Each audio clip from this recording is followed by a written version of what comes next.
Where the golden forests sway, morning wakes the newborn day. Ancient rivers clear and bright carry songs through morning light. Above the hills the banners fly, golden wings across the sky. Every hearth and every home knows the land where hope has a roam. If the night should veil the sun, still our hearts will beat as one. If the cold winds cross the plain, golden fire will remain. Glory to the golden dragon, guardian of field and flame. Raise our voices ever higher, honor to the ancient name. Glory to the golden kingdom, bright beneath the endless sky. May its light shine on forever, never shall its spirit die.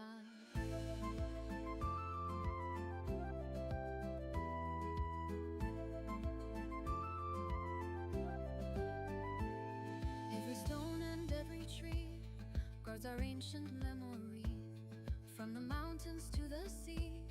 Here our hearts were born to be. Children laugh and elders sing. Every season, every spring, every road will lead us home.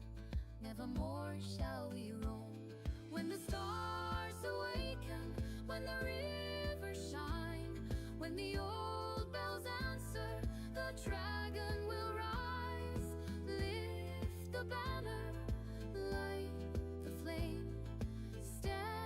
together, speak the name.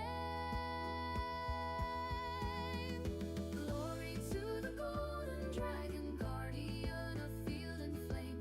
Raise our voices ever higher, honor to the ancient name. Glory to the golden kingdom, strong through every passing year. While the golden fire is burning, there will never dwell our fear.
Alright. Hello, everybody. Hello. Welcome back. Happy Friday. Happy start to the weekend, everybody. Long chat. Hopefully you're all having a fantastic Friday, yo. I literally cannot wait to start the combat with which we actually left yesterday's stream. It's gonna be a crazy fight, I just know it, chat. And hopefully we can do it in one sit, like in a single fight. But if you have been here and you have been watching until the end, you might have seen the strength of the assassins, chat. The assassins are kind of crazy. Okay, we'll give our best. Okay, chat.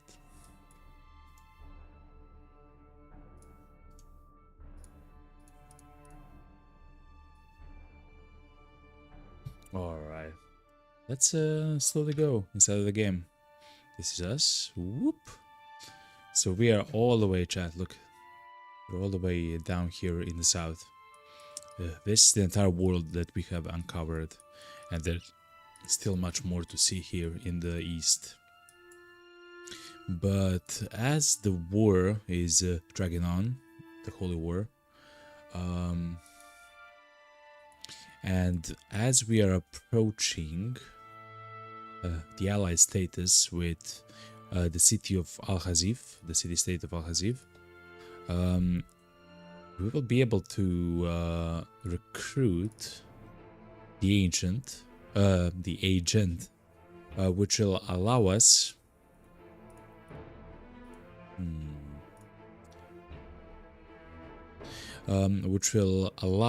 to see all the contracts available on the map, at least their names, you know, and the name of the events which are happening at the moment in the city, which is amazing, chat.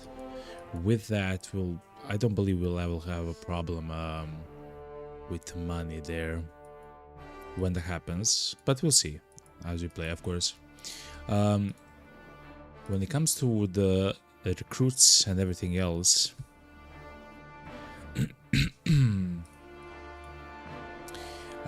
we unfortunately had in the past streams we had some important losses.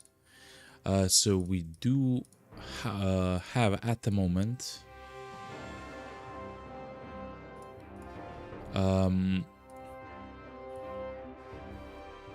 yeah, we have this guy as well. We do have pretty low level guys in our squads.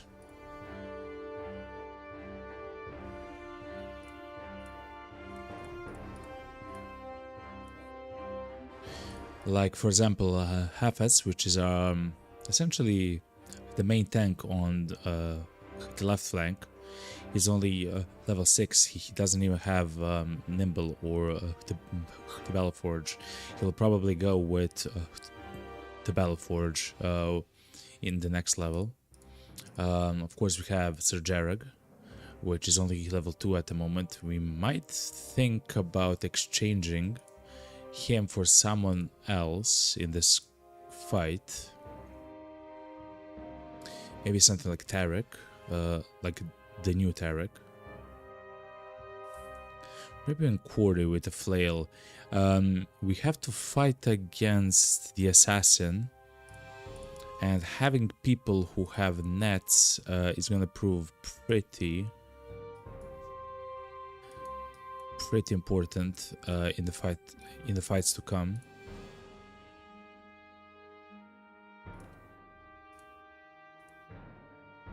Sir Jarek does have a net.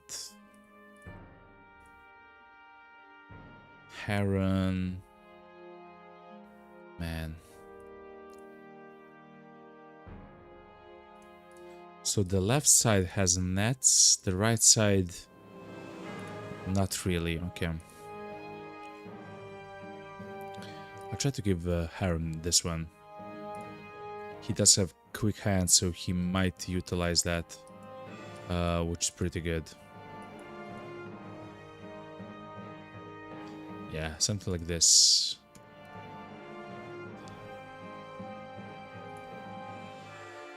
So essentially, the way that we want to fight the assassins, which we are gonna fight in the next match fight, chat, is with nets, because otherwise it's hard to hit them, and even when we do hit them, we essentially do only like half of the damage to their HP, since they have nimble and very light armor.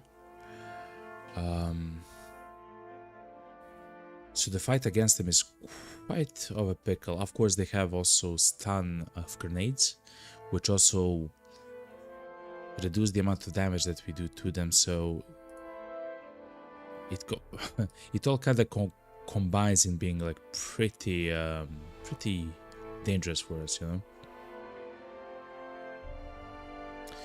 Okay. I believe we have everything that we need. Let's stop the music.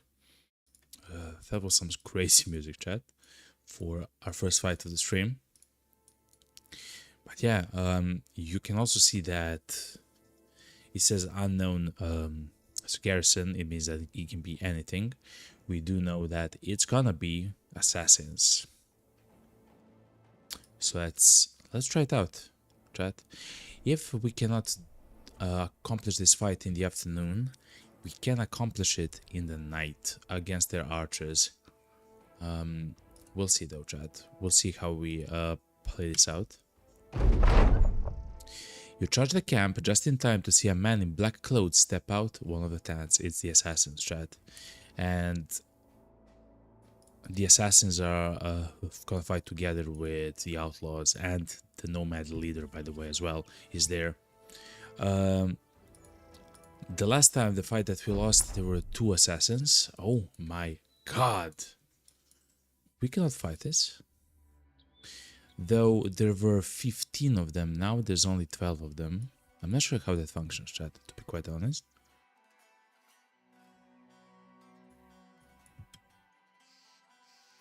Those are the assassins. So after Carl, all the rest are assassins.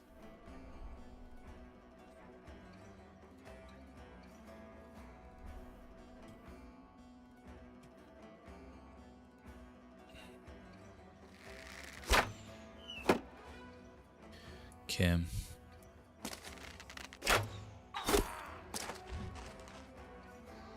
I would appreciate it if they didn't hit us, but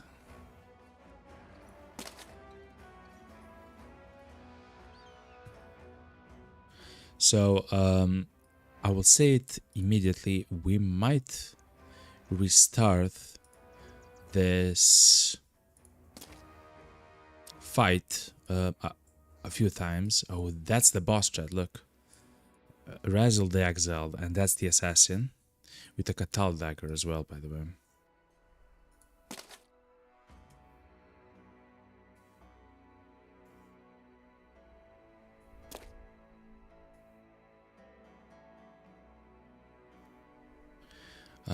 I will actually not place Jarug so close to the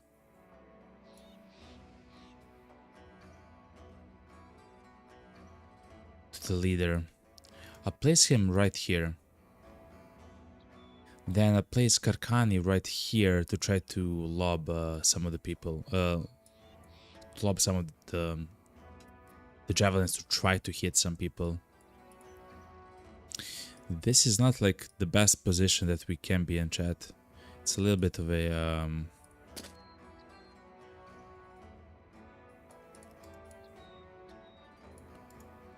not sure how to do this, chat. Essentially, I want to have them all together, right? So that's the way that we will win. If all of our guides are together and we manage to avoid the bombs of the assassins. If you don't know, chat, the assassins have horrible bombs. 2, 4, 6, 8. Have fire bombs, stun bombs, and stuff like that. The stun bombs in general are not a problem on their own. They just reduce the amount of the maximum fatigue that you have, initiative, and damage. So it's, I mean, it's not ideal, of course, but it's not like holy moly you're dead. The only problem is with stun bombs is that it hits like 9 people or something. 1, 2, 3, 4, 8 people, 7 people, 7 people, and the assassin will get additional damage that they can do to you with the Catal dagger, which they both have at the moment. Which is kind of horrible, actually. Your tank can die pretty quickly from that as well. But the biggest problem actually is the firebomb. The firebomb is, yet again, it hits 7 squares, and it leaves also fire on the square. So that's something that can kind of become ugly if we don't take care of it in the correct fashion, you know.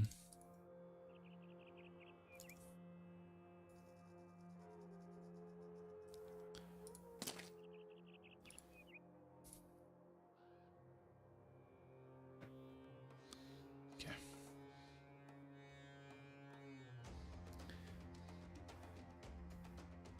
It's a crazy location for a guy. I don't believe he can be attacked by the archers, but he can kind of attack behind the corner, essentially, utilizing the power of the handgun, which essentially does splash damage. Of course, we don't want to attack like this, since those are our guys, but maybe if they come forward like this, we can attack them. I guess we'll see, chat.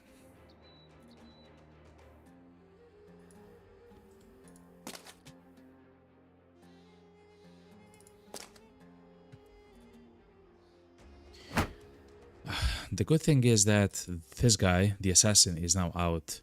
I really want to try to blast him as much as possible with various kinds of damages, nets, everything, man, everything. Also, I do not care about the armor of the leader. If we get the chance, we should absolutely demolish the leader as quickly as possible. 1, 2, 3, 4, 5, 6, 7, 8, 9, 10, 11. There's one more guy somewhere here. There's one more guy. I believe he's standing right there, if I had to guess. Okay.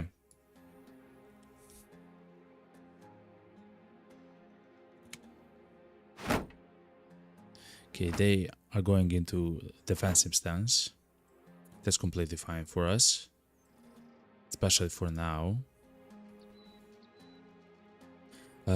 With Jarag, I will not step here. No, actually, let's step here with Jarag. So essentially, the assassins will act first in the next turn. I don't want Heron to be actually bogged down in a fight.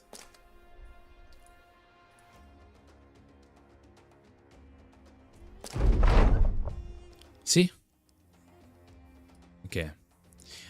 If the assassin would have a choice, he would actually land there, chat, because he sees that he would be next to the tank, which is not a threat to the guy, and to a guy which is ranged at the moment. So yet again, he thinks that that's not a threat, and okay.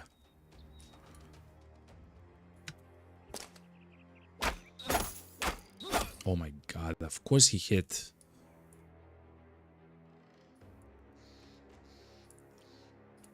Okay.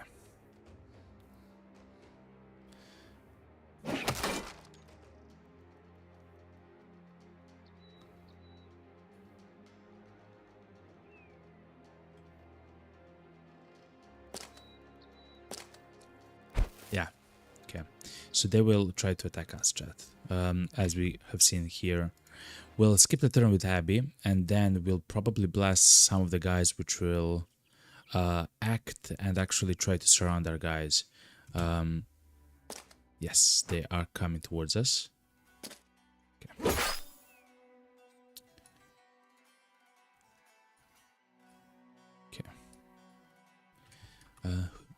he will switch to the pole arm and absolutely just blast the face of this guy. 58% chance to absolutely demolish the guy's face, man. Next time. But okay, now our tank has a pretty important job now. What we can do with the tank is to try to push the leader forward and then step in with the tank. We should try to do something like that, yeah. No luck. Indomitable. Okay. 48% chance. So, first of all, I would actually try to net this assassin.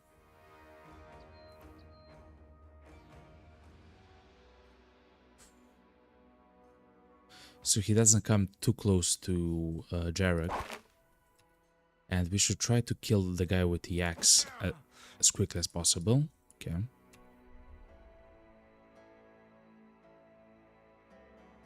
%59% chance. Good. One more. 60%. Okay. Usually you should not attack with your tanks, but considering that we have to kill this guy as quickly as possible, it will be instrumental to try to do so, you know. 52% chance, chat, we have to hit this, man. Okay, one more.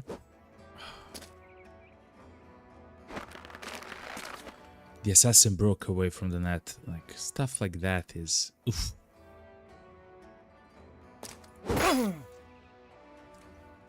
Some would say not ideal, you know?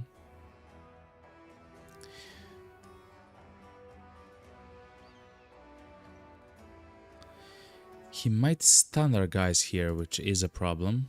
I will actually try to step up here with Thor.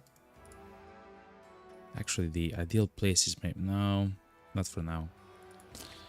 Let's try to do this, skip turn, and then we'll see, okay?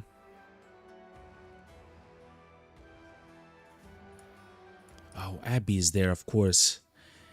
What we just did with Carl is probably horrible. Yeah. Okay, let's actually maybe step in with Ralph. No, we should not step in with Ralph. It's a very tough choice, but one that we have to make. Okay, 80% chance, hopefully, to kill this guy. Yes! Good. So the guy with the two-handed hammer is gone. That's very important, chat. Very important for us. Okay, now Abby has a choice. He has to blast. I guess let's blast this square, which should be right here, which will probably hit, if it works like that, these three guys. Abby, it's all up to you, okay? Okay. He skipped his turn, chat. The assassin skipped his turn. Interesting.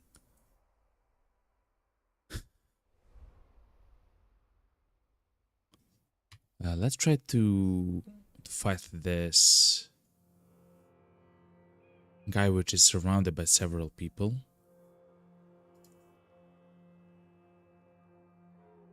25% chance, 48% chance. Okay. The assassin just blasted Jarek, so that's the downside essentially. Okay. Karkani, unfortunately, is in close contact with his outlaw, which means that for now he'll have to switch to his sword and try to demolish the guy in that way. Perfect. Actually perfect.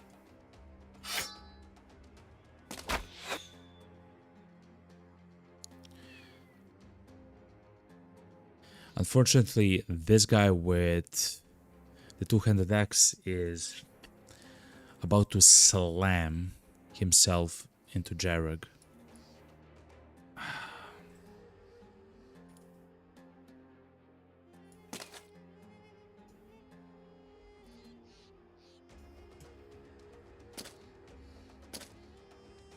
Maybe not yet at the very least.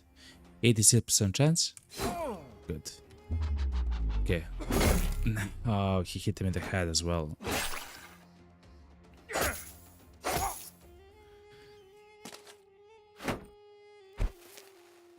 So that's a problem. Now Jareg is surrounded by 3 people instead of our main tank, you know.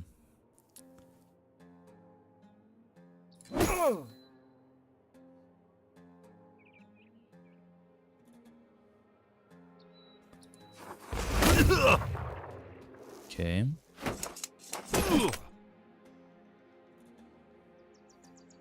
Because this guy is running, we should focus our efforts on trying to hit this guy. No cigar.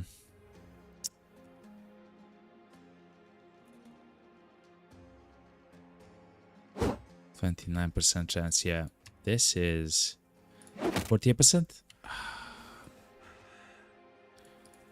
Some would say this is unfortunate. I would probably be one of them. So we have a choice. We can step in right here with our tank, but the problem is then he's surrounded by several of the enemies on the high ground. So instead, I will try to step in here and try to attack this guy. Yeah, like we have to try something. Such a positional downside of Jareg, man.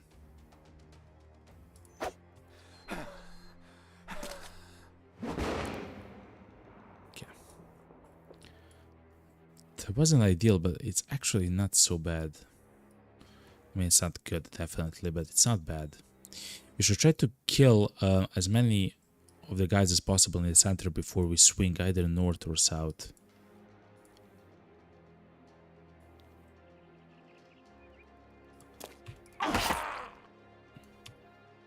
%25% chance to absolutely demolish this guy. Okay. I utilized adrenaline to try to hit him one more time. This is what it is. Can step in and try to attack this nomad. We should. You try. Ooh, 74% though. We should try to liberate this position here. Unfortunate. And Jareg died, Chad. Jareg died. Okay. Oh my god, they're hitting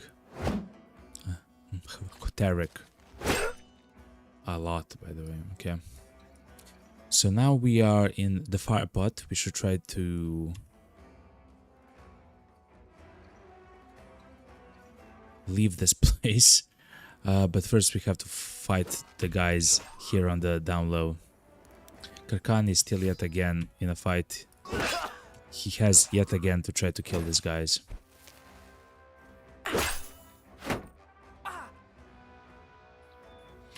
Tor will have to demolish this guy. One more. 62% chance. Okay, he's running. Abby now has a chance to shoot.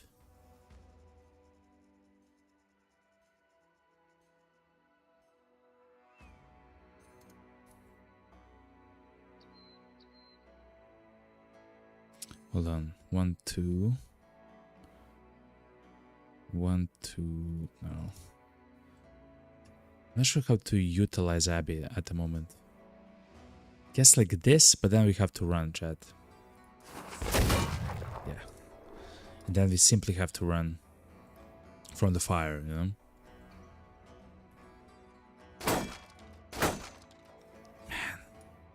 Man. Okay. The next thing is we should attack someone, probably this nomad, and then we should run with Tarek. He is on thin ice because he is getting attacked by the archers here. 34% chance. Please hit this, please. Ah, man. Okay. Oh, no more fatigue, chat, to move. No, I made a mistake. It's fine. As long as we shield wall and our tank kind of survives for a few more turns, I believe we are gonna be alright.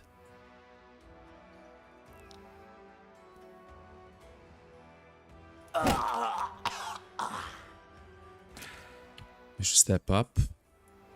Heron, okay. Heron should 57% chance, please. Okay, good. Once more, 59. Yes! Okay. So that guy was a huge problem, right? We all know that, right?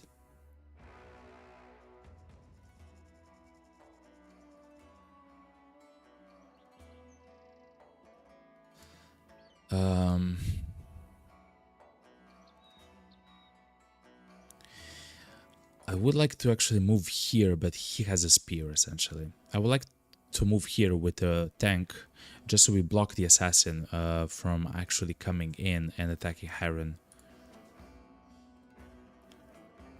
If we move, then the leader will have an attack of opportunity. They already have pretty high stats, but also they are using a spear, and the spear has a plus 20% chance to hit. I will try it, though. I will try it. Okay.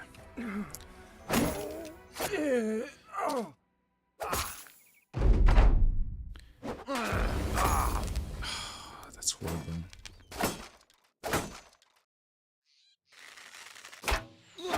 Oh my god, man.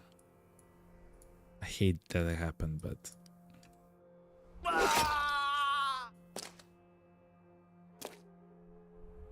Okay.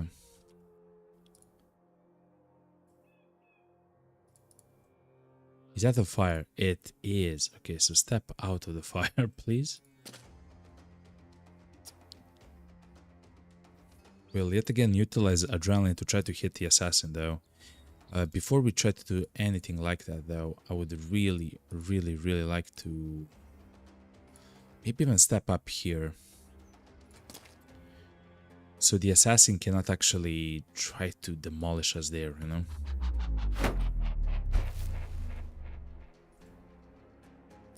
It's not ideal, but...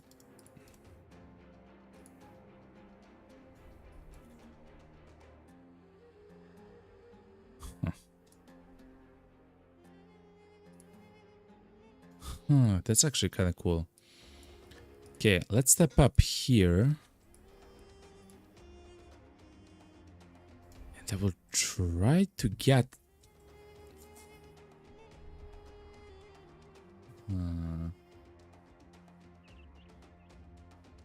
I'll try to do this, chat. Okay.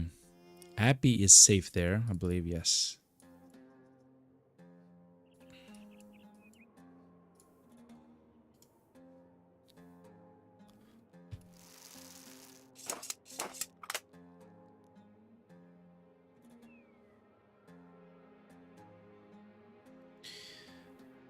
We should try to go here, chat, somehow. But of course we cannot step there because of the fire. So I guess we can step down. And then 2, 4, 6. And then shoot at this place. Like, we have to do something, essentially, is what I'm trying to say. Okay, then with Karkani, we can still try to move out of the fire. I believe there's no fire here, chat. Yeah, there's no fire here. Also no fire here. If we move in here, we can attack the assassin over the head of our tank. 73% chance to hit, chat. Please, Karkani. Okay. Then we can leave this place to Ezen, so Ezen can actually come and try to attack either the assassin or the leader. I guess we'll see. We've already lost some very important people, though, unfortunately.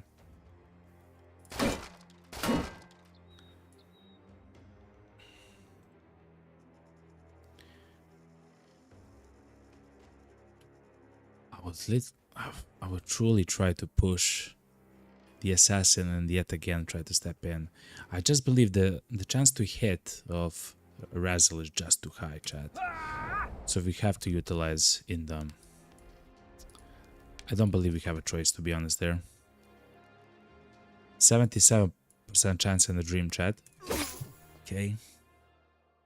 And Heron now. Heron, ideally he should be running away, man.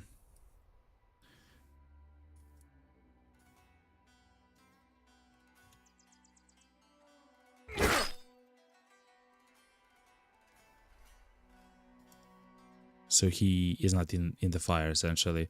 But I believe he runs away. The assassin will hit him with the Catal dagger, man. It's not ideal, chat. But we have to try something. He will die next turn, essentially. Good. Okay. Now his only problems are the archers. But we'll see what the archers will do, okay?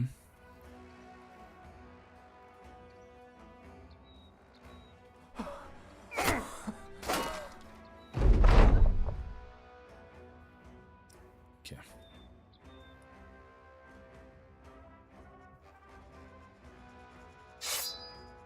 Switch to the long axe and try to hit this assassin. Actually, we could have switched to the net and tried to net the guy. That would also be quite powerful, but let's try to hit him with the axe. 34% chance, pretty horrible, but...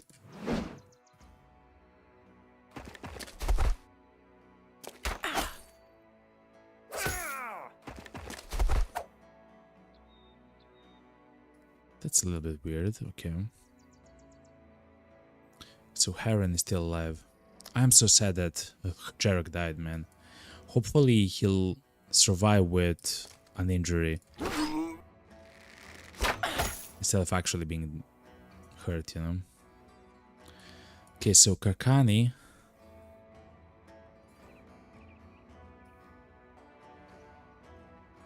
%75% chance to hit the assassin. He has 2 attacks. One more. 79. Oh my god. Okay.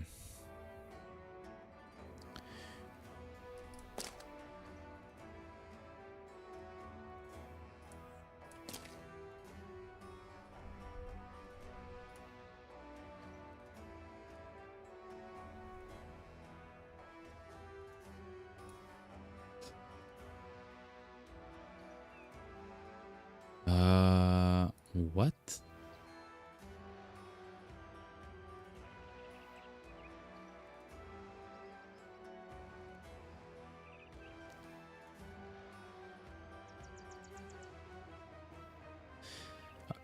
Okay, so Chad, I know that this doesn't make sense. You're not actually seeing what's happening, but behind the icons of the assassin and the archer, you can actually see a sword. The sword actually indicates that when we shoot this handgun, the assassin and the archer tile will actually get hit. In order to do so, we have to shoot right here. Hold on. We have to shoot right here. No, we have to shoot right here. Let's try, chat. 3, 2, 1.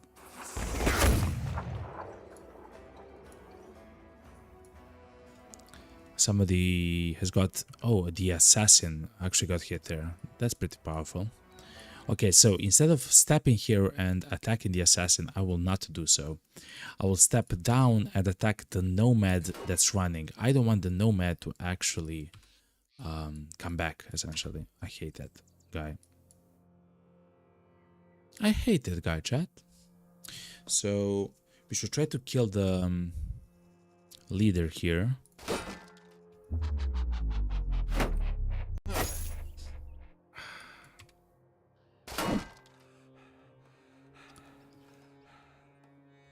Again, the most ideal thing is to step in here, but we already have problem with our armor. I will try yet again to step here. I simply have to stand there, okay. So as the tank, as the secondary tank with this guy,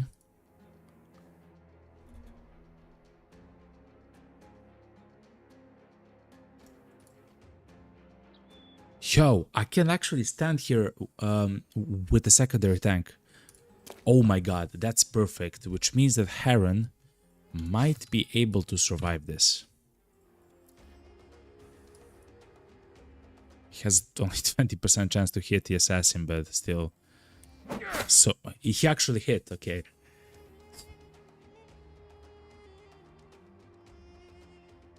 Man. We cannot attack yet again with Heron just because of the fatigue problems. Okay.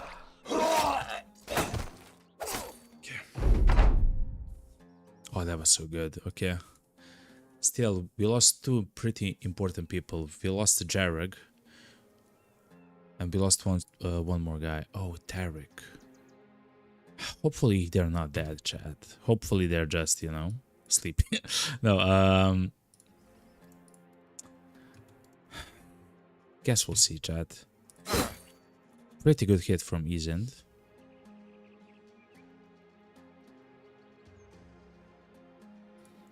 I will actually step up like this with Isend still. Okay. Pretty good fight from...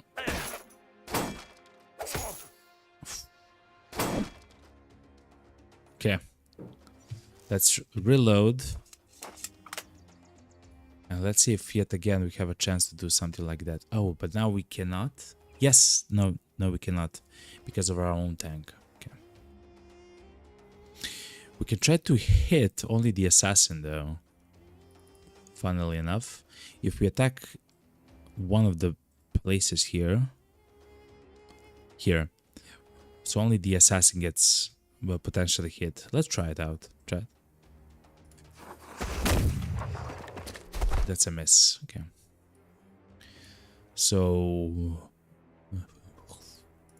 Roman has gotten a kill there.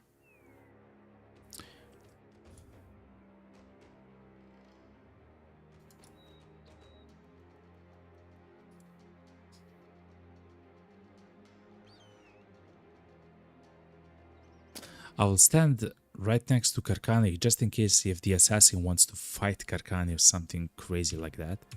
Though I believe Karkani has a pretty good chance to just kill the assassin now. That was a headshot. We don't want a headshot. Okay, the assassin is officially running now, chat.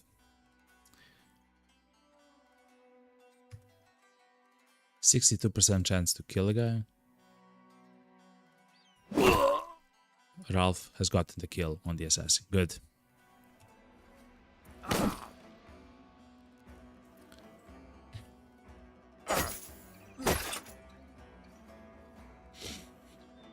The tank is not getting attacked at the moment, so we should probably try to attack ourselves with the tank.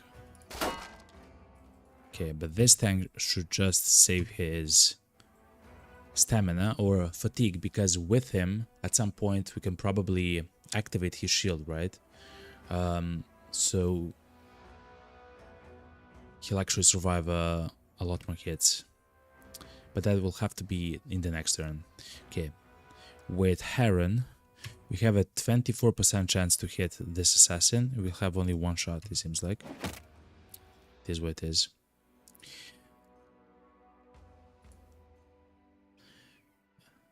It would have been a pretty good idea to go behind our two tanks with Heron, but I guess we'll see.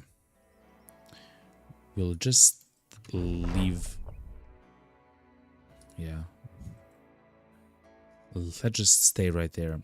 Next thing is with Carl. We'll step here, and because he's a fencer, he has a skill to essentially charge and stab. It's called lunge, the attack. The target that's 2 tiles away from him. And that's exactly what we'll do right now with the archer. If we hit this, we'll probably kill the guy. Let's see. Okay, we hit the body, so he's not dead. That's completely fine.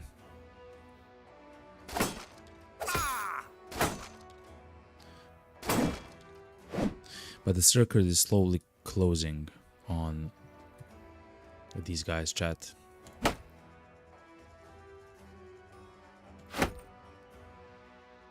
With the Abby, we exchange it to the crossbow, since there's not too many enemies around anymore. With Thor, we'll try to step up right here next to the leader. With Karkani, we will step 1, attack the leader, 68% chance to hit. Actually good. With Ralph. Now Ralph is an enigma, because I do want to step in here with Ralph and try to attack the guy with an axe, but I guess we'll see what happens. 82% chance to hit the leader, yes please. Unfortunately, it was a headshot, which is not the one which we want.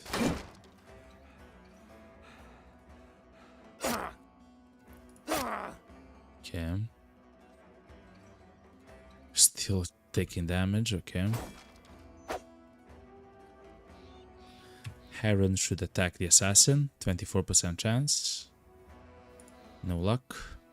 Let's step behind the tanks, because then... Good! The tank actually blocked all the attacks. And now, chat, this is crazy. We can utilize Abby to absolutely demolish this assassin.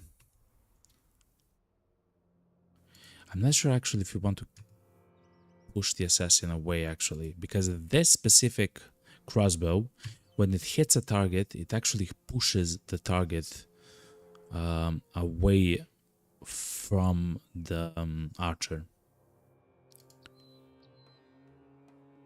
So we might want to come here and now attack. Unfortunately, we missed, but that was a nasty choice actually. Okay, now Thor can actually move here and try to attack once the leader. The leader is running. Oh my god, chat. Oh my god. Okay.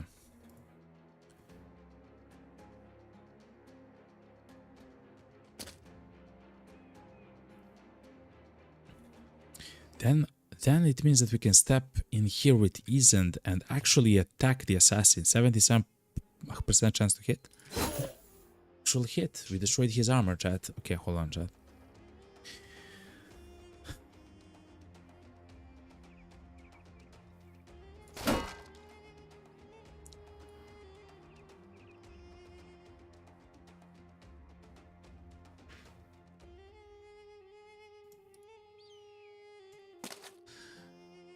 Let's try to surround the assassin with tanks, and then we'll absolutely blast them with the archers and the guys with two-tile weapons.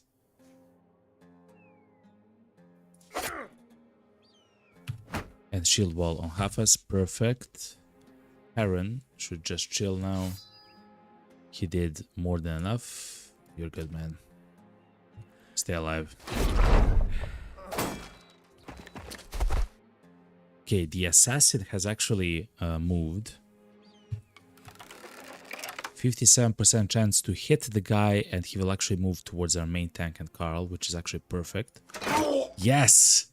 Yes! Oh my god, I'm getting excited, chat. Okay, and now Carl can probably swipe twice at the assassin, since he doesn't have to move. Once more. Okay, 58% chance miss, of course.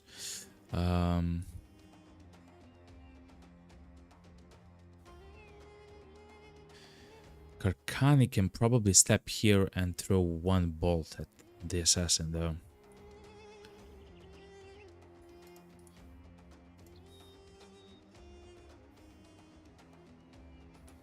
So we'll move Thor there, so he'll, if the assassin is still alive by the start of his next turn, we can then move here and attack once the assassin. But we'll also leave this place so Karkani can actually come and attack once at the assassin. When it comes to Ralph,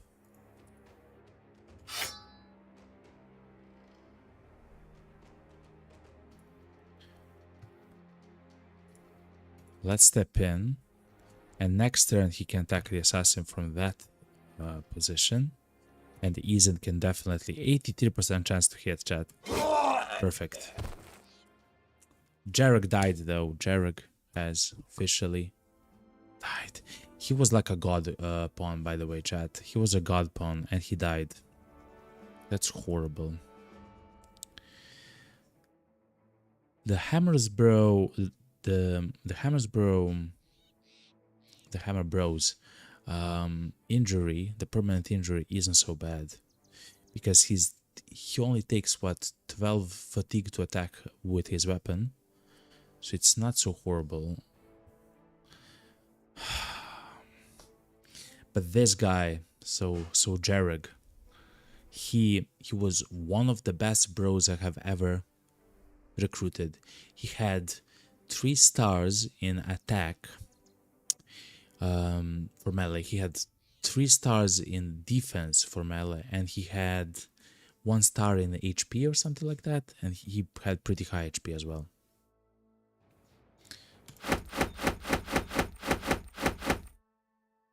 So pretty unfortunate all around. Oh my god, we got the Hauberk from the leader chat. We actually got the Hauberk somehow. I have no idea how. That's perfect, chat. We also got the Assassin's face mask. It's quite interesting. Oh, a fighting spear, chat.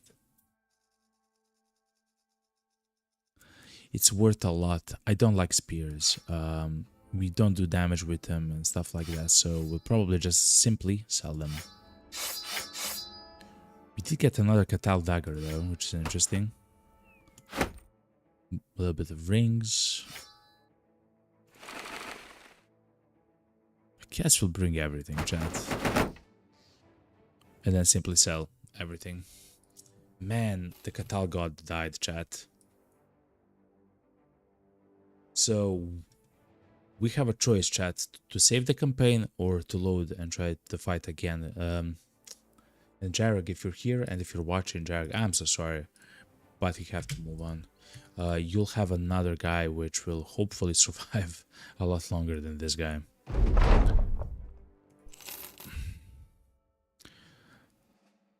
In fact, that's our goal, actually, to try to recruit one more guy.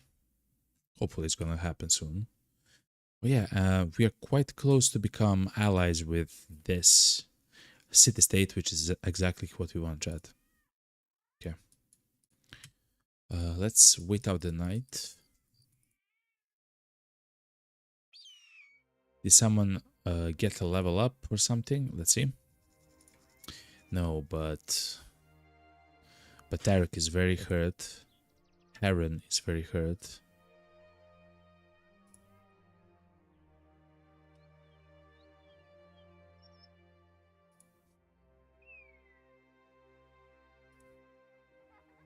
Oh wow, his defense in melee is incredible from Tarek.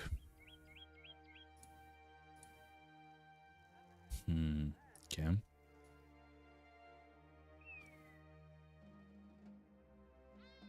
This guy is hybrid thrower. Yes, he is. Okay. So yet again, we have low-level guys still, unfortunately. It is what it is, chat. Okay.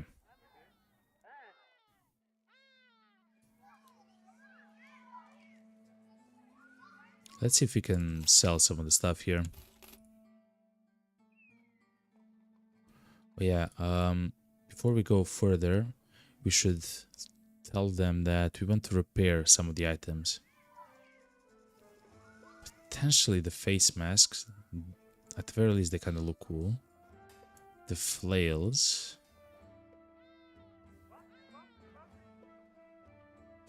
Guess the Catal dagger.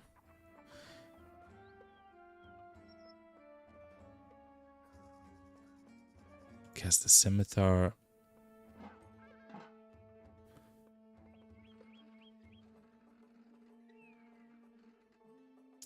And the rest is fine.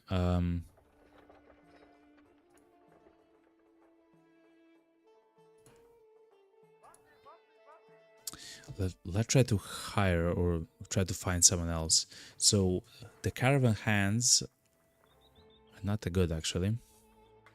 These sound nobles. He doesn't have fatigue and resolve is horrible. Yeah, he's not a good choice. Okay. Okay. So when it comes to selling stuff, I will sell... I'll sell just the helmets, like the standard helmets that you get from the nomads here. I will not yet try to sell the face masks because they will get repaired soon. I will sell the fighting spear though.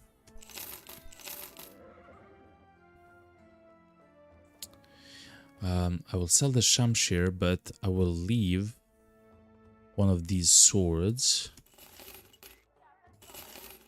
for some of our fighters. I will sell this flail. We'll probably repair one more item here, so we can sell it a bit later. This is fine. This is fine to sell. This is not the ideal place to sell stuff at, but like, it's fine. Yeah, and the Catal dagger. Sure. I don't mind. I don't believe we'll need two of them in the chat, essentially, is what I'm trying to say. Oh, and when it comes to the male hauberk, we can probably exchange some armor of someone here to the hauberk. Like, for example, for Tarek, right?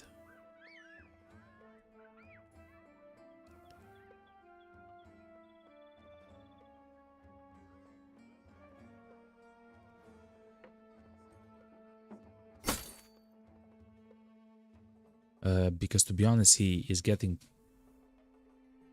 absolutely demolished by archers. We'll see how we'll treat him a bit later. When it comes to tools, I will buy 2 tools.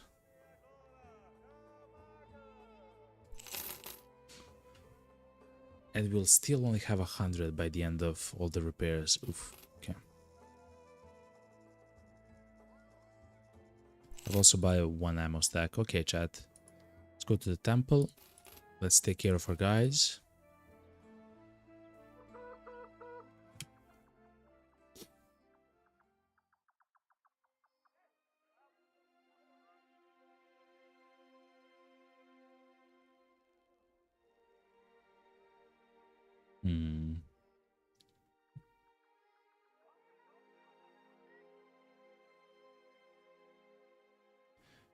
Yeah, I believe you're fine with this for now.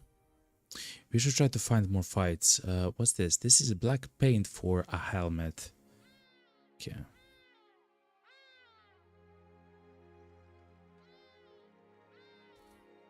Can this be painted black? No. Guess this can be painted black. Yeah, okay.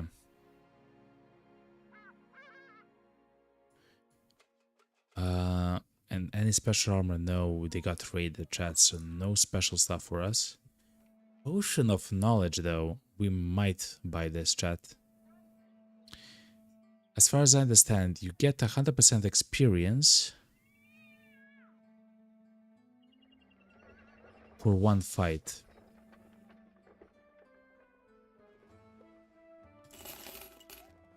If that's the case, let's see how it functions, okay?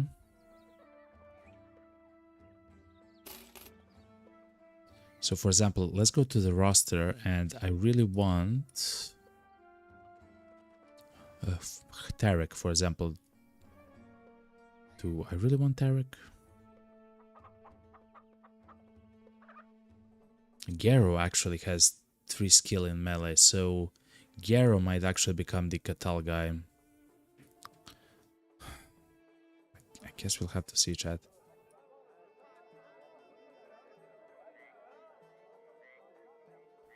But okay, so let's say we want him to level up as quickly as possible. Yeah. Let's utilize the potion of knowledge on him. And it says, oh, in the next 3 battles, chat, that's amazing actually. In the next 3 battles, he will get 100% more experience. That's actually incredible for the tank though. See, I haven't thought about it.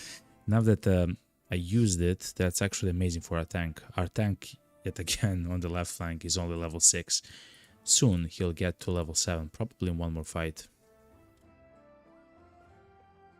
But he is low level. When it comes to the face masks here, chat,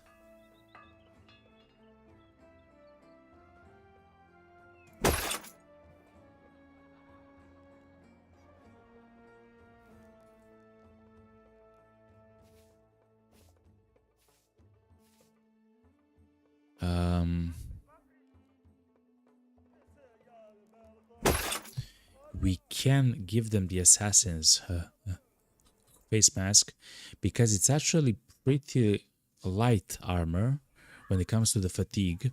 It's a pretty light armor, but it gives 140 armor, chat. That's crazy, man.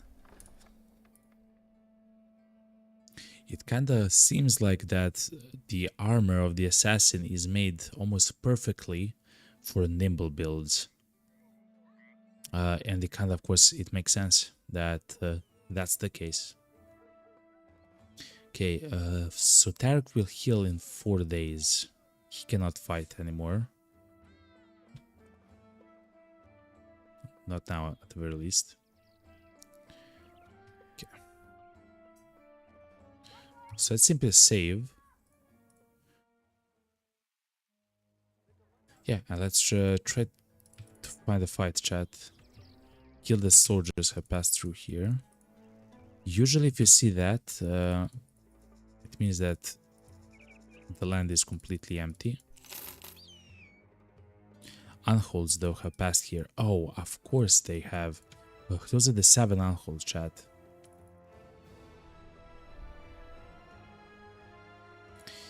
We cannot fight those 7 unholds, chat.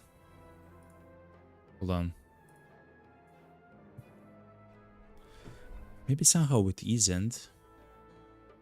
7 unholds. If you don't know, chat, the unholds are very like a giant, essentially, like 15 feet, like monster, just absolutely demolish. Like, they're large and muscular and powerful and everything.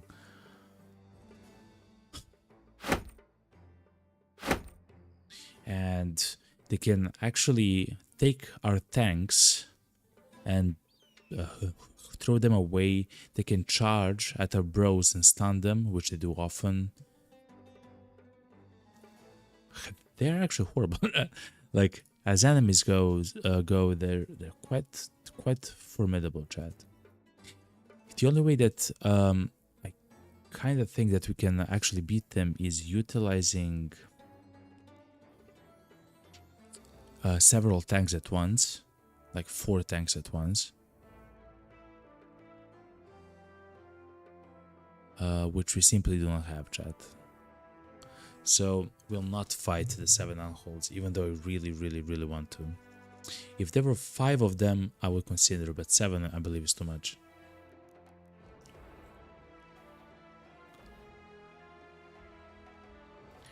Six of our guys are needed to do damage. Oof, man. Oh yeah, and we should take off the shield from Barcode. He does have Nimble. Actually, because he has Nimble, I believe that actually saved his life in the confrontation against the Axeman, the leader, right? In the last fight and stuff like that. I'm still debating if we should fight them, chat. And to be honest, I believe the answer is very clearly no. But I would really like to, chat.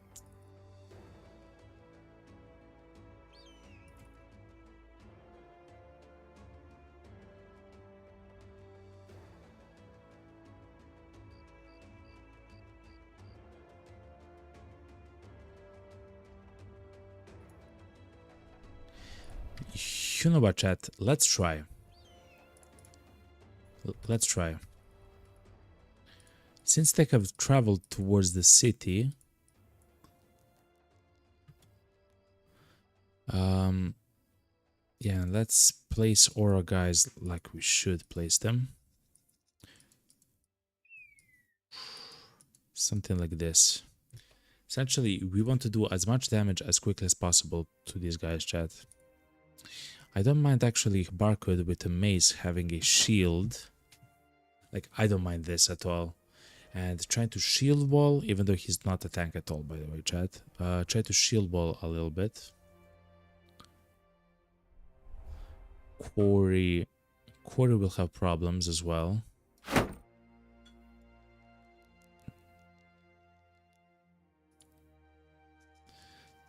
Tarek with the shield. You know what, chat? Let's try having them having shields on almost all of them, chat.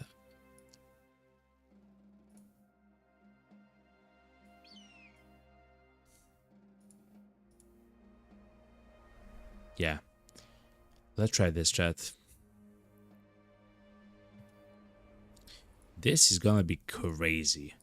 We can kill one quickly, but 7 of them quickly with injuries that we might sustain. Let's do a chat. I'm desperate at the moment. We are desperate.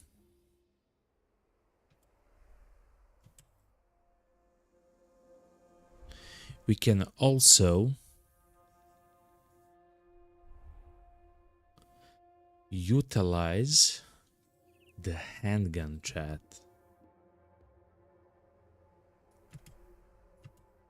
Guess let's try to wait for them and then we'll see.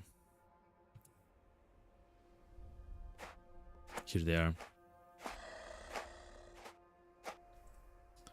I mean, yeah, like the handgun just placed there, absolutely demolishing them.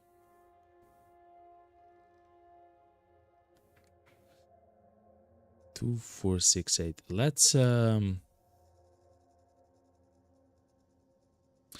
have one round of archery. Of like a skirmish, essentially. The way that I would play this is I would play the tank here. I would place the tank here so he's surrounded by 3 of the unholds. And I would place this tank here so he's surrounded by 2 unholds. Oh my god. That might work. 2, 4, 6. Indom. Hold on, chat. I have to think a little bit about this. Indom takes, I believe, 5. 6 plus 5 is 11. That's not... Yeah.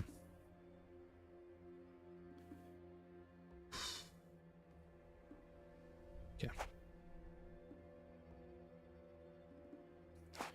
Let's step back 1.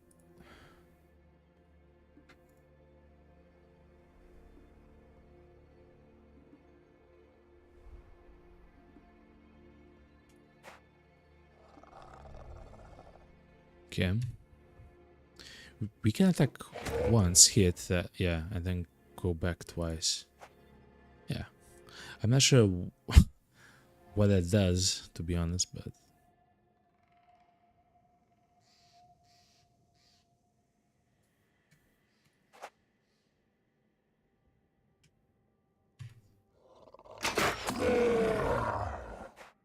because on their turn they will actually heal, chat, so that's kind of their thing.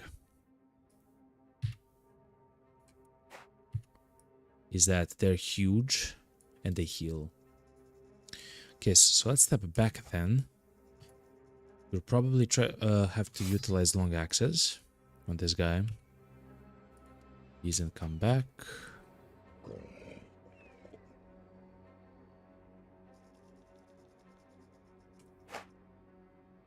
Vili come back. Oh, he actually hit. Okay, good.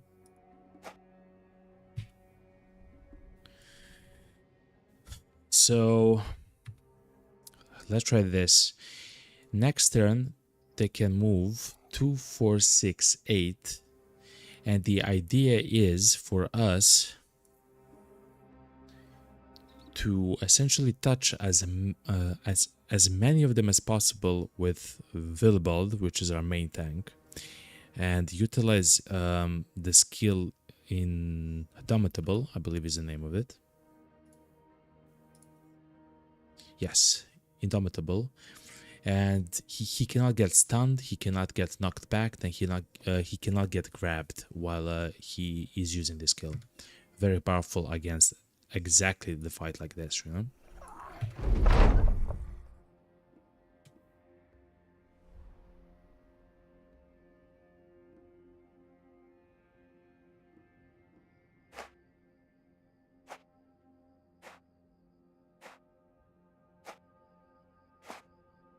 So if you don't know what's happening here, essentially they're trying to line up for a charge. So that's exactly what's happening here. They're trying to line up for a charge.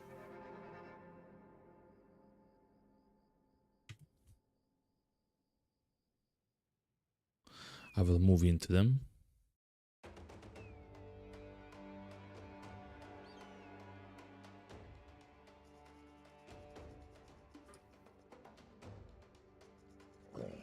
Actually, I can wait. Oh, I cannot wait. Oh. Okay. So the ideal thing there would have been to move the tank here, so he has a chance to tank as many of the unholds as possible. Now chat, it's a free-for-all. At the very least, we can try to utilize this tank to tank a few of these guys at the very least.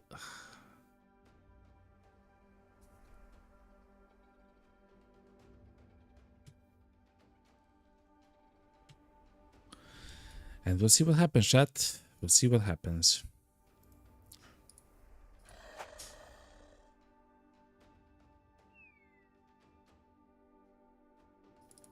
Actually, we kind of have to stand back. This is crazy, chat.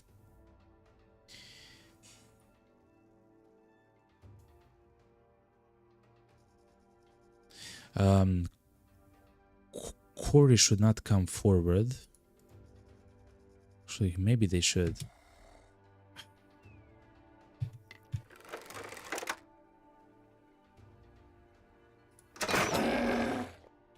Okay. Kirkani, 95% chance. Good. Corey should not come forward to try to attack the unhold because he'll get surrounded by guys and just stunned and so much damage will be dealt. But I believe we have to do it, chat. In a crazy way, chat, we have to do this. Yeah. It's crazy that that's the way that we have to play it, but we do. And the tank, skip its turn. This is what it is, chat. Okay.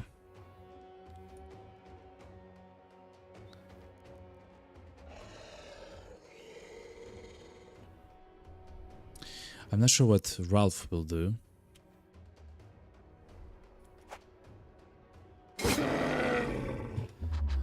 We'll try to kill this one unhold though. 77% chance. Twice. Abby.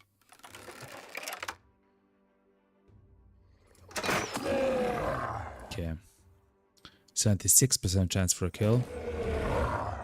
Yes! Okay. So at least one is dead, okay.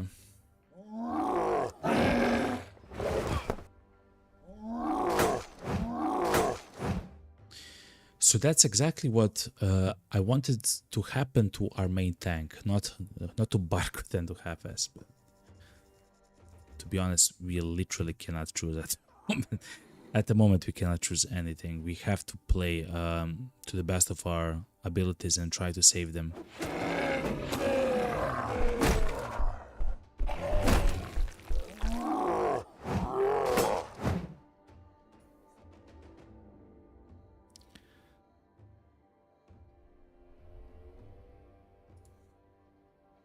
I would like to move towards this unhold. Yes, utilize in them. Like, we have to do that, chat. We kind of have to risk. It's crazy, but that's exactly what you have to do. With Heron, we should also strike the guy. Good.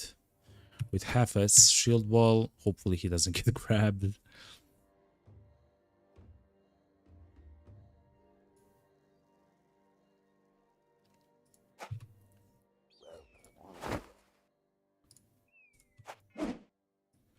Cannot believe we missed like 70% chance so often. Okay.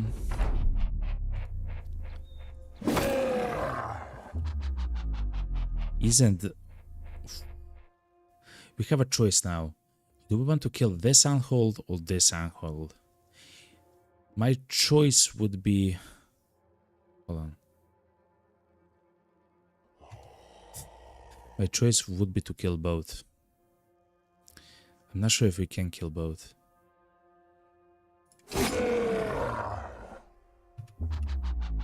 Let's see. 95% chance.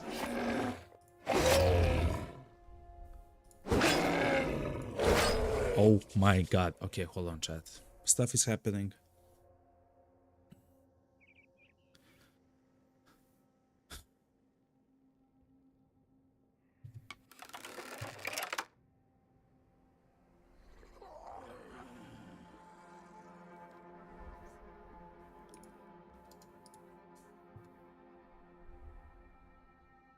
If we can push this unhold off of Corey, the guy with the flail, then we can utilize our tank to actually essentially tank 2 unholds, chat. Unfortunately, that's not how fate wanted it.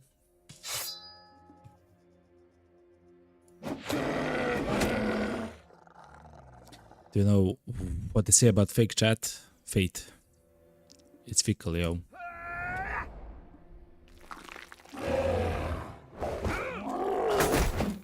Yeah.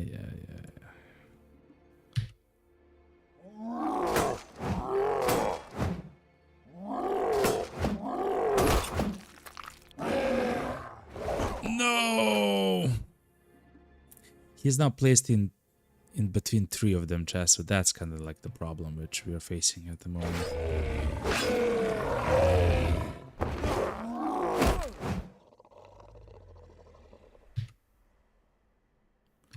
That Quarry, man. Just revive, okay? So 68% chance to hit this guy. We have to hit it twice.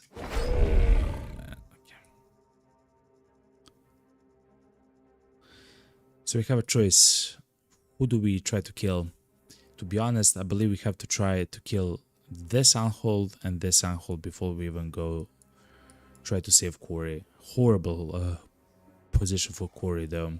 What we can attempt though with Corey is to push at least one of the unhold away from him. I see what happens. I see what happens, chat. I will skip the turn with the Axeman because I would like to move Thor, even Carl maybe. And then move this guy and try to attack this unhold. It's gonna be crazy how this is gonna happen, but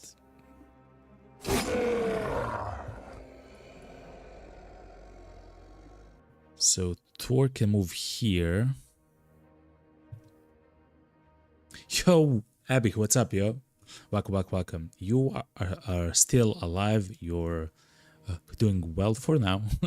For now, you are a level 12, almost level 13. How are you, Abby? I hope you're having a fantastic day, man. Fantastic Friday, as well. Okay, hold on, chat. Yeah. Okay. Pretty good hit. Pretty good hit. Okay. I'm getting excited a little bit. Okay. It's fine. It's normal. Let's go back with Thor.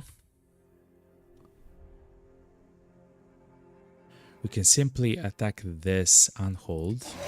Good. With Abby.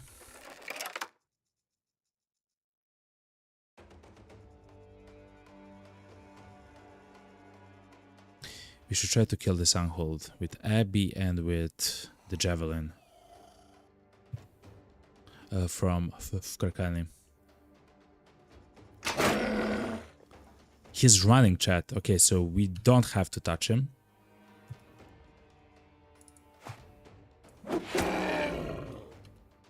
Okay, hold on, chat.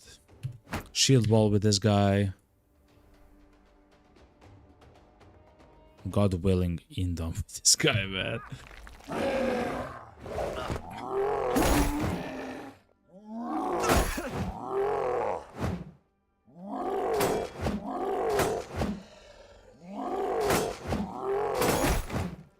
Abby's absolutely just getting.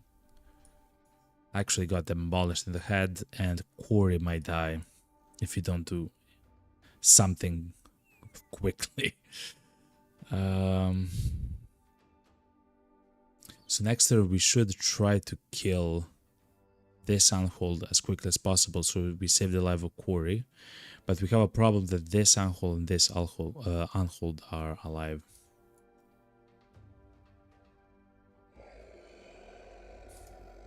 So I'm not sure what to do now. I think the correct choice, chat, unfortunately. God, that's horrible. Is to come here.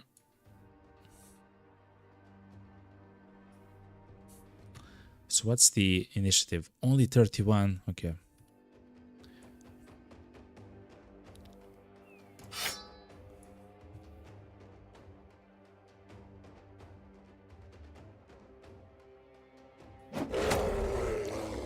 So we get that kill.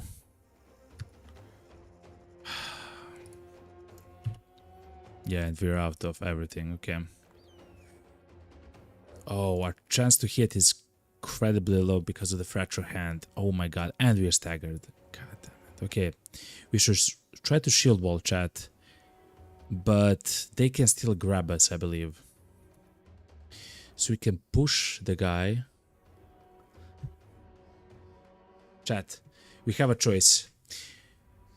I'm not sure. Oh, he is immune to being knocked back or hooked. Okay, so we cannot push the guy. He is just like so heavy, man. Oh my god. Chat, to be honest, we literally just have to shield wall and pray for Corey. Chat, so that's he's level 5. He's pretty good. He's now hurt quite a bit. Shield wall and pray, okay? Shield wall and pray. Unfortunately, we should also move up with Tarek to attack this Unhold, unfortunately. 84% chance in the dream. Yeah.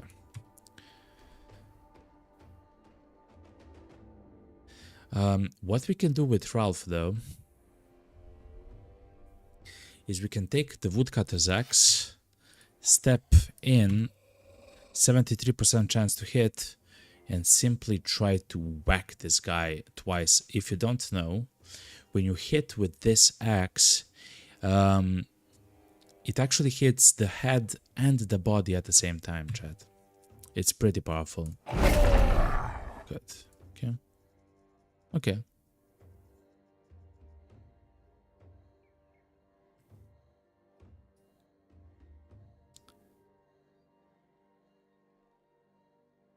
Oh my god, Corey, I'm so sorry, man. What we can do is we can skip the turn with Thor. Oh yeah, we should try to do as much damage to this Uncle as possible. Perfect. He is running, by the way, chat.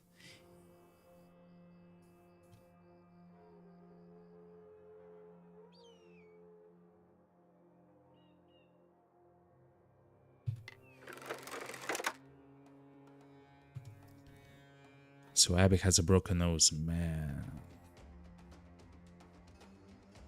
So we don't have to fight this Unhold. I would like to try to save Corey, so Abby, please don't hit Corey. Hit this Unhold. Okay. In a weird way, I will step into this Unhold.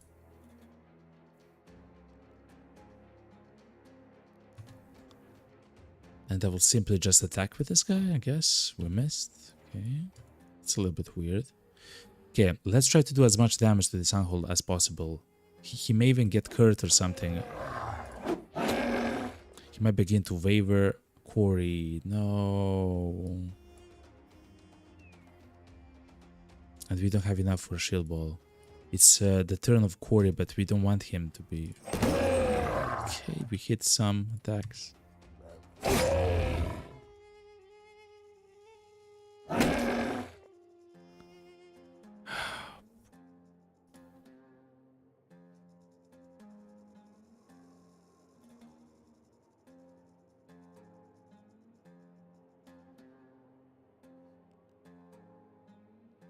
This is crazy, by the way. What we're trying to do here is absolutely goddamn crazy, man.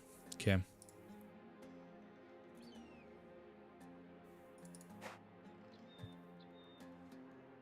So essentially what we are saying is let the other guys take damage instead of Quarry.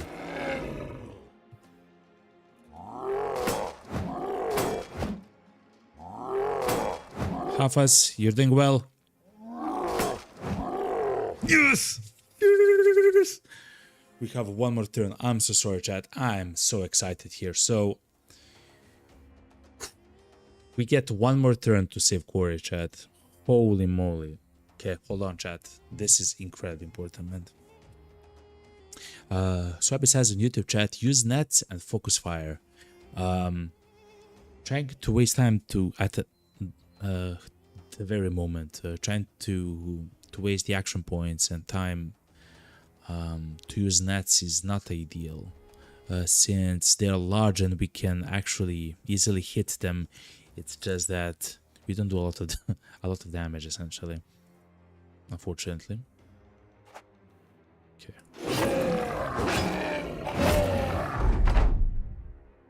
So Carl.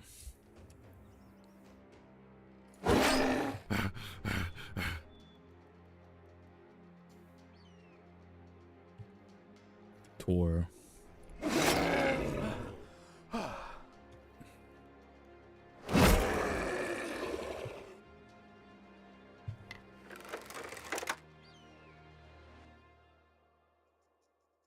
Not sure who is the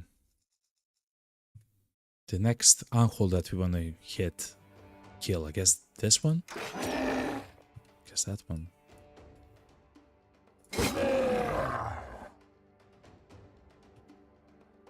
Okay, Quarry, you almost died to this guy. You have a chance now to kill the guy. Get the heck away from there. No, you don't have enough fatigue. Okay.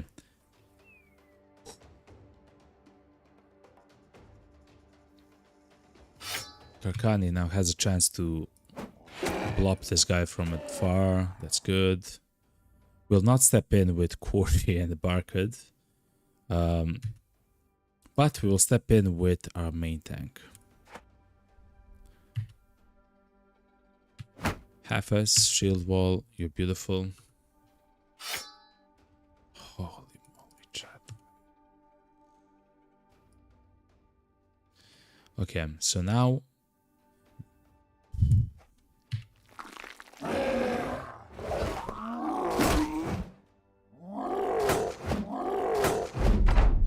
That was a horrible decision, chat.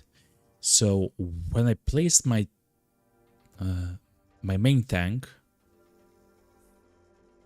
there, I didn't expect him to grab him and throw it away, man. Because then he grabbed the guy, he moved one square and attacked yet again. Quarry can yet again die, chat. Holy moly.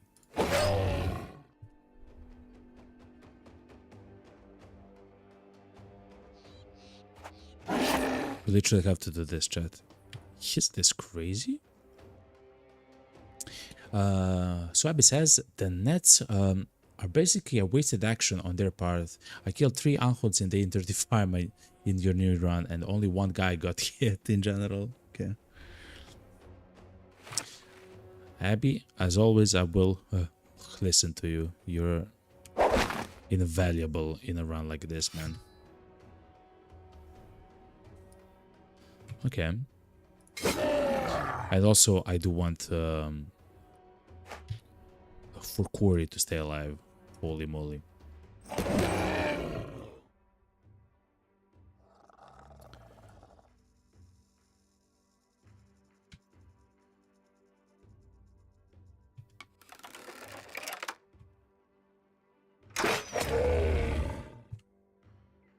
Okay. I'm not sure what to do with Heron, though.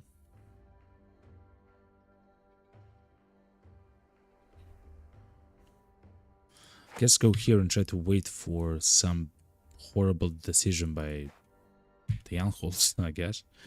Oh yeah, double the attack by Tarek, 93% chance. Oh, he doesn't have enough. Okay.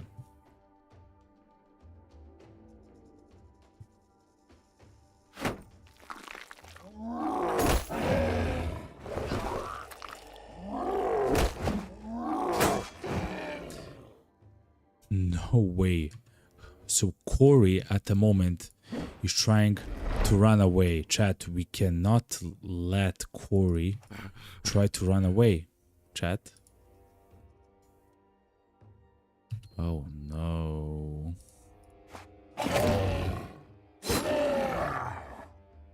Because he'll get hit by two people, essentially. Two monsters.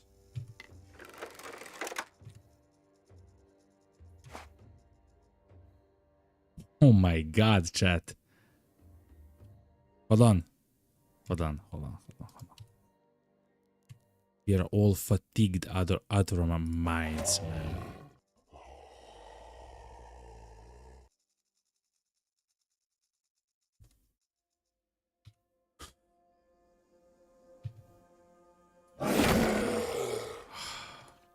Heron saved the day a little bit, okay.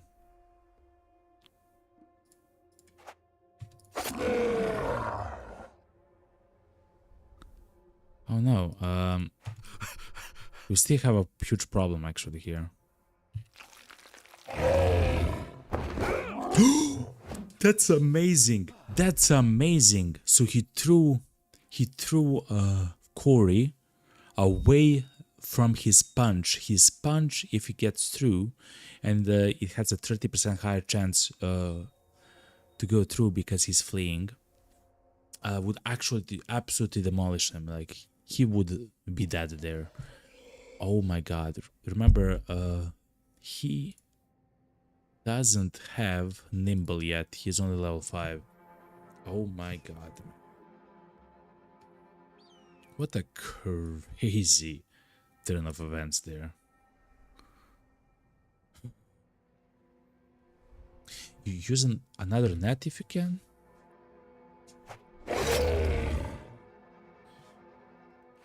Yes. I actually cannot. I don't have enough fatigue.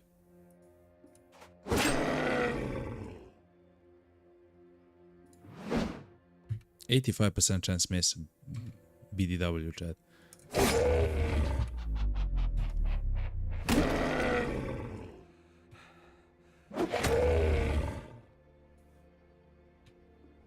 But potentially, if we play our cards right... Oh no. If we play our cards right, we'll have enough to kill the guy. We will not have enough. We will not have enough to kill the guy, chat. God.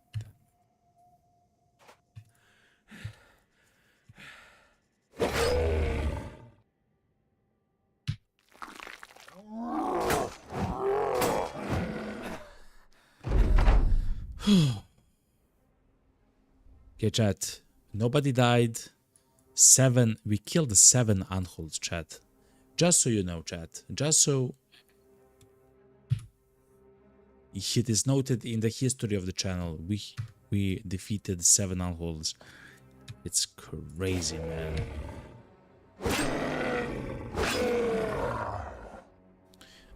I would like to get a kill with Barcud.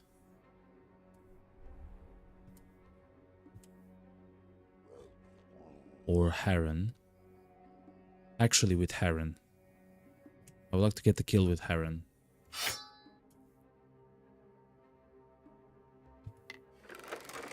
Here he is. And he cut his head. So the reason why I want to kill with Heron is because he's only level 4 or something, 5. He's only level 5. We want to get into level 7 as quickly as possible. But Hafez has leveled up. He now has access to Battleforge, which is amazing thing that we'll utilize a lot. That was a pretty hard fight, chat, but we managed to do so. Like, to do good. Also, we got the Giant Skull and Bones. If we combine 3 of them, we can make an attachment for armor, which ignores 1 hit on the armor, chat.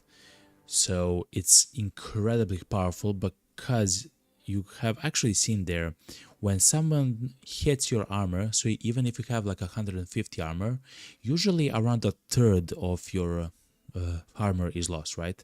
So from 150 you kind of get to like 50, and that's if they're using a one-handed weapon. If they're using a two-handed weapon, like, I mean, it can be whatever, right? It can be 100 damage to the armor, right?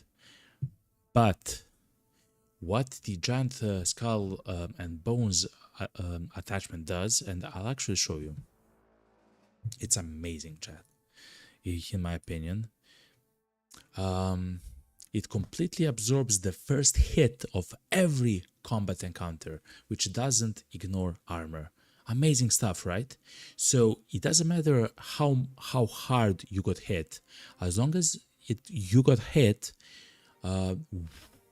with a hit that doesn't completely ignore armor, you will absorb it like nothing happened.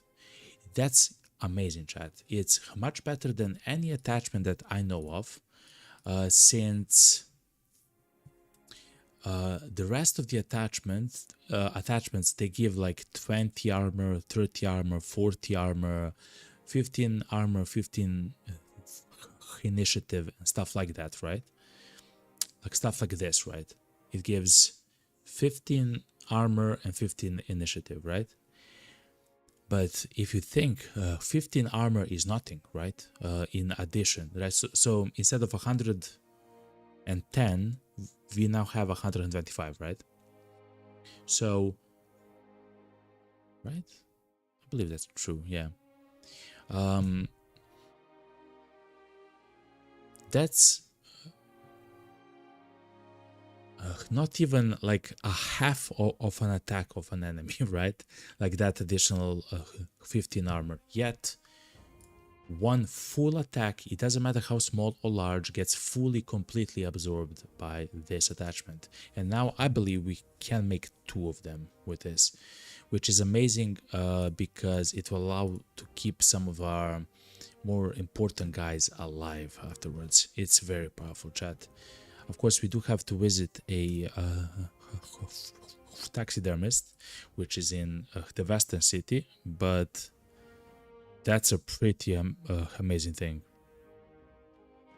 Also, since we are in the late game, chat, I mean, we're trying to go to the late game, we'll not have a tank which is nimble. We'll have a tank which is Battleforge, and we'll try to get armor which has 300 and more armor. But of course we'll go Battleforge on Hafez, our secondary main tank on the left flank. +3 defense in melee, pretty good roll. I will go Resolve on the guy as well. I'll go Resolve. Having Fatigue is very good, man, but I really want this +4 for the range defense. I mean, Fatigue is Fatigue, chat. Fatigue is Fatigue. Okay. Next level up, he can actually get Indomitable. At that point, he'll probably be better or very close to our level 11 tank. In some ways, he's already better than Willibald, considering that he has the Baleford trait, he has more HP than him, and very soon he'll have more defense in melee than Willibald. But we'll see, of course, as we play. What a crazy fight. Thank you very much, Abby, for the claps. That was a crazy fight, chat. Hopefully will not attract any unwanted attention. If you don't know, chat,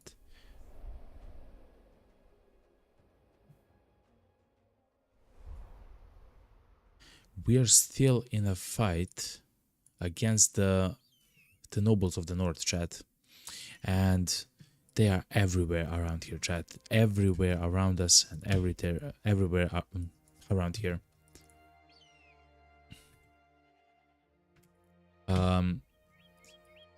They even have the Oracle, which is pretty close to these two cities. They even have the Oracle. The nobles of the north are holding that. Like, they are actually ravaging the southern lands, chat, like pretty hard. I'm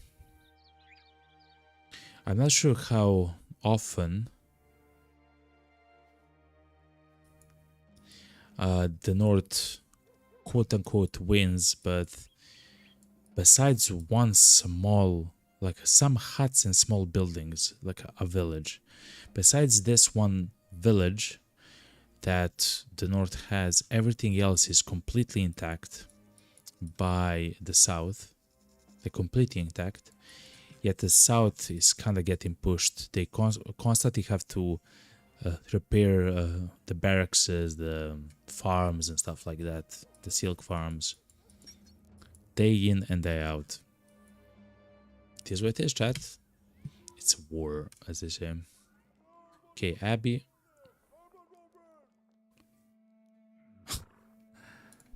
Let's fix your broken nose, man. Okay. Oh yeah, and we do have arena. So last time, chat. Last time, no, it's not Tor. It's a Barcud, chat. So Barcud, Karkani, and Hafas actually became arena fighters, which means that they have fought and successfully won 5 arena fights. They now have permanently +5 additional resolve. Amazing, right? It's a skill that's always on and it just works, right? Just there, which is very good. Also, Carl, Abby, and Willibald were already before the arena fighters, because yet again they won 5 fights in the arena. They're now very strong, chat. So now we have 6 guys that are completely decked out when it comes to resolve, right? Look at this. Besides maybe Barcode, we can use one of his level up to just at the very least have like 50, you know. That would be quite nice.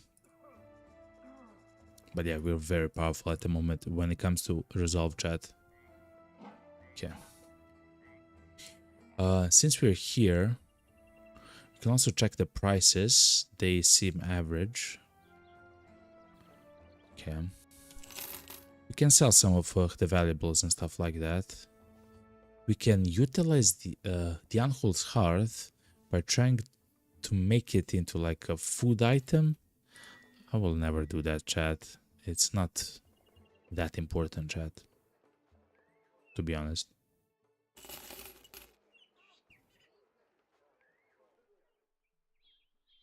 And all the rest seems fine. I will keep one of the scimitars. And we can actually give someone a notched blade. I believe we removed one of the notched blades. So we can give a throwing net to someone. I forgot who it was.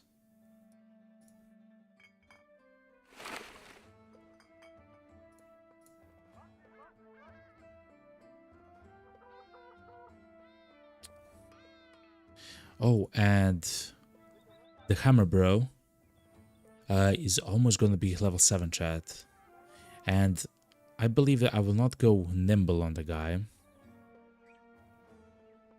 I believe I will go Bellforge on the guy. I'm not still 100% sure. I will test how much Nimble reduces the damage. So this is going to be 22. He already has 21 and 12. I might go, instead of Nimble on the Hammer Bro, I might go the route of having like heavy armor on the guy with Battleforged. We'll actually see. We'll see when we get there. But I don't mind him having like pretty strong armor. Because he will be in the front lines usually, blasting people, chat, just absolutely demolishing armor, heads, and everything with a two-handed hammer. And by the time that he's level 11, he'll have like 90-something skill in melee if he survives. He barely survived one of the last fights, chat. Okay. Let's see what's the combat in the arena though.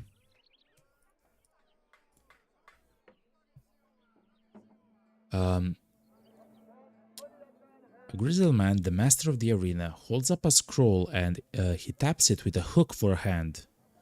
What do you mean you don't understand? It's just a squiggly line? No, look, this is its tail and that's the head.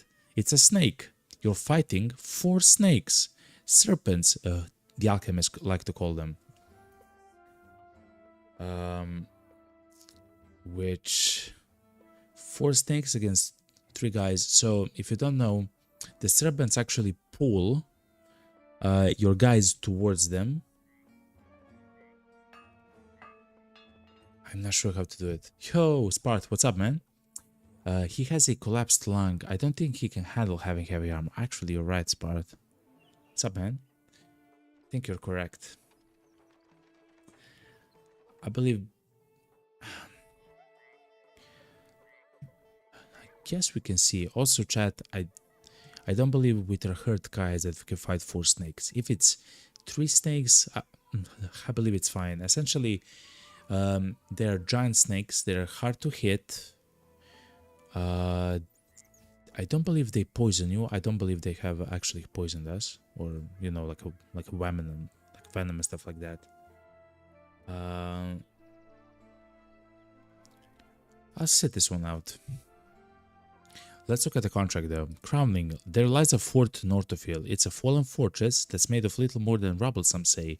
But the ancients actually built it there for good reason. No, essentially, he wants us to go to the abandoned fort and then fight waves of the noble armies. We cannot fight that, chat.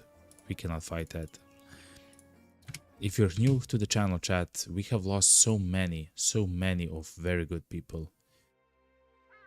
Amazing people to the men-at-arms, to footmen, to the armies of the north. Like many amazing men, which unfortunately we really needed, but it is what it is.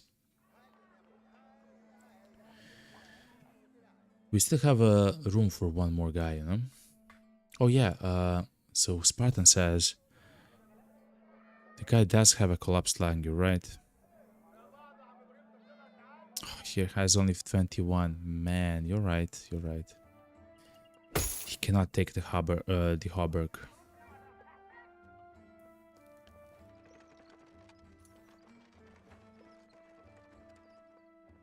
That's crazy, but you're right, yeah.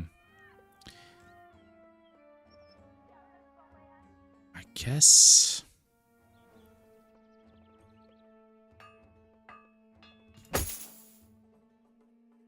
He's still hurt, of course. You're right, he only has 30 fatigue. Okay, but technically he doesn't need a lot of fatigue to be useful. So that's why I don't care too much about the partially collapsed lung for him, because essentially he will only move and attack in a single turn. if he also gets, so essentially at the moment, if he moves and he attacks per turn, he can build up 19 fatigue at most, right? So, and if he gets the mastery, the hammer mastery, he will spend 14 fatigue every turn if he's about to move and attack. If he attacks once per turn, then it's only 15 like this, or if he has the hammer mastery, it's only 12. He recovers 15 every turn fatigue. Yeah, I believe this is completely fine, as long as we don't utilize some of like the crazier attacks, which we probably will not. Yeah, I believe he's fine. He needs 21 fatigue. Fair enough, yeah. Fair enough. He will not be a user with the polearm, because only the users with the polearm can actually move twice and then attack.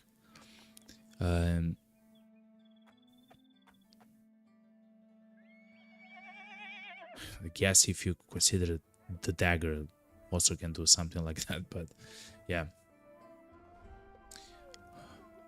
Hold the rest, or only get a reduction to the fatigue, not reduction in the AP cost, unfortunately. But still, he is going to be very powerful even with that injury, chat. Even with that injury. Okay. Enough yapping there.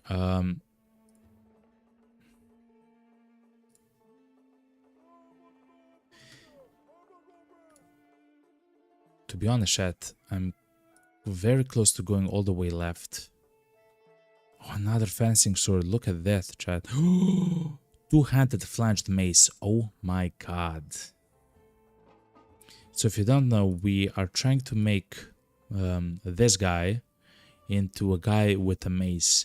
And I've decided long and hard, okay, about allowing him to... Sword lance, chat. Holy moly. Anyway, I have thought long and hard about letting the guy, which is going to be specialized in maces, so not hammers, but maces. If he should have the one-handed hammer and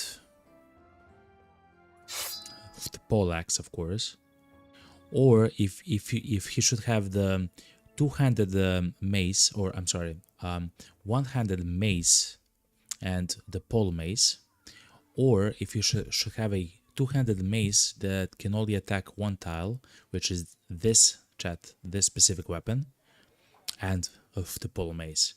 I have decided that the usefulness of the guy is not that he does insanity amounts of damage, which he does if he does hit, especially twice with one-handed mace, but it's that he can stun people, chat. If he has the mace mastery, he has a 100% chance if he hits a target with a secondary attack to stun the target. And that's much more important than hitting once very hard, okay? He can even technically, if he has enough fatigue, he can stun two people in a single turn, right? Which is, by the way, crazy. But as long as he has one... Hold on, so I'll show you. As long as he has the one-handed mace. Also, 2 hits with the specifically heavy southern mace is more damage than 1 hit from the two-handed flange mace. It's more damage to hit points and it's more damage to armor, I believe. If you don't have a shield, of course. If you don't have a shield, I mean. It's just a little bit less if you have a shield on a guy. He doesn't need a shield anymore. He had the shield for the fight with Anholds. That's now past.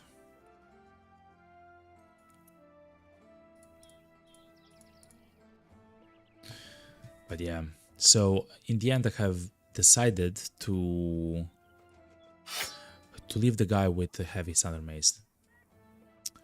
And he's just gonna slap, chat. He already slaps with double gripping. Oh yeah, so chat, if you don't know, as long as you have the secondary slot empty, if you're using a one-handed item, you're actually doing 25% more damage.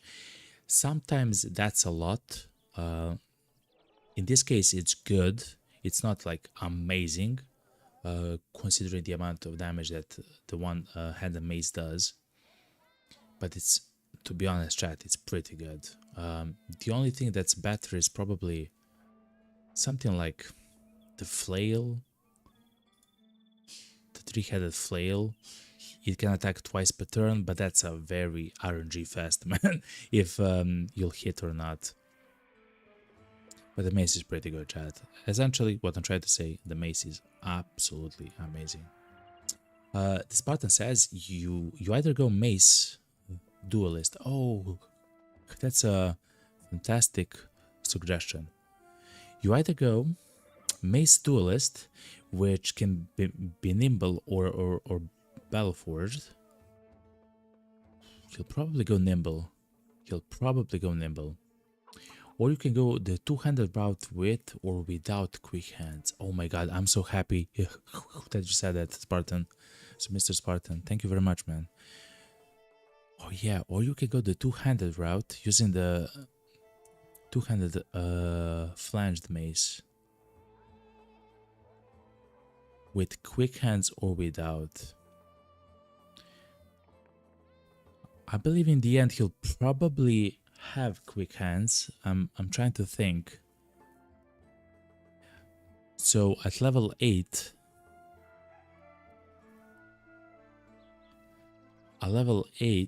he'll probably get fearsome. At level 9 he'll get duelist,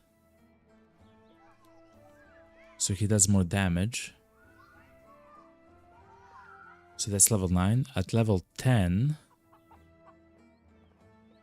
he'll get the hammer mastery. No, the mace mastery, right? Yes, the mace mastery.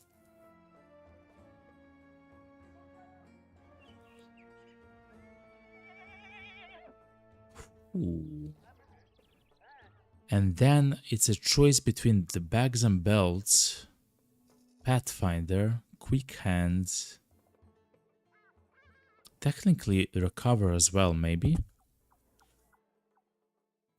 Brawny. No, he's a nimble tank. I guess we'll see in the next 2 level ups. Definitely for the next level up he'll get fearsome, like 100%. And then we'll see. Okay. That's good enough. Is there something special at the Alchemist? Yes, there is. Potion of Knowledge. Chat. I'm very fond of the Potions of Knowledge, chat. Because before I thought that they were used for only one turn. That's not the for one combat. That's not the case.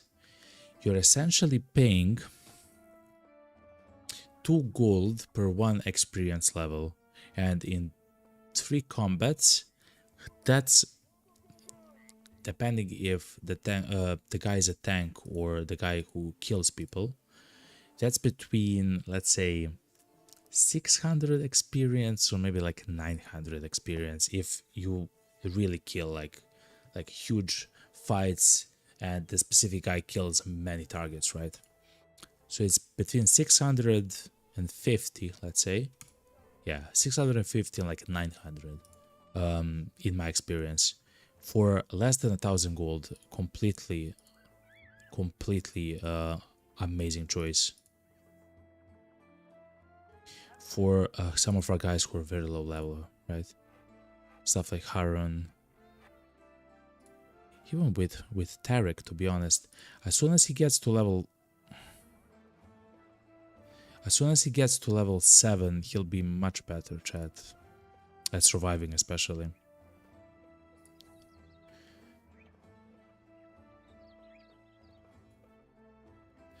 This guy will need 4 more fights to level up. But this guy will need like almost the same, actually. No. He'll need 7 more fights. So with this, it's around 4 or 3 more fights to level up as Tarek. Let's have him have the potion of knowledge. There's probably a way to stack potions or something like that, chat. There's probably a way which I don't understand, but for now we'll do this. Because it's still very good, by the way, chat. Like, it's still amazing, by the way. Okay, let's buy a few food items. We don't need too much food. 100, 130, 150, okay.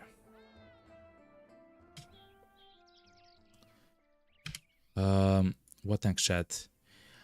I suggest not going to Azim Shab.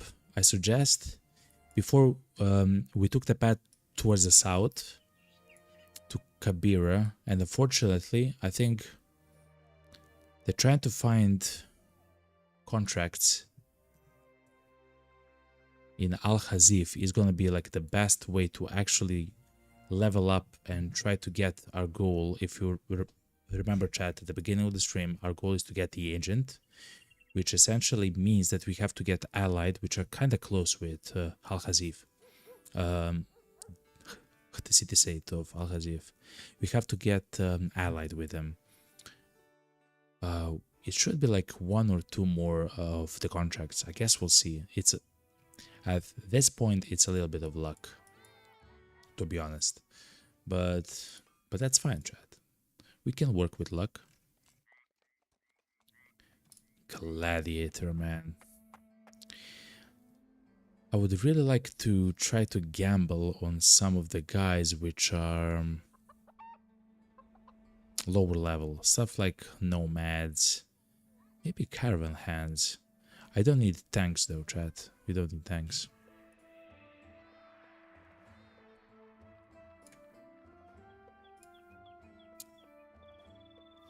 Let's buy the throwing net. Let's buy bandages just in case. Oh yeah, Thor has a whip. Remember what I said before, chat. Because Thor, I mean, he's a very strong guy, man. Okay, so Thor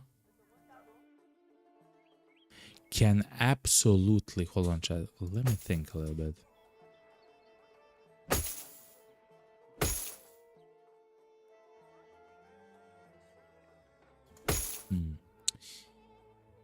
Thor can exchange... can change his weapon from the two-handed scimitar all the way to his whip, after which point he can, up to 3 tiles, try to hit and disarm. He has a 100% chance, by the way, to disarm a target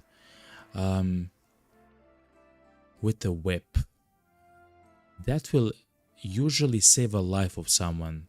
I forgot about this, chat, but he would be able to use that, for example, there on the brigand leader or on the assassin, so the assassin wouldn't do so much damage to Heron in that last fight. We should try to remember that for the next time, chat. It's very important, man, very important.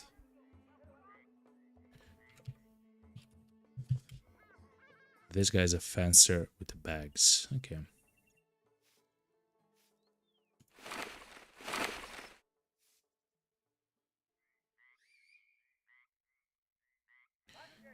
Okay, chat, let's try to go towards the north. Enough yapping. More playing. If we find a fight that we can take, we're quite hurt though, chat. But if we do find a fight that we can... Oh, Corey is... Let's exchange Corey for Tarek.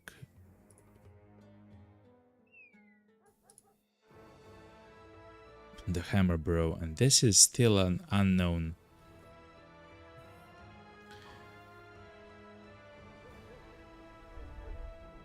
He might be a great sworder, chat, like a sword master.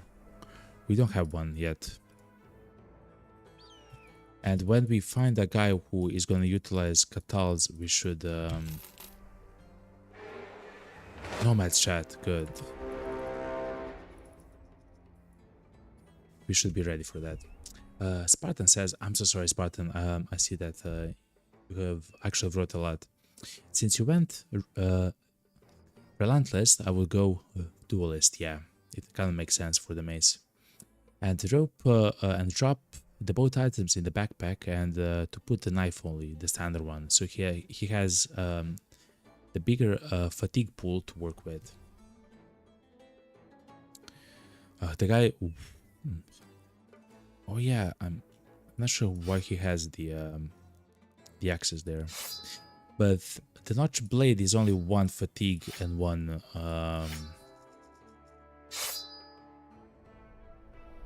initiative. It's fine.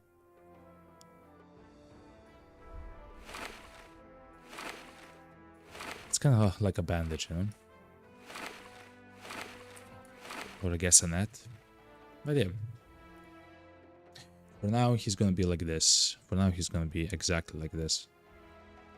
At some point, he'll probably utilize the pole mace, because sometimes he would be in the back ranks, just absolutely demolish, try to demolish people with the pole maces. Okay, 9 nomads. We are still hurting.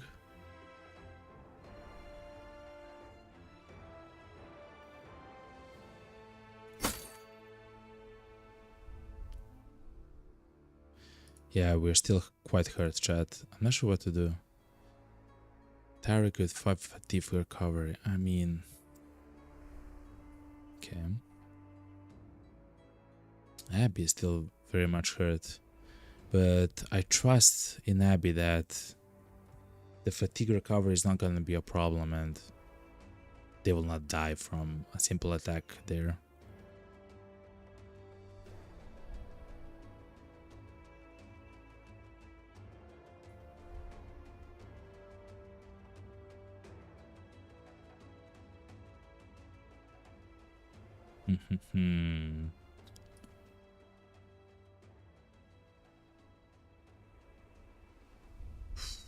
Okay.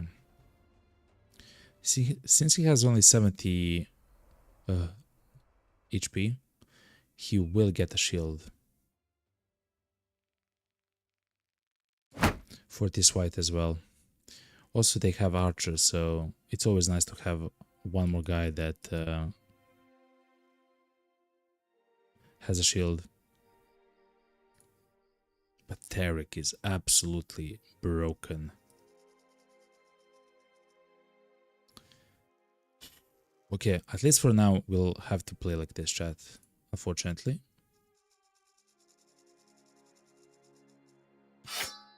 We'll also utilize the scimitar instead of the falchion because it does 5 more damage at the minimum.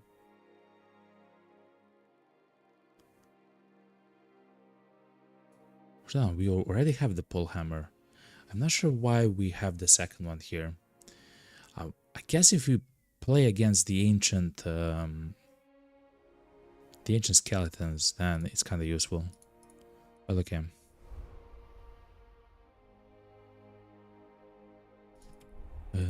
These should be just nomads, like nothing crazy, nothing special.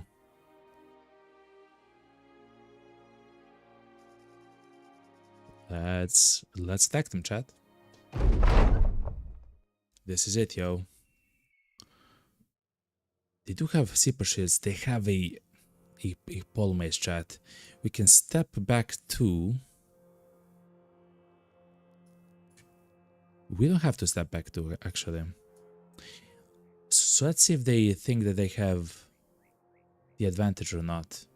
It's kind of important in the way that we'll approach this fight. If they think that they have the advantage, they'll just stay there. We don't have a handgun on us though, unfortunately. It seems like the handgun would actually make them run towards us, which is very interesting. They're standing there, okay.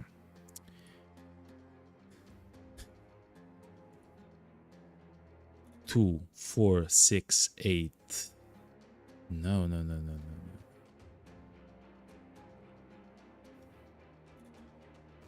2, 4, 6, 8, maybe.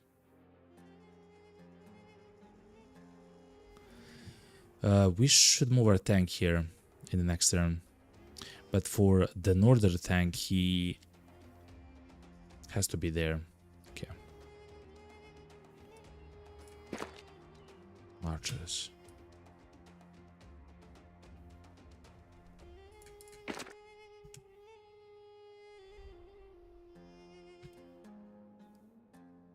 He skipped turn. Okay. So now we have our answers. If they attack Isend, that's going to be the worst decision that they made. Okay, they haven't attacked Isend. Interesting, man.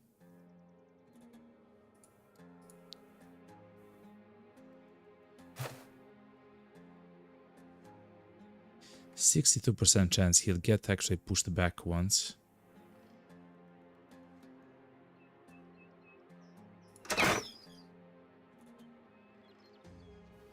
Unfortunate miss.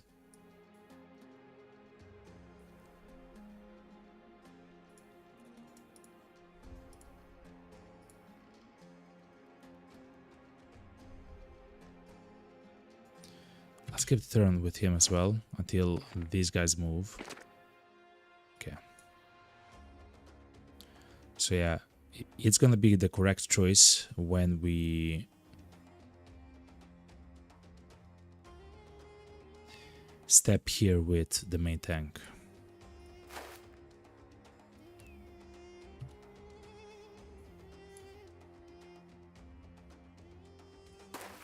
This is completely fine. They both have a shield. I hate that they have a shield since they actually have pretty high defense in melee. When they have low HP and stuff like that, since if they're healing, I just love to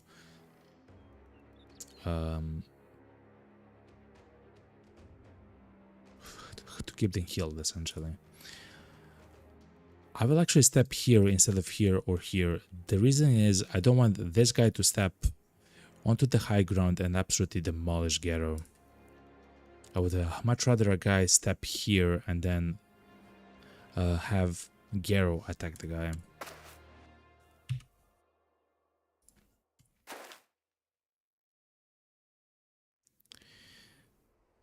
The pole mace can step up one and attack only our tank.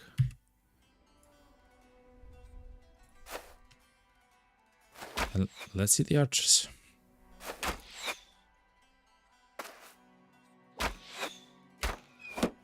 Okay. The archers essentially did nothing. That's fine.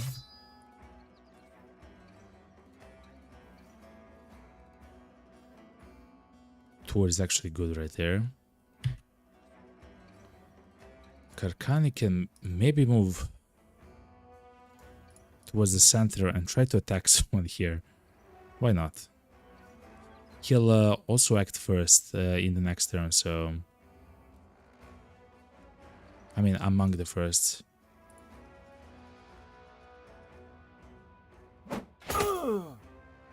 Pretty good.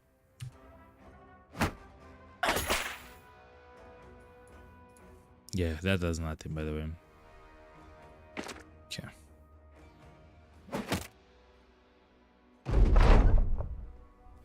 So Carl will wait his turn.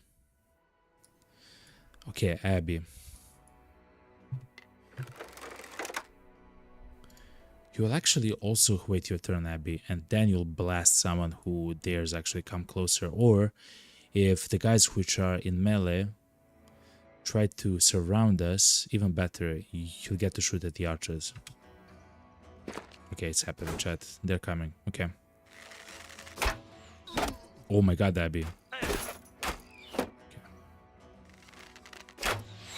So by the way, chat, the archer that shot at arrow at Abby, he actually missed his intended target, which was Thor, and hit Abby, by the way.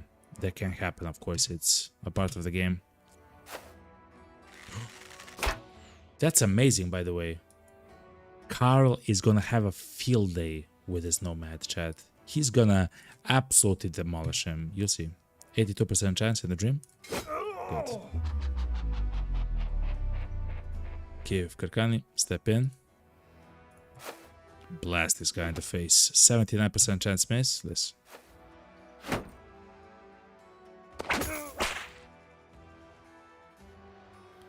Interestingly enough, they're not stepping in. This guy can actually step here. If that's the case, hold on, chat. Let's them be intelligent. Does that become a problem? No, it doesn't. In fact, it becomes amazing because it will allow Garo to step here and attack the guy downstairs. But our tank should go here and utilize Indomitable. Okay. 43% chance. 43% chance? God damn it. Okay.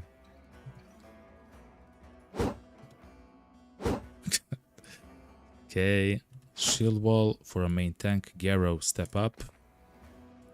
Attack the outlaw. Okay. Please, someone. Hit the outlaw. Okay. But Carl is gonna attack the guy with the pole mace. 44% chance. Miss. Miss. Okay. Okay. Someone at some point will have to hit the will have to hit the shots, chat. Okay.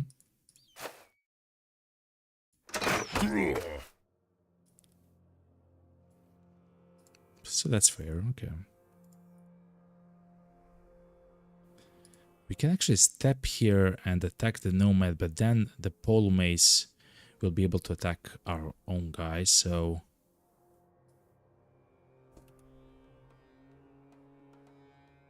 You know what? I'm the guy with a whip. I'm the whip guy, okay? 51% chance and the dream. He's now whipped, he cannot do damage to us, chat. Thank you very much for the raid. Who's that? Slug2. I'm hearing something. Hold on. Whoa. Thank you very much. Thank you very much for the raid with 54 viewers. Slug2, welcome. What have we been playing? 54 raiders, chat. If you're here, please send some love to the raiders. In the chat right here, we are, of course, in love with them. Just a second, chat. Hell yeah. Hopefully, you've had a fantastic stream, man. Slug2, and welcome. So Abby says in YouTube chat, sorry, I missed the last night's stream. I have restarted my peasants run, and on day 35, only one guy is level 4. And everyone else is lower levels, and yet I killed 3 unholds, only one guy hit. It was my proudest moment. That's crazy, Abby. I've heard about the run. A lot of like amazing players at the game are doing the peasant run, so I guess I'll check at some point. Slug2 says peasant militia as well. Okay, fair enough. Slug2, on day 12 of the run, I have 13 guys, 5,600 gold, and brigade leader gear. Wow, man, you are doing so well at that. That's crazy, Slug2. And at some point, I'll probably also try to do the peasant militia. Sounds so fun, but I'm completely new to the game, you know, and everything like that. That's crazy, yo. Chat, anyway, go and follow Slug2 to actually watch the peasant run, yo. That's the link. You can actually see it on or in Twitch and on YouTube as well. So feel free to follow the guy on Twitch as well. And then it's incredibly easy. So, hold on. I randomed the origin this run. It's a strange origin. The first 3 fights are super difficult, and then it's incredibly easy. What? The only one that I thought that is kind of easy is the one where you start with only one guy, right? But he's like super strong, you know. Yeah, it sounds very fun. But starting only with peasants, I don't know, man. I don't know. Yo, Sins, what's up, man? So PM is very easy. PM being chat, the peasant militia. Lone Wolf is one of the harder ones. Holy moly, how come? Yeah, Lone Wolf is weird. It takes a lot of patience. I have watched a lot of the videos on YouTube. Of course, that those are the videos of YouTube, but they just seem like they blast people when they're playing as the Lone Wolf guy. Not having a reserve is a huge handicap. Oh, I can actually see that, yeah. The only reason why we are still alive is because we can switch some of our guys with some of the others which are hurt at the moment. It's also hard to consistently win fights with only one bro. I mean, yes, if when you say it like that, but no, I understand exactly what you mean. Yeah, of course.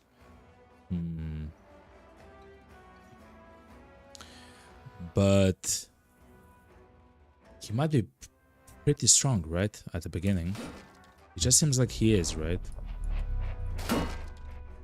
Chat. Future's gonna blast people, chat. Kirkani has a berserk as well. Holy moly, chat. Of course he has berserk. God damn it, Kirkani. Yeah.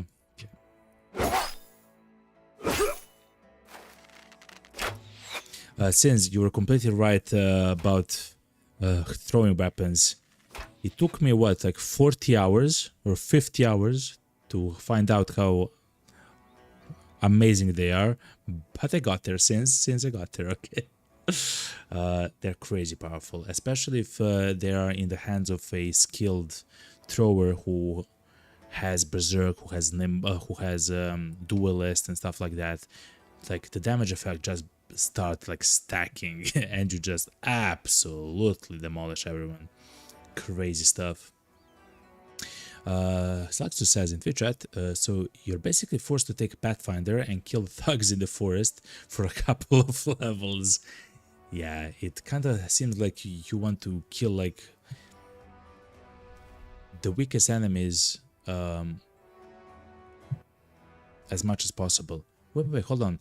Can you recruit some of the guys when you start the Lone Wolf campaign? Because if you can have just a few more guys that can maybe throw stuff or just have like a shield and a spear, that seems very powerful.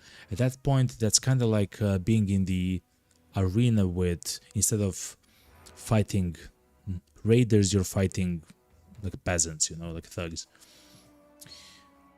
Sin says, no, it's the weakest start of any origin by a significant margin. The Lone Wolf, the first 10 days at least, are the weakest. Okay. God damn it. It just seems so fun, you know? Javelinas for the win. Yeah, the javelins and the axes as well are crazy, man.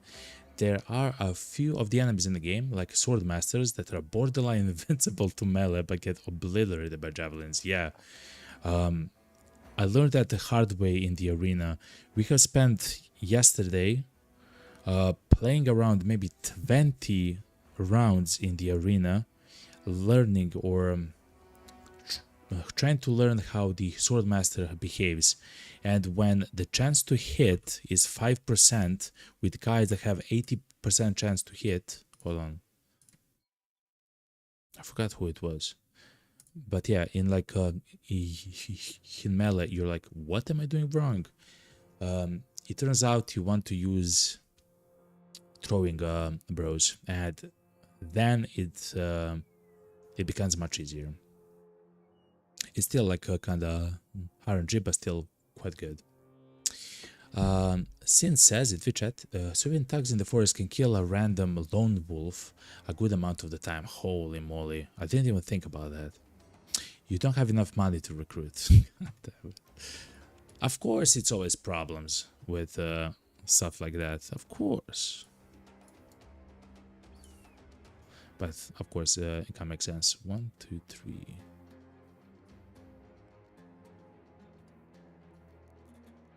I wonder how much damage the whip can do to guys with armor. If I had to guess, 0? Yeah, essentially 0. The guy punched. No! Give me back my weapon, yo. It's mine. Okay, Abby, it's time to demolish the poor guy, okay? Step in, 79% chance. The guy is done so.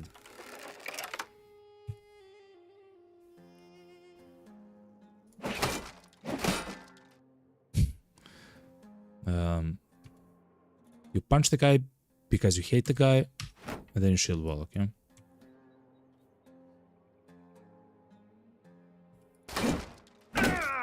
Holy moly, how much damage, okay. Oh, the guy is running, chat. We don't have to fight him then. Then we can probably step here and attack once at the Nomad Outlaw. Okay.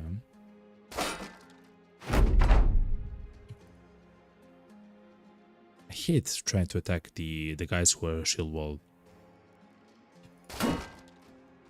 They just survive everything, essentially.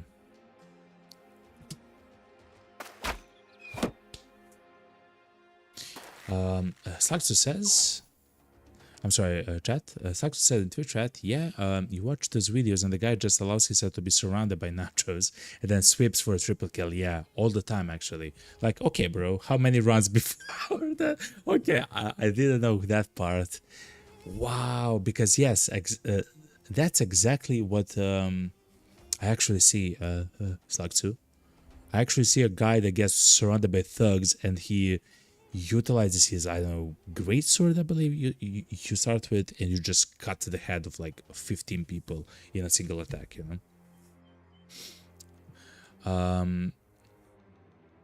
Sin says you are probably watching the videos runs where they farmed the seed for a perfect lone wolf and did 50 tries for a single fight. I believe you want to say, yeah. So they try to find like the perfect seed for stats, and then even when they get the perfect seed, they have to get the perfect fight and the perfect RNG in a fight, at least the very few in the beginning, I guess.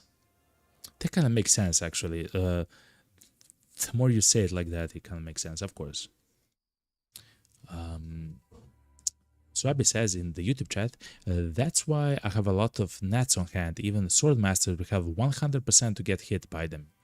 Yeah, I believe the net increases it by 30% or something. Yeah, the net is very powerful against the Swordmaster. We have found that out as well. Especially if he's not yet in the zone of control of your guys. Because then you can kill the other people around the Swordmaster and then you can just fight the Swordmaster alone a bit later, which is quite powerful. If you actually disallow restarts, you don't just YOLO and repeat. Yeah, the playstyle is very different. It's true, like I guess the way that we play on stream, right? We cannot just simply, I mean, I guess depends on the stream or everything. That's already a little bit weird. But yeah, like you cannot just play a run and essentially try to throw dice, right? You have to play kind of good, you know. So I completely understand, of course.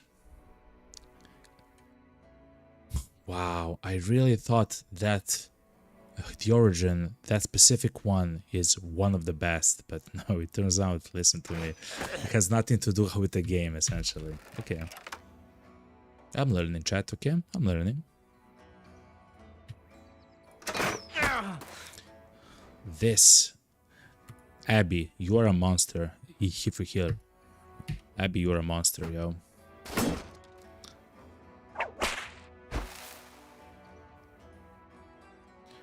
I'll actually move here and whip this guy in the face, man.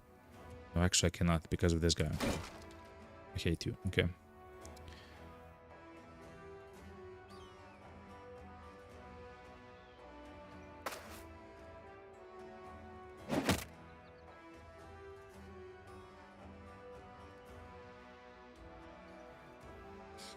I cannot actually go, actually reach them. Interestingly enough. I'll try them.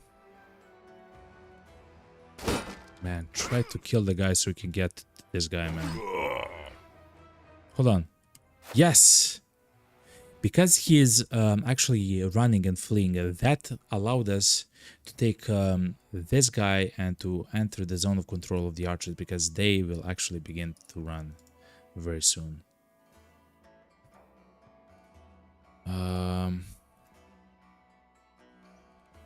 Who is about to move? Isn't.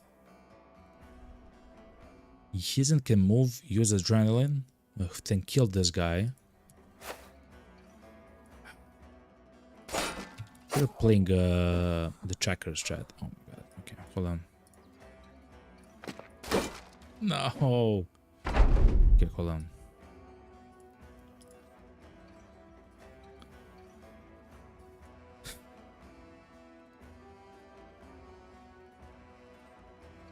I want to kill them all. Thankfully, yeah, we'll be in a position to kill them all.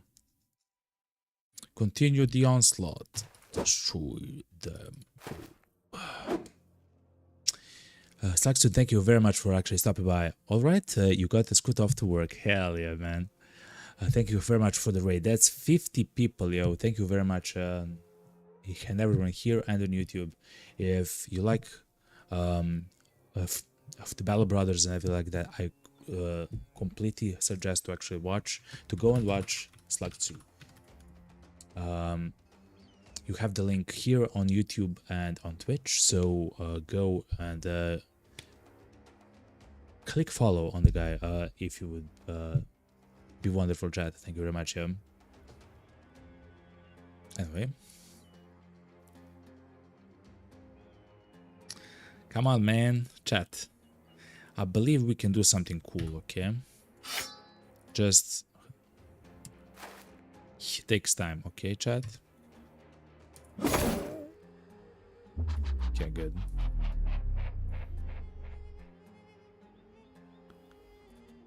Uh, 2, 4, 6, 8, 3, 6, 8. Okay, Karkani, you have to kill this guy. Karkani, you have to kill this guy. Okay, perfect, chat. Actually, perfect. Essentially, perfect fight, chat.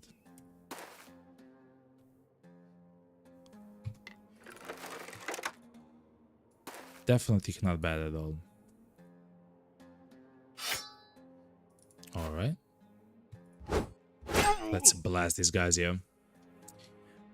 Sin says, Slaxu, to make sure you paint your toenails before you take those pics. God damn it, everybody. Okay, fair enough. Some toenail action is gonna happen, okay? Yo, Abby says on YouTube,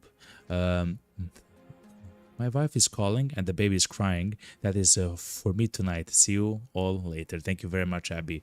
Thank you very much for actually being here for watching the stream. And hopefully I see you again, okay? And hopefully your wife is not too sad that you're actually spending time here, because this is amazing here, you know? Thank you very much for watching and for the tips and stuff like that, you know. Have a fantastic one, man.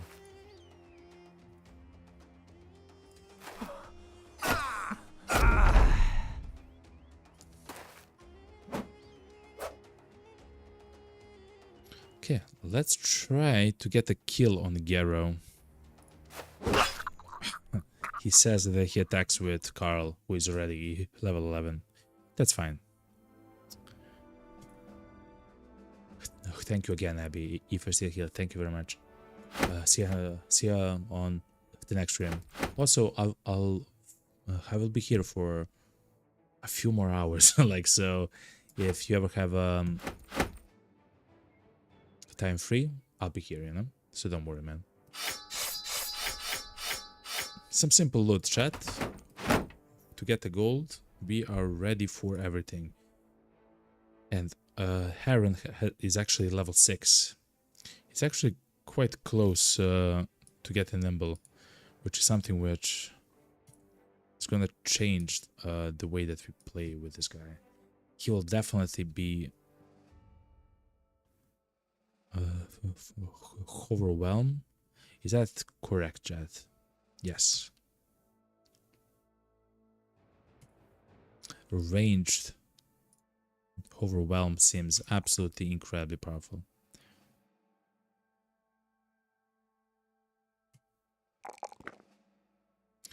We'll also take the range skill. He will actually have around 80, I believe. No, yes. Like 75 to 80 skill range, which is going to be a lot for being a hybrid thrower. Low defense in melee, so we'll go hit points. It's going to be more useful since he also has Colossus at the moment. Okay. There is a camp. Oh, there is a camp, chat, somewhere here. Somewhere over here. For the nomads, but we yet again have to become allied with Al-Khazif. And it's gonna happen at some point.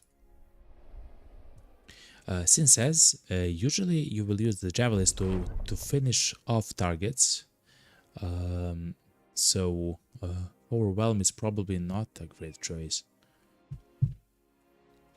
To finish off targets with the javelin, I kinda tried to use them as a skirmisher, right? So before they come in contact with us, I use them, and when they are in contact with us, I like to just do as much damage, including with the javelins, on the guys, right? Especially since the javelins can also injure the enemies as well, which will probably actually make the fight easier, right? I guess you're right. What happened here, man? There's been a bit of the fisticuffs between some of the men. Apparently, there was a disagreement about the marriage rights between men and women. The Northerns believe it should be 1 and 1, while the Southerners prefer to marry as many women as one can get their hands on. Okay, you tell the man to stop fighting like women and focus on the task at hand, which may or may not be to finish a job to get coin to then spend on a woman, but that's neither here nor there. Oh my god. Why can't we all just get along? Like, it literally doesn't matter, guys. You do whatever you want, man.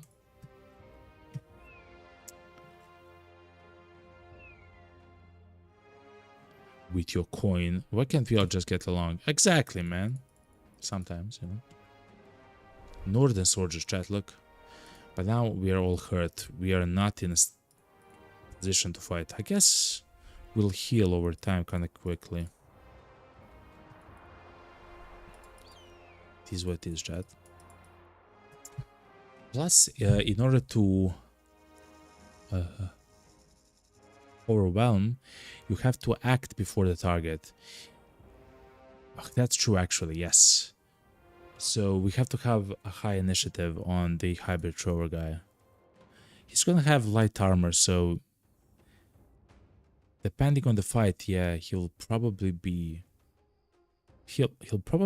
in the 90 initiative at some point. We'll see how. You're right, man. In order to utilize the perk, he has to start before the guy. You're right. You're right. I guess we'll see.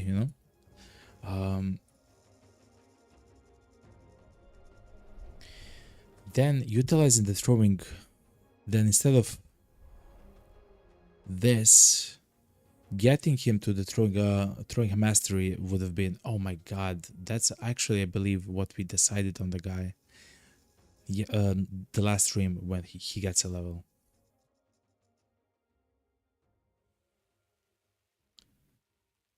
God damn it. Okay. This is what it is, chat. This is what it is.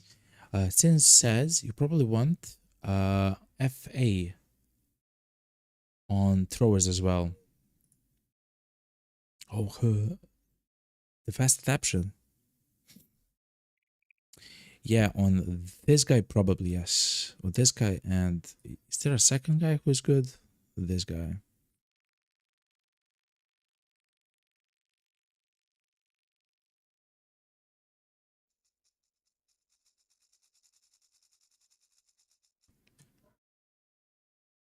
You're right.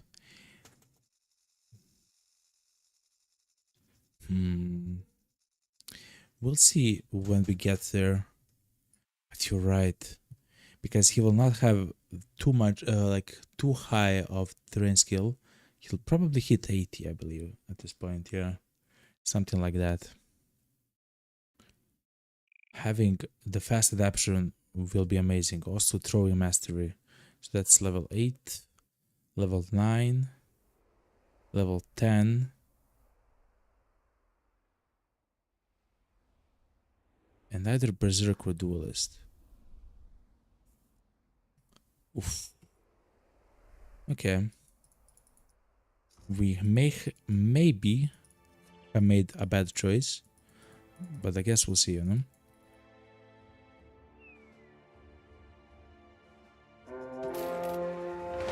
Perfect.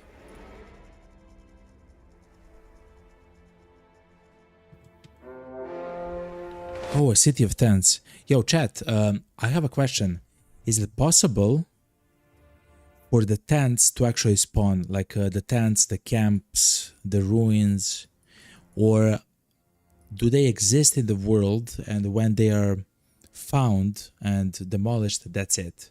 They will no longer spawn. That's a pretty important I believe information, you know. Some version says also the level 11 is also a long ways away. Yeah, you're right. Those small optimizations are so important, man. Because yes, of course, the level 11 is what 12,000 experience or something like incredibly a lot. Like no, 15,000 experience. So he is just at the beginning of his journey. You're right. Okay, chat. Simple fight. We are still hurt on some of the people, but the good thing is that we are repaired. So that's kind of important.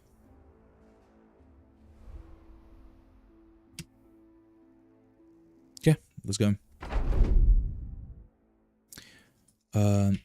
Chat, before we start this fight, I will stand up and stretch. I will grab something to drink and I will be right back. Essentially, chat, we'll take a small break. Hopefully you don't mind, chat. We'll also try to listen to some of the beautiful music of the stream. But I also wonder, do the camps and ruins respawn? I'm not sure though, chat. I'm not sure. But anyway, chat, I will be right back, chat. Stay tuned, okay? Hold on. Helium.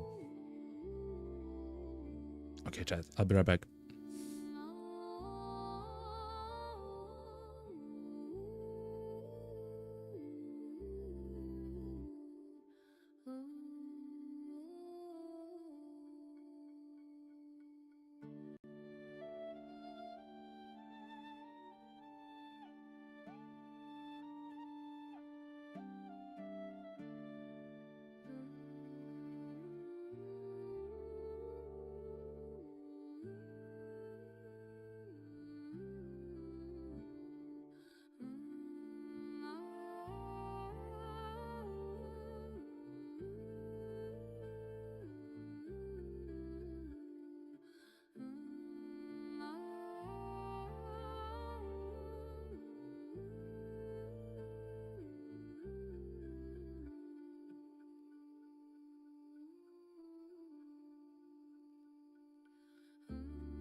forest way. Morning wakes the newborn day. Ancient rivers clear and bright carry songs through morning light. Above the hills the banners fly, golden wings across the sky. Every hearth and every home knows the land where hope has grown. If the night should veil the sun, still our hearts will beat as one. If the cold winds cross the plain, golden fire will remain. Glory to the golden dragon, guardian of field and flame. Raise our voices ever higher, honor to the ancient name. Glory to the golden kingdom, bright beneath the endless sky. May its light shine on forever, never shall its spirit die. Every stone and every tree guards our ancient memory. From the mountains to the sea, here our hearts were born to be. Children laugh and elders sing, every season, every spring.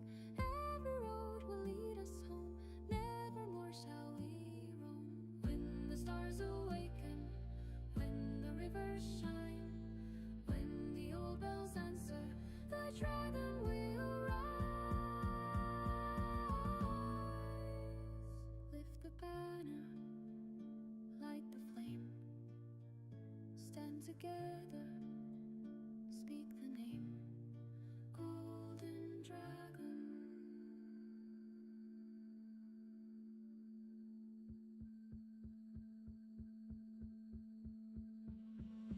Glory to the golden dragon, guardian of field and flame. Raise our voices ever higher, honor to the ancient name.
my name. Every breeze recalls the flame. Though the road is long ahead, hope will be the light we tread. If we follow where our hearts believe, every wish can learn to breathe. Shine, shine, like the stars above the sea. Find, find who you're meant to be.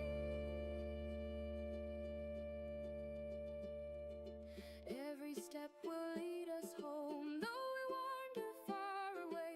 Hold my hand, we'll greet the dawn together.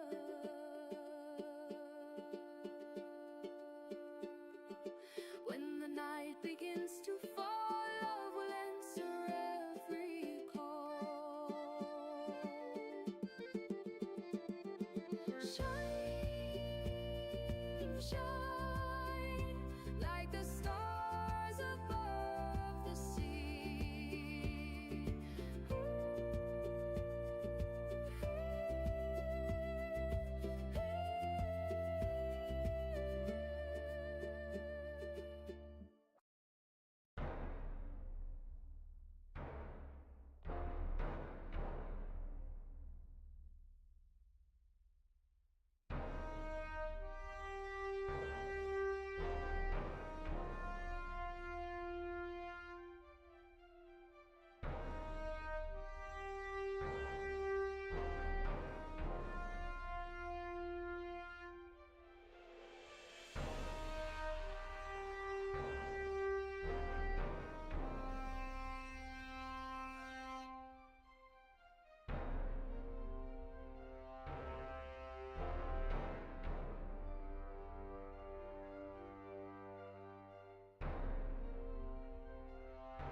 Morning light upon the stone, every path has led me home.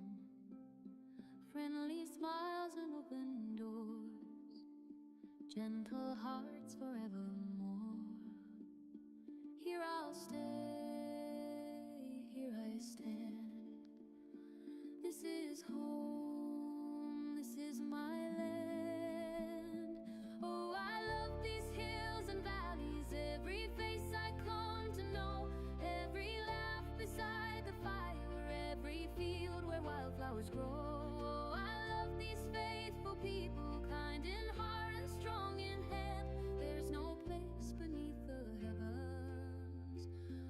this blessed, beloved land.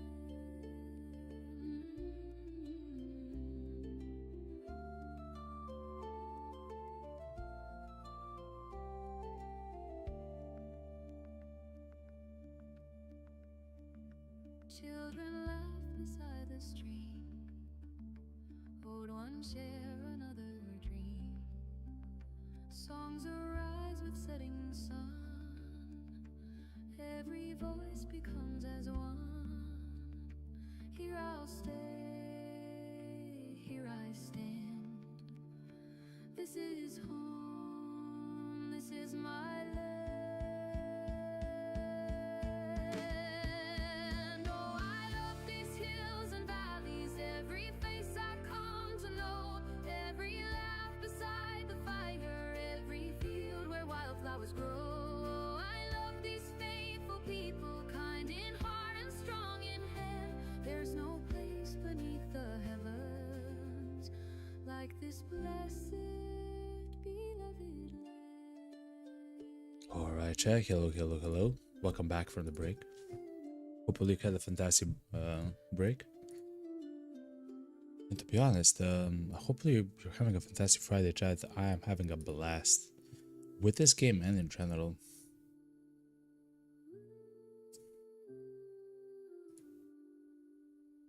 It seems like a beautiful start to the weekend, you know? Hold on, chat. Everything seems fine. Right. Here we are, chat.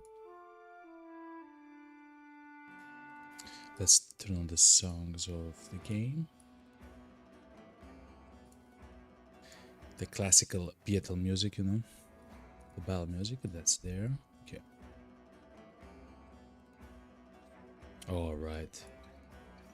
So, they actually have archers. It seems like they only have 2 archers, so I'm not too worried. I'll skip just turn and 1, 2. Wow. The guy with the poleaxe can move, I believe, twice and then attack. No, he can move only once and attack here. So try to do this. Oh, it's only slings, chat. Okay.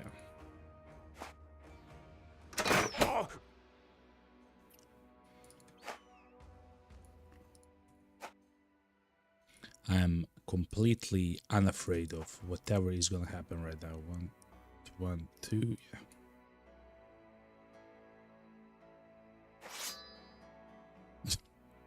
Okay.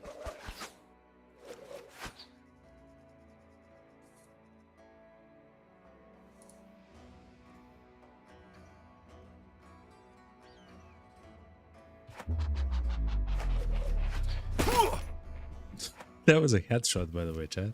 That's crazy. Okay.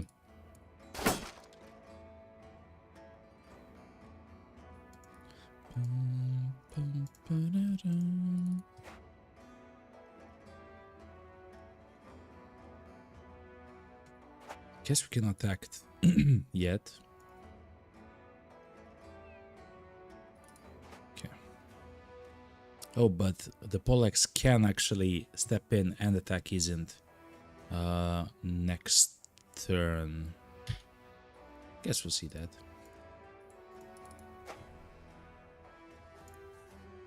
If we do something like this with our other main tank, I believe it's gonna be fine.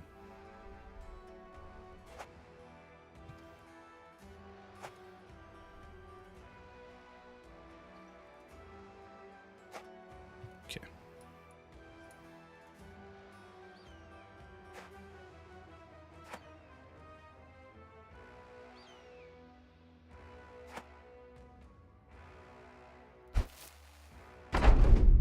Okay. Let's simply try to kill them as quick as possible so we can, I guess, not get hurt by them, you know? Injured kneecap, I believe it means that his movement takes 1 additional action point, which is exactly what happens. What happened? He moved once, and he doesn't have enough of the action points to actually attack, which is perfect for us because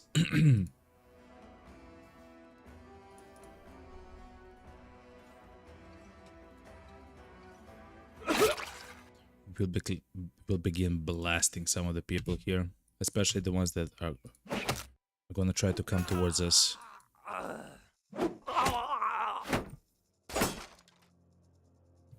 Yeah, Sins is actually right, chat.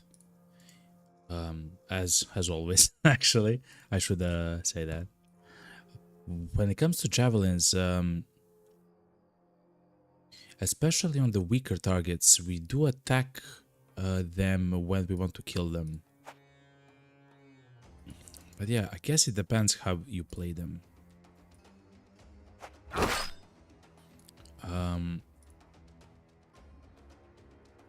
So yeah.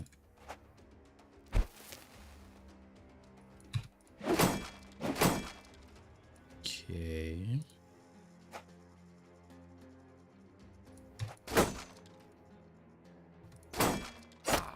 I'll simply just attack. Utilize adrenaline since we have it.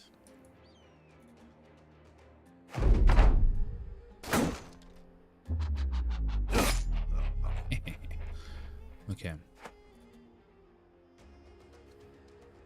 We want Hafez to get a kill, want Barco to get a kill, which means that we want to hurt the guy with Carl. Yes, Abby can do it a bit later.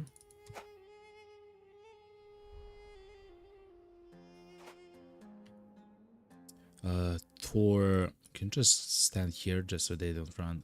Yo, Utman can also try to get a kill. He wasn't lucky enough.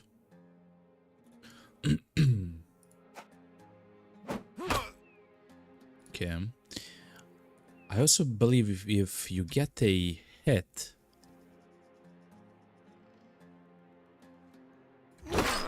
that also increases your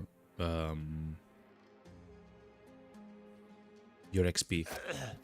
And our tank, he also needs experience. Good. Very simplified, chat. We did get the pole mace that we can sell for some gold. The way to do so is to repair it. Okay. I'm not sure if repairing the bow is worth it.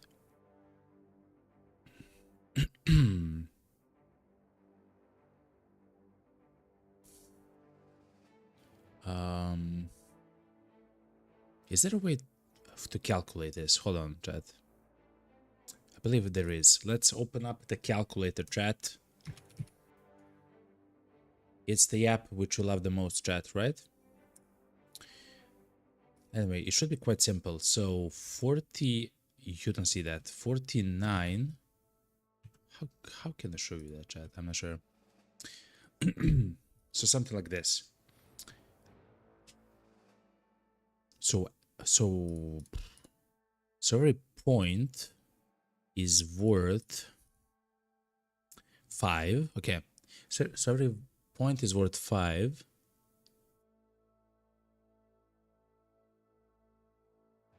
When you repair with a tool,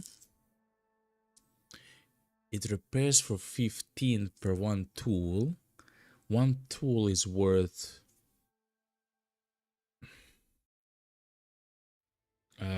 12, right? Hold on. So 5. We know that each point for the composite bow is worth 5. Okay, hold on. So let's say the tools in the south cost. So this much per one tool. Oh yeah. It's incredibly worth it to repair because one of these repairs 187 golds worth of if that's no hold on. But yeah, it's so much more worth it, chat. Essentially, is what I'm trying to say. Because you get 20 tools for 250 gold. Each tool is worth 12.5 and also repairs 15. Yeah, which means that every point repaired is worth... you spend less than 1 gold for it, right? For every point repaired. So it's completely worth it, chat. To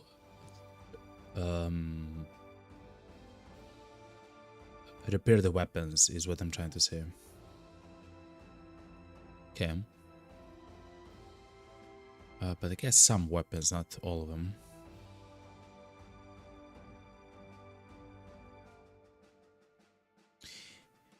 So technically it's also worth it to repair this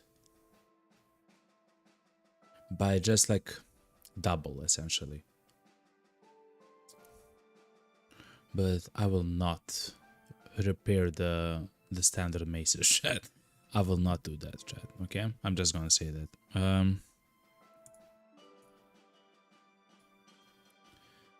Next thing which is important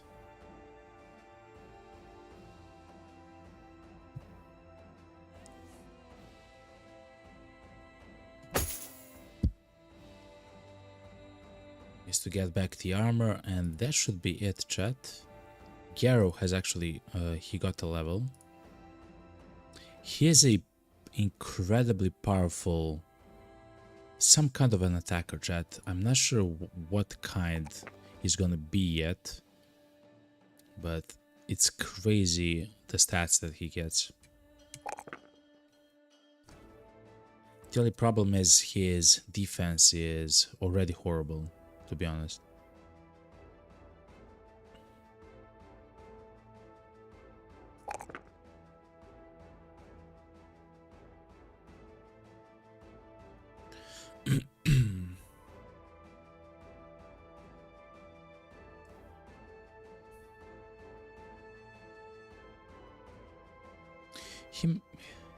He might also be like a shield guy with a mace as well. I guess we'll see, chat. I guess we'll see. We'll definitely go gifted on the guy.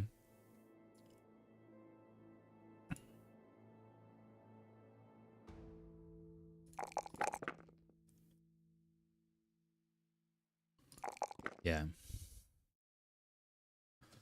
Okay. He's using the noble sword as well. Okay. So, can we fight the City of Tents? I believe we can. Oh yeah, Sins said something in chat. I'm so sorry, Sins, that I haven't read it. Sins said in Twitch chat, a camp of the same type will spawn in an eligible location pretty quickly. Okay, so they do respawn from time to time. Okay. That's amazing to know. So we can fight the tents, the camps, the ruins and stuff like that, and over time they will respawn. That's very good to know.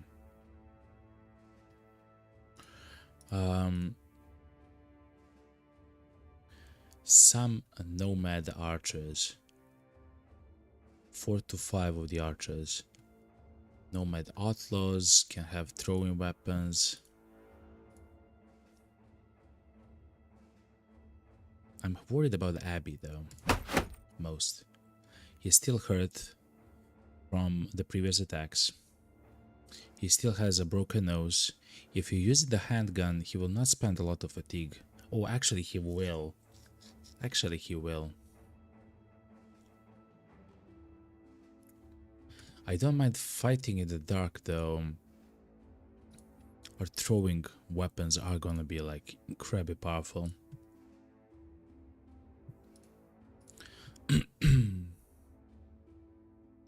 Philbuild, you will not utilize this ever.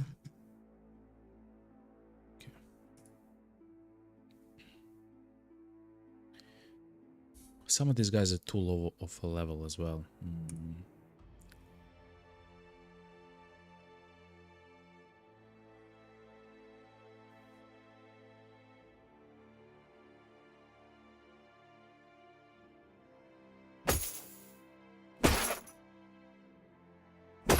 So the hammer bro, I believe, is more important to me than this one. So I will try to give him the assassin's mask.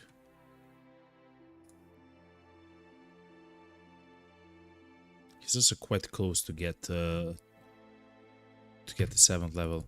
I guess we can.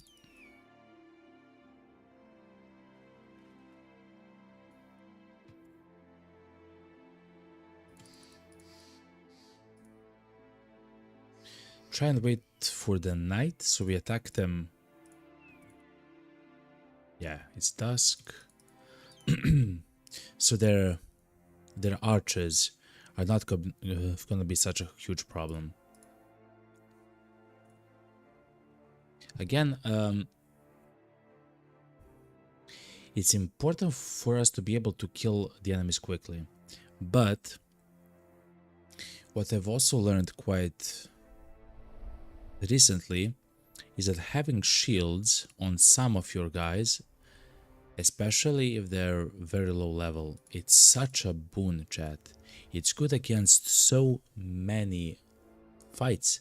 It's good against the footmen, actually, chat. It's good against the footmen of the noble armies of the north. It's good against unholds.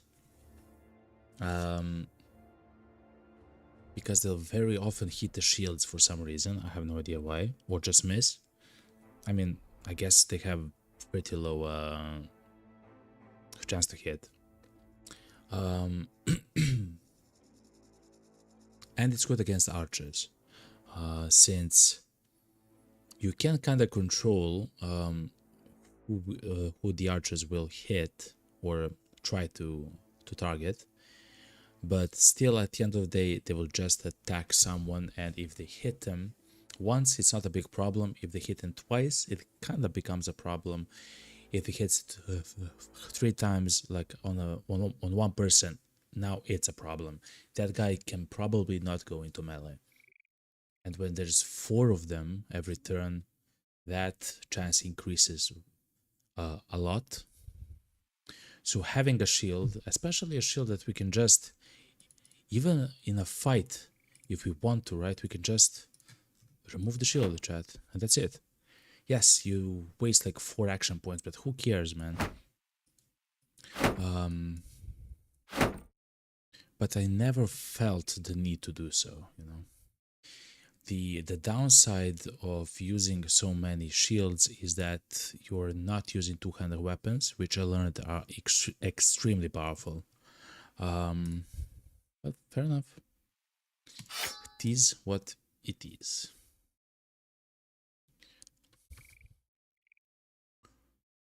Let's go, chat. Enough yapping.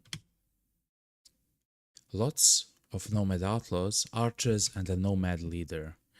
If we can, we should try to get the gear of the nomad leader. That is going to be 200 durability armor for the body, of course. Also, if I'm not mistaken, since we have a handgun, they will attack us, chat.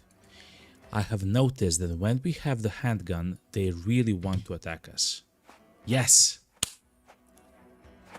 For whatever reason, they consider the handgun like the utmost problem that they have to fix yesterday, you know?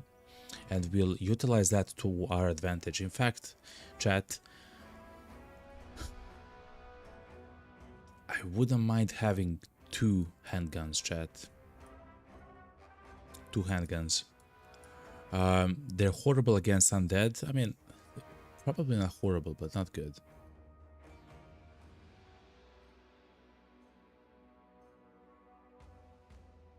Came back, chat.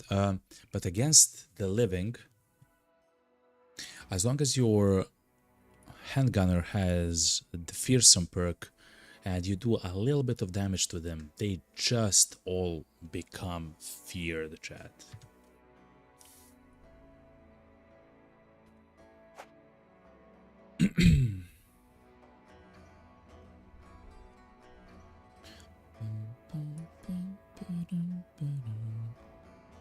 I'll step in. I hate you. Okay. That's the leader. It has to be. Usan the robber. Okay.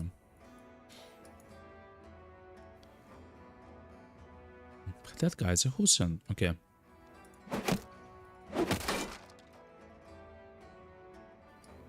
The only thing, whoa, there's 17 of them, chat. Okay, so we have to play this then intelligently. The way that we'll play this, Willibald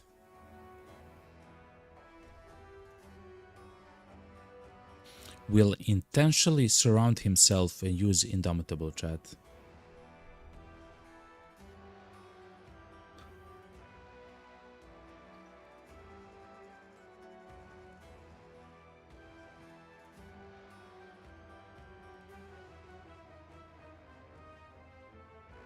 This guy, what, 1, 2, 3, 4, 5, 6, 7, 8, 9, 10, 11. There's 6 more, chat, including the archers.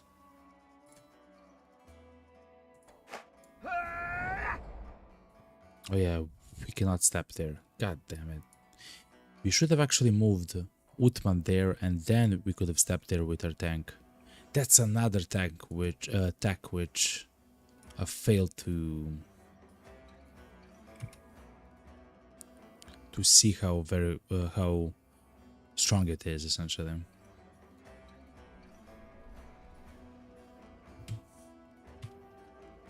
Okay. Well,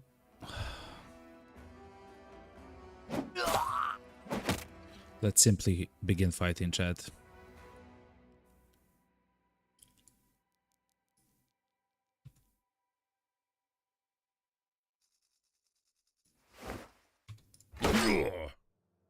If he gets surrounded, that's fine.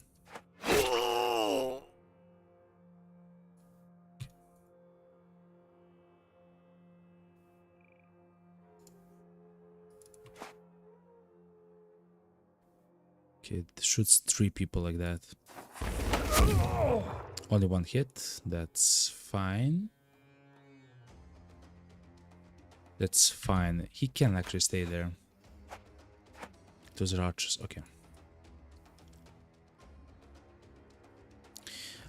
Carl will actually be the first to act in the next turn.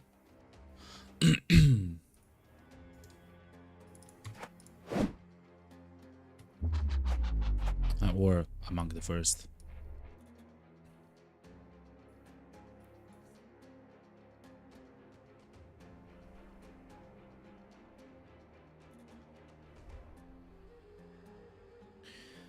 So Barcode will actually step here and attack this nomad once. God damn it, okay.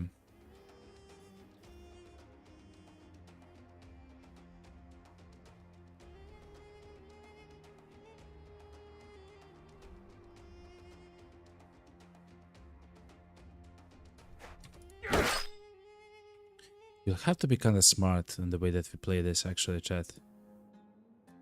There may be a lot of damage that's coming towards us at the moment.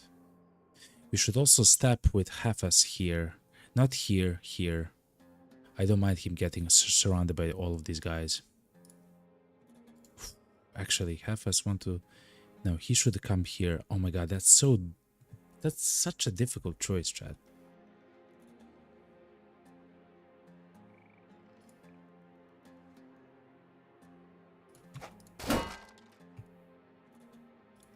Man, that's a difficult choice.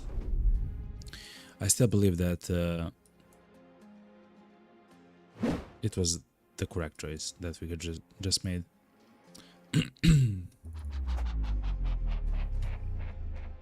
84% chance. Okay, he's fleeing. That's usually a very good sign.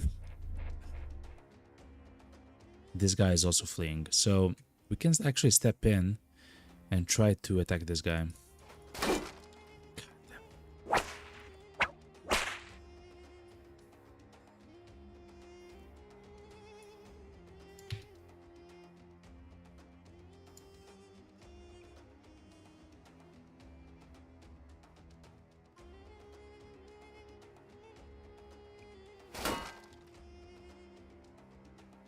He'll be surrounded by 3 people. That's immediately a huge problem, actually. We need to get... That's a crazy shot, man.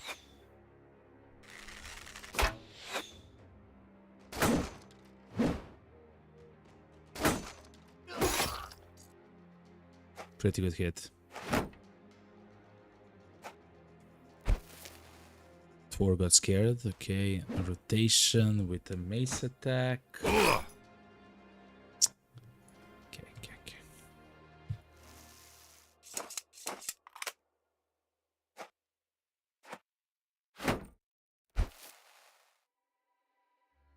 We need to kill immediately people, okay? Okay.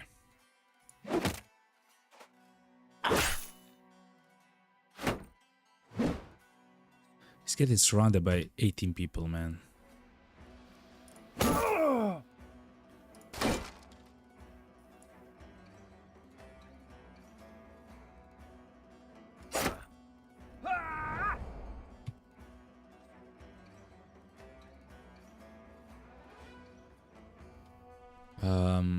Let's step in and deal with these guys if we can. Okay. A little bit of damage is not bad. I made a mistake with Carl and with Thor. They should always stay in line. I always actually place them in the front. 50% chance miss. Okay. And now they have a chance to get demolished by some other people, unfortunately. This guy cannot step to us and attack us.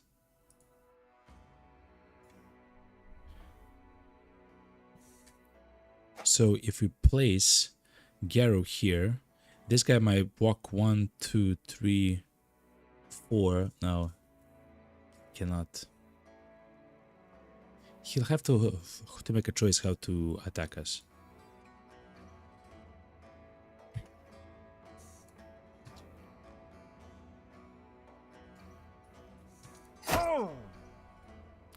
So he is out.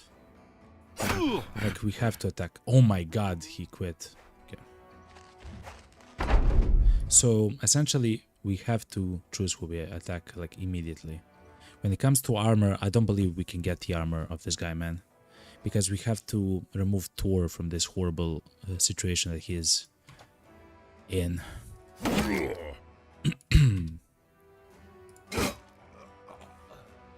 Pretty good hit though.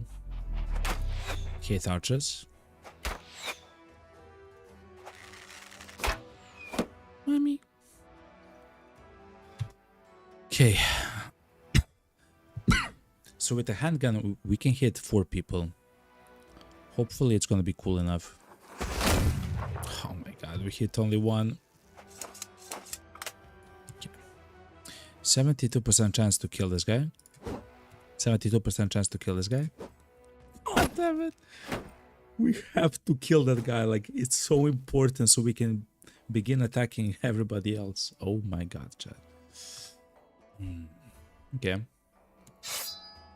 Javelins.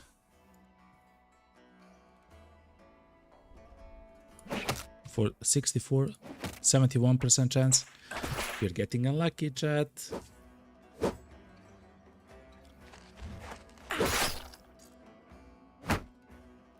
Thor got stunned somehow. I wasn't watching too closely, unfortunately.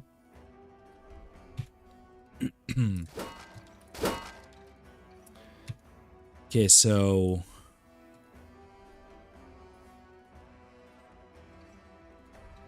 The leader is right in front of us here. We are destroying his armor, so we'll not get his armor. We just want them dead. That's our decision. Fair enough. We can throw the net. Yeah, we can throw the net on this guy so he doesn't blast Kakani. Switch to Warbrand. 32% chance to hit. We hit his head. Okay.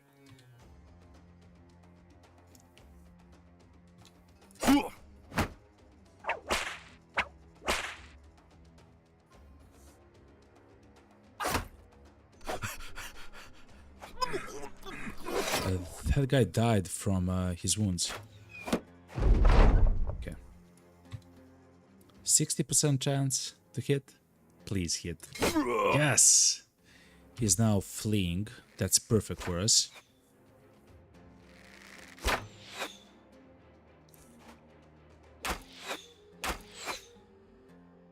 Okay, Tor, you have to begin blasting some people, chat. Okay. Perfect. That was also fine hit. 73% chance we have to kill this guy, man. Okay.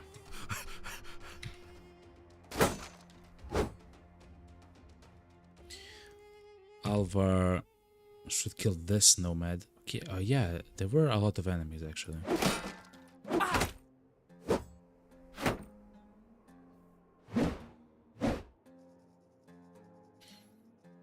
Whew. 35% chance to hit this guy. We have to take stuff. Actually, if we move, there's gonna be 6 fatigue. That's 54. That's not enough to hit the guy with the standard axe. So we have to attack like this. Ah, yes, okay.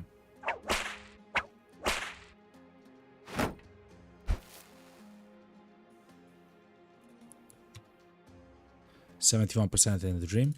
71% in the dream. Okay, he's running. Okay, good. Ooh. Yo, what's up, Jarek? What's up, man? Hopefully you're doing amazing. Hold on, I'm not hearing the sound effects for my alerts, unfortunately. But what's up, Jarek? Hopefully you're doing well. Yeah, I don't hear the sound effects. I'm so sorry. Hopefully, chat, you are hearing the sound effects.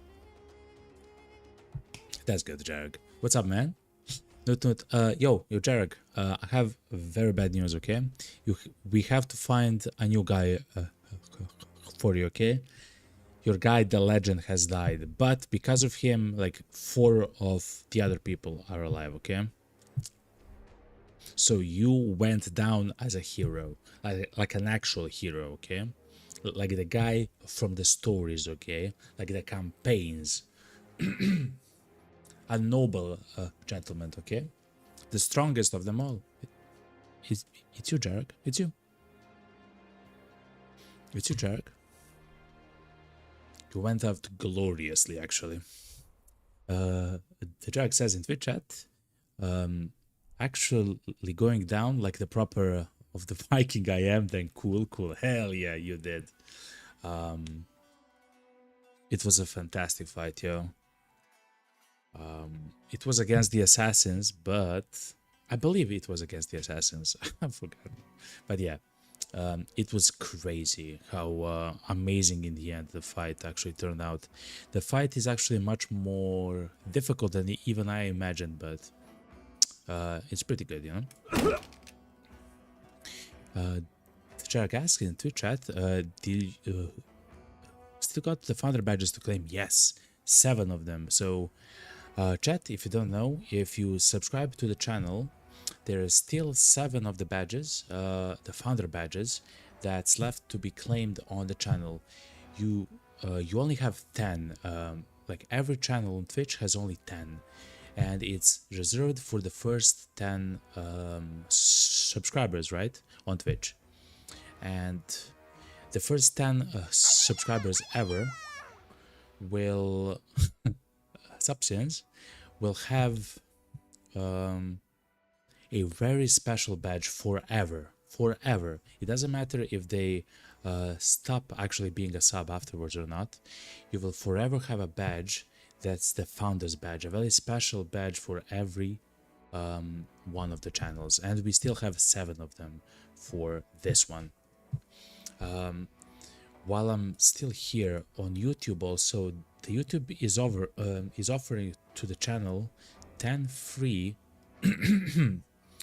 memberships to select viewers, which means that if you select join next to the name of the channel, substance, yeah, I don't hear it actually, since, but hopefully you guys are hearing it. If you click the join button next to the what's it called, the name of the channel, you will get a choice to subscribe for free for 1 month on actually to become a member on YouTube. You get access to the emotes for a channel on YouTube, which is special. When you comment, you get you also have a choice, like if you leave a comment on videos, right? You get access to the emotes, you get no ads, I believe, and crazy other stuff, you know. So if it's free and you want to, you can of course subscribe for free, or I guess become a member. Anyway, chat, that's enough the sellout moment, but yeah, thank you very much, everyone. Whoa, what's that, yo? Jarek, thank you very much for your subscription. Jarek, you have been subscribed for 3 months in a row. So the way that happens, chat, is because he actually got gifted twice or something very similar to that. And now for the 3rd month in a row, he himself became a subscriber. Not only that, he became a founder. And if you look next to his name, you can see 2 badges. The snowflake is for one of the special events on Twitch, but the one next to it, left to it, the number 1, is the founder's badge, the badge which he will have forever on this channel, forever. It will be always his. It doesn't matter if he's a sub or not, he will always have it. That's amazing, yo. 6 founder badges left. Thank you very much, Jarek. You are amazing, yo. Yeah, you did a 3-month buy. You are crazy, Jarek. I'm so sorry then. You are crazy, Jarek. Thank you very much for the 3 months. You are amazing, yo. Welcome to the realm of the Golden Dragon. You will actually be attached, your name, forever. On the left side of the panel, your name will actually start counting there. And thank you yet again. Thank you very much for, like, you are insane. Thank you very much. You are the 4th founder of this channel. And if I remember correctly, you were the 110 follow or something like that, something very close to that. I remember, like, some crazy beautiful number as well. Thank you very much. The Jack says it's a 3-month buy for your 3rd Twitch founders badge. You're hunting the badges. On Twitch, that's crazy, man. They're so rare, yet you have 3 of them. You're crazy, man. Something like that. Thank you very much, Eric. You're amazing, yo. Welcome to the realm of the Golden Dragon. I love you, man. Okay. We should find a new guy for you. So when we find a god of some kind, we should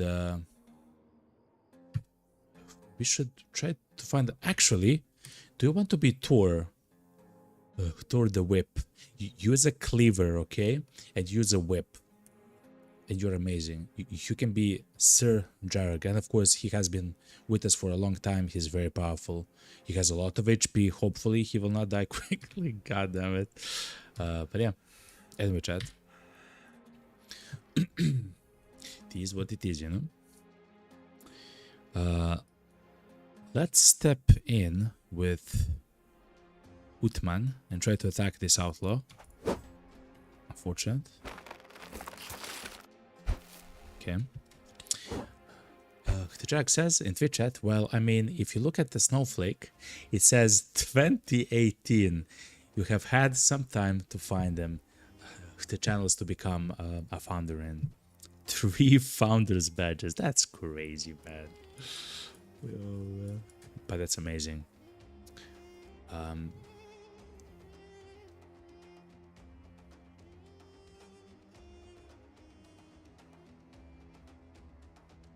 Again, thank you very much, man. The Jack says it's time to say the spire with your brother, with my brother. So have the luck. Thank you very much, Jarek. Have a wonderful session of Say the Spire. I love that game. The second game is amazing. The first game I have played, I don't know, for hundreds of hours, man. I don't know. I lost time in that game for weeks, man. It was crazy, man. Have fun, man. And thank you very much for the lurk, as always. Hell yeah. So we killed the brigand leader. He had the what's it called? The Shamshara. No, the I forgot the name of that sword, chat, but that's a pretty good sword. Okay. We should try to get the guy with the hammer, chat. God damn it. 250% miss. That's always horrible. It is what it is, though.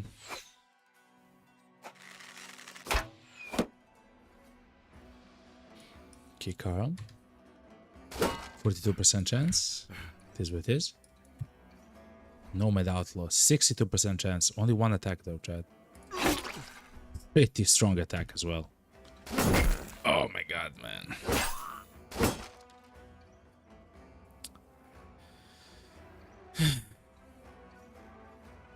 Haron yet again is absolutely getting demolished by a hammer, man. Like, he cannot catch a break, chat.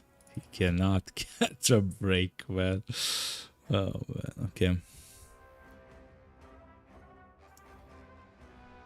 Is there a way to hit all 3 of them? I believe because they are like this. If I aimed here... Actually, yes, if I aim here, I can try to hit these 3. Okay. But also I can step down and aim at these guys. I believe trying to take care of this side is... No, actually, it's almost taken care of. Okay, let's shoot this one. Oh my god, okay.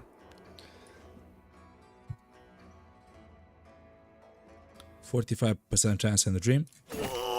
Pretty good hit.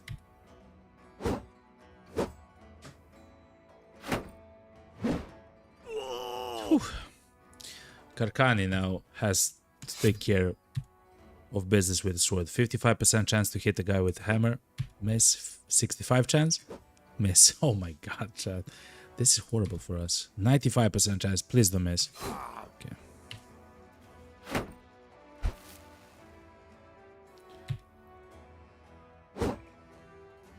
Please hit once. 57%. Oh my god. Our rolls are horrible, chat. But technically we are rolling quite high, just we don't want to roll high, we want to roll low in this game.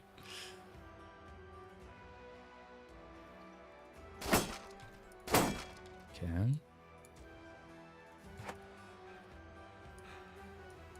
Okay, Gero, you have to hit the guy with the hammer, man. That's behind you, about to slap you in the back of your head, man. Oh, chat. 3, 2, 1. Okay, once more, please. Okay. Harun, 56% chance in the dream. Good, Harun, you'll not leave, okay?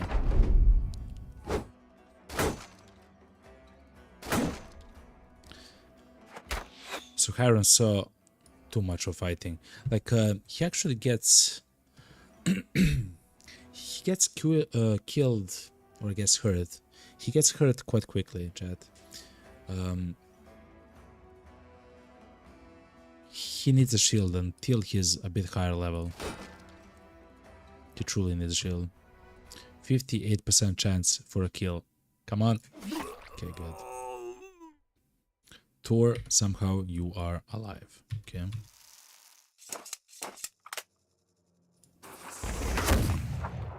Okay, he's also running. 41%. He's also running. Step in so he cannot run away.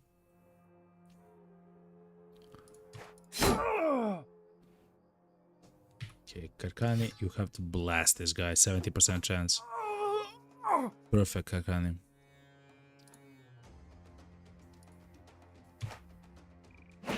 Nine percent chance to hit. It is what it is.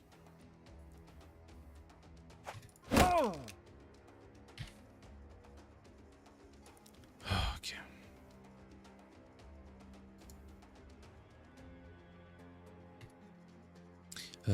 To be honest, chat, we are quite hurt.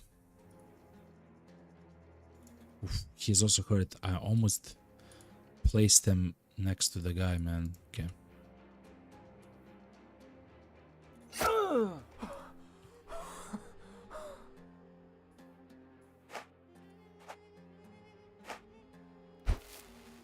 He came back, chat. Crazy. He actually came back, chat. Wow, he dodged. He dodged that, chat.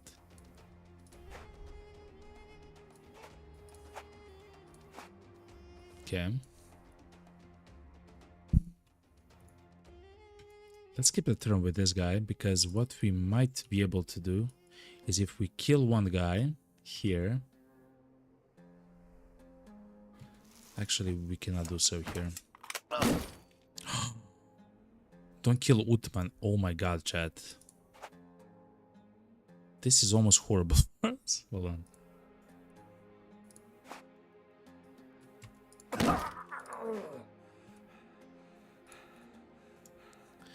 Essentially, we can step in and try to attack this guy with a spear. Oh my god, we saved the life of the guy, man. Woo.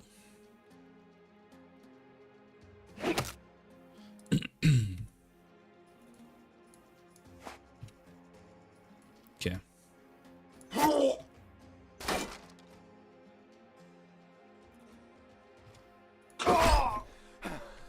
Okay, and he even got, oh my god, and he even he got a kill, chat, which is also amazing.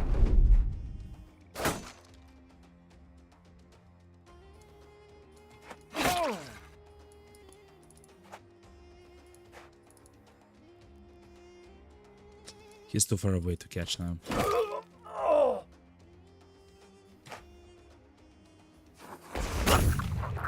Abby got a kill. Okay. This should be it, chat. I believe this is it now. I believe we can skip turn with everyone. And this guy would just leave, yeah, okay. At the very least, Utman, instead of dying, is now a new level, chat. It's a higher level. A whole bunch of money there, which is nice. Medical supplies, tools, arrows. A southern helmet with a coif, okay. Nothing special. A shamshir, it's not a samsara, it's a shamshir, okay. A whole bunch of maces with a mallet. Oh, a named shield, chat. A colossal barrier, a finely crafted heater shield made almost entirely out of metal, no way. Heavy and durable, yet lighter than it looks. The craftsman who made this must have truly been a master of his trade. Melee defense 25. Shield skills build up one less fatigue, doesn't matter. Melee defense 25 instead of 20, by the way. That's an incredible tank item. I'm incredibly excited because of that. It's essentially your tank, whoever will get the shield, your main tank, or it doesn't matter. His defense will be increased by 5 more. He'll probably have like 50, which means that If you increase it by 5 more, it means that you increased it by 10% for the same item, like forever, essentially, as long as he's alive. That's crazy, chat. That's crazy. So the enemies will have a 10% less chance to hit the guy compared to what he has right now. Amazing thing, chat. That was a huge fight, chat. We almost died, right? Yeah. Some of our guys almost died. But not bad, chat. Okay, so this guy is a hybrid thrower. His skill in melee, though, is getting absolutely demolished. I will tell you right now. If he keeps rolling like that, he will not be a hybrid thrower, chat. He will be the game thrower, okay?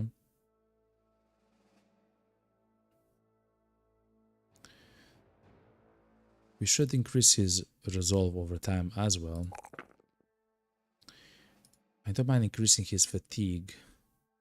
Also, if he's gonna be a hybrid thrower, quick hands is probably something important on him. I always like to take dodge, chat, on these guys because the first few turns of the fight, the dodge is pretty strong, right? He essentially gets like 10 or 12 or 15 sometimes, but usually 10 free essentially dodge, right? For the few first rounds of combat. Pretty good.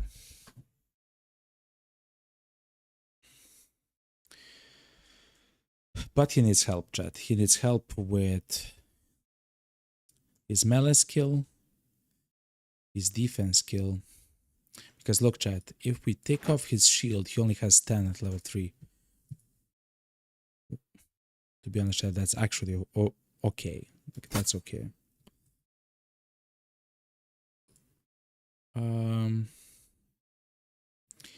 He probably also needs fast adaptation at some point.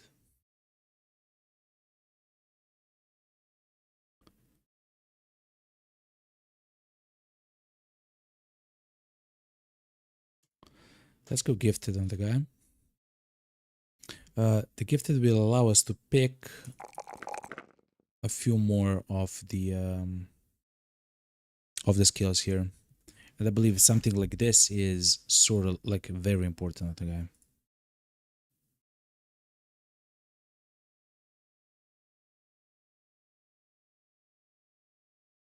Using a scimitar instead of the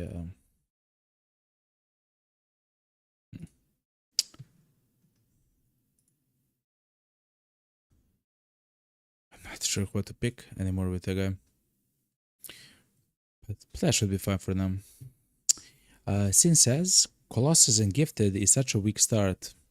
How so, man? He'll get a whole bunch of hit points.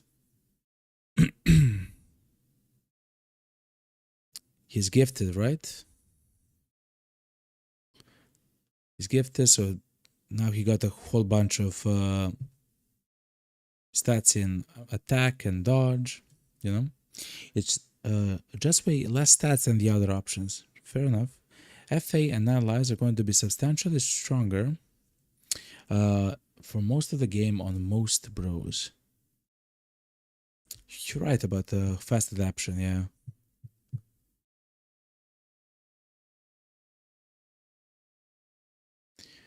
Trying to hit and having a higher chance to hit is so important, you're right. But 9 lives, when he has so much HP, I don't know, man. But maybe, actually, yeah. Because if he does die, of course, he just comes back to life. Like nothing happened. Until he gets yet again killed, of course. So managing the left tail and being better in hard fights are also very worthwhile, yeah. Advert just popped. It's fine since I'm here. Oh yeah, it did. Okay, fair enough, fair enough. I'll wait since or well, I'll wait. Fast adaptation. So far I'm kind of happy with this, but it's good that you told me that. Fast adaptation. Yeah, instead of the Colossus, I would actually take fast adaptation on this guy. That's true. But I don't mind too much for the gifted now at the moment.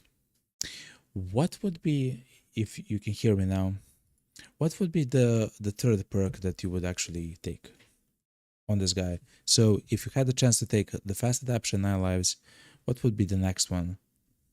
Dodge? Quick hands on the guy like this? I'm not sure. I'm not sure. Oh, this guy got a fractured elbow in this fight. Okay, we have to heal that. Okay, let's go, chat.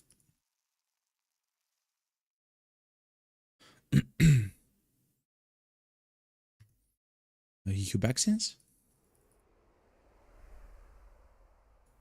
Okay. Nomads chat, perfect. We are getting a lot of fights, which is amazing. Heron is almost going to be level 7, which is so powerful, man. Yes.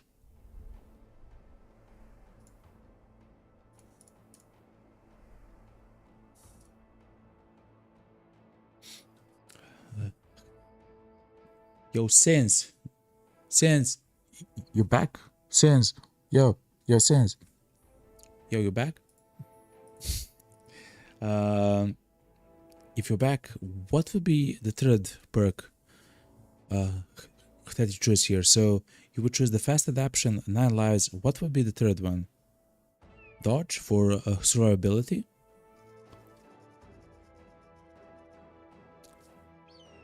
Because dodge seems so powerful. I'm not sure, man.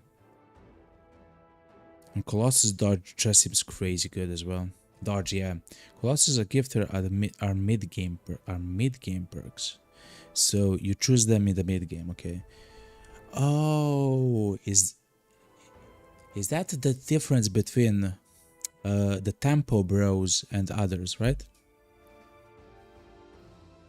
You don't have enough stats to do anything with them early on most bros, yeah. Okay. You don't have enough HP for the Colossus to mean as much as it can mean. And you don't have enough of the melee attack, dodge chance and stuff like that for the gifted to mean.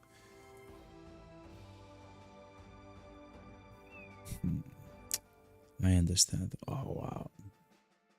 That's so advanced to think, man. Still, I would probably, instead of Colossus, I would take an fast adaptation on him if I knew that he's gonna be a thrower from the beginning, because I can't remember if we picked thrower, but yeah, but dodge is something amazing. Yeah, if you have like the lone wolf, you are likely to take 9 lives, but you probably don't take the fast adaptation. Yeah, makes sense. You take a gift because the melee defense kills exponentially over 30 or so. Defense kills exponentially. Yeah. Like it. So every point of defense becomes much stronger than the one previous, right? Yeah, like I do know that. I do understand that. But in the beginning, you don't have a lot of stats, so gifted is good, just not in the beginning of the game. Wow, that's so deep, man. You probably thought about this like you're a speedrunner. Actually, you're a world record holder, right? You probably thought about this. Your mind. Holy moly. Yeah, like the more you think about it, the more you're right even, which is so crazy and beautiful at the same time, actually. So going from 6 to 9 MDEF isn't a huge deal, but going from 35 to 38, yeah, it's massive. Yeah. I know. Okay, so now I understand. Damn, that's so cool. Okay. And we love the fast adaptation, especially in the beginning of the game, because it allows the weaker guy with less skill actually hit their shots or their hits or whatever. And the 9 lives because they can take the punishment and probably survive if they're gonna die. Still, he had a lot of HP. I would still probably pick Colossus on this guy instead of 9 lives, to be honest.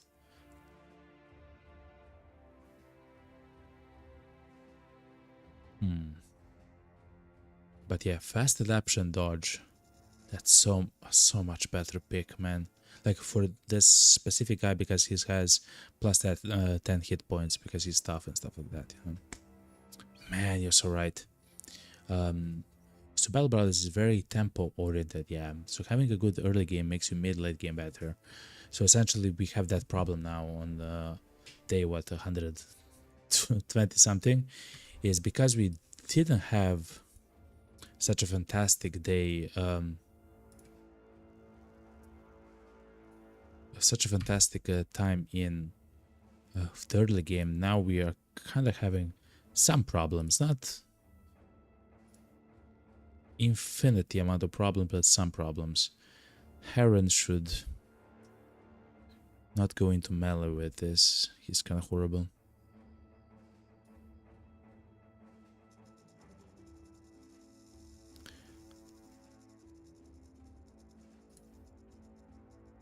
Quarry. Okay, let's go with Tarek instead of Heron.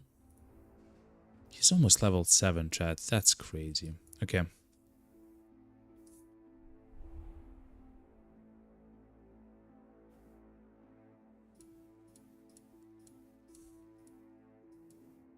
Has higher defense than this guy, but this has higher attack than this guy. Okay.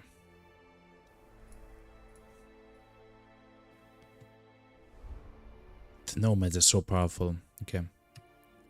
So let's save the campaign and let's get this fight started. There's probably a camp somewhere here then, chat.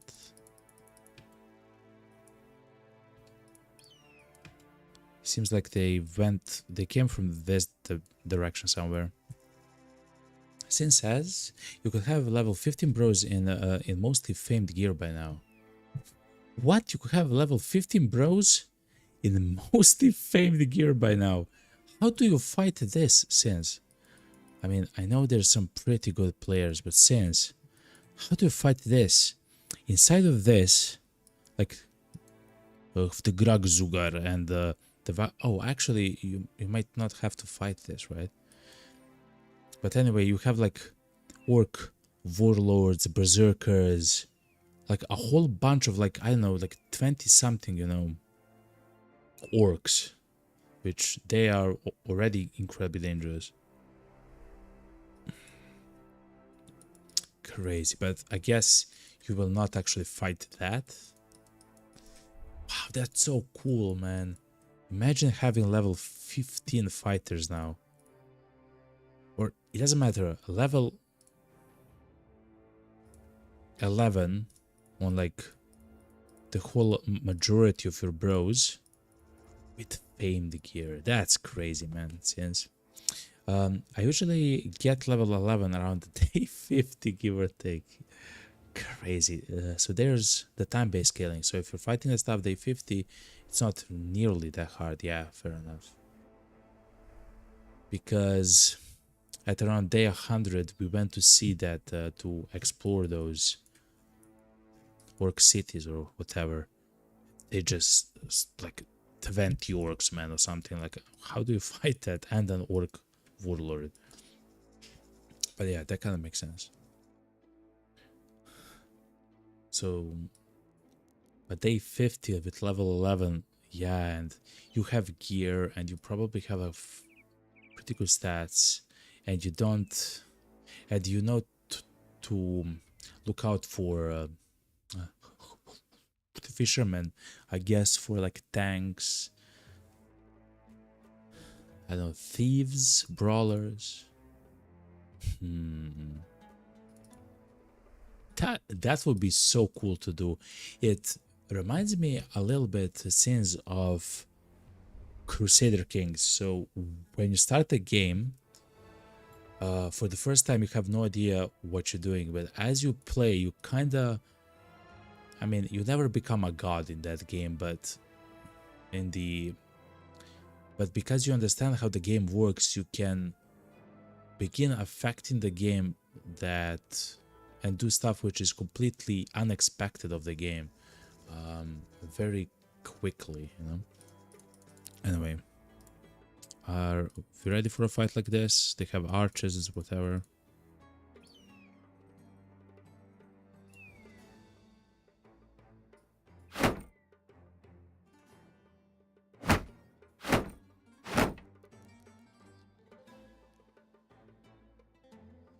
Hammer Bro is on, you know. Same. Since says you're mostly just snowballing with trash bros and then replacing like 3 or 4 bros. That's essentially what I'm trying to do right now. They just keep dying because I'm not as good at the game. But of course, it kind of makes sense, of course. I wonder, will they attack us, chat? No, they will defend. Okay.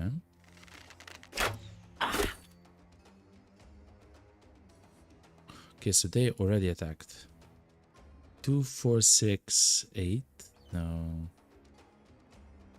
I mean, I guess we can step here. They cannot move 2 and attack. Okay.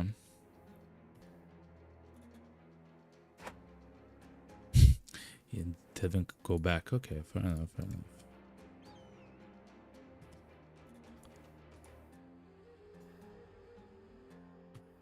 Does Tarek have quick hands? He does. Okay. We're about to have a little bit of a fun. Ultra violent fun, okay? A little bit.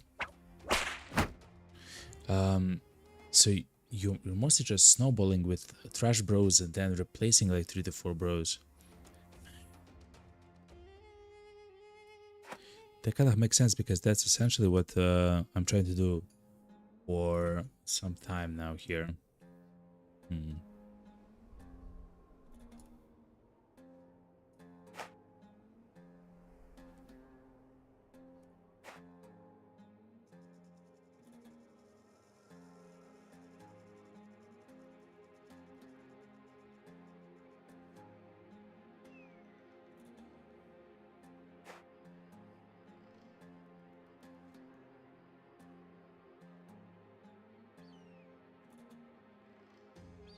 That has... It's only receives 75% of any damage to armor from attacks. Okay, so it even says here. So I guess with time, as you get some better gear, you'll probably get, let's say, close to 50%. Only receive 50% of any damage to armor from attacks. And that probably means that your armor just becomes, like, it scales to become much better. As a perk itself isn't like... I mean, it's not like the best of perks, right? But... still, like, I do understand how strong it can be to have strong armor. And that's our first, actually, battle-forged tank. Also, we haven't given the shield to anyone. I would like to give the shield to Hafas since he's a lower level than Vili, and since that's true, he has less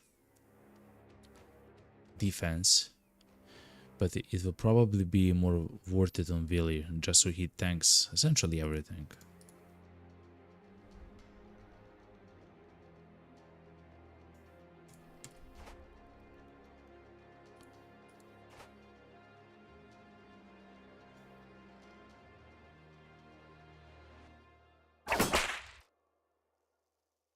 Okay.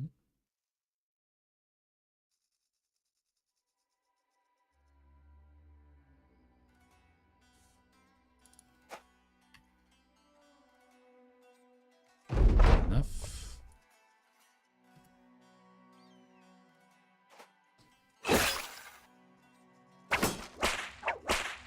Wow, he took no damage.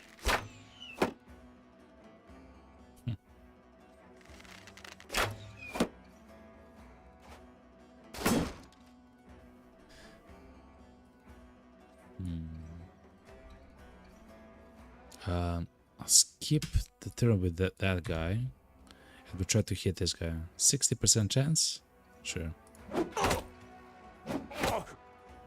Pretty good. Step 1 attack hit. The bark we could actually step in. We just have to wait and see. For this one we'll change to 52% chance. What a beautiful hit. And with Abby we'll wait for them to swarm towards us. They might not even swarm towards us.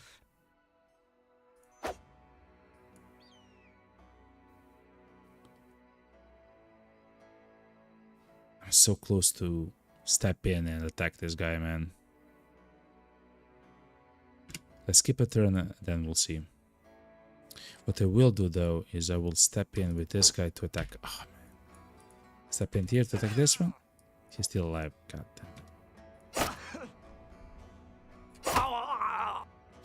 Our tank that needs levels got a kill. Perfect.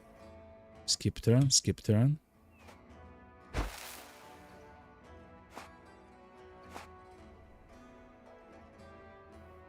Well, then we can step in with Ralph.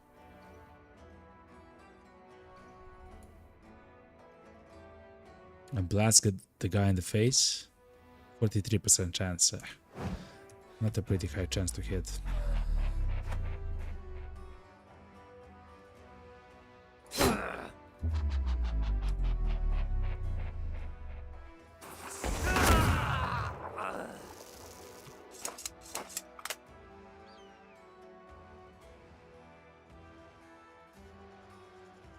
Okay.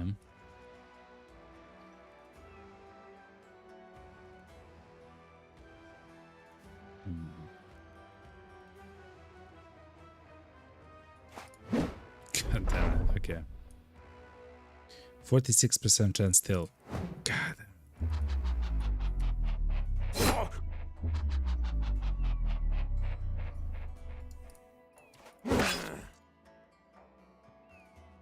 The guy's running away. He has a whip, right? Yo, chat. It's time to try the whip on this hammer. Yet again. It's a miss. Okay, fair enough. But next time, chat. Next time, okay?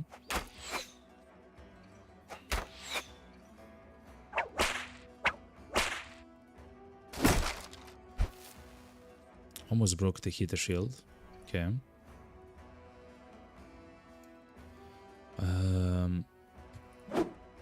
Okay.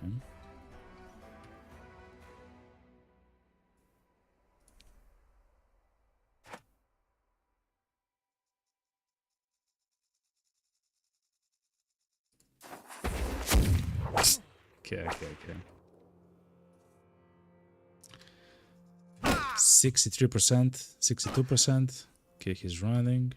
Let's kill the guy. Let's step in. 60% chance once more. God damn it, okay.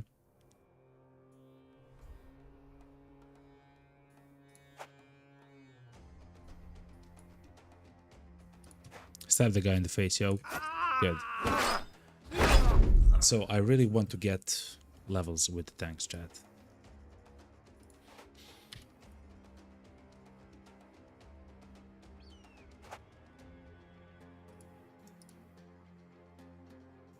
He actually starts next turn quite quickly, like among the first, I mean.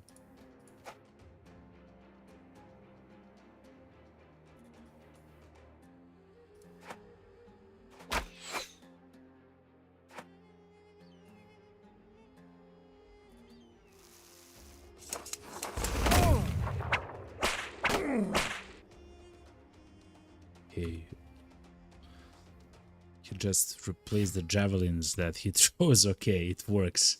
So you just replace the javelins that you're throwing and it all works fine. Hit again. Okay. So it's fine.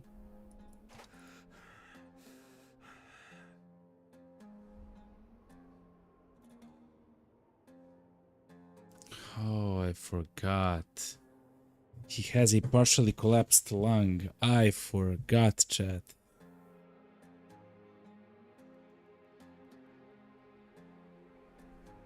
He needs a nimble as soon as possible, but right afterwards, he needs the hammer mastery so he doesn't get fatigued by just literally moving around. Holy moly, that's horrible. Okay.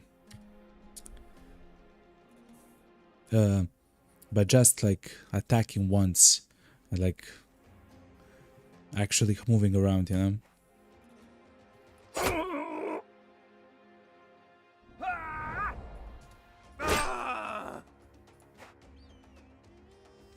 Okay.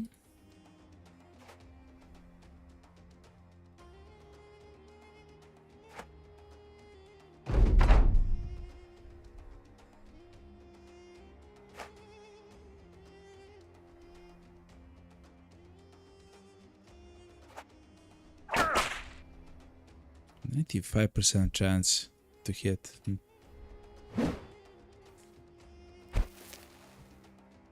Okay.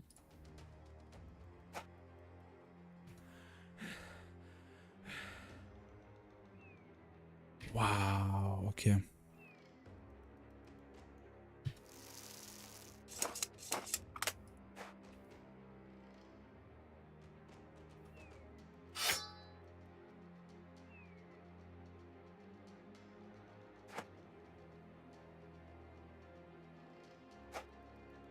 Let's slowly try to mop up. Let's kill this guy with Barkad. He's almost level 8. So kill. Oh my god, we didn't kill the guy. Okay.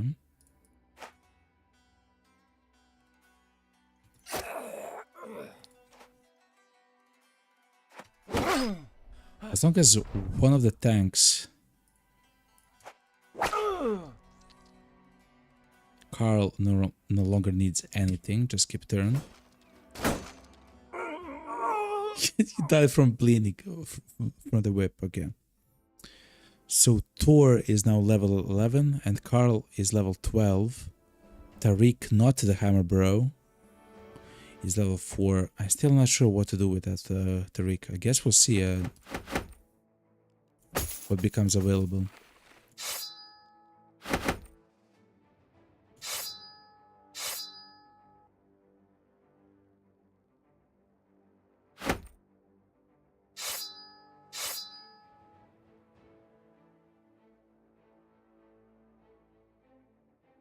Well, on the two-handed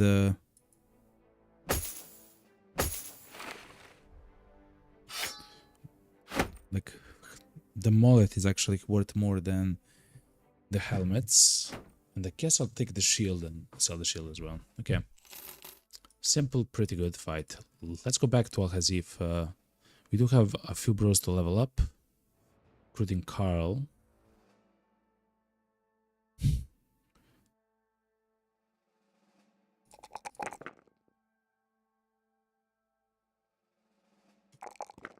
Okay. And Thor. So Thor is now officially level 11. He's a cleaver master guy. He is not... Oh, quick hands, of course. Quick hands on the guy.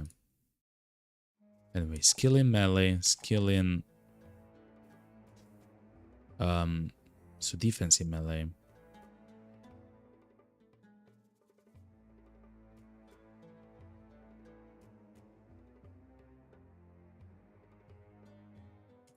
And I don't mind fatigue. Okay. Quick hands, so he can swap to the whip for free. I mean, I'm not sure if that's what's needed. Something like rally the troops can be very clutch.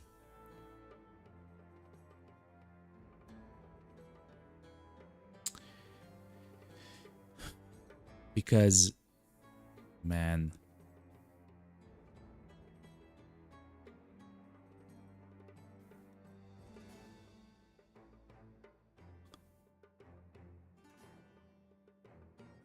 Because I don't believe I will ever switch and try to disarm and whip in the same turn. Like, it doesn't matter to me.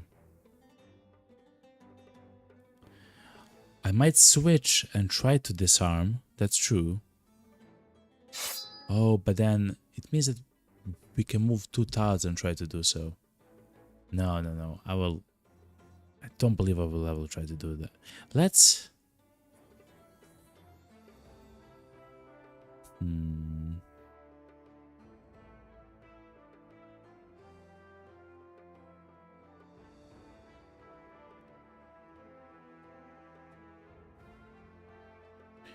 He's not attacking. He doesn't care too much about position. Maybe brawny, but he will not wear very strong armor.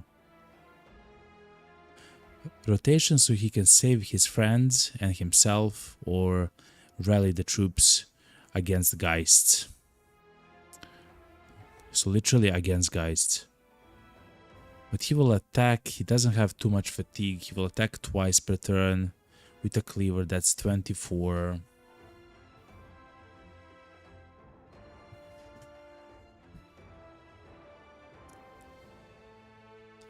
Doesn't get duelist. Killing frenzy, he doesn't kill.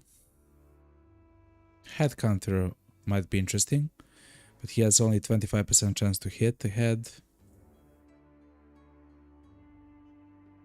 Chat, I'm gonna do something weird, okay? The best choice might be quick hands, and I understand that. But this is kind of like my build. Yeah.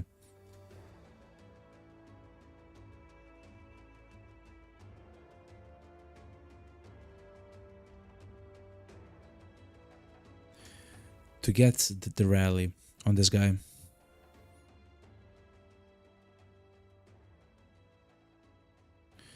So I really like dodge. You already don't have fast adaptation. He really needs to survive. Holy moly, he needs to survive. He probably can now take off his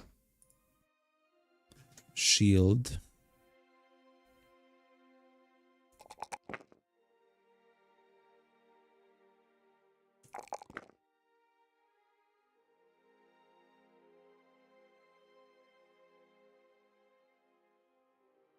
He'll have a lot of HP, which is interesting. If he's gonna be our swordsman, he'll have a lot of HP.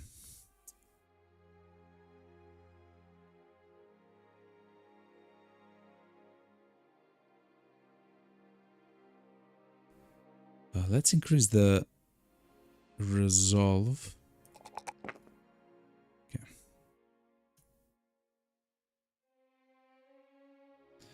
Oh yeah, and let's equip the shield. So I believe this guy with the famed shield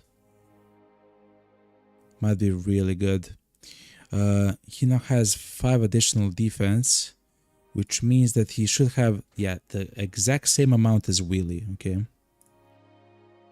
Is that useful? Maybe. I guess we'll see, chat. I guess we'll see. Also, I'm not sure if we can actually paint the shield. I guess we'll wait and see.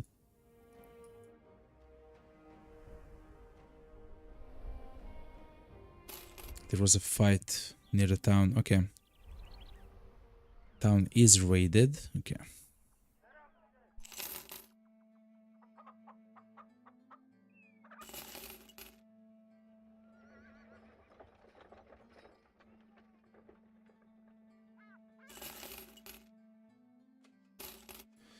So what's the sell price here since the town is raided?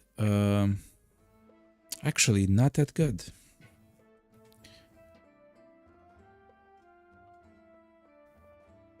The good thing about this place, though, they do have a taxidermist, and we can craft the bone plating. So if you don't know, chat, that's a attachment on the gear which it takes only 2 of the fatigue, yet it's so powerful, chat.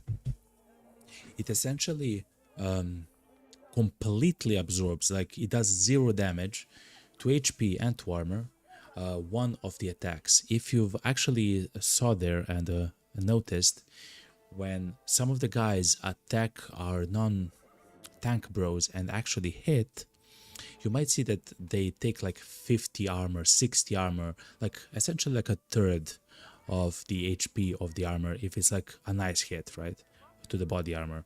Well, this actually blocks that completely, right?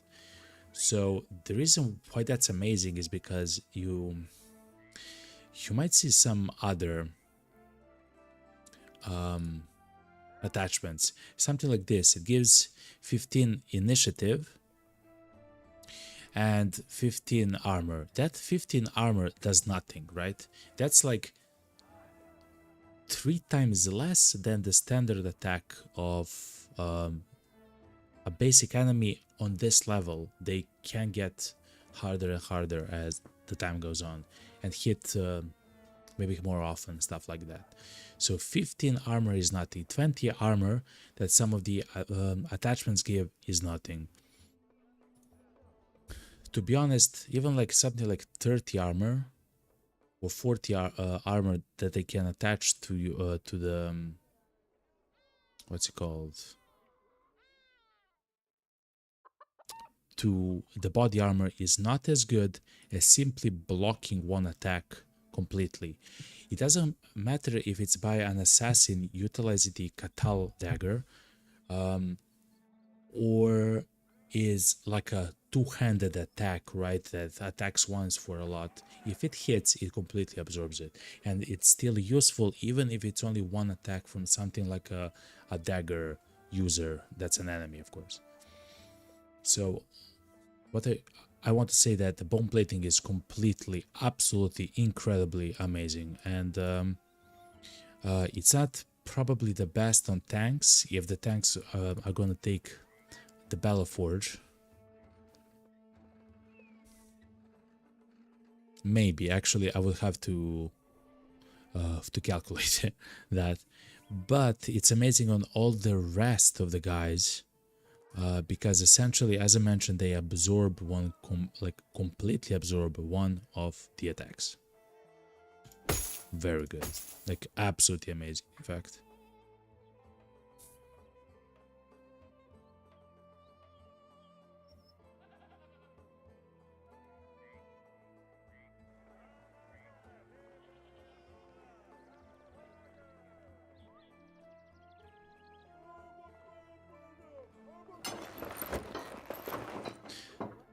So yet again, we will not equip the tanks with this. We'll equip the damage dealers. That will be probably a bit later in the front lines. We can also switch the gear, like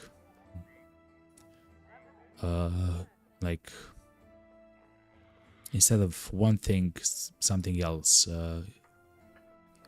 can be equipped. So it's not like such a big problem.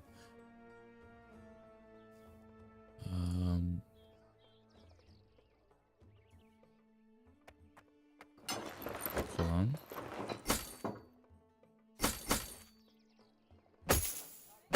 Yeah, good.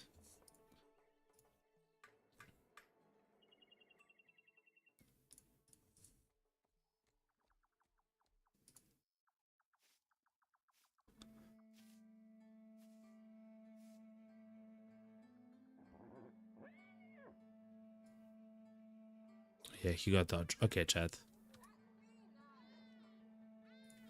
I don't believe we'll sell stuff here, but we might do a mission.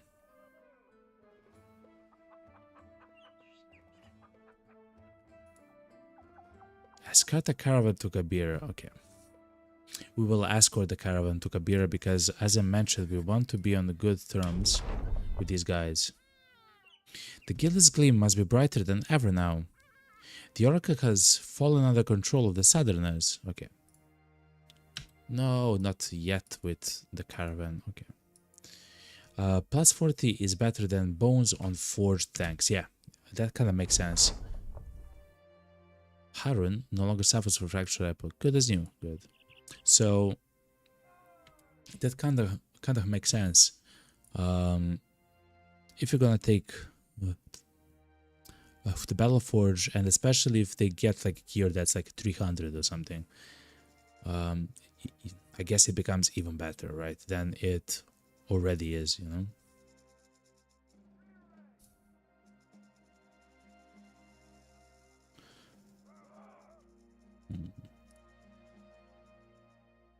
Okay.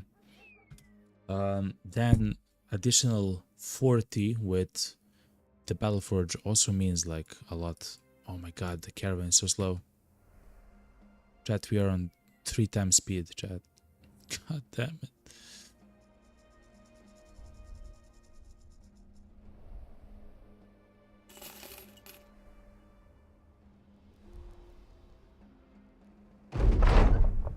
Kabir is now well supplied. We do have money.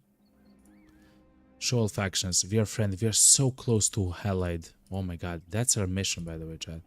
To become allied with that city. Sandstorm. A howling sandstorms have engulfed the city and hindered traders both from entering and leaving it safely. Goods are becoming more rare and prices higher. Also, it's well supplied. God damn it.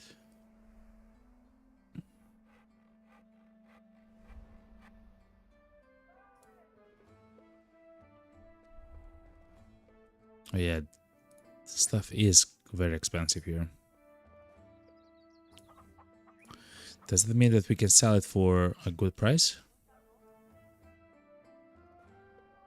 19, kinda default, chat, to be honest, kinda default.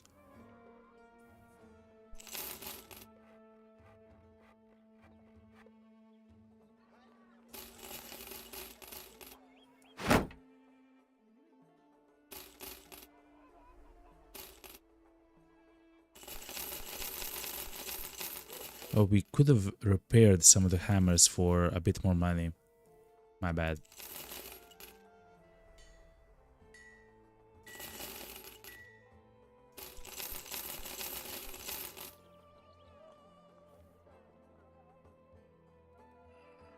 Lighter Saturn, no.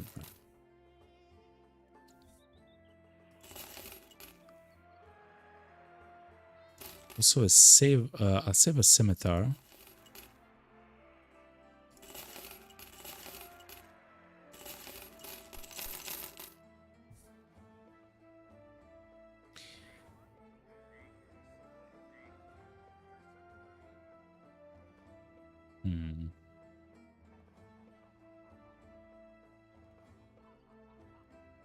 Yeah, we already have pretty good helmets. I'm not sure if we should keep the one that's like 200, because we already have the 210, 220, 250. Like we have like pretty strong helmets.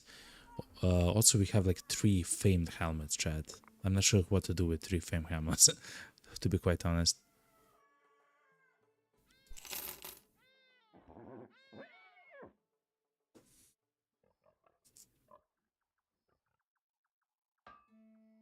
Okay.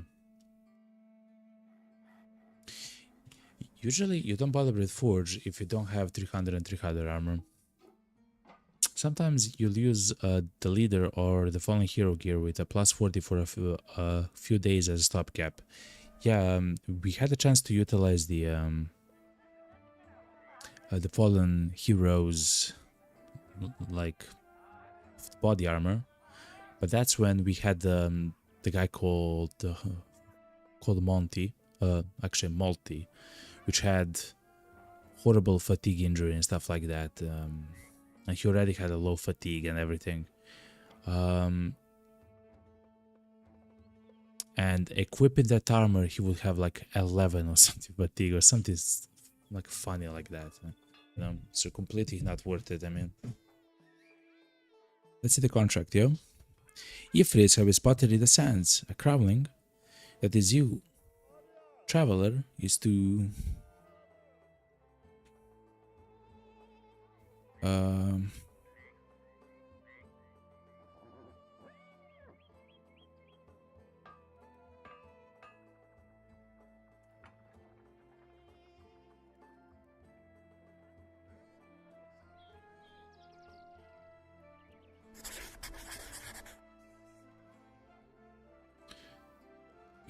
can look at the arena a little bit afterwards, but let's try to hire one more guy, which is not horrible.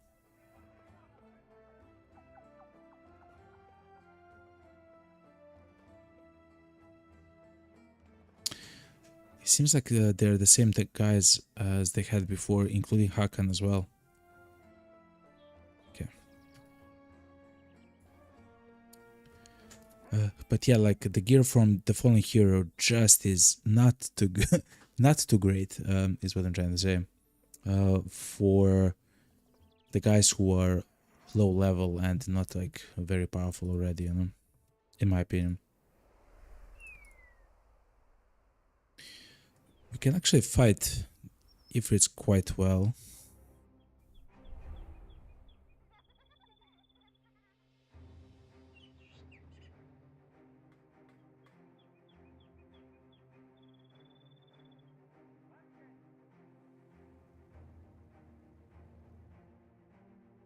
They do a lot of damage if they hit you, so like we will do a lot of damage to them. It doesn't matter if we have a shield or not, but having a shield will save you from literally losing half of your HP in a single attack. Range attack, by the way, a single range attack. There's probably a way to fight Ifrits, which I do not know how. But let's fight them and try to learn, chat.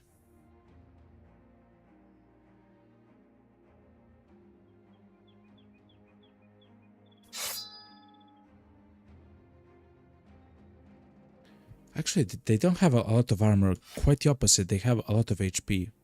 They don't have a lot of armor, they have a lot of HP. Even though it seems like they should have a lot of armor, that's not true.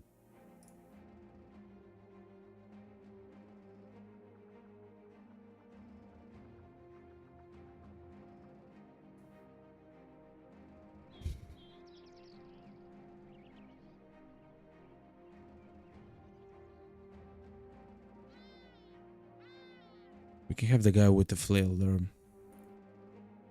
And we don't have to be in this weird position like this. We can be like this.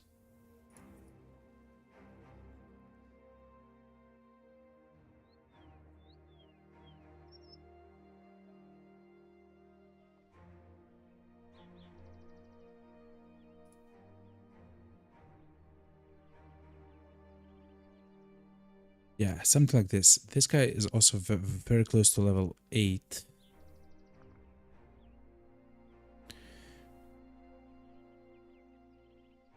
He's a mace guy.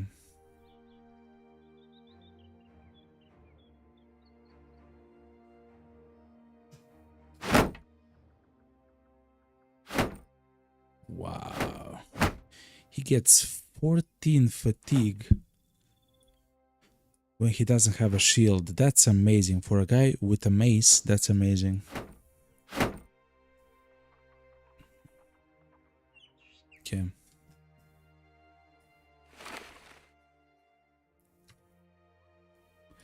Let's try to fight Ifrits. They do take a while though to kill, unfortunately. He should probably be in lighter armor. Him? Nah, it's fine with 50%. Oh, with the fatigue, you mean?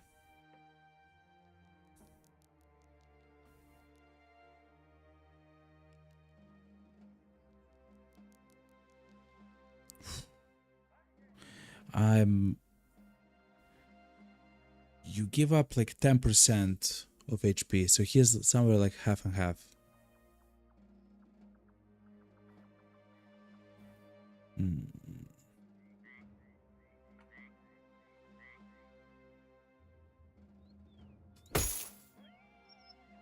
Also, reduction in damage.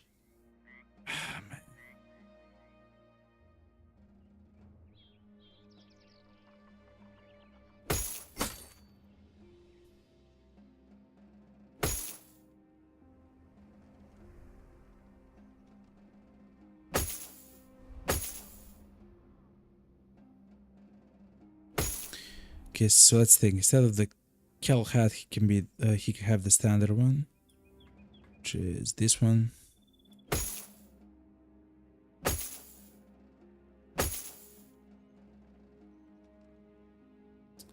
$49 without the shield, $63. Nah.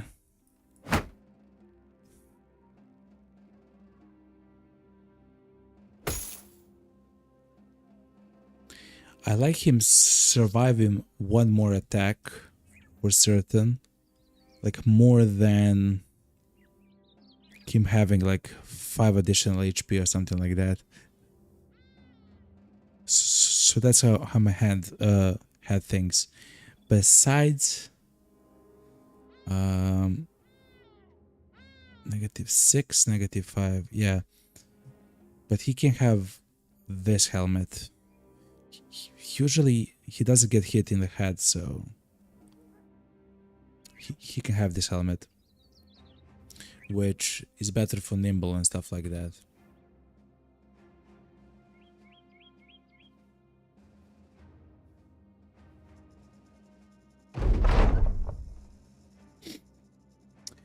He's a -22. You are giving up a ton of HP and fatigue. So going from a 50 reduction to 60% reduction changes his HP pool from 180 to 225. Wow, man. If you're running like 65 HP nimble bros, then you wear kind of heavier stuff. You are just making your bro, yeah, worse with that armor for no benefit. But you know what happens? His armor gets like cut in half by a single attack, right? And he takes a lot of HP damage. I mean, not a lot of HP damage. He takes some HP damage. But then the second attack absolutely demolishes his HP, and then he has no like protection. So that buffer, so there, I believe there is a buffer of like 30 maybe armor, which is still like more beneficial considering the nimble than, I guess it depends how much HP you have, than having lighter armor and a higher stack on nimble. There is probably somewhere a cutoff which I'm not intelligent enough to... What? 19 Ifrits?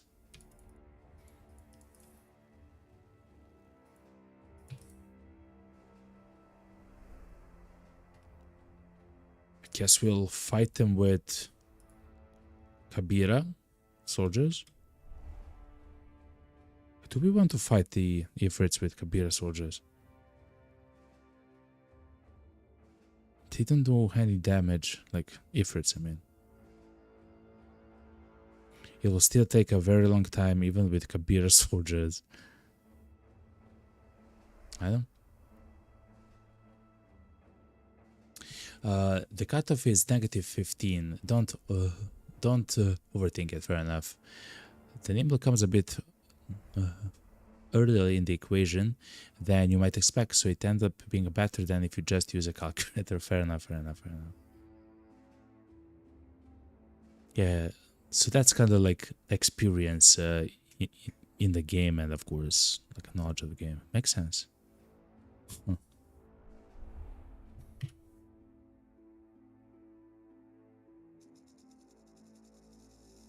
I still like what we did to the guy, but you're right for the helmet. He doesn't need like that crazy special helmet at all. So if it's give gold, dust and stuff like that, we can try to get that by killing like individual small units.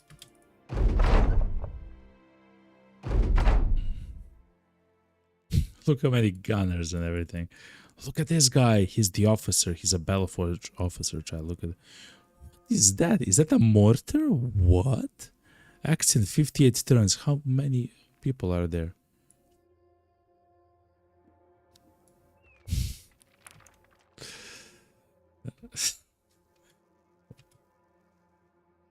What have I done weird, chat? Is this good? Is it good? Engineer. Conscript with a pole mace. What are they doing, chat? Like, I don't know.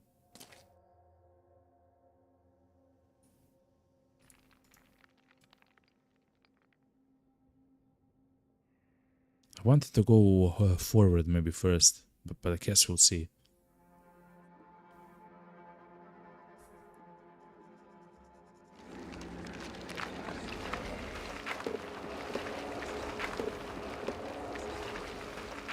Of course they'll attack us first.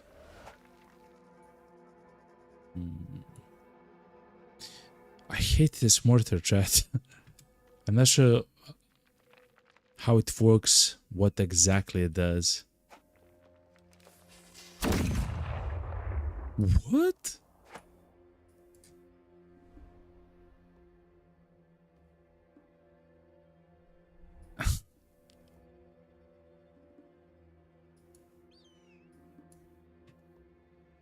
Okay.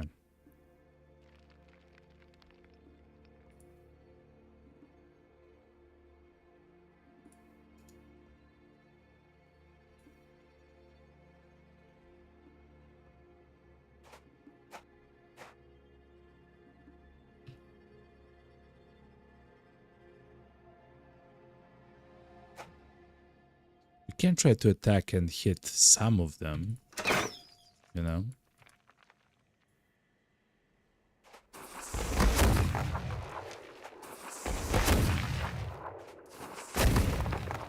I'm one of the happiest guys that haven't moved that much forward with Carl. Holy moly. I always forget that the handgunners are absolutely dumb to their own people and allies as well.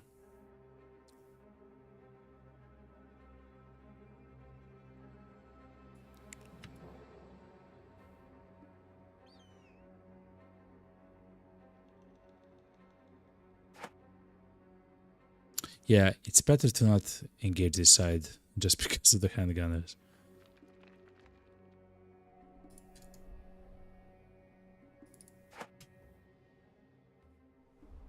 Hmm.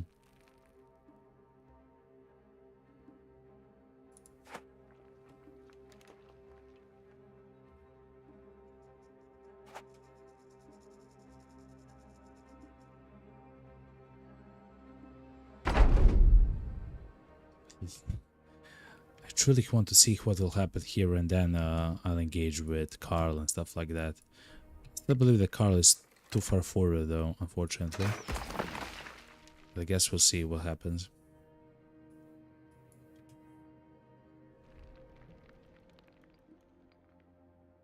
They're all still skipping turn. I'm not sure if they're also afraid of their own mortal. Own mortar.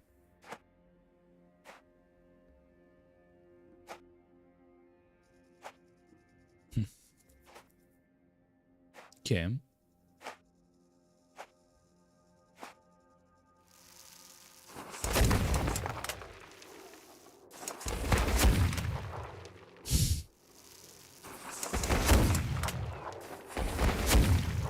The handguns are absolutely doing nothing to these guys. I'm not sure why.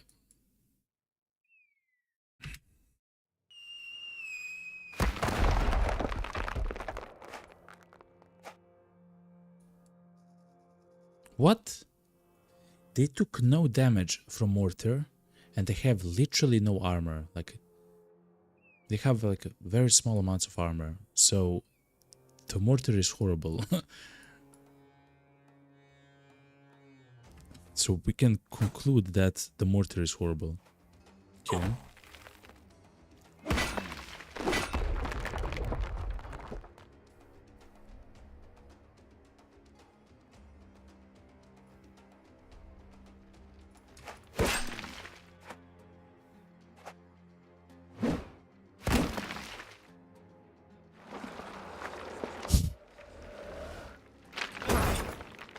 Of course he attacked my guy and hit my guy.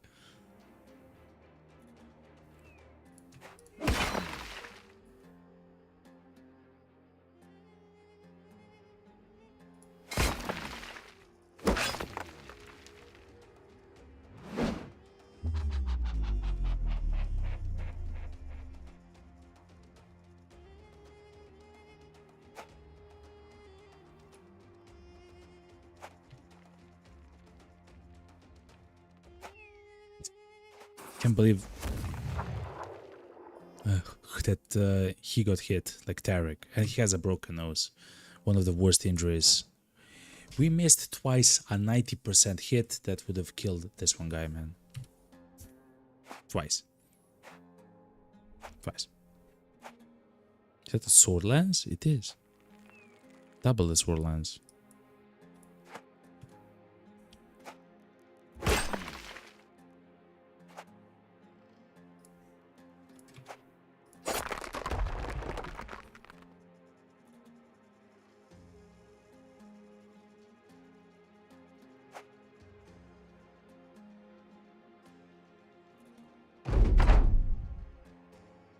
%94 chance, chat. Okay.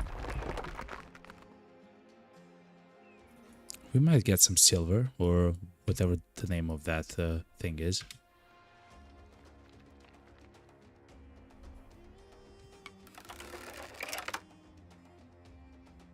Actually, we could have tried to kill those guys there. Okay. So let's just skip and see what happens. No.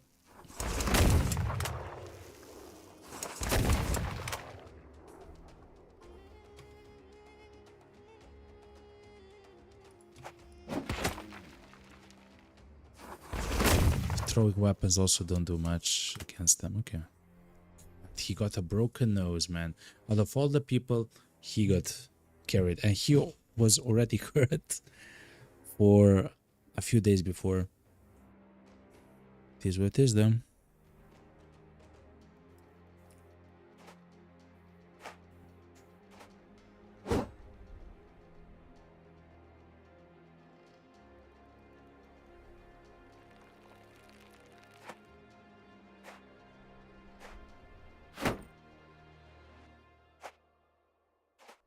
I wonder how Ifrits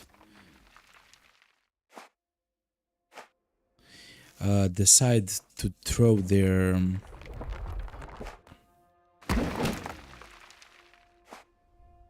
essentially parts, right? Like rocks at us.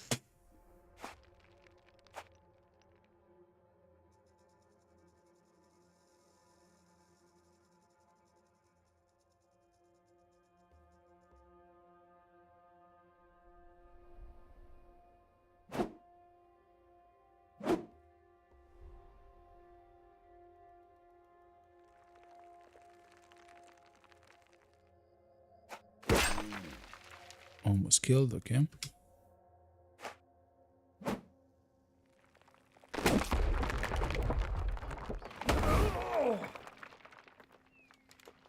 Okay, so now it's around us. We can destroy this quite readily. Okay.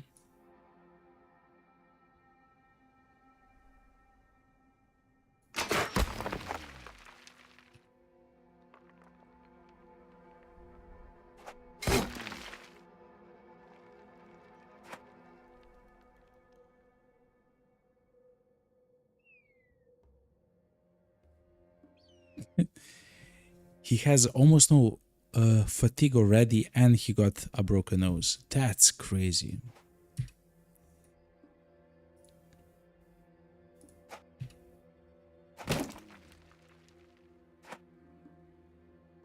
Did that engineer went in to punch the guy?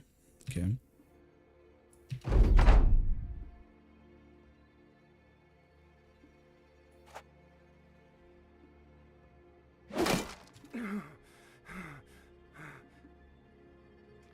Let's skip turn and... No! Absolute idiot, man.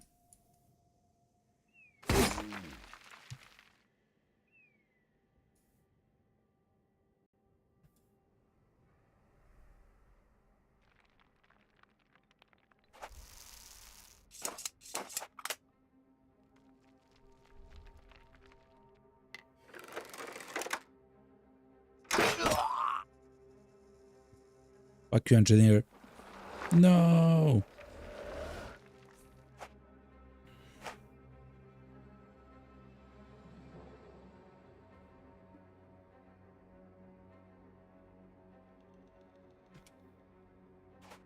This will take some time, chat. That's just the fight with Ifrits, chat. It just takes a while.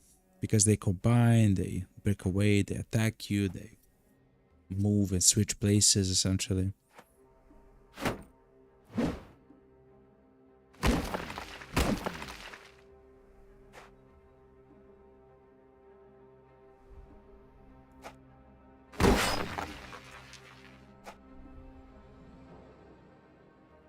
He attacked 2 positions in front with the sword lance at once.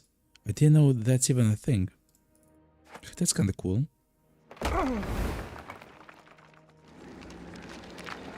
Look at that big boy. Okay.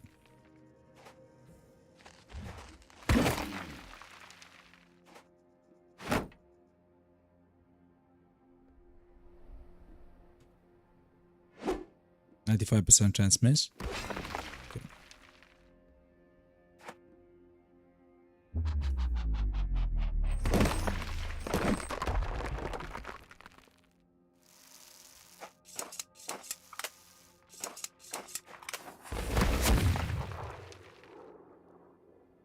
I wonder whom will the large guy target. Hopefully it's not gonna be some of ours. But I guess we'll see.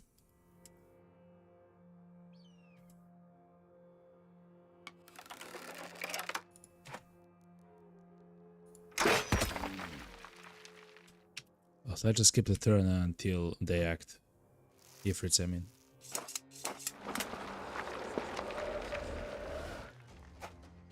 Okay, they're all combining towards one.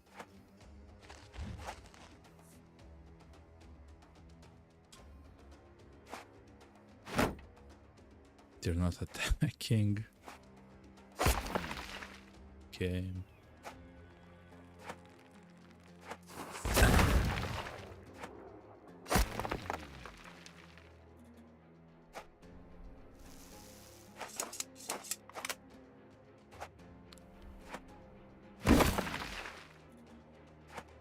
Okay.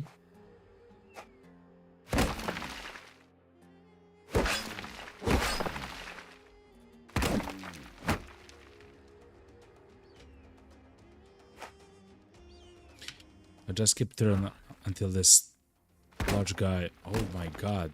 He didn't actually throw stuff. He attacked the guy who was closest. Okay. I will not move from this location.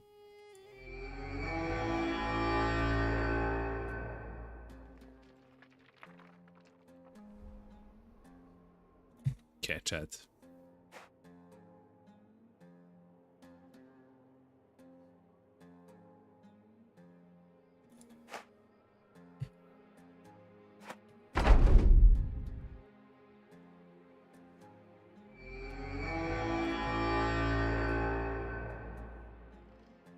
I simply wait for them to throw rocks or whatever, and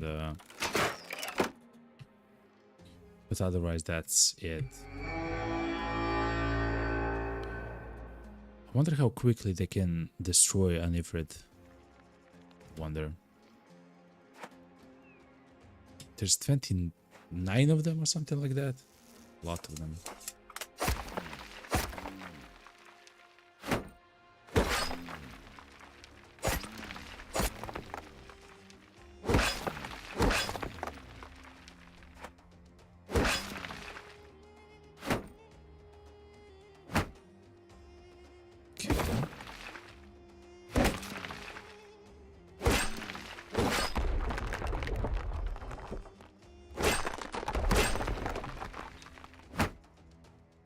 So they surround one guy. We can maybe try to do so with shields and stuff like that. We surround the one guy like that, and as we break them, there's less of them than if they would actually throw rocks onto us and then destroy one by one by one and stuff like that.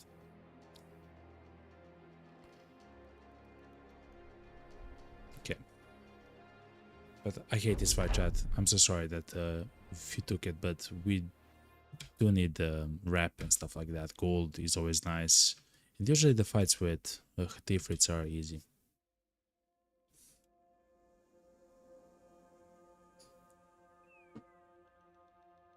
I was just afraid when I saw 19 Ifrits, but I shouldn't be afraid. For next time.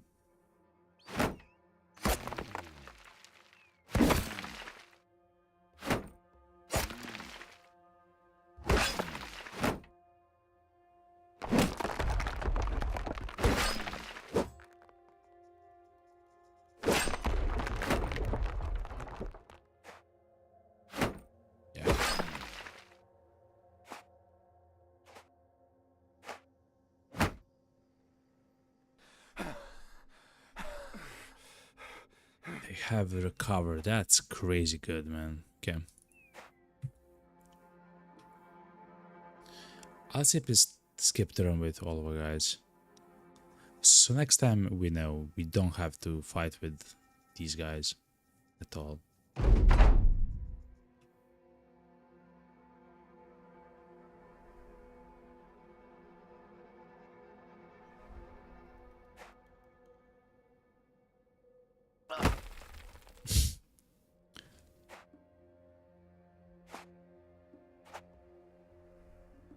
Wow, they are not attacking the small guy. Okay, they are now.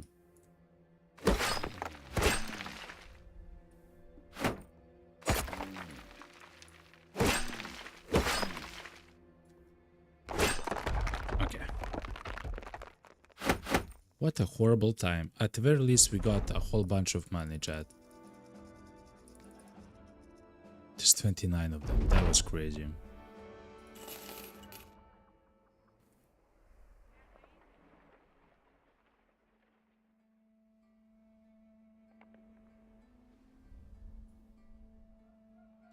We can also try to fight in the arena, chat. Let's see who will be the guys who will fight in the arena. Tor.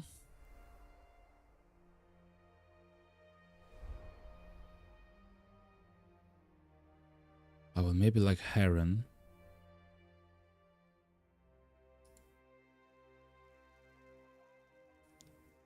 Tor, Heron, and maybe Barkut? He already fought.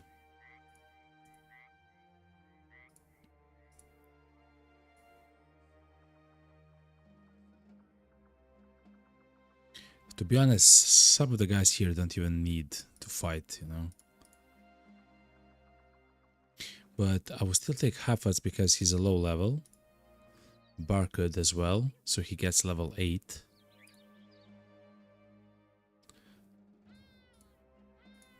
And let's try Heron. So Hafaz, which already has 5 fights. Tor, so Barcode, he already has 5 fights, but he will get additional experience. Okay. Let's try, chat.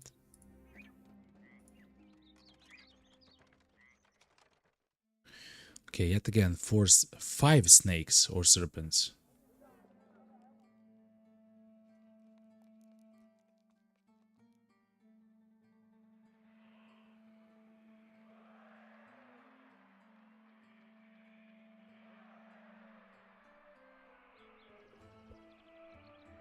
We expect important guests for this bout, so everything is set up for you to die properly bloody this time, got it? And if you cannot do that, then have your lot dispatch their opponents in the most spectacular way to please the crowd. Do that, and I'll hand you a proper piece of gladiator gear on top of the coin. I'm good, okay? I'm good.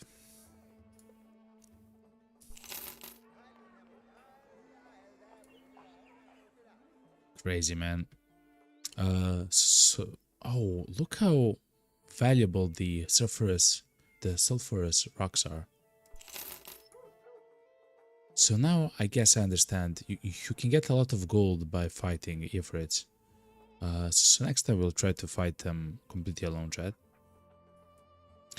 Let's go to the other city. Wait, hold on. Yeah, let's try to go to the other city and see.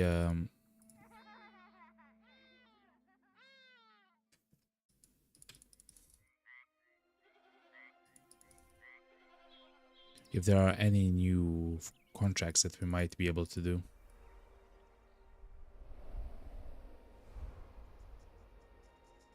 Five snakes, chat. Serpents. The only time that I fought the serpents was all the way to the east, right there. They were just like essentially like a pack of monsters there, man. Guildless soldiers actually went through here. Okay. Wow.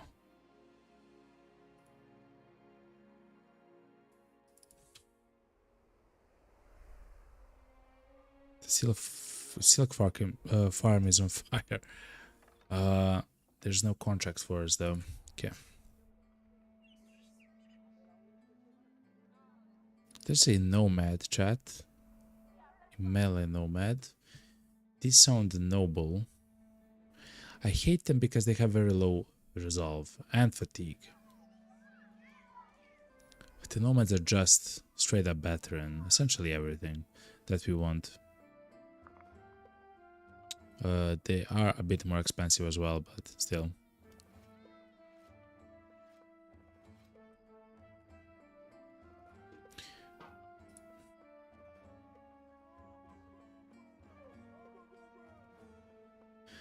I believe that for now, I believe we're good. I believe we're fine for people. But unfortunately that there's no new task, you know. So let's then try to go all the way left and try to find a fight here.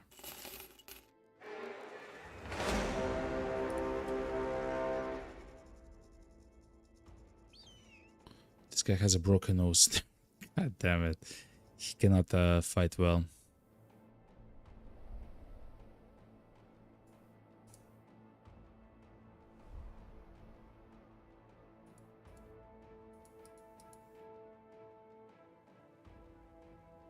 Okay.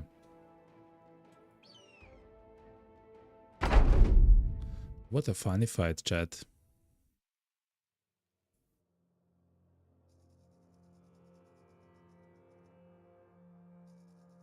Oh, they are staying put. Okay.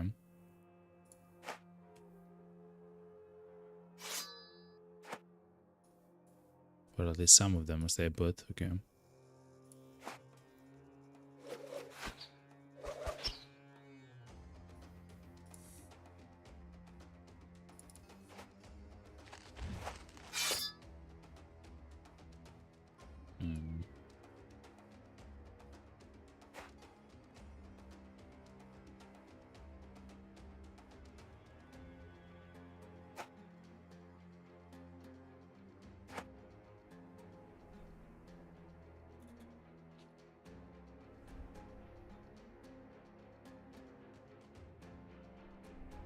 I don't want him to be surrounded. 2, 4, 6, 8.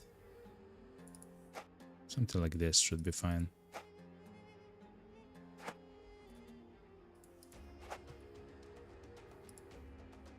Okay.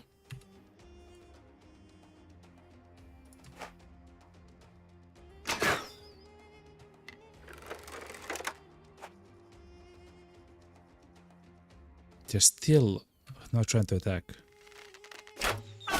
God damn it.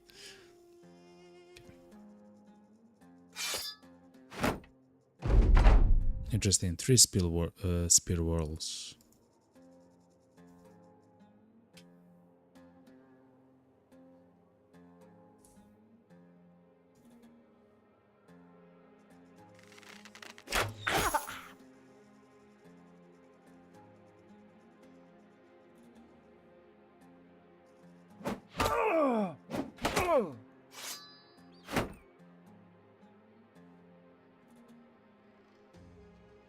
I wonder how much damage can it do if he spear walls us. Guess we'll never know. 60% chance, miss.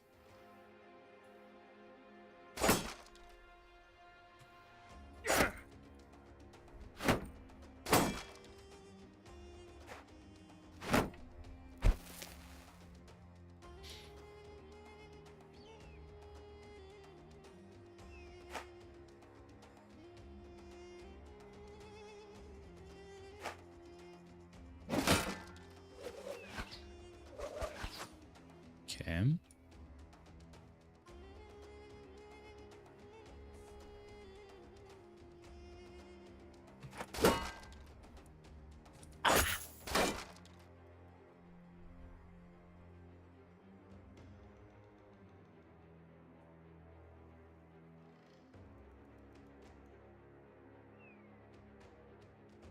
So we tore, we can step twice and attack this guy.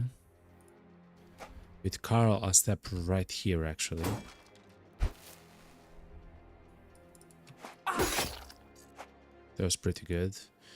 With Ralph, we can step once and oh, that was a pretty good hit. Okay. And with Isend, simple stuff, step twice, attack. Okay. With Carl, step once, lunge. Okay, step once more. Lunge at the archer. Oh, miss. Okay.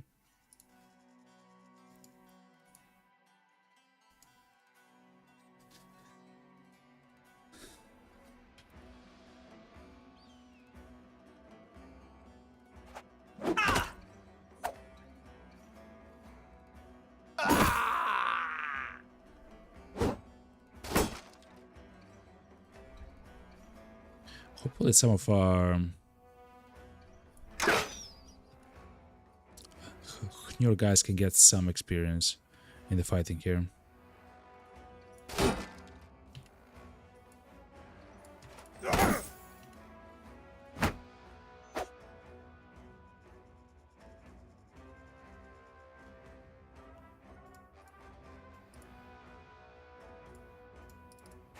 If he steps here, we can attack. Okay.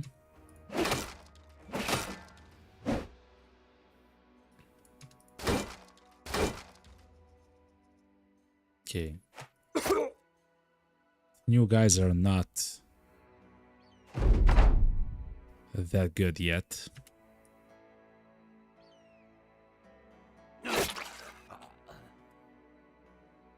Okay.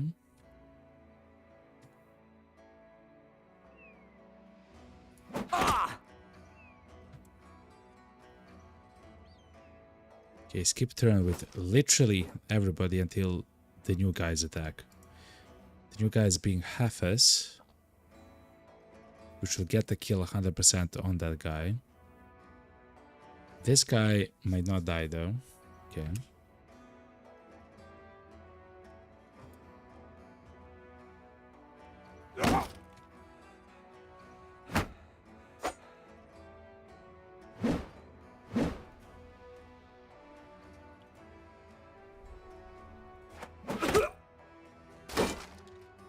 Oh my god, the guy missed the guy so many times. But again, we will not try to kill them. With the standard guys.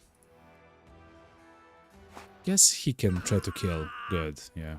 So that's Corey. He's also level 5 or level something very low.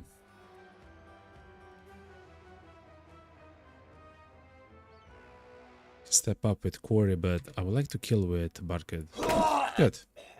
Simple as he got a level, so Barcode is now level 8. A little bit of silk, a little spears to sell. I mean, an okay haul, not bad.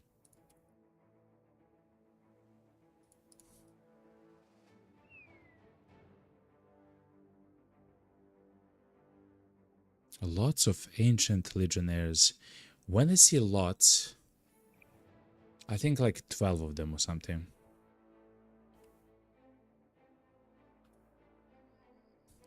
Because it's nighttime, I don't want to fight this fight. But otherwise, I believe we are kind of ready to fight this. Including that we do have a flail, which is good against their armor and their shields as well. The only thing with Corey is I don't want to for him to have a shield. Oh yeah, he doesn't have too high of the melee defense. Okay. Okay, Barcode, the maze guy.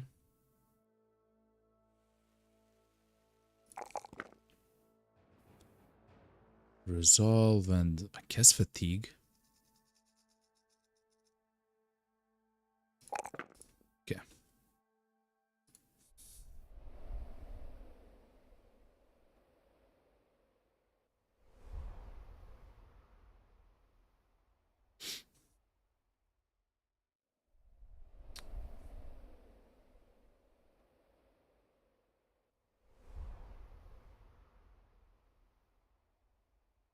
Destroy armor. No, we want maces, right? Knockout, knock over, and strike down have a 100% chance to stun. Okay. Yeah, like knockout is quite a beautiful skill.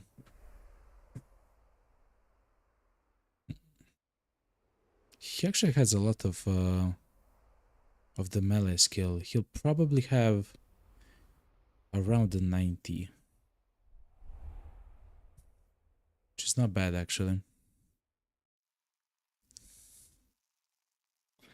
So he's level 8. Then he'll have 9, 10, 11. He'll have in total this one and 3 more perks.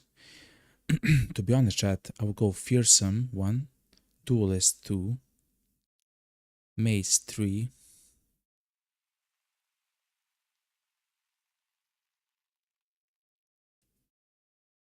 Quick Hands 4. Oh, actually, I would not go the Duelist, chat. Actually, I will not go Duelist. The reason is he'll probably have a shield. I believe he'll be a guy in the center of our build that has a shield. So he'll be that guy, chat.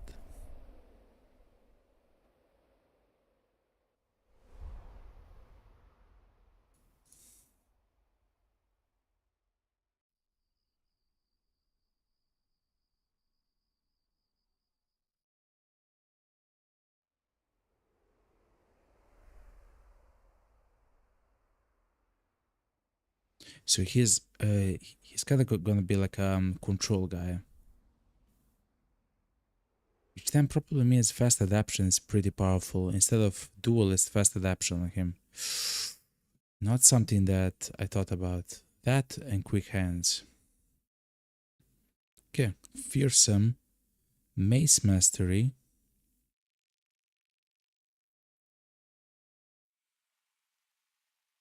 Fast adaptation, quick hands.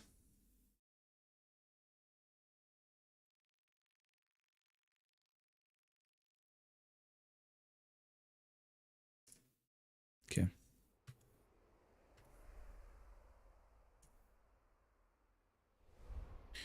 Let's try to find a fight while it's night. Nope. You find Gero, he's the anatomist. He is scouring a red book. He closes the book and sighs. As an anatomist, yes, I am compelled to think that monsters, as you laymen will call them, do not appear for the sake of appearance. Instead, everything has a purpose, in a sense, and through the old gods we can trust that these elements have in actuality a divine purpose. Yet, some of my peers have found bones of creatures that have not once been seen in the flesh. It appears that these entities have disappeared entirely. It begs the question, does such evidence entail that we, ourselves, will one day disappear? An affirmative on that front suggests then that the divinities above are not actually weighing their visions in our favor. We walk under the gaze of mere happenstance, a terrible thought indeed. What? Fair enough. So curious, you ask what these mysterious monsters look like. The anatomist, he opens the red book and shows you a drawing. They're quite similar to humans, but larger with implied actual bulkiness around the neck and shoulders. The skulls, they carry these notches similar to devil forms, and the spinal columns have extra vertebrae with 3 of them near the top broadening out, as if they're holding onto something that would extend far from the body. See, here, the back is almost like a bony mantle. Okay. You can't believe everything you read. True. Actually true. Okay, let's fight the ancient legionnaires, chat. We haven't fought them in quite a long while. Thankfully, it seems like there's no honor guard. Thank God. But we'll not have the hammer bro for this fight, which is quite unfortunate because the hammer bro is the guy that would absolutely demolish. I mean, yeah, we'll not have the hammer bro. He has a broken nose, man. He has such low fatigue as well.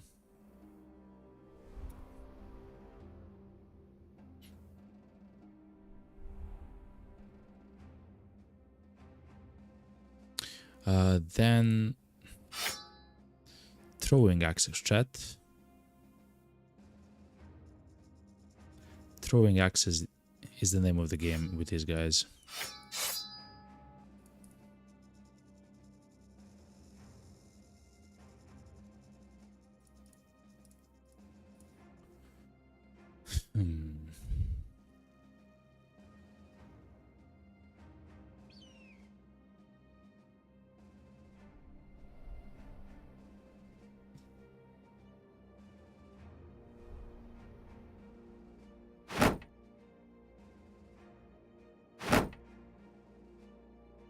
Yeah, the hit shield actually he has dodge, doesn't mean too much. I mean, it does, but it's not that good. The wooden shield on this guy does matter. He isn't built too good of a way. Okay. Well.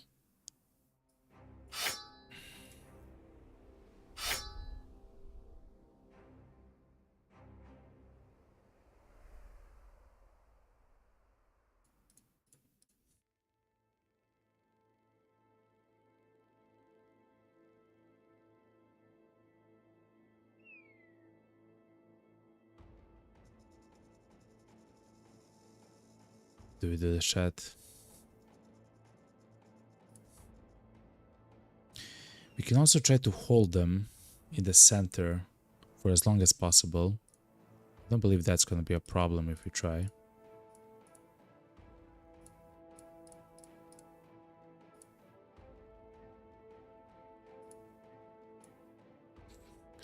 Such a shame that this bro is hurt. Let's travel a bit more and see if this guy will heal up. Doesn't seem like so though. Okay, he is healed up. Okay.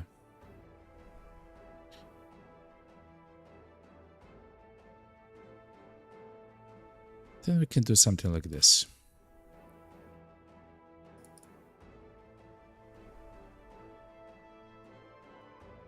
Yeah, then we can do something like this and just absolutely blast people with the hammer and stuff like that. Okay. Chat. It's time for a fight, you know? A very good fight. Let's go. Oh, they have so many pikes. I forgot. The pikes are scary, chat. They do a lot of damage.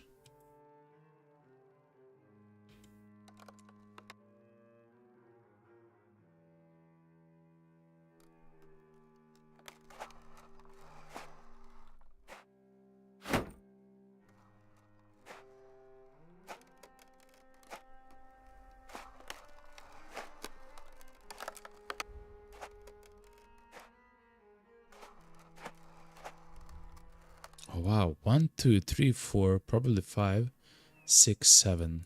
1, 2, 3, 6, 7. Yeah, there's probably 7 pikemen in the back.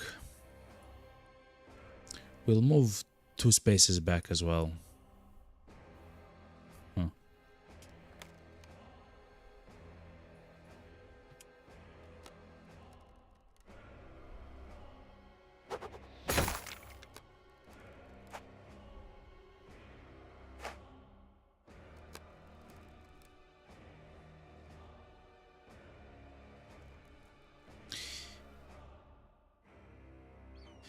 We may want to go around and try to surround them and begin demolishing the pikemen. Since they don't have a shield, right?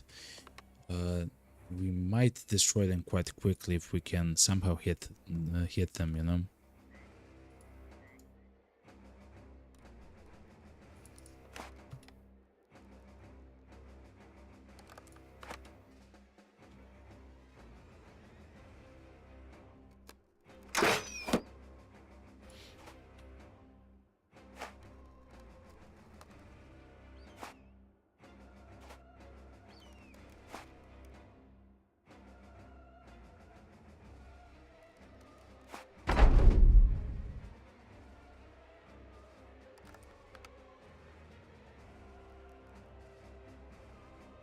Oh, we skipped turn with these two, with these 3 guys. Thank God they moved before these guys. Okay.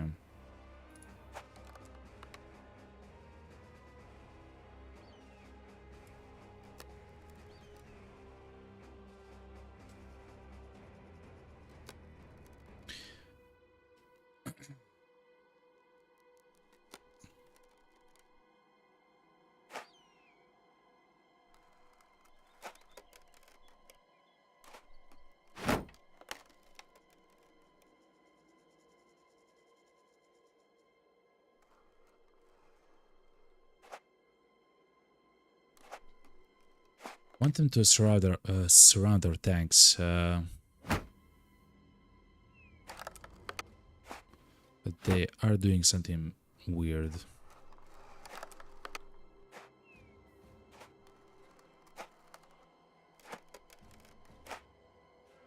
Okay, he's actually getting scared. Okay.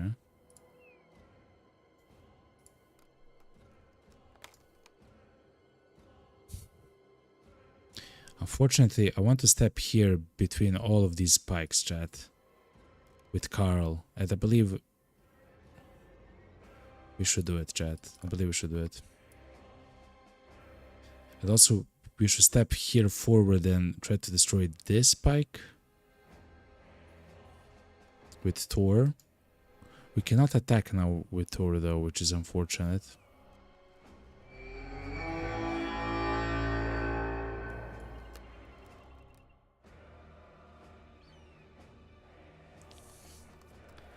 Okay.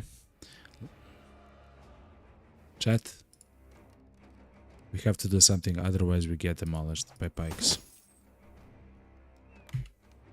Simply means we step up and we ourselves try to fight with against the pikes.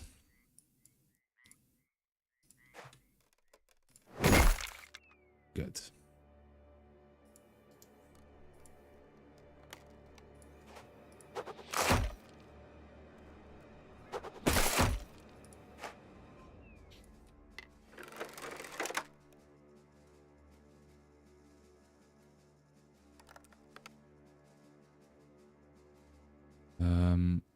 Don't necessarily want to be hit.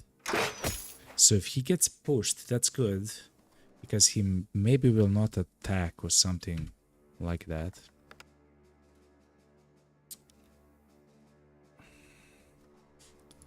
Another case, this guy has a shield, so should step in.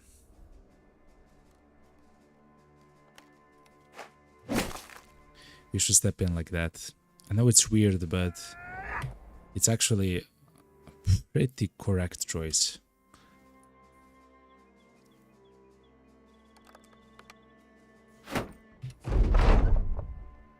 Okay.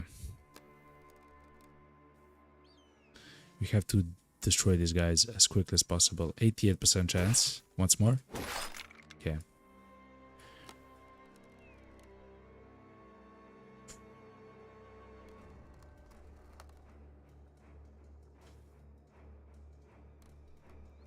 They're not as strong as I thought they would be, chat. Pretty good single hit. Okay. With Ralph, we'll exchange to the long axe. Kind of have a feeling that we have to, and then strike at this guy. 73% chance miss, always horrible.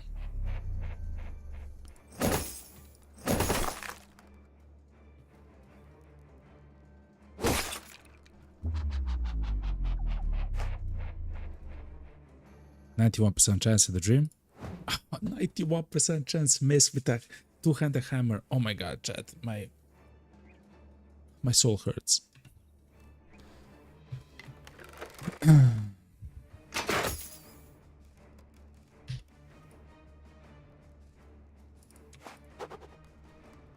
Yet again, and like a 90-something% chance to destroy that pike, man. Oh my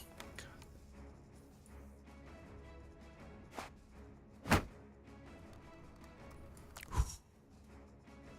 Let's utilize Indomitable once more. Let's try to attack twice with Hafas. 79% chance for someone to not take infinity damage, so it's a pretty good choice, to be honest. I do know that that Carl is surrounded, but please, oh my god, look how strong they are. Oh my god.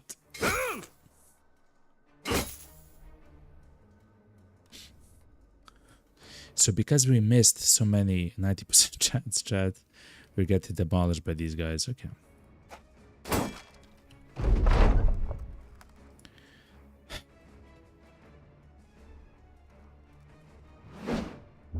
%63% chance, okay.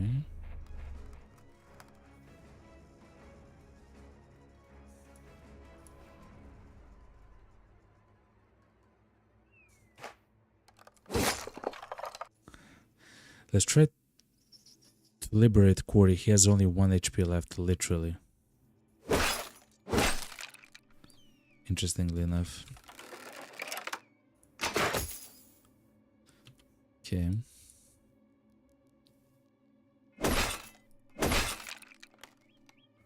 %73% chance, please, and a dream. Pretty good dream. 93% chance. Okay.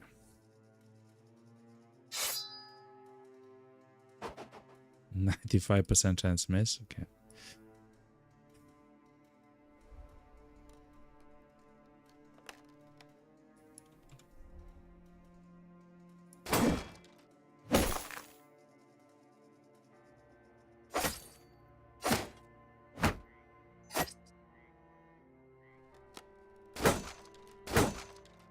Corey, you survived, yo. 1 HP and the dream.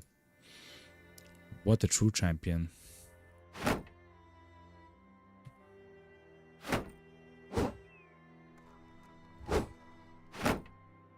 Now, Thor.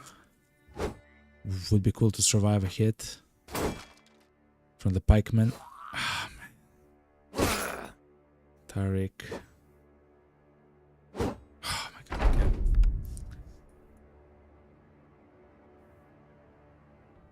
68% chance yet again miss.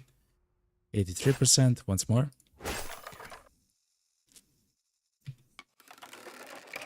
So Thor has to run away. yesterday. Please hit this guy and then run away.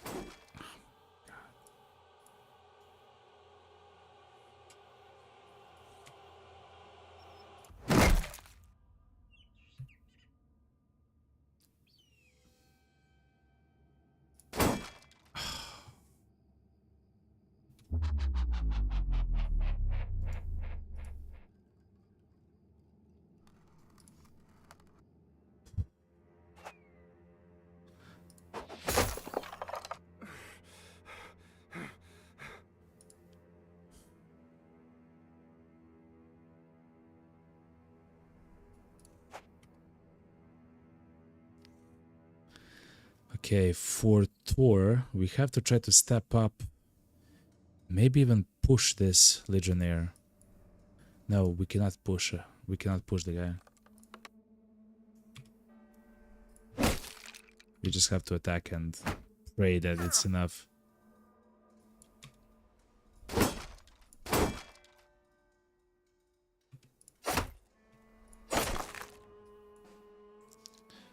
Quarry.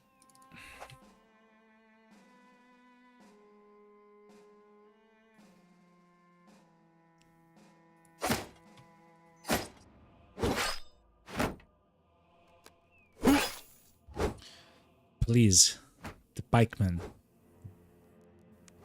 Yes. Tarek, you should leave. So Tarek. Oh, he got a hit and he cannot move. Isn't that funny, chat? Because he dodged the hit, he cannot move. Man. Actually, he can move next turn. He can move next turn. It's not so hopeless. It just looks like it.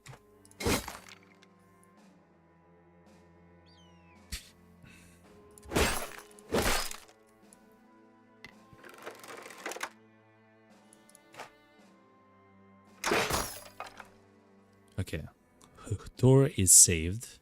We should save him as well. So Thor, you just go home. You're fine. Tarek, you're also fine. Go home.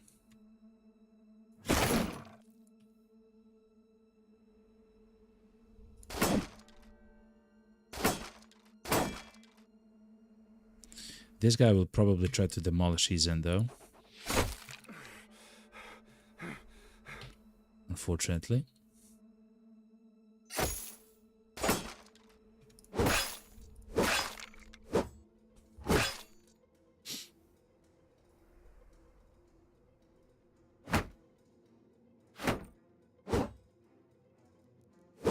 Miss. Good.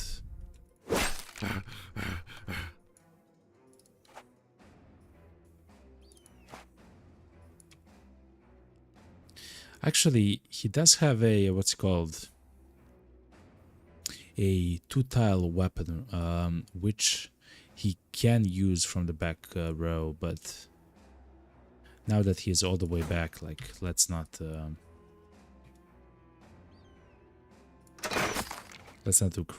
crazy stuff, you know.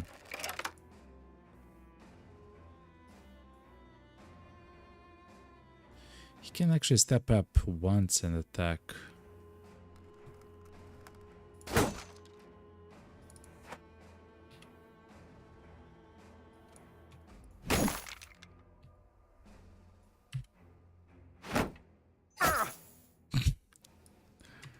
Okay.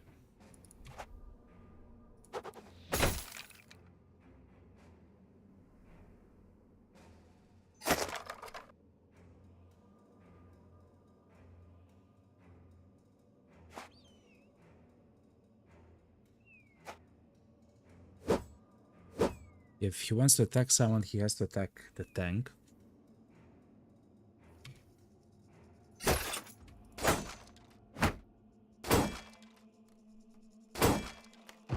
And he did. Perfect. Simple as.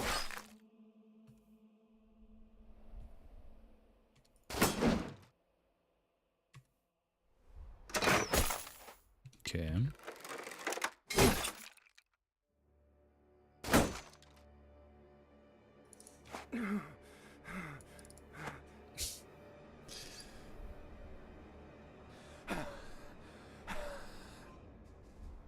We're just gonna chill. Okay, so the ancient undead are not so scary, chat. They are scary if they have the honor guard and the other ones. I forgot the other ones. Then they kind of become exceedingly scary.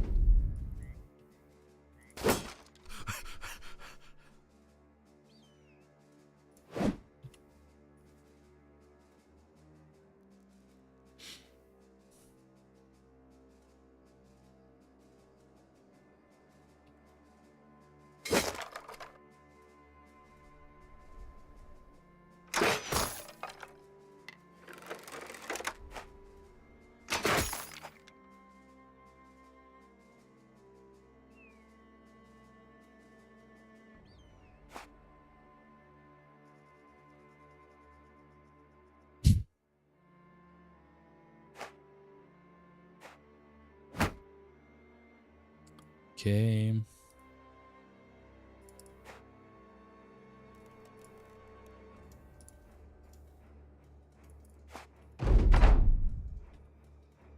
One more guy. Simple as, okay. It wasn't actually nearly as bad as I thought it's gonna be. To be honest, chat. Oh, we got a two-handed axe, chat. Finally, we were using the beginner's, the woodcutter's axe, but this is like 40% better or something. It's a named item. Ralph is gonna be very happy, chat. Look, the pike, ancient bladed pike.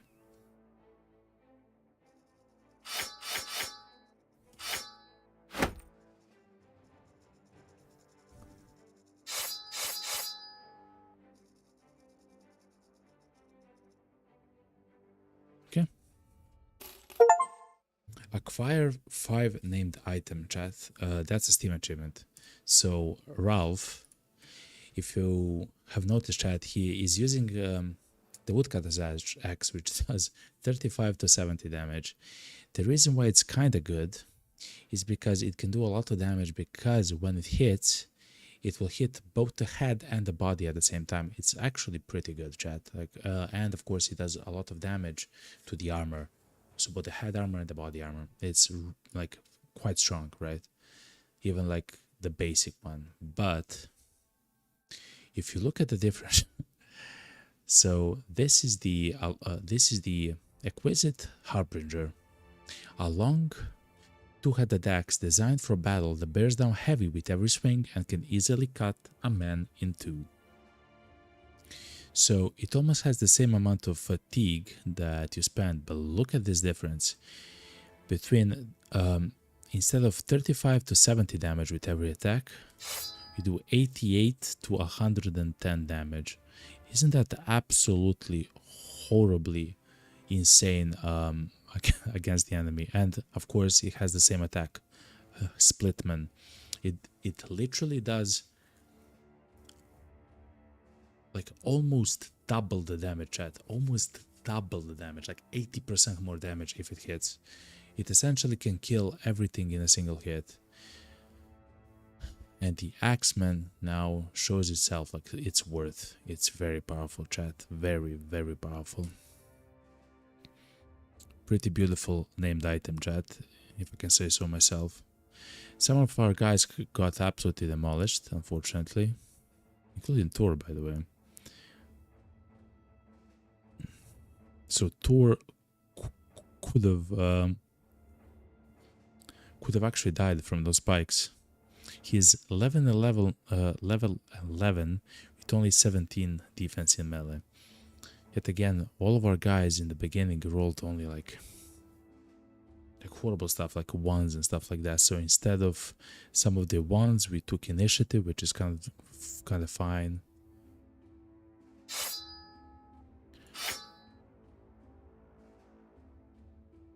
But it's kind of fine because he has dodge, right? So some of the points in the initiative. They're useful because it's initiative, but also for a few turns it will also go towards defense, but still very low defense. It is what it is though. And Corey literally survived with 1 HP because of 9 lives. Isn't that crazy, man? Since if you're if you're still here somehow this late, 9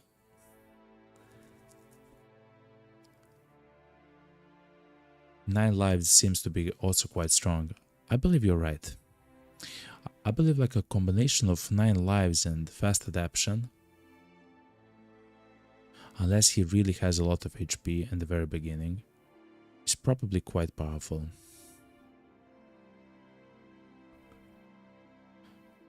You probably take only one. You take a fast adaptation, then dodge, then 9 lives maybe. It depends. It depends. Okay. But still, this was a pretty good fight, chat. And it also shows that our company is better than it was. Nomads, chat. Hold on. Nomads, chat. We can fight nomads again. Okay, good.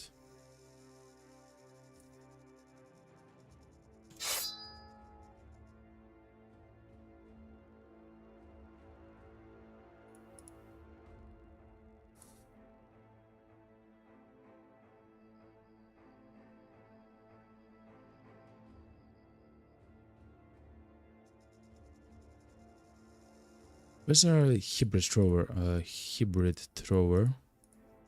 There's no way he died. No, here he is. He is not yet ready to throw. In a few more turns. Okay. But the amazing thing is we can now actually fight these nomads, unless it's like a very huge... oh, this hammer bro is hurt.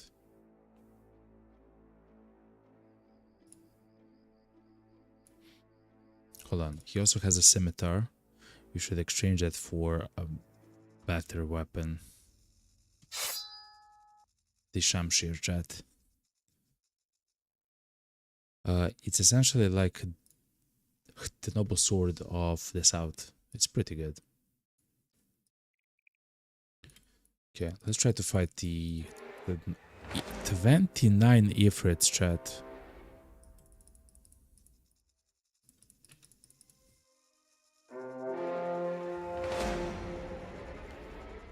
$29 Ifrits. To be honest, chat, if this was the start of the stream, I would probably do this. To be honest, chat. 29 Ifrits.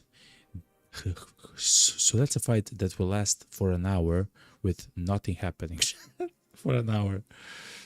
But that's a lot of gold, chat. That's like thousands of gold there. Like that's, I don't know, that's like...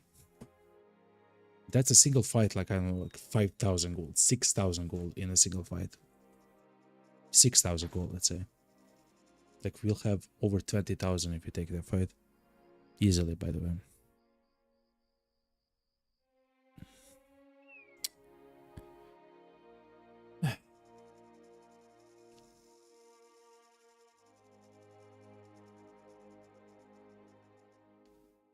So that's essentially fighting 3 of those very large guys, right?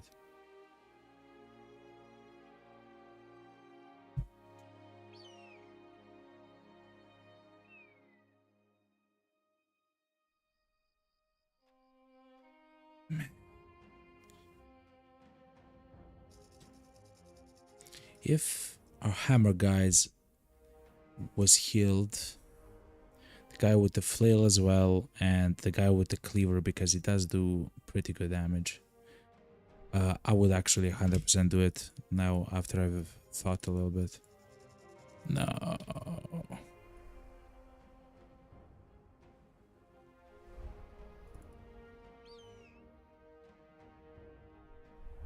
Okay, there is a contract to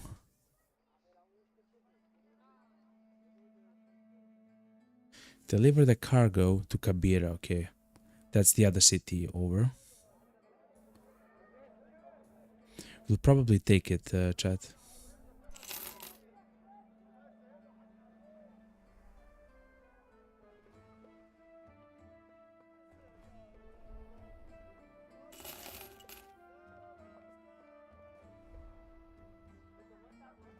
So what's the sell price of stuff here? Since we're still... we can maybe repair these things.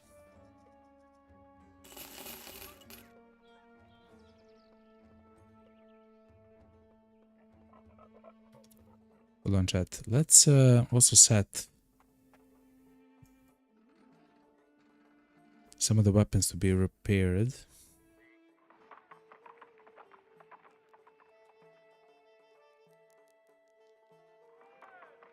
So we get the maximum amount of money for them.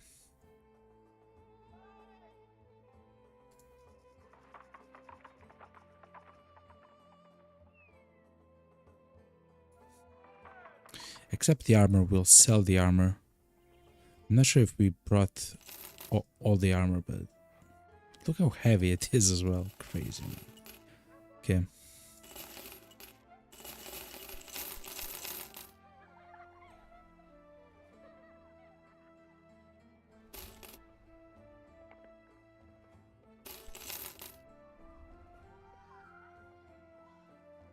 We should sell the woodcutter's axe. I am so happy that we got that named.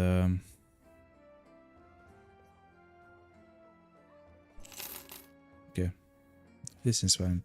That we got that named axe. That's very powerful, like a very strong axe. Okay.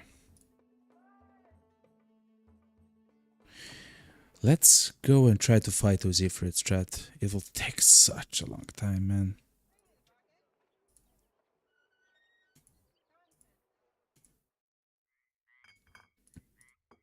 Yeah, we don't have the hammer.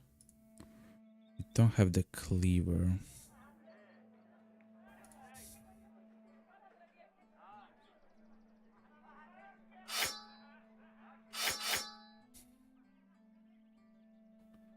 And the crossbow doesn't do too much. In fact, it might actually be kind of bad. The crossbow.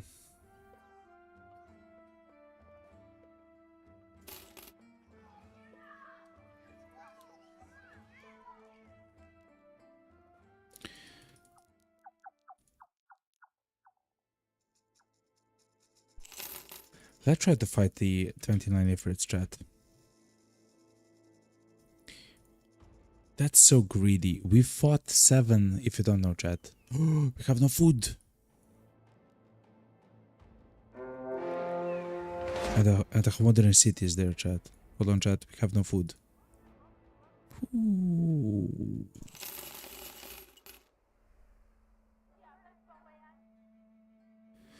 We should probably run to Kabira, chat. We can. I'm not sure that we can fight Ifrits. We should probably run to Kabira.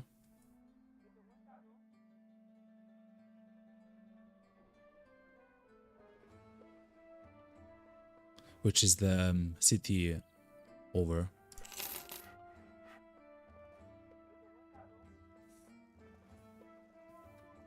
Oof. Just because we literally have no food.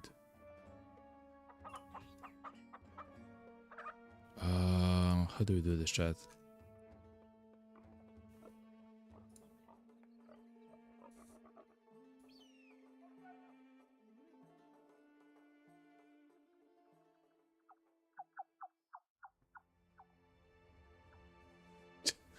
I really want to fight those Ifrits, but then I don't believe we'll have enough food to get to Kabira. Crazy, man.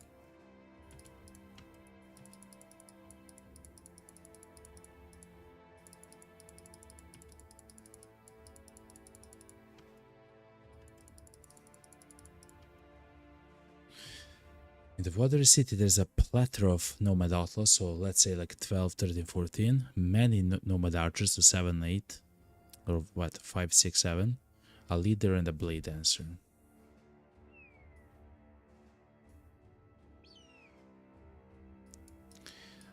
I'm so greedy, chat. Let's not be greedy.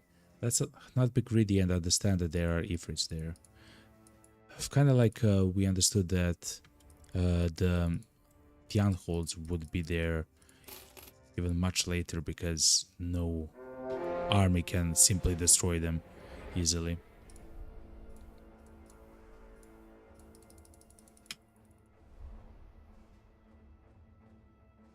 Okay, so Tarek is back.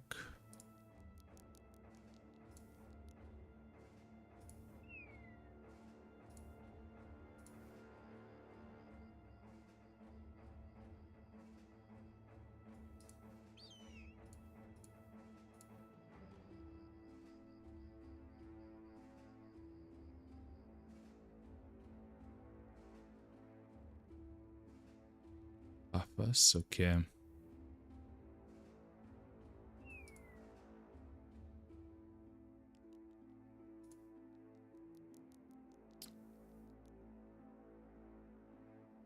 I would really like to put in Corey so he finally levels up once more.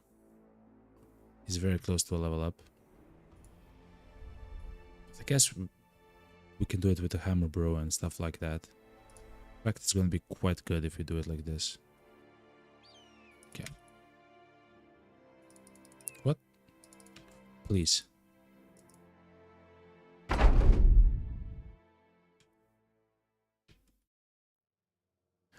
They will not attack us because we don't have the handgun out. How about now? Okay, so now they will attack us because we do have the handgun out.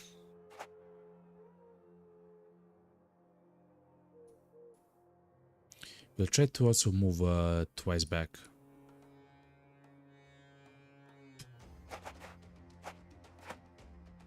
With some of the guys.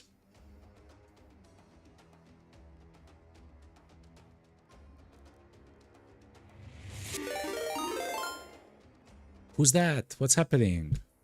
Thank you very much for the raid, another raid to the Tay channel. Thank you very much, Playthrough Collection. Hopefully you're having you had a fantastic stream, man. Thank you very much. Welcome, welcome, welcome. We are still in the south. We are now at day, let's say, 125. We are power leveling, essentially as much as we can, actually power level. But thank you very much for the radio. Welcome, everybody.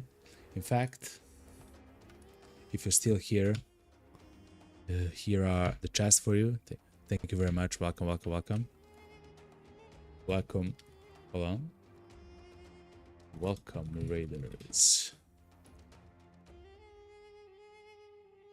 Hell yeah.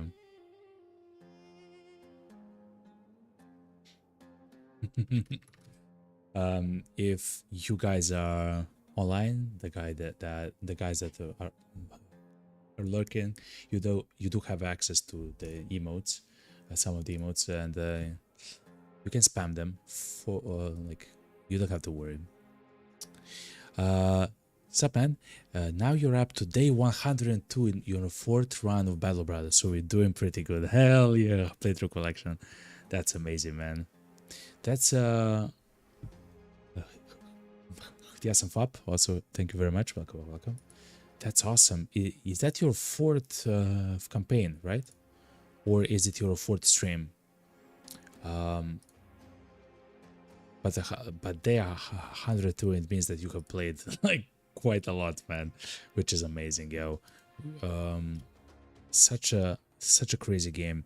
I do have confirmation that essentially we are now in the like in the middle of the scaling, but of course we are trying to learn the game and everything.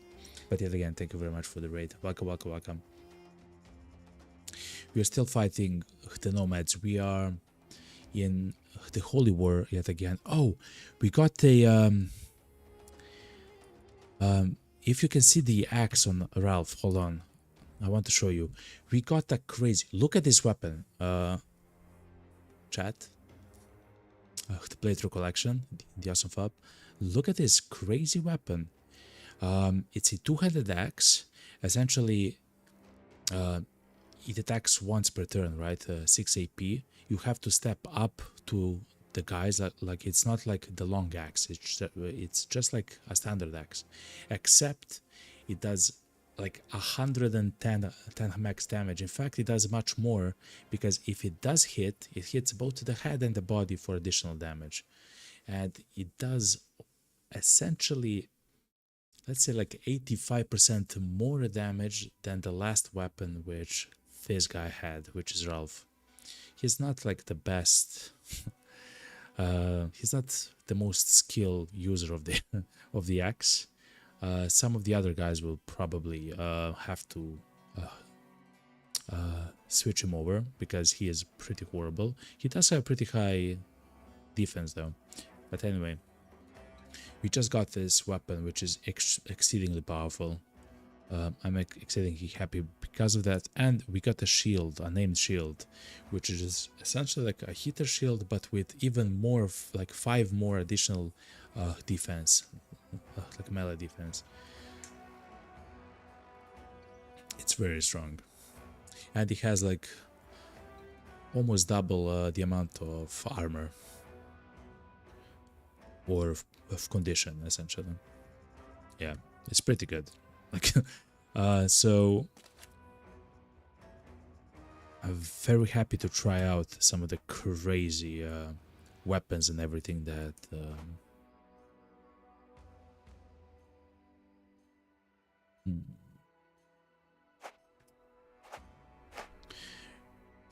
that we have just found. So we are fighting these guys at the night. It's not the biggest problem, but I always hate the axes and the hammers. They could just do so much damage.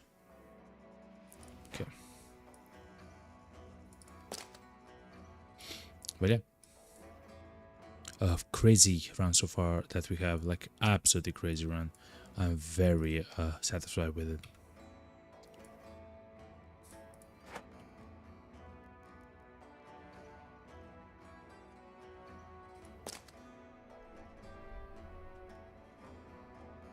Okay.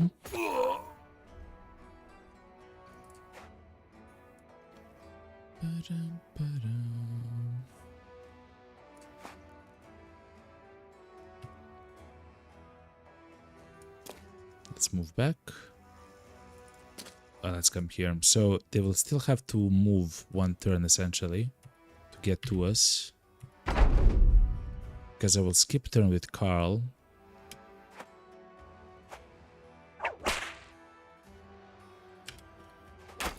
Essentially skip turn with everyone. Oh, they don't want to push us, chat. Interestingly enough, okay. If they don't want to push us, I can push in with Willibald in them, like this. Do something similar with Hafas. So maybe go like here. That would be pretty good, actually. Let's skip turn and see if they'll do something cool. Okay.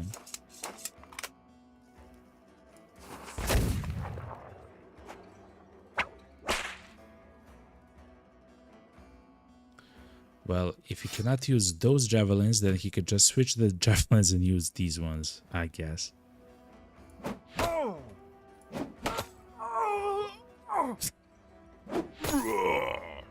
It's not like he saved you too much, right? Okay.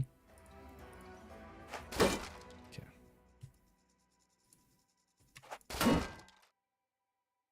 So let's step in right here with this guy.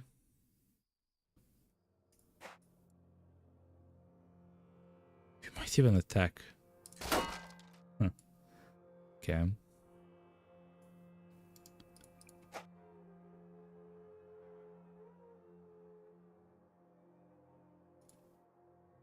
Actually, let's place the guy here.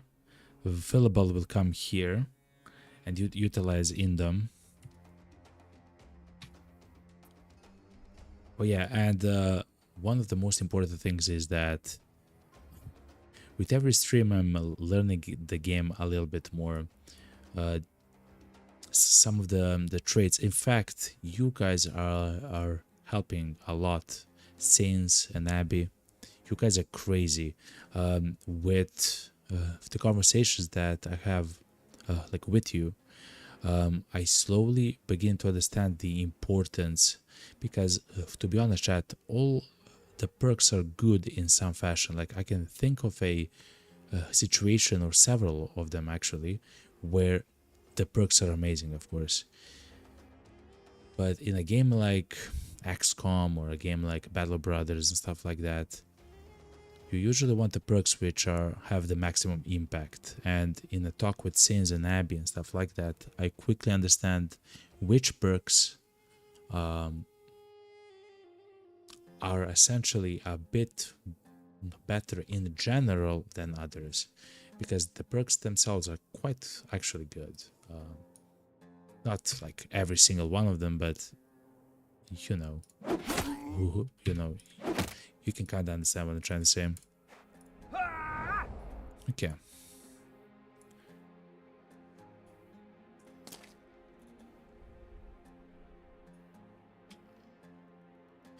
Unfortunately, I will not use the axe with Ralph, the axe which you just got, but hopefully I can use it next turn. He tried to split my shield, chat. Okay.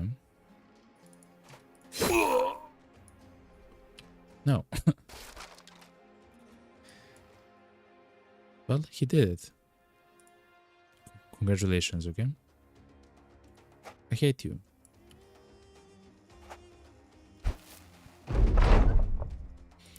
So that's a tank without a shield at the moment.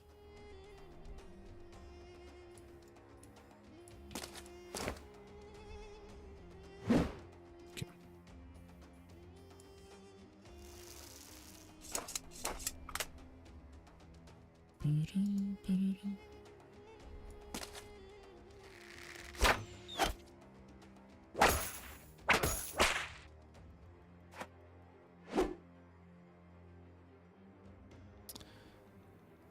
So that's something that I have to have in mind. If I approach a two-handed axe and a two-handed hammer, our shield will simply not exist, because they have 100% chance to actually hit our shields and do pretty significant damage to it.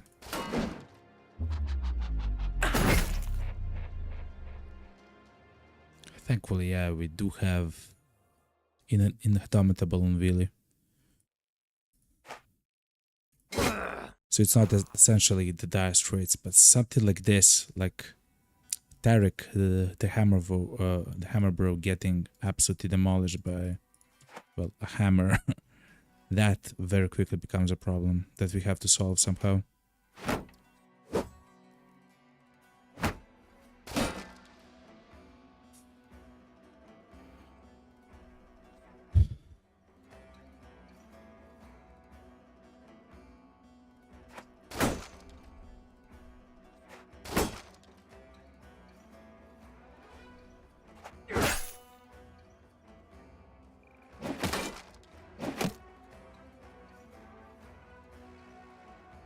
Yet again, I'll utilize Indomitable. Hopefully we survive.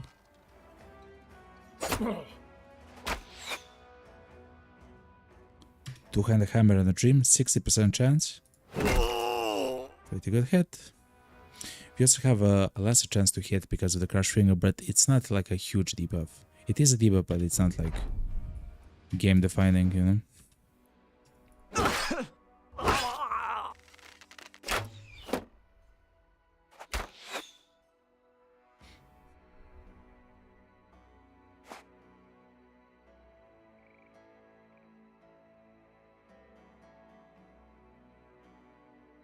I can hit so many people with this. I'm very tempted. Okay. Pretty good hit.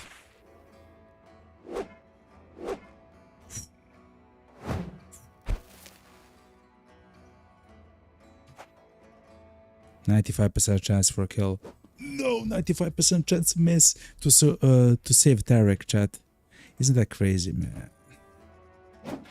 Okay, Ooh, we saved Tarek. We saved Tarek, chat.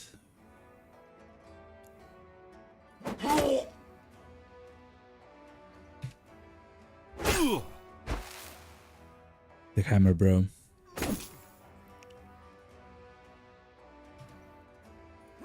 65% chance. Okay.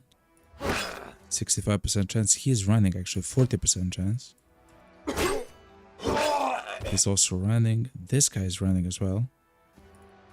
I will step right here so we attack them all essentially. Or we have them all in the zone of control. Heron. Switch to axes.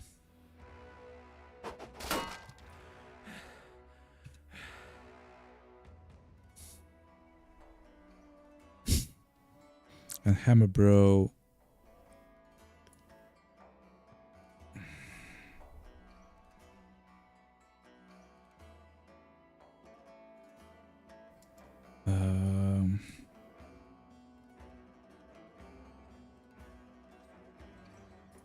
Next turn he can attack the archer, so let's do that.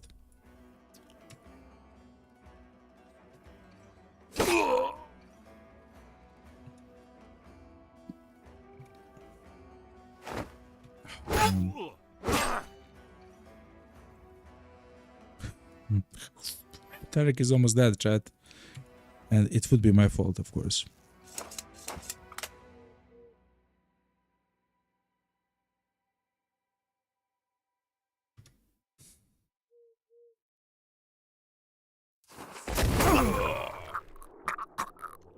Good.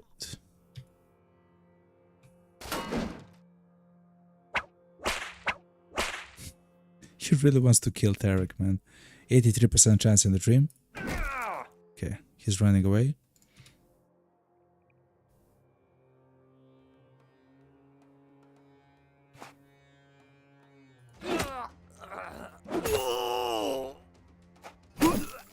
Okay.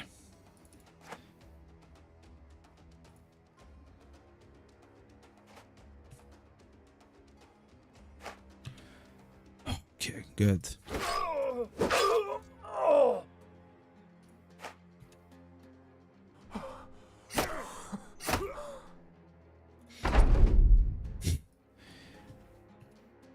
So we played that kind of badly. So let's look at Tarek. Oh, he still has.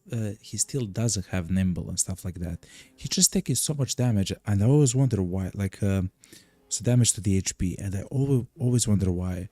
It's because I got used to having nimble, where essentially they are taking half of the damage to the HP.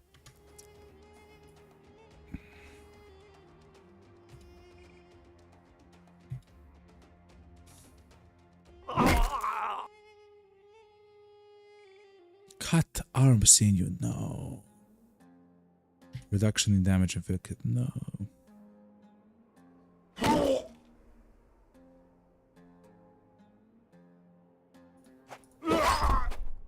Alright. No new level ups, but a pretty fine fight. We took a lot of damage though, chat, to be honest. Damage that we shouldn't probably take. Okay.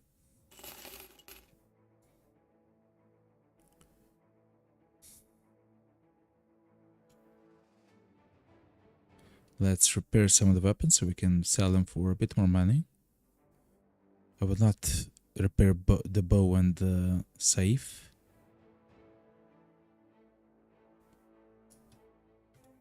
That's fine.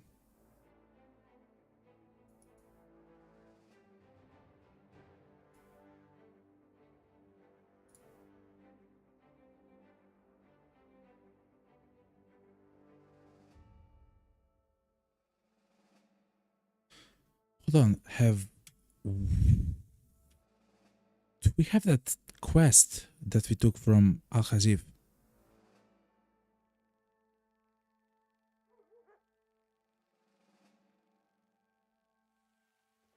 No, man. Okay. So we have to go back. We don't have enough food food actually.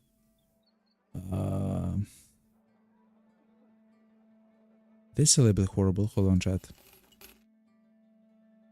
There's no food here to buy.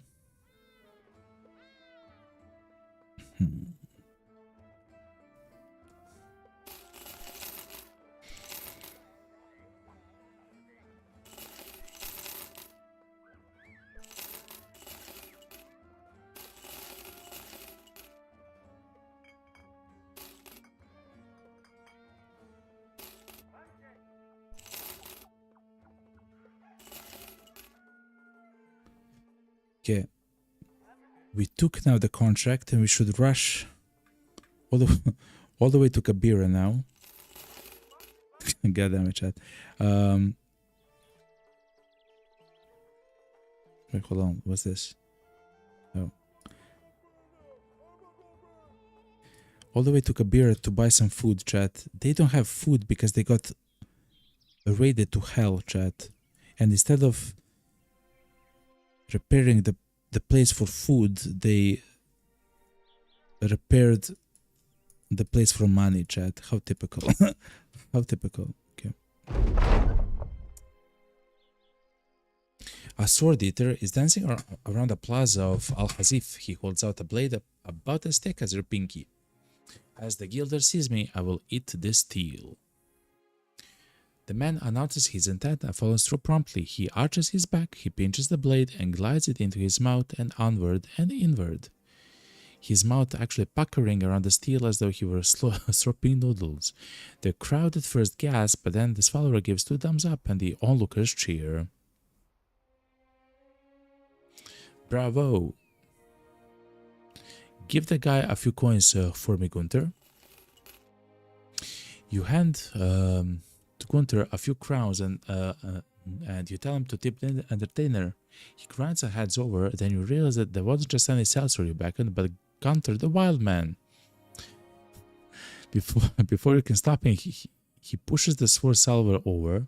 There are cries, screams, and blood gargling death throes, but the crowd sweeps in front of the action, blocks the view. The way it is relayed to you is that the blade came out his Salver's front with straps of esophagus and stomach hanging off it. Oh man. You know this because the wild man made sure to bring back the sword himself and you had to have it cleaned. Oh my god. Good job, but also bad job. Yeah, exactly. Good job, but also bad job, Gunther. Thank you. Thank you, Gunther. You're the best, Gunther. Thank you. Oh, there's even more nomads, chat.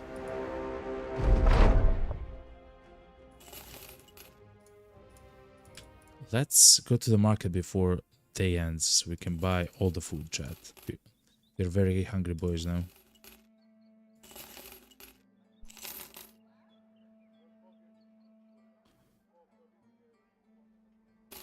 Okay.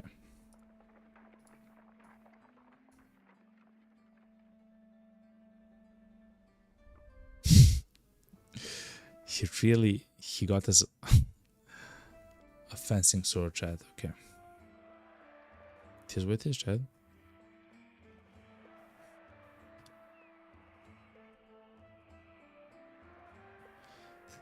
Let's see if we can hire someone. There is a nomad, chat. A level 2 nomad, though. Try him out. He is lucky. Has a 10% chance to have any attacker require 2 successful attack rolls in order to hit. That's actually pretty powerful. Oh, and an assassin, look, with a Catal dagger.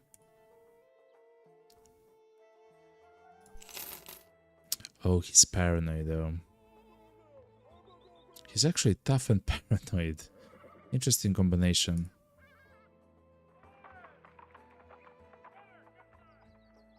Let's try this nomad, chat. Let's see. 60 skill in melee. Oh. He's not that good, chat.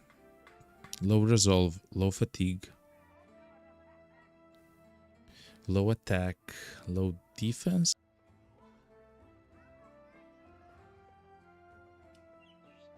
To be honest, chat, he is better than some of the guys here, or at the very least he will be better, but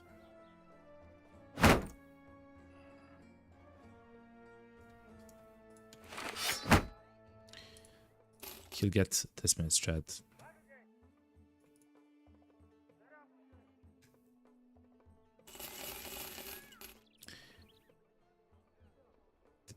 That was an specifier, by the way.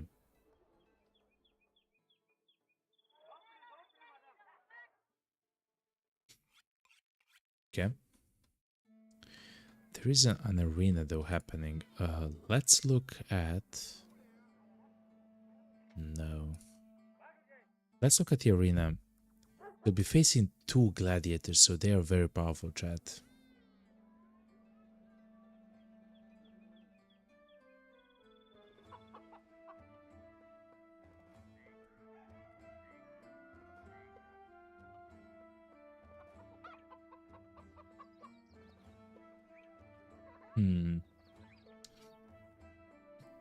Two gladiators are very powerful. They have nets.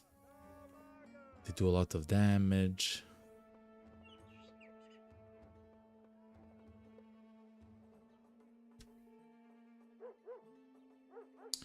Let's try to win, chat.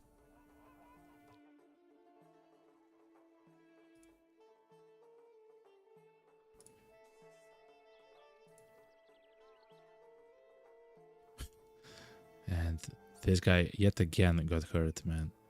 Crazy. Okay.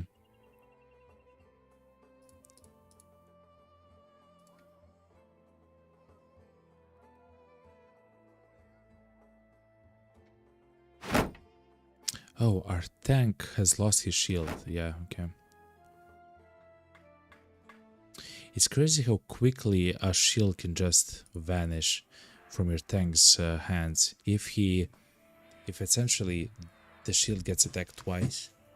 So, to be honest, chat, even though the heater shield is just a bit better, I would equip the super shield because essentially it has almost double the amount of durability.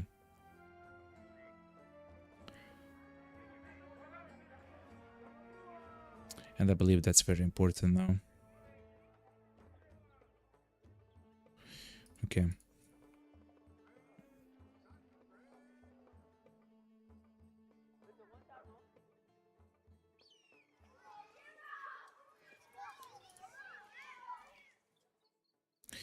So who would fight in the arena against the gladiators? Probably half us.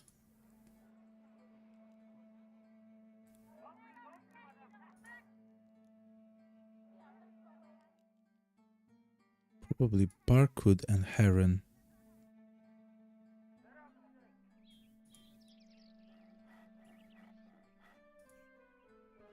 Or maybe even Karkani, because I believe we can try to get into 10 wins in the arena.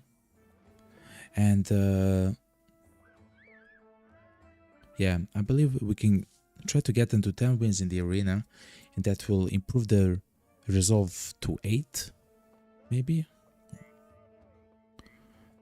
Guess we'll see.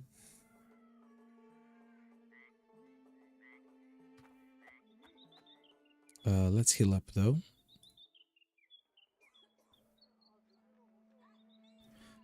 Just want to be sure if all the guys are ready for a fight. Yeah, they are. Okay.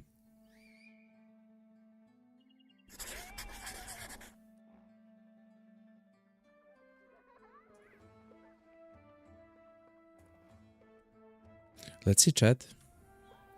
This should probably be a pretty good fight, chat. Oof, a sword lance and a reinforced two-handed flail.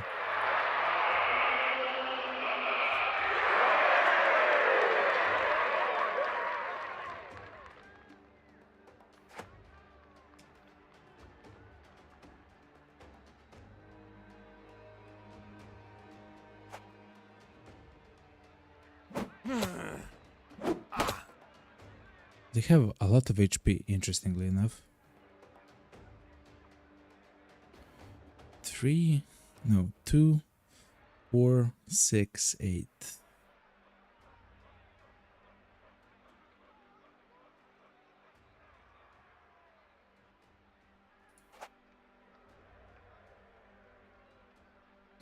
Two, 4, 6, okay.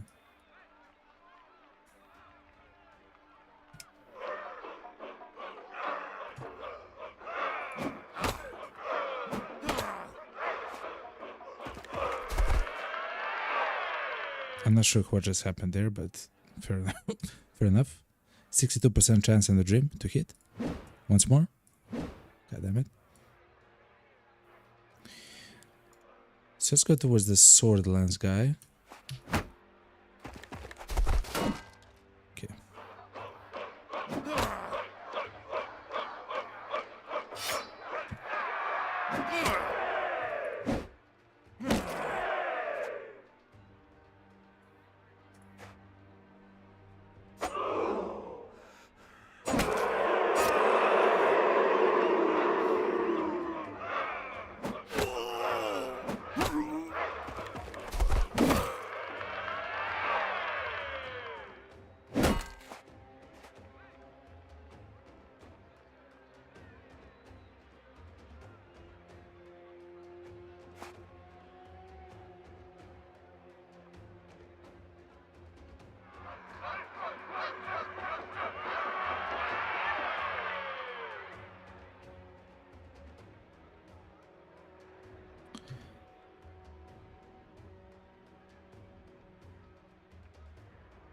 I'll attack after they move, actually.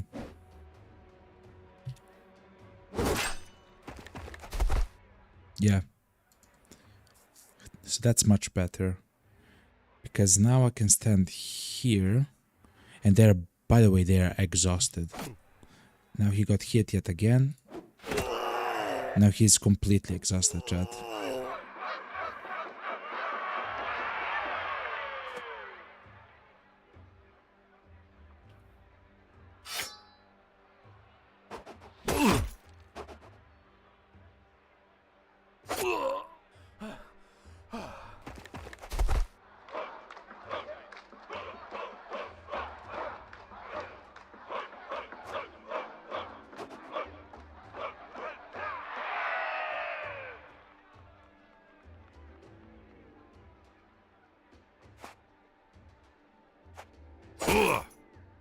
As long as we hit the guy, he cannot do anything, including the footwork thing.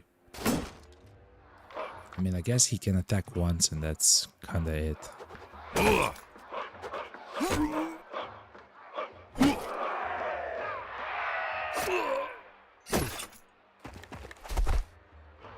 Yeah, but besides that,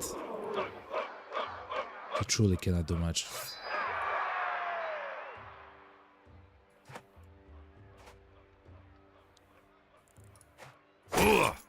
Oh, he's running away. Pretty good fight. I'm so sorry that we took damage on... Actually, we haven't even took a lot of hit point damage to Kirkani, just armor damage. That's always completely fine. And we got the gladiator helmet, chat. At the arena. Can I learn to fight like your man? The voice is, it catches you off guard, and before you know it, you have your blade an inch from a little boy's face. His eyes are shut, and he slowly opens one. You sheath the sword and laugh. No, what I am cannot be learned. You use a bit of ash and blood from the field to sign the kid's shirt, and then you make your leave. Damn, we're good. Okay. Relax, man, okay? Relax. But yeah, something like that is completely fine. I guess having two guys with shields there is pretty strong, and of course a guy with a whole bunch of throwing weapons. Oh, we did get the gladiator helmet, chat. 225. Ugh.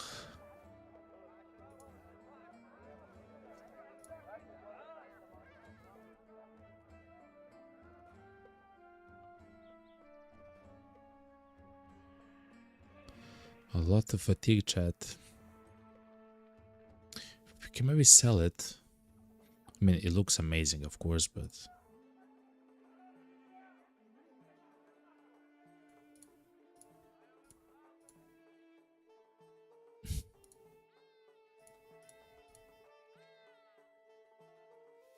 Hmm.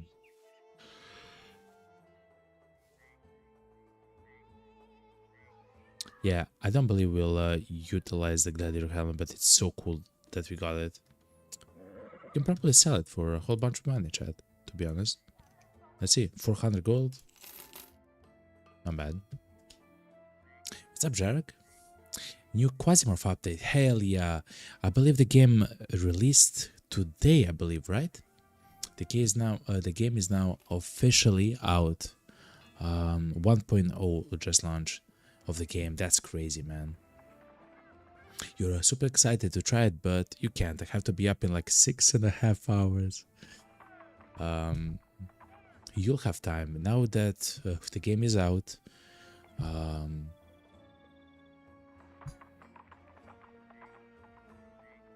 We can take our time and actually play the game without too many of the updates changing the game and stuff like that.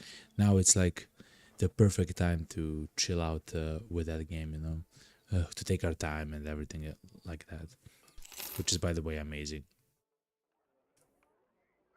Yeah, I can't wait. I can't wait to actually to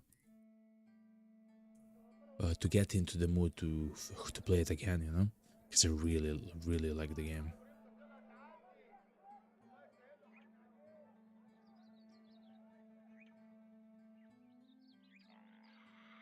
Right click or drag onto. Oh, yeah.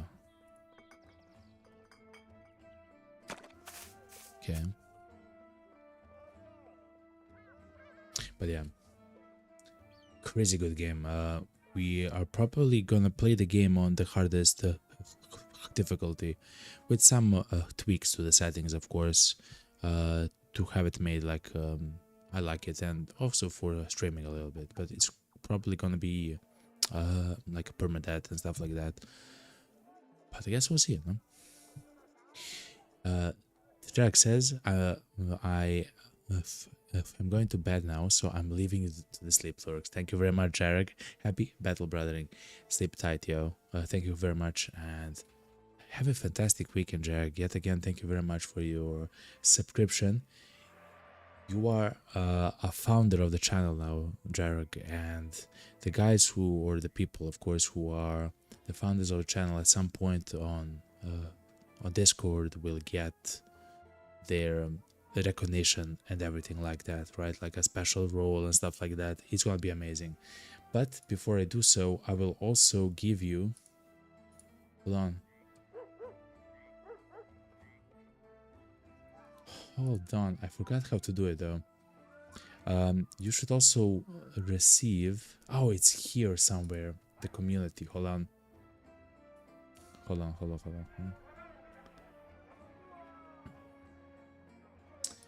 Add a new Drarek. This is you. You become a VIP.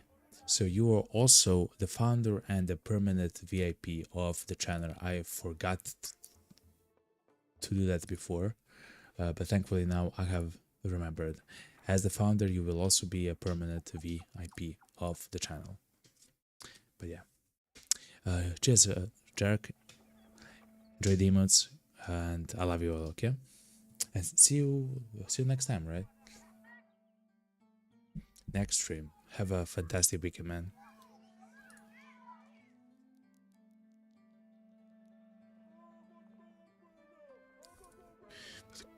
But okay, chat, we now have a whole bunch of food. It says for 5 days, which is quite fine.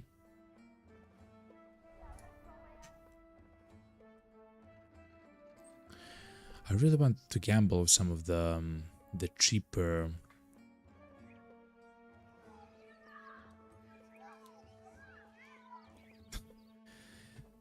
Having an assassin which is also paranoid, like, it isn't bad, right?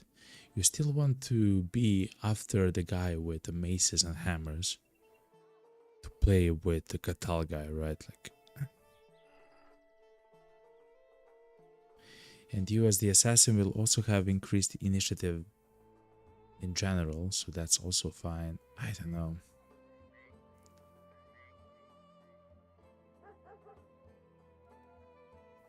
It's maybe too slow. It's maybe too slow, chat. I guess we'll see. Some next time. How is the faction XP? We're still friendly, man. Oh my god.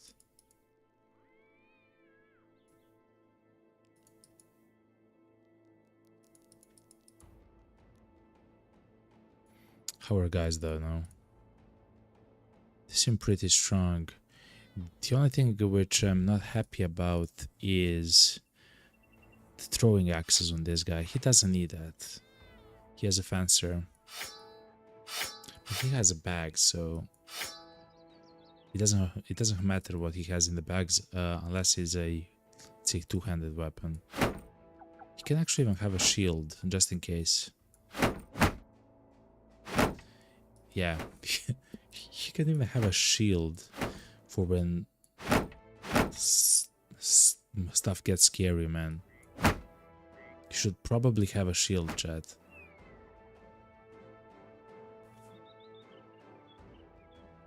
I mean, it sounds it sounds crazy, but he does have bags, right?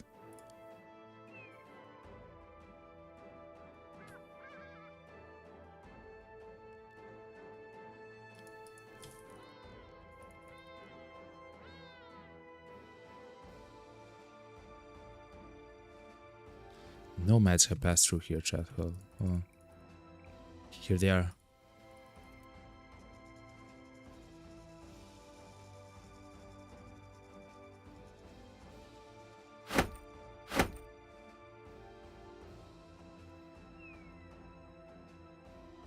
Okay.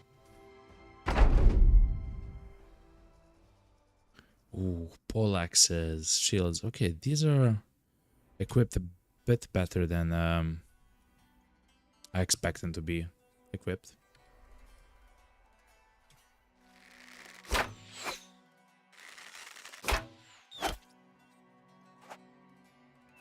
They are not attacking us directly, interestingly.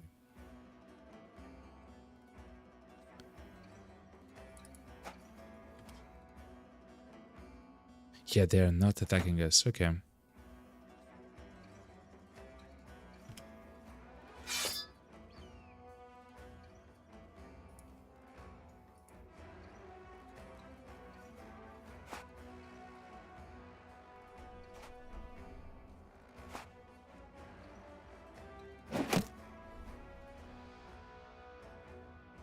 One, two,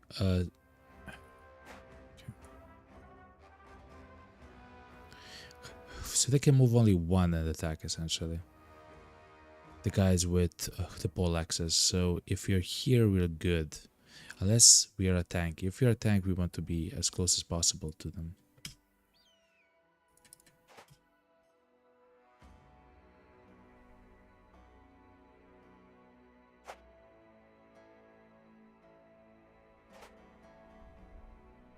We might even step in all the way. That will trigger them to attack us, chat. Like next turn, I mean.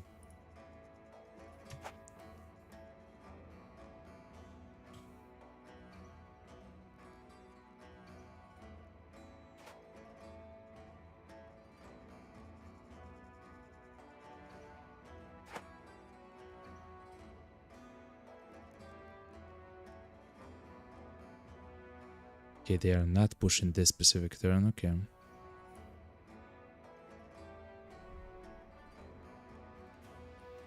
You know what? I'll stand with Ralph right here.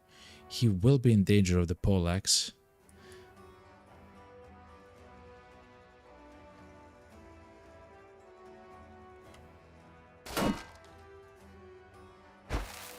For the next turn, but that's completely fine.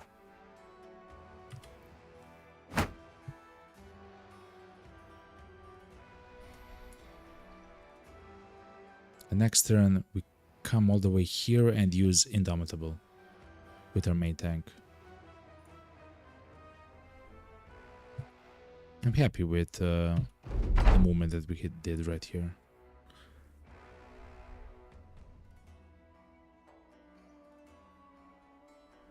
With Carl, wait.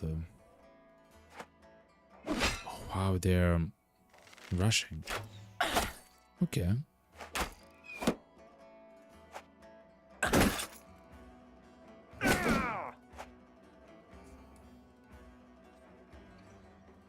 Step in, 41% chance to absolutely demolish the ever-living F out of this guy.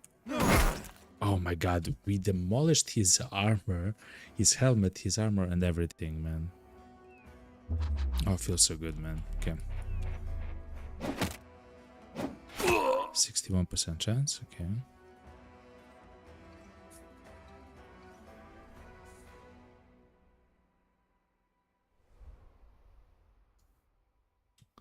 Skip the turn for now. Skip the turn for now. I want to see what these guys will do. Okay.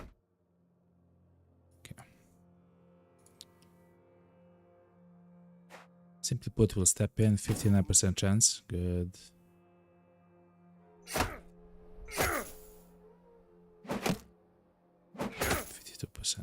Okay.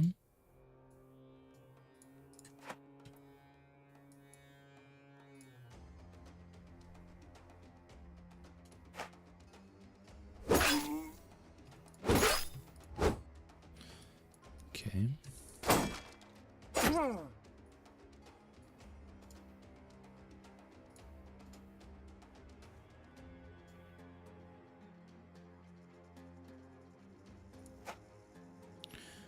We can do like a quick step next turn and attack the Nomad. I guess we can see.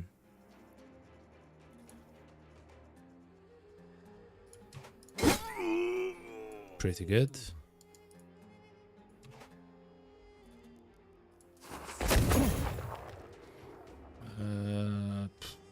Okay.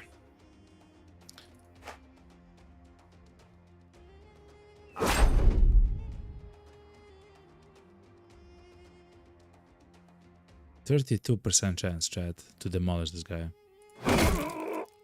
Pretty good hit, Chad. Okay.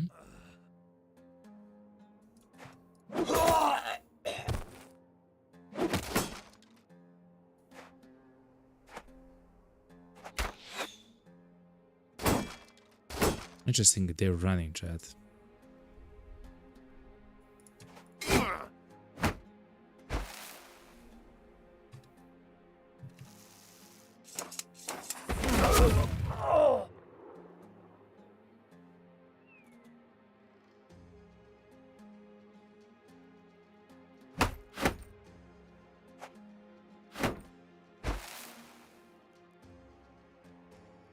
Should try to 2468. 2468. We need two guys who can get to the archers here. But I believe we can only get to one, not two. 2468, yeah.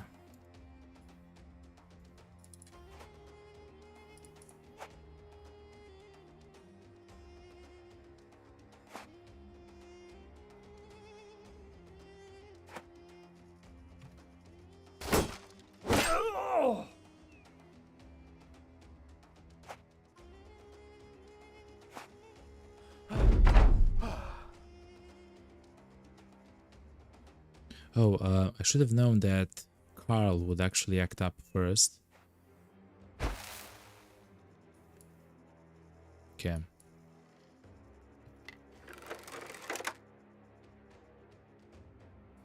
Let the new guys kill those. Okay. Pretty good.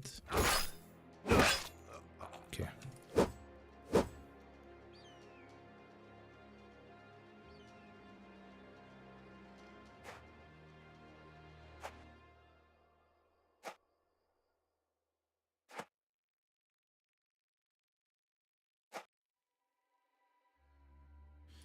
Fair enough.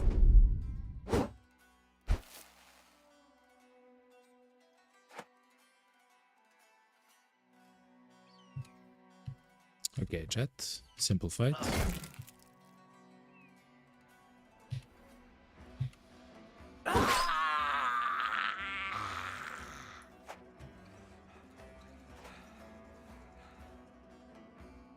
Okay, he will run. He will run.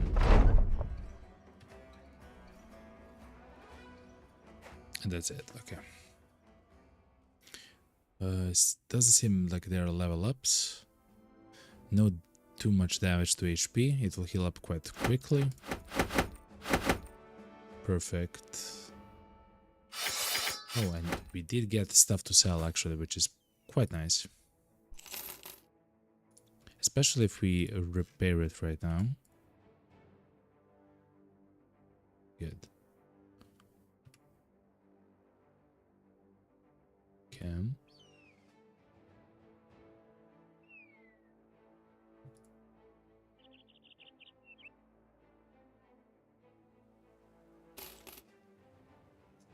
Essentially, we're trying to find the nomads and everything around here.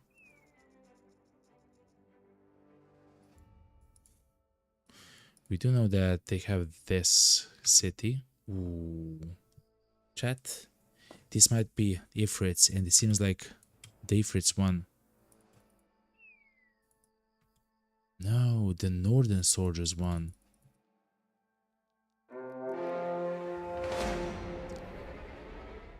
So if you remember those 29 Ifrits, they actually got attacked by these two northern companies. Crazy stuff, chat.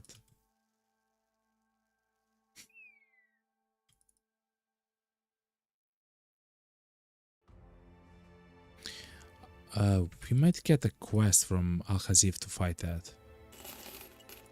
So let's try to fight that.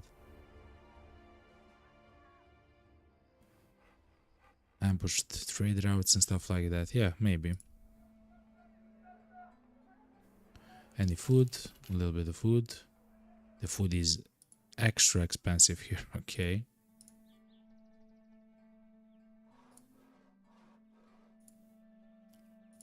Crazy.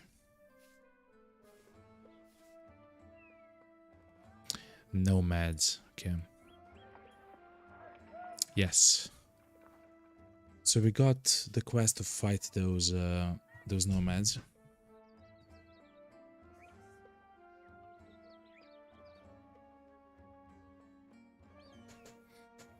Hopefully that's going to be enough to become an ally, chat.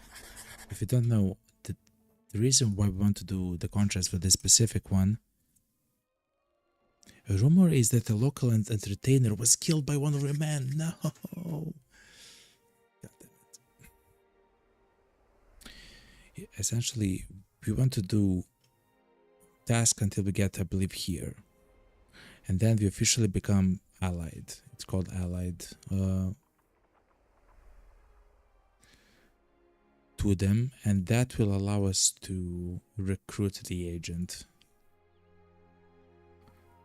Retinue, right here, which will allow us to see all the events that are happening in the city on the map, and in all the cities on the map. Very powerful agent and retinue.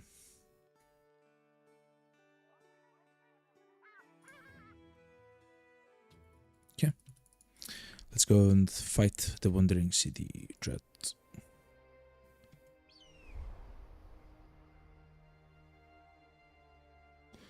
Let's fight him at night as well.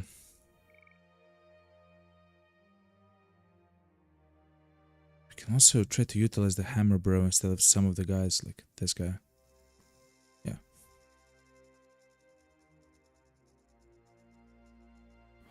Wow, he needed 1 experience to get to level 5. Okay.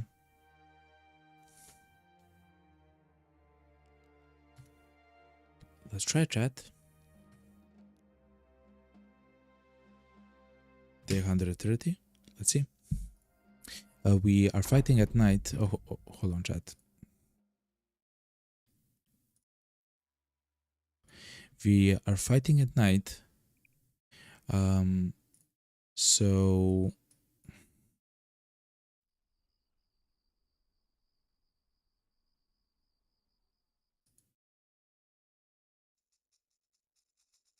something like this seems fine.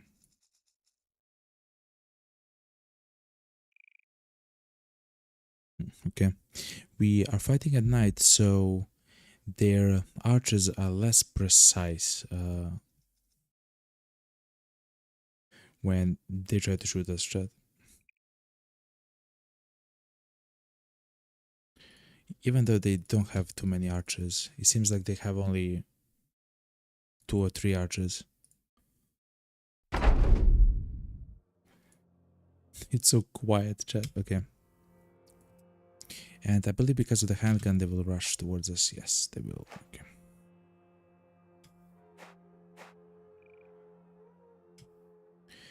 So I believe they are so afraid of the handgun that they literally rush towards us, chat. I believe that's completely true, by the way.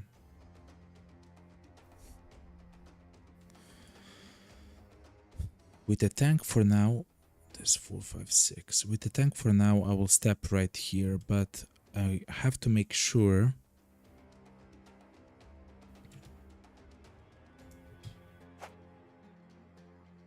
Yes, okay.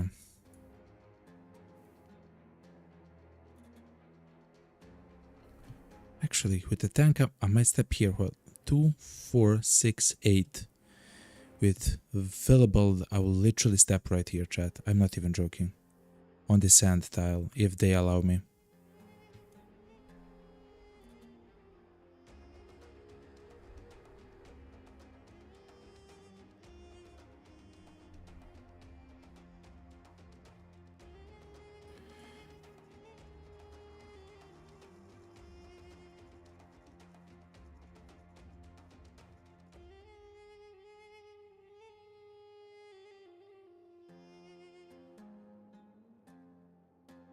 With the second tank, we can step right here and try to fight this outlaw.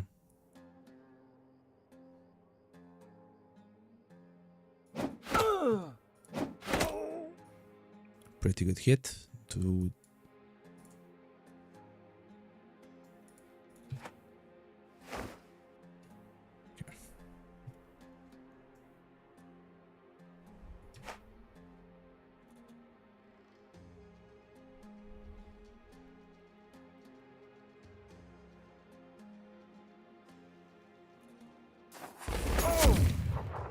Alright. To be honest, chat, I believe I will literally step in and try to attack this guy with... Actually, I will not step in. I will not step in. 44% chance in the dream? Hell yeah. I will not step in. Stepping in is something that I would have done in the past. And it wouldn't be the best decision. It wouldn't be probably the bad decision, but it wouldn't be the best, definitely.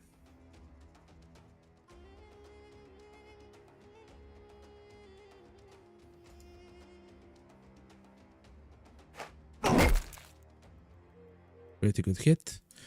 With Willbell we go there. With this guy, 22% chance actually hit. Okay. Step in, slash the head. Pretty good.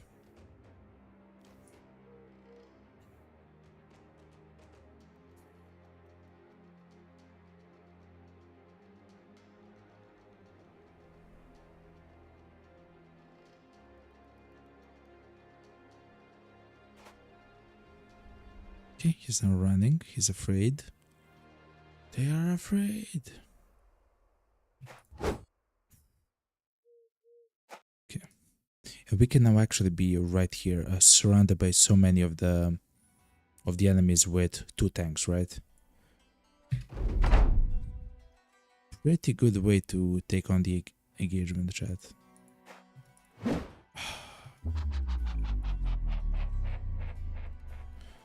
The usefulness of the adrenaline skill is getting lower very quickly.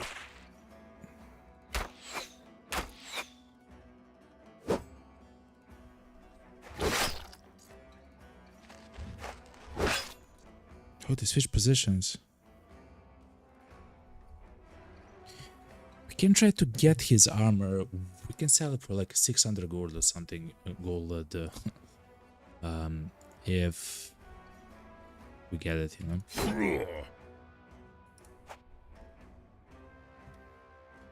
50% chance in a dream.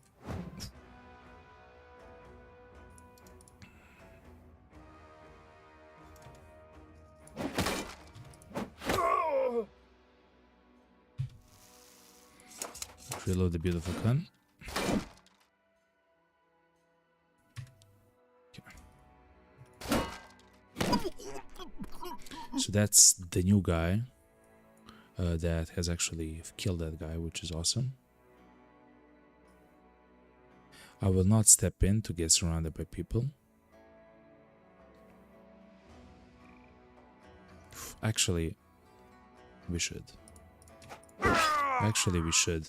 Because the guy was so next to this guy, which is our guy, and we have a pretty high chance with Tarek to hit, and he was very low HP. That was a pretty good choice, chat. Domitable. Okay.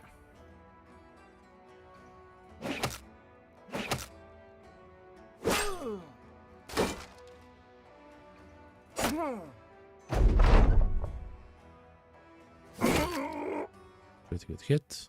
We should try to find a way to help Carl though. He's in a bit of a pickle, as I say. That's a pretty good hit though.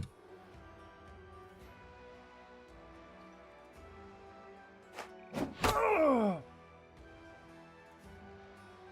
70% chance. Once more. Not bad.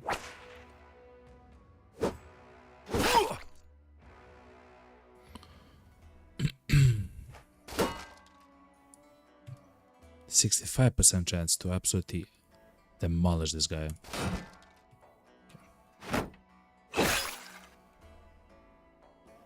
Okay. The new guy is attacking.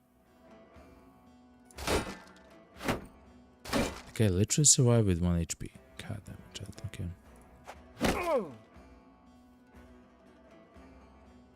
Indomitable.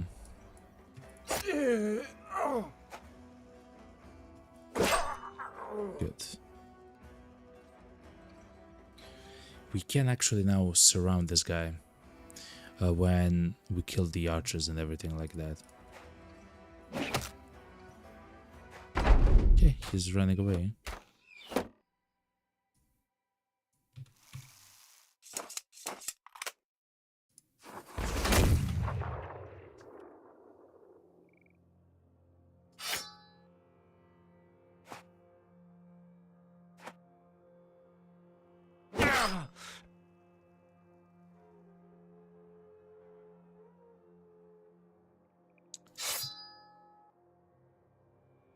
Can't get the poleaxe.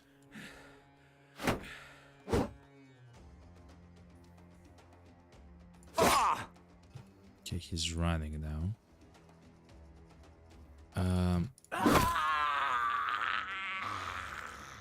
Do you have a dagger? Yes, this guy has a dagger, so let's step in. No, let's wait and then step in. Does he have a dagger? Yes, he does. So let's step in. Essentially, I want to take his armor. Hopefully his helmet as well.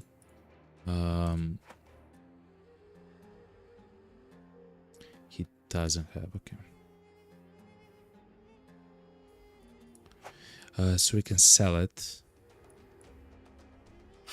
Okay. 5% chance to hit, okay. Heron. He doesn't have. Dagger. Tarek. Yeah, step in.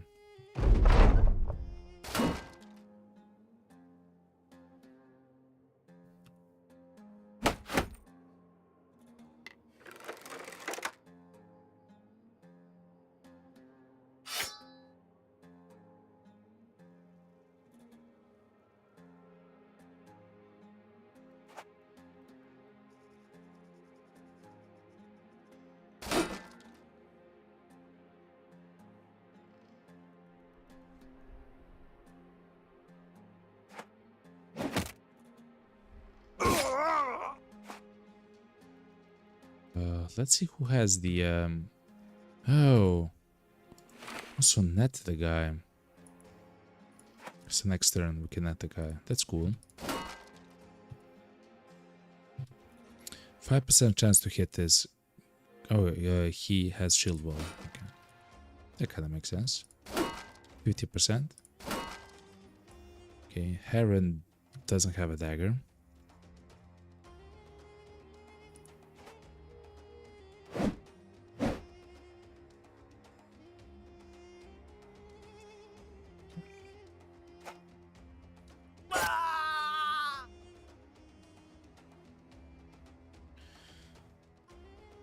At the very least, we should try to surround the guy so we get the surround the bonus. I mean, as much as we can, of course.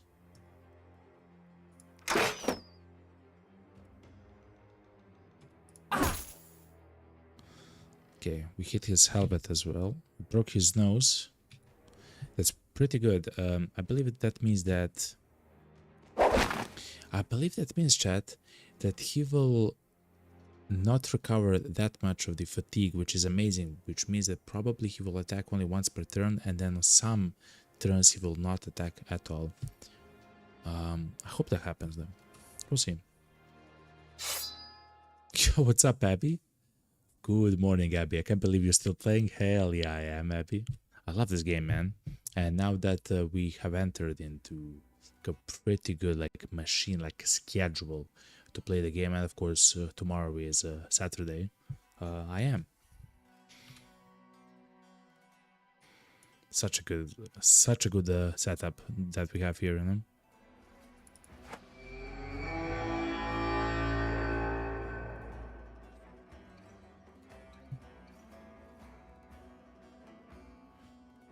Um, 43% chance in the dream. 56% chance in the dream. Okay, good.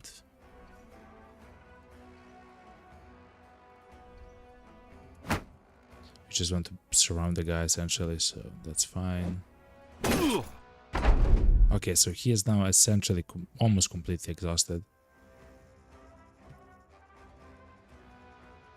That's good. How are you, Abby? You good?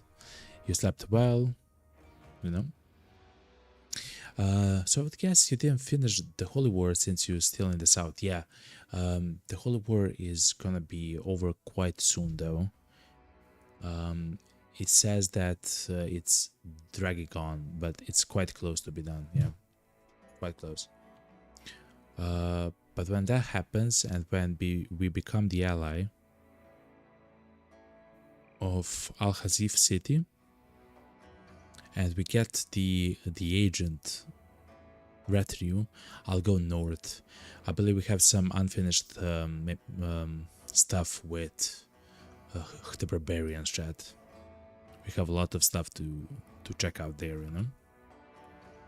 A little bit.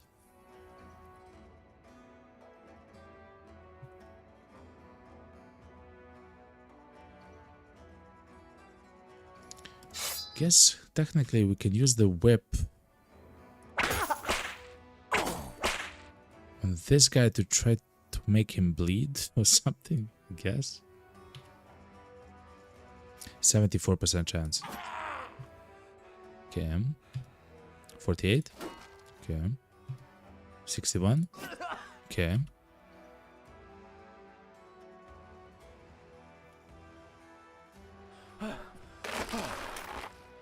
Oh, he's trying to run. He's scared.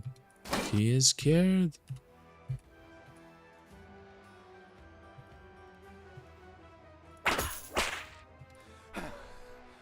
Oh. So I can attack twice with the whip on ease end, and it actually applies the fearless perk or the fearsome perk, which actually it makes them afraid of us essentially. What a crazy setup, chat. Not bad, yo. We did get a whole bunch of food there. Tools, not bad. We did get the armor, the helmet, the spear, the scimitars, and I guess a saif. It's fine. A heavy mace though. Two-handed save. Okay. And super shields. So yeah. So Abby says, well, I still see you. You didn't get any of the heavy armor yet. I'm not using heavy armor on our guys. I am using attachments though, on a large amount of them, but the only guys that I would wish to equip with heavier armor are the two tanks. One of the tanks has equipped the Battleforge, and it's very powerful actually. I mean, it's not like very powerful, but it's useful. Even when he does get hit, which is quite rare by the way, chat, but even when he does get hit, the amount of the armor that the damage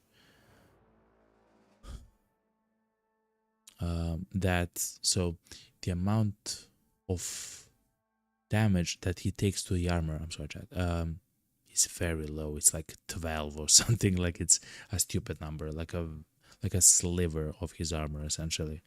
And of course that's because it's kind of like a heavier armor, but also because of the Battleforge. Essentially he's only taking 75% of any damage to the armor, which is not bad actually. But when he gets like 300, like the body armor, I would guess that this like drops to like 65% or something like that. And of course he has 100 more. So essentially we can divide the 200, and essentially he at the moment has like around 250, I would say. Like it's pretty good. It's not bad. And as he takes damage, of course, that will change, but so far he's pretty powerful, chat. Okay. And Garrow has leveled up. I'm still not sure what to do with this guy. He's pretty good stats to hit, pretty bad stats to defense. Okay, resolve. Fatigue not ideal. I guess his HP is gonna be quite good always.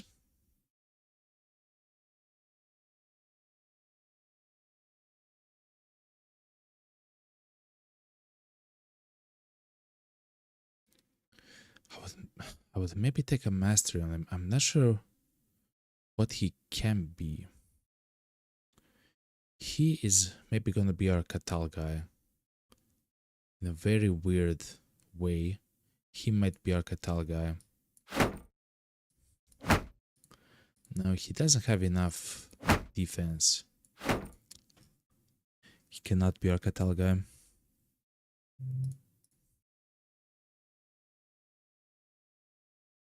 We have to think what we want with this guy. If we want him to have swords, we should. To be honest, chat, I would like him to have axes. I believe that axes are very powerful. If not axes,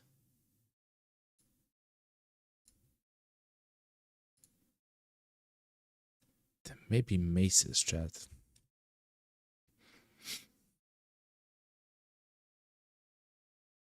I'll have to think about this. I don't have to choose the perk for him. Not yet. Okay. Also, there's no sound because it's night, unfortunately. But okay. The desert is not home to much of anything beyond the sands, so it is rather particular when you come across a lone tree setting out by itself. And even more stranger that hanging from a branch is a fat beehive with a cloud of workers swarming around its bulbous shape. Even at some distance you can see the golden amber of their honey glistening. It looks like Gunther actually wants to go for it. You're sure that Gunther the Wildman has seen a hive or two in his time estranged to the forests. He grunts and he points at the beehive and then at himself. You nod. He grunts again and he goes up to the sand dune to the tree while you watch from a safe distance. When he heads When he stands beneath the hive, he hoots again, he cupping his hand over his mouth to make sure you hear him. He points at the beehive, you nod again, and point aggressively at the hive. It's the only beehive for miles. What could possibly be so confusing about this? The wild man turns towards the beehive. He cocks an arm back. That is not what you wanted to see. He sizes up the beehive, tongue out, eyes slim. You rush forward, yelling at him, but he's already honed in. He launches a fist that absolutely obliterates the bees.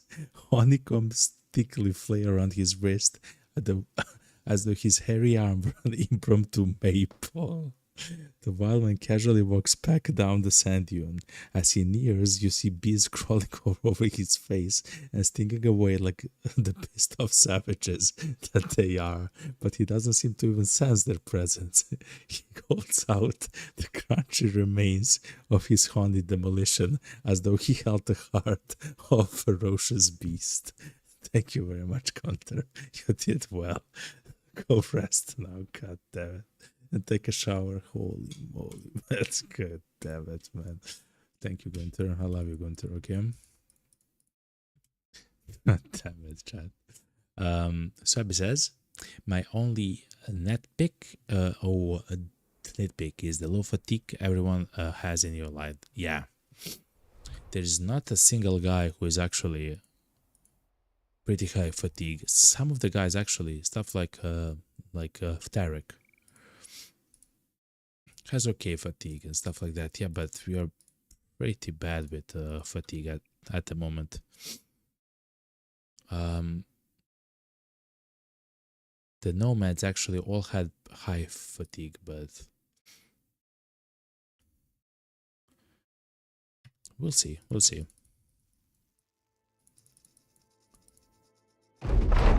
Okay. Please God.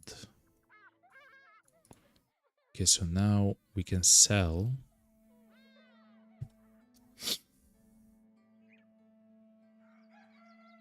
I wonder, should we sell this 200 gear? I mean, I'm very close to say no, because if our guy gets...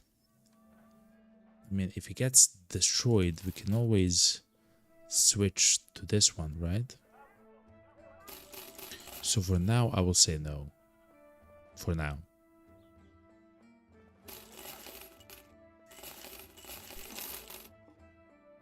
Secondary fencing sword. I don't like too much the fencing sword, to be honest, chat. It's not bad, of course, but you need a guy with a lot of initiative, and we do have him, which has 140. But I believe if you know that he'll be a fencer from the beginning, you would actually do a lot more, you know.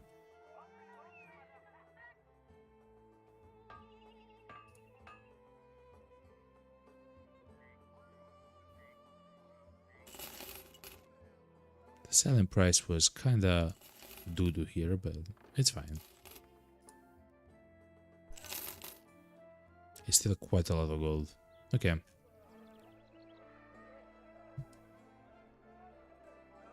Let's get a bit more tools. We did get food, right? Yes.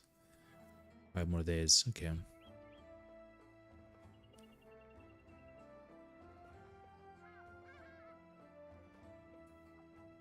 Nobody got hurt. Please be allied. Oh my god, we're so close, chat.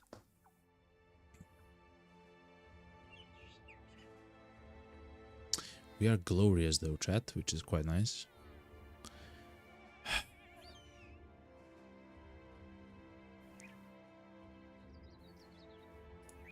We still need a few of the contracts here for this specific town.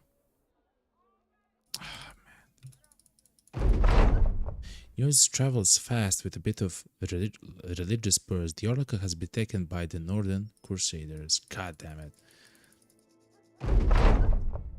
While traveling the land, one of the Tareks, okay, the other one, gets struck by the birdshite. It hits his sword hand and splashes crosswise all over his armor. Summon a bring down that plummet that plumbed transgressor.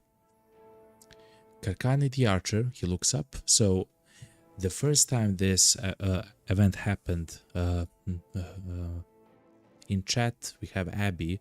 He is the main archer of our company, and he actually struck the bird down the first time. But now Karkani actually also proved that he can do as well. He can do it as well.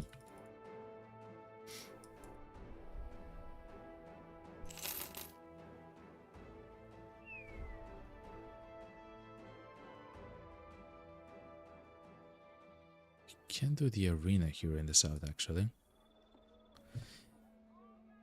Any cool weapons? Not really, no. Okay. Why is this spear so expensive? The spears are not good, chat. Spears are not good.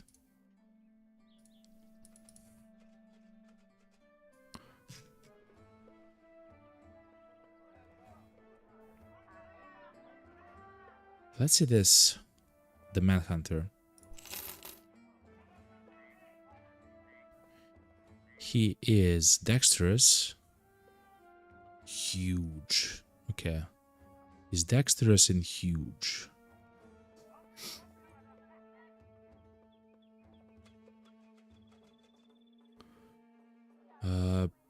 Pretty middling, so let's do this.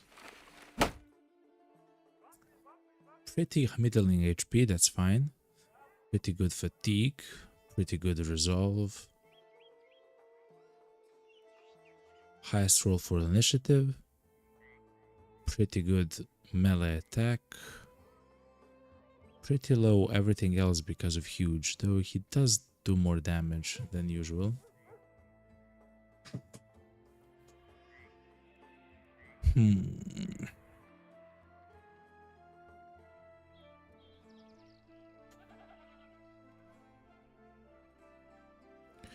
To be honest, he can probably replace...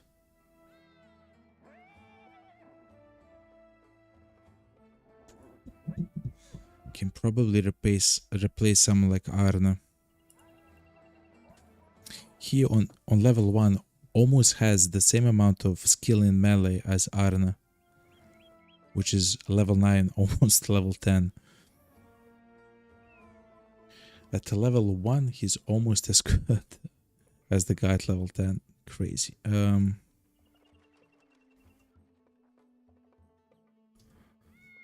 Let's have him, chat, and if he survives, he survives, okay? Simple as.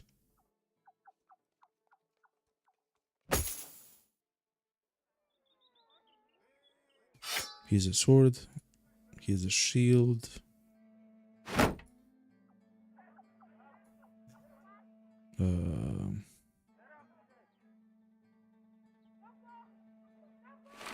Here's a bandage. Enjoy life. We'll probably get fast adaptation on him.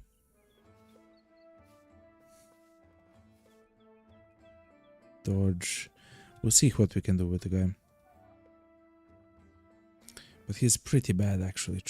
Actually, chat. The only reason why we have him is because we want to get rid of Arna.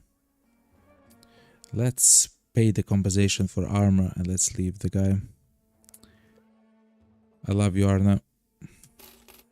Goodbye, Arna.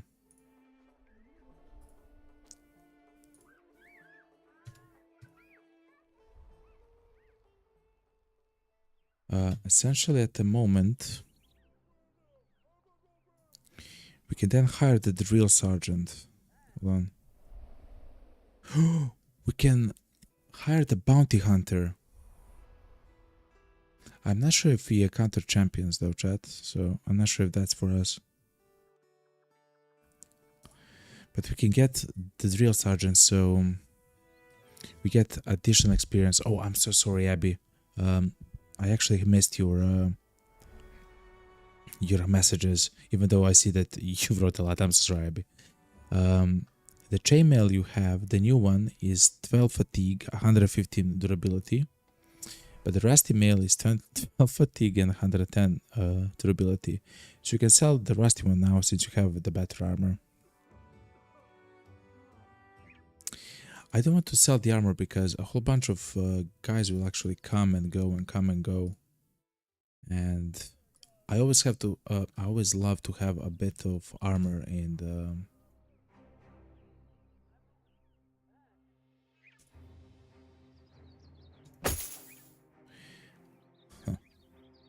in the, what's it called? In the stash. So armor that I can utilize, you know.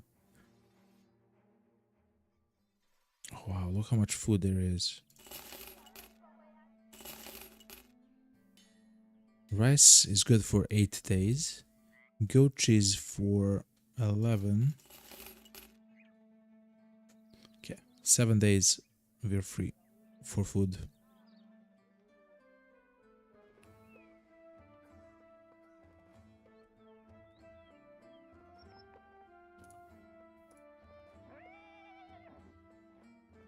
Arrows are very expensive here, okay. Hold on, chat.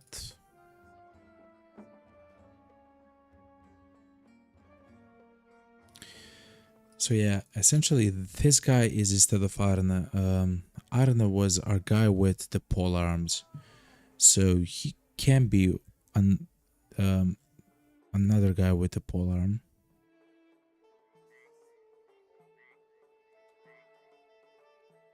When he does get to the higher levels, like I don't mind too much.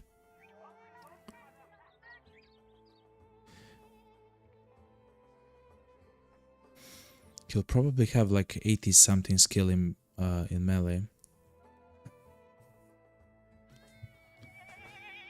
With the polar up, that's like 94 essentially to hit, with the additional chance from the pole arm. So it's not bad. Like he will become an okay.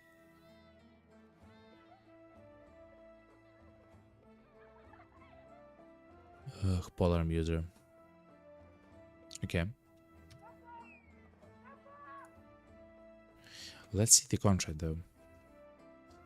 Visit the High Priest at Al-Hazif. We are actually trying to go there almost. I need some time to think about this. Let's look at the arena. We're fighting 3 snakes. Do we want to fight 3 snakes, chat?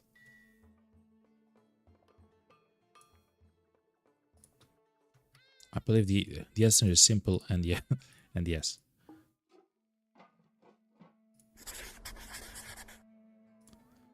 The guys who will fight the snakes are probably gonna be the main tank or the secondary main tank or whatever. Barcode.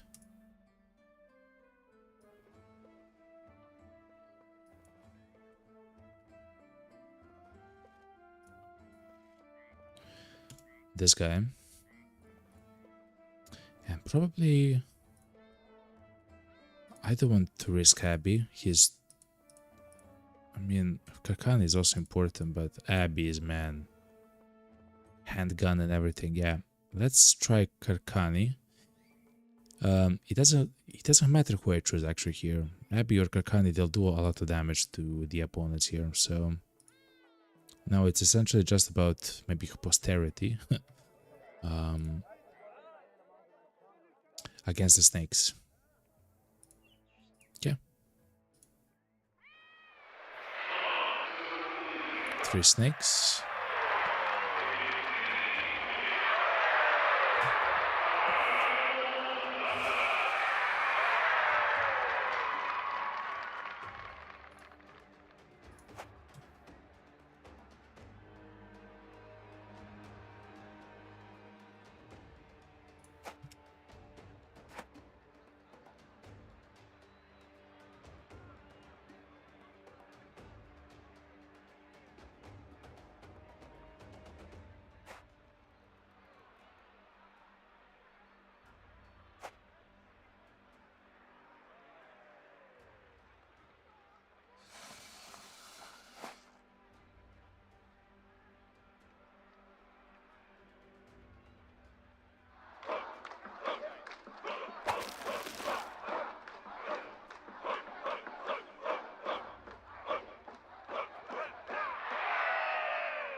think that's all kind of fine.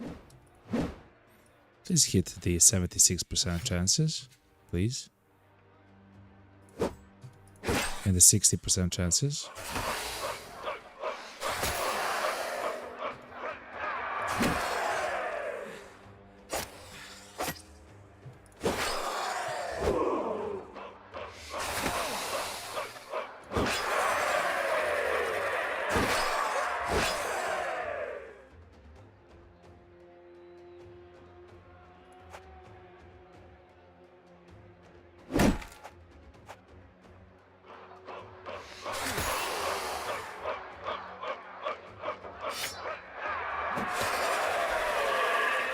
So the archer has done the entire fight alone. Okay, that's what it is.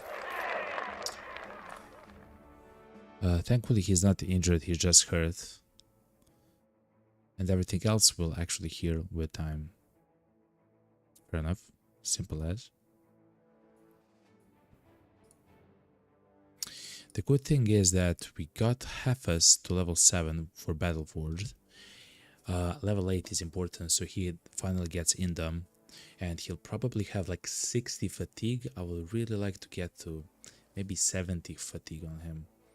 That is going to be difficult. Guess we'll see. And the Barcode is well on his way to level 9, where he'll get the Mace Mastery and he become the Mace Master.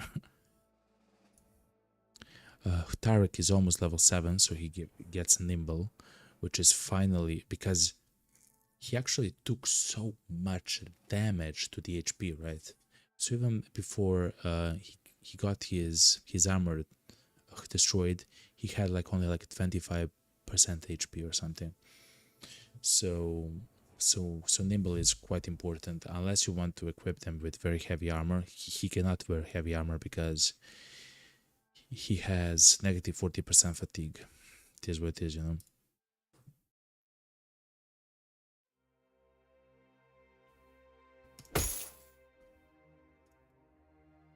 Okay.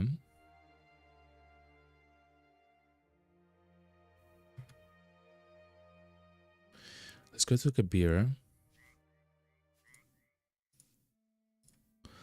And let's do the task, the quest. In the night, let's follow the road. In the day,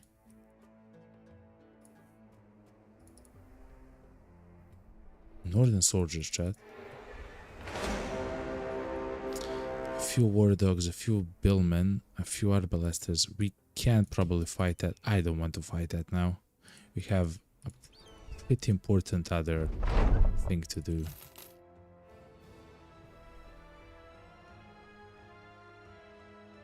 Contract? Contract?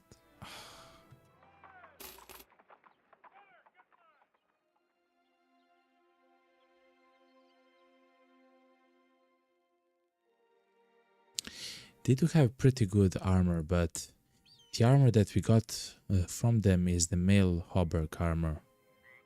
It's not bad, it's just very heavy.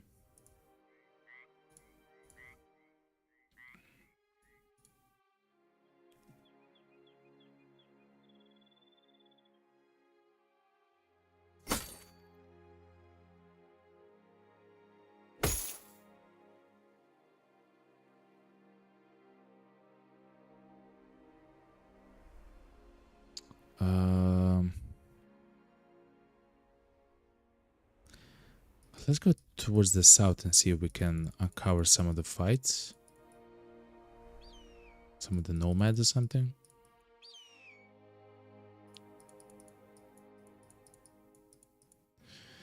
I guess if you're a veteran of the game, you take that fight with the Northerners. That's also money. That's almost essentially everything, right? Okay, we have a contract mission to do what? To take a caravan to Azimashab for 2 days?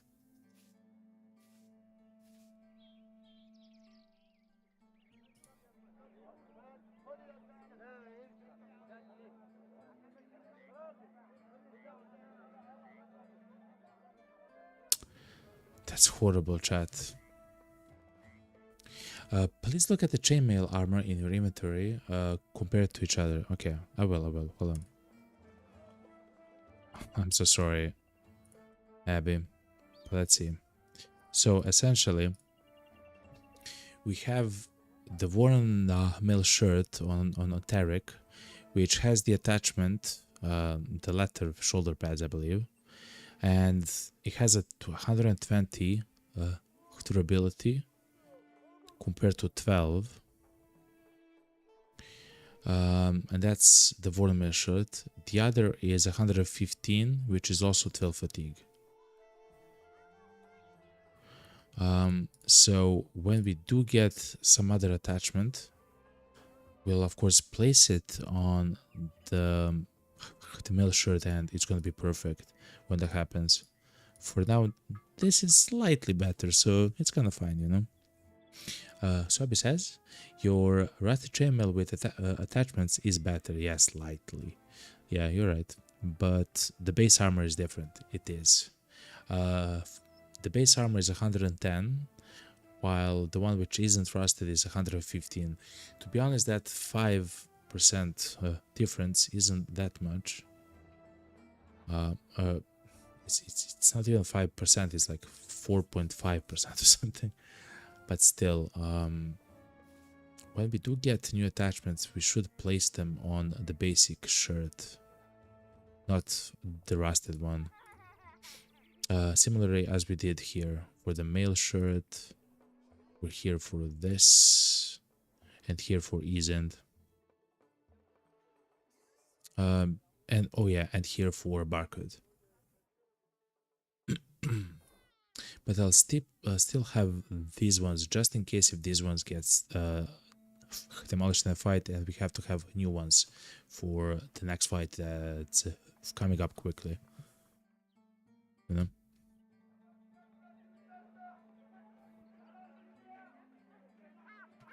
I'm debating taking the caravan, chat.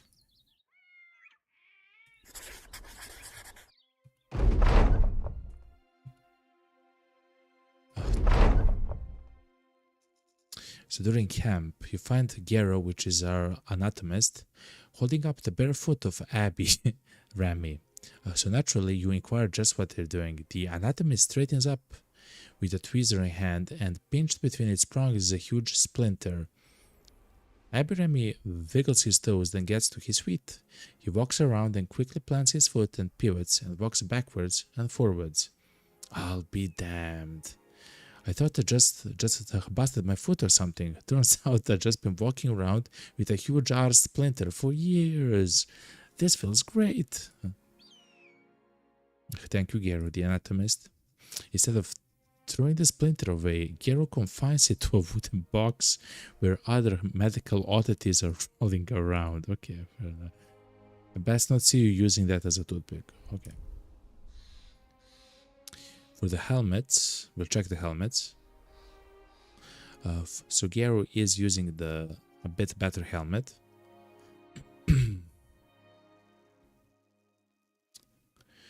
Which is the maximum fatigue -9.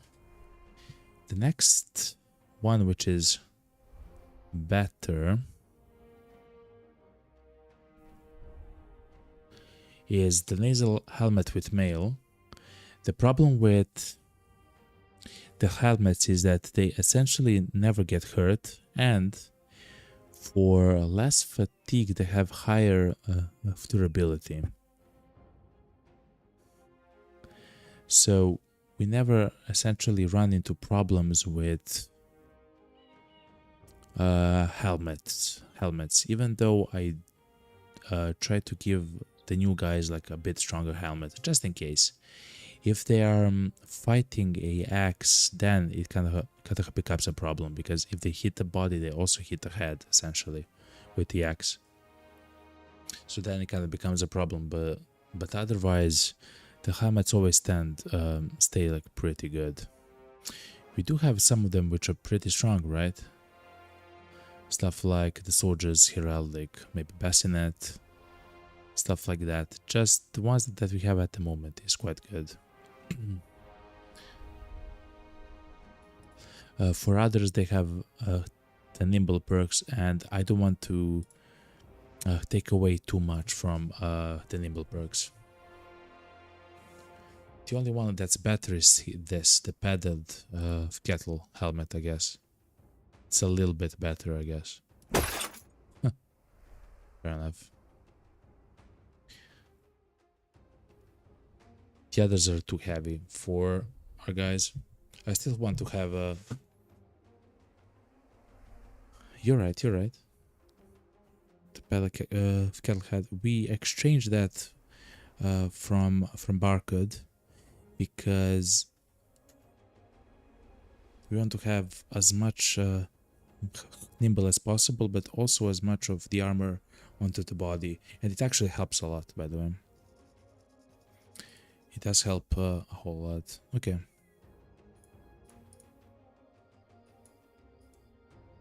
The padded kettle helmet is 7. Yeah, you're right, like 8 fatigue and 140. And it's better than the helm, yeah. You're right, you're right. Slightly bit better. Actually, that's very good to know. To check between the rusty mail and the padded kettle helmet. Look how slow they move, man. God.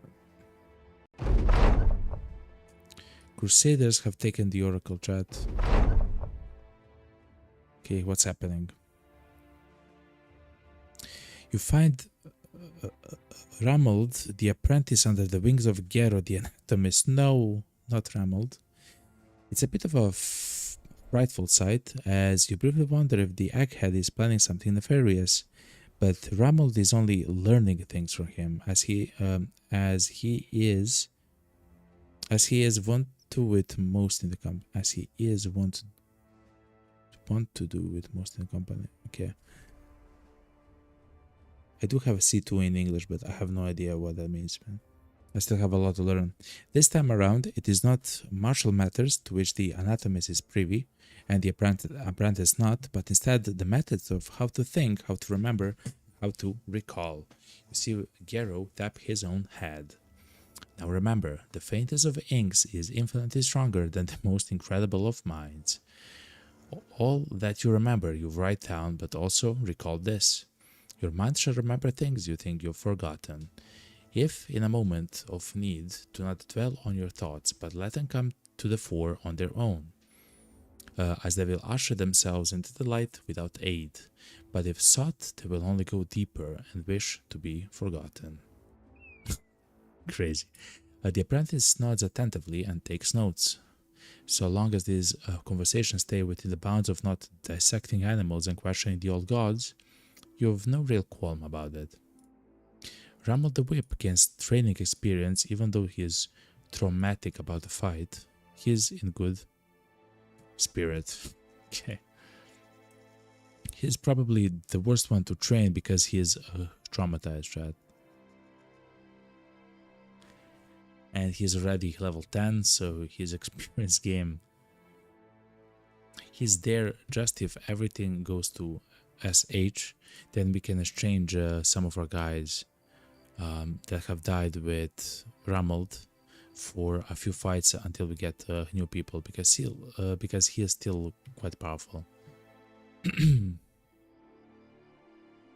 Look at this, 1st Regiment of Kabira. They have a few mortars, a few engineers, a few officers, and a plethora of conscripts. Oh, they don't have actually gunners, chat. Those are the nomads that are probably trying to attack us, if I had to guess. I believe those nomads have tried to attack us. Because they were so quick, right? The nomads. When they are so quick, I believe... God, we are so slow. Never take the caravan, chat.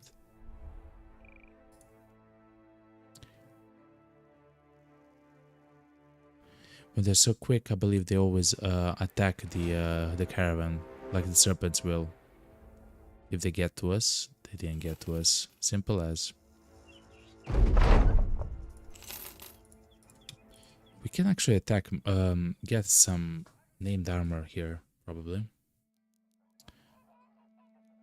Look, we can buy the 8,000 armor. That's quite expensive, though. Look, a named item. Bleak Blades, Ingram's Berserker Coif. Qua. Look at this, chat. 172 durability for only 6 fatigue. That's very powerful, chat. 6 fatigue. 172. Too bad that helmets don't do much. I mean, you know, they're not so important.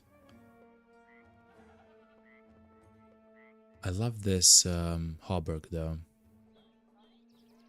It will be quite amazing on our tank. The problem is our tank will need a few more levels before he can carry something so heavy.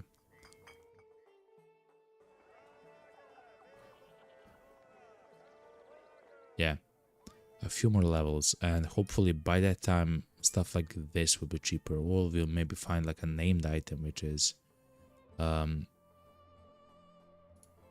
similar in quality, hopefully.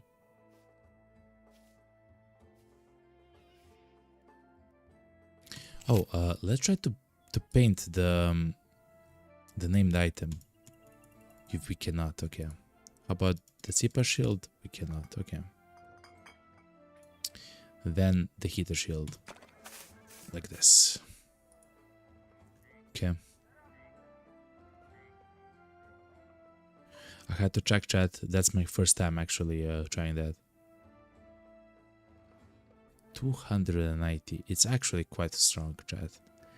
That would go very well on our tank, which has the Battle Forge, man. That would go so absolutely amazing on a guy.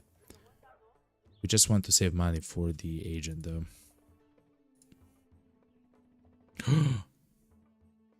A two-handed axe. This is like the pole axe which we have, or I guess the long axe.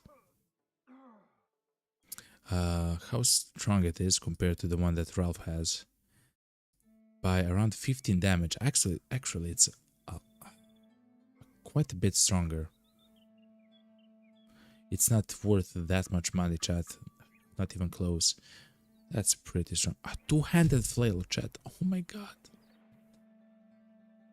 We can have a guy with a flail. So look. So Corey has a one-handed, three-handed flail, of course.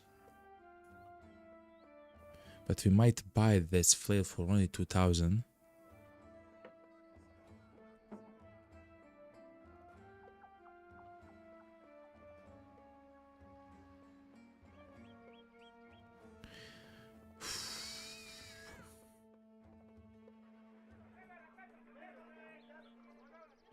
To be honest, chat,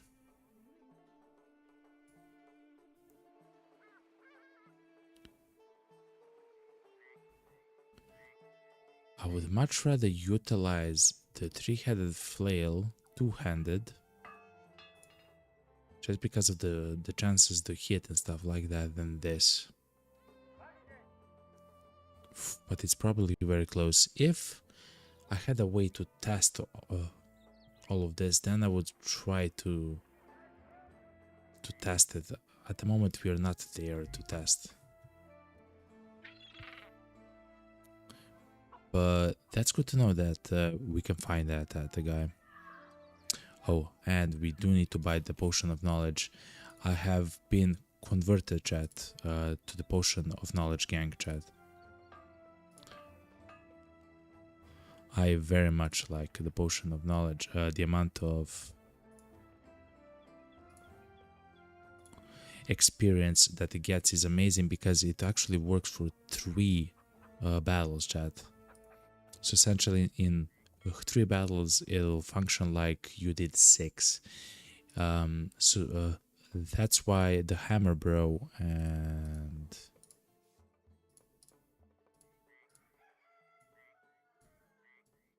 some 2 guys are kind of close with experience. I forgot which one. I believe it's Tarek and no, Caro and it doesn't matter, but oh, it's maybe Corey and someone else. It doesn't matter. Anyway, we should try to use on someone who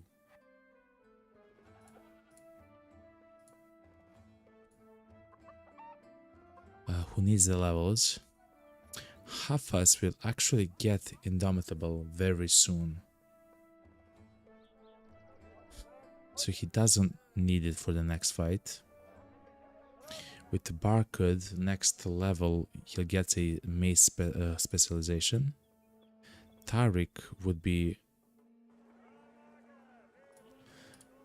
So it would be quite nice to have level 7 with him.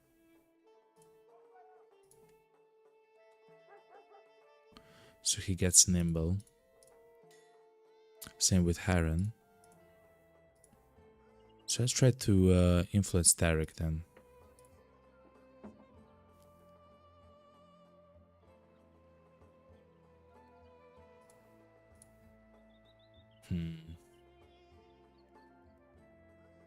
Okay. So for the next 3 battles, they receive double the experience. Pretty strong. And it's kind of cheap for this point of the game.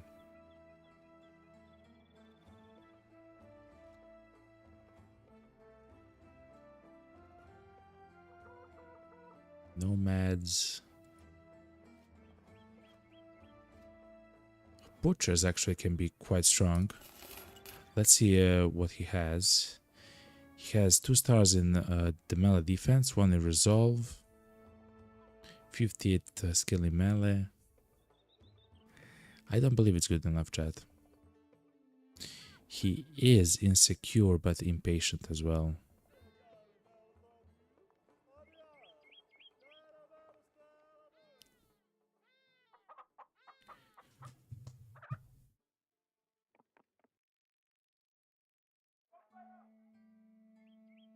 He'll get around 80 skill in melee, which isn't good enough for what we want to utilize.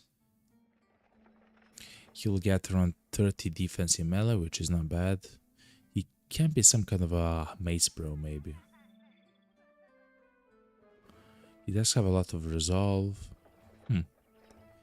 He might be our backup.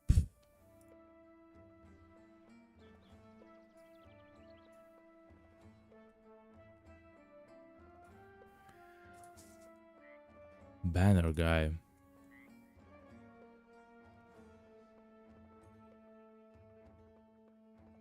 We'll see though, we'll see. So Gunther took student. Man, we were so dumb when we took student with Gunther. Because he now has a partially collapsed lung. Oh man.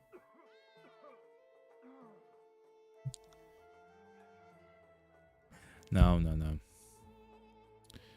Dismiss.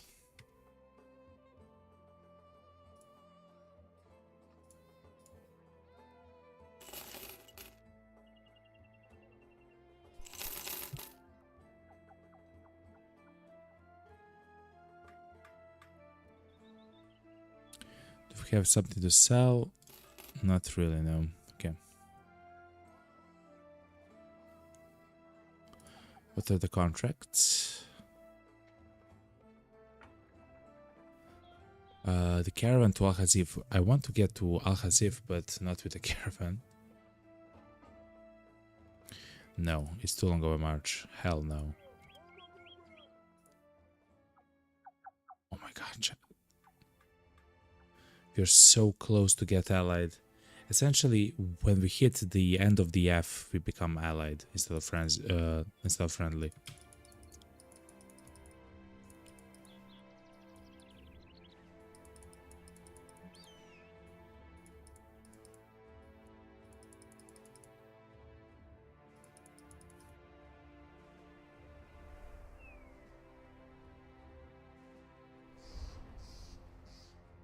Okay.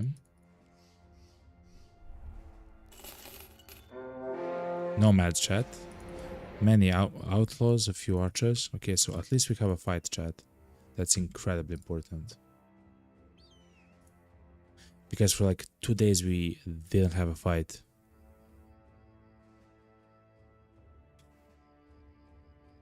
So this is now very important.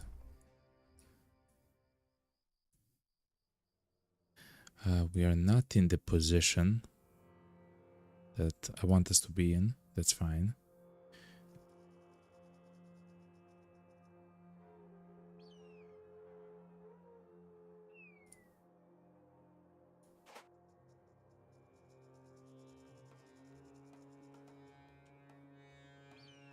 Okay.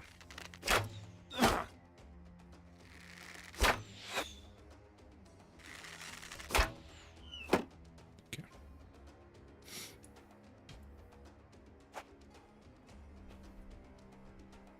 Oh, they're not charging. Okay. That's good to know.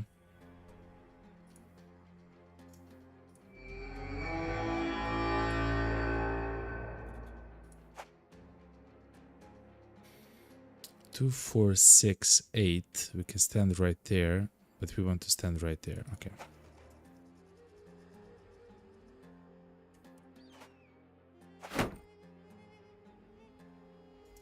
Okay.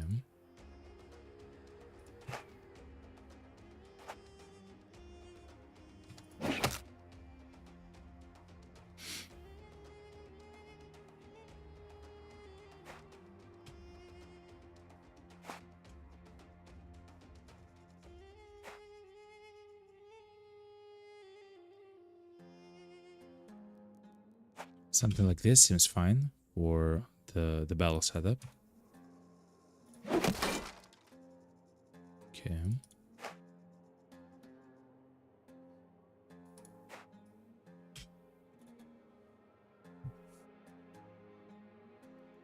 The thunder guy with the fantastic axe. Okay. So remember, so Tarek still is not level 7. Hopefully he will be quite soon. But he doesn't have nimble. Is what I'm trying to say.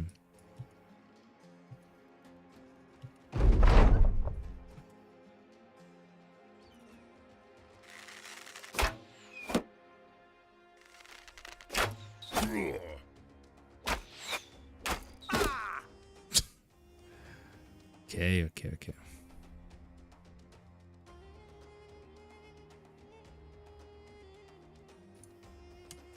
I will step in with the guy with the axe. So I can step up with Abby and blast a few of the guys here. Pretty good shot. Let's back up with Abby.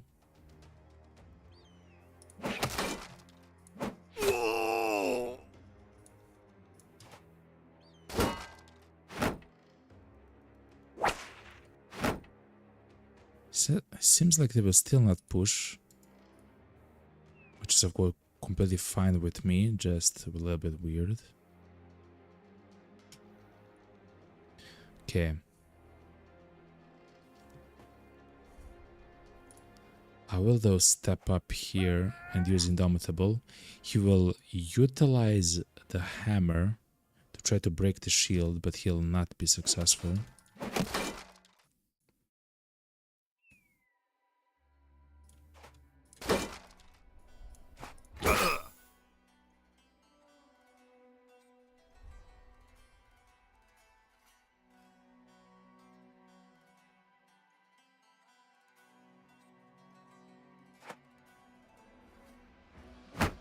Okay.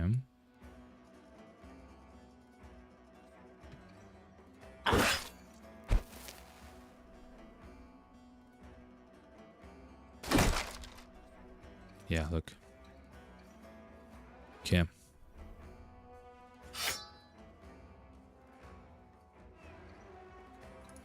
I will step here, use Adrenaline, try to demolish these guys. Very similar with Tarek. I will switch to my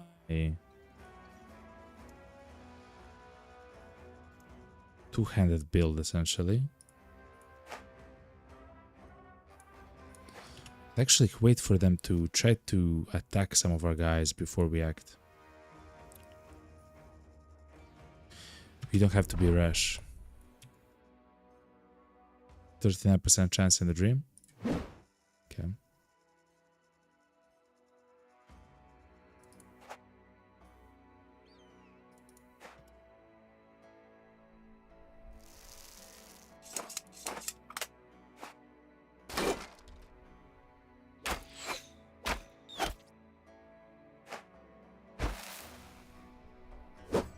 Okay, good.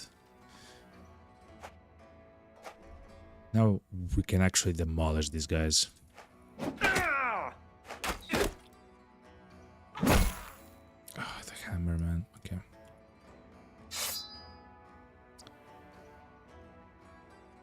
%62% chance. Pretty good hit.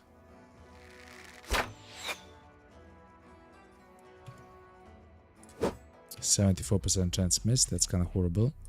72%, 78.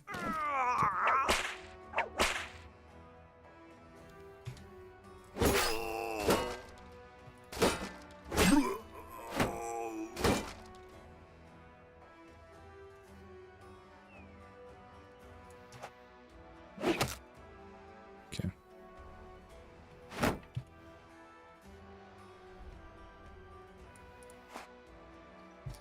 Okay, so we can step actually closer with Carl, and then we can probably attack this nomad.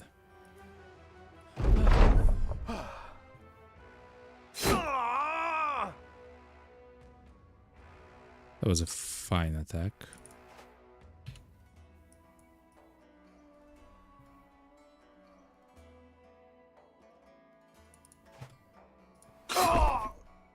Good.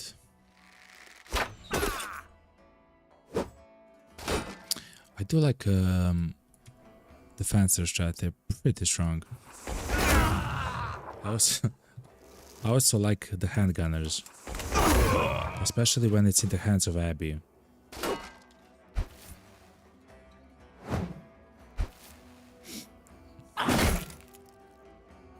It kinda does amazing damage all the time.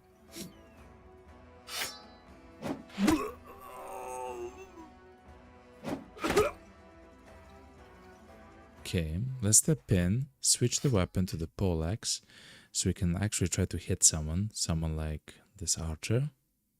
This nomad. Good job, Tarek.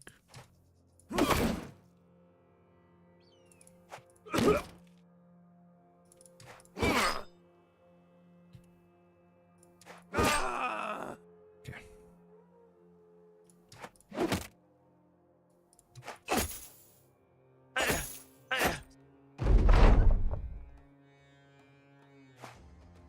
Yet again, we kinda got hurt too much, but that's fine.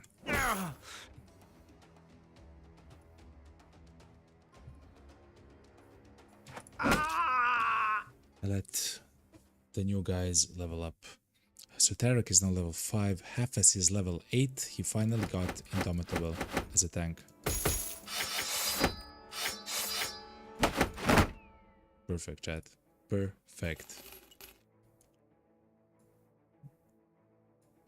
So Hafez,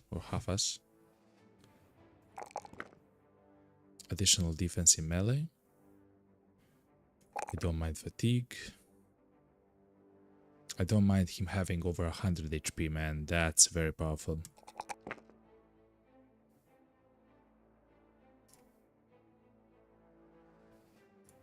And perks Indomitable. So now even Hafez, sorry, chat. So now even Hafez can actually tank like three plus enemies for like 2 turns. For around 2 turns, like 100%. Which is quite nice.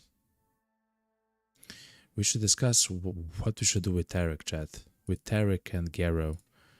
So level 5 is kind of like a key.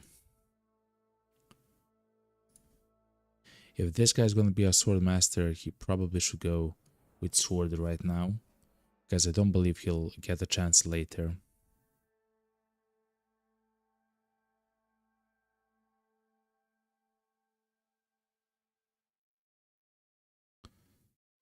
He does use gash quite often to make injuries.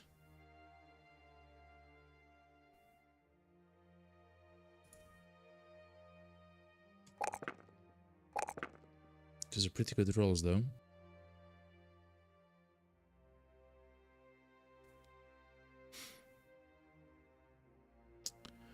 That's a pretty high fatigue roll. If he's gonna use two-handed swords in the future, and it seems like he's gonna be quite powerful for that.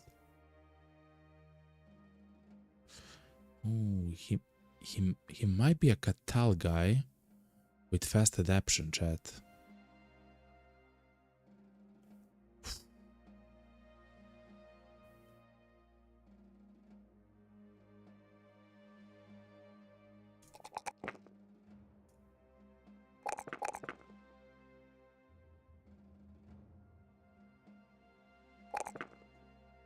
Okay. He can be a Katal guy. Yes, he's level 5 with 72 skill in melee, which actually isn't bad.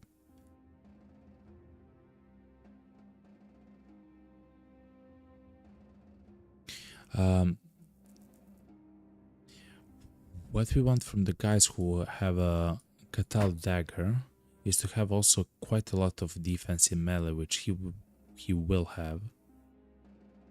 And pretty high chance to hit, because that's quite important. When they get staggered and stuff like that, having this guy just demolish someone in a turn becomes very important very quickly.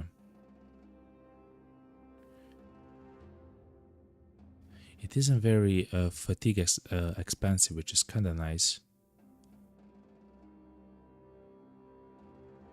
And it still gets reduced even further.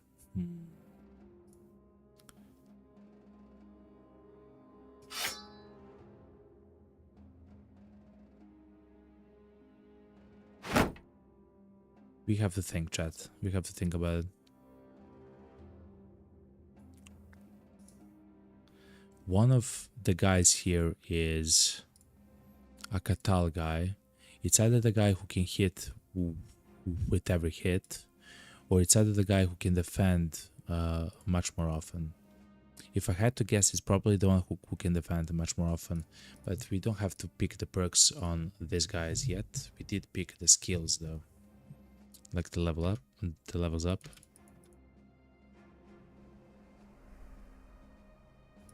Okay.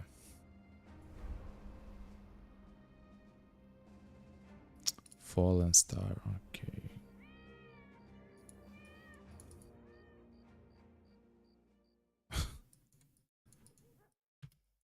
I feel like what we are trying to do here is kinda insane. Before we had... Ooh. Some footmen, a sergeant, a few men-at-arms.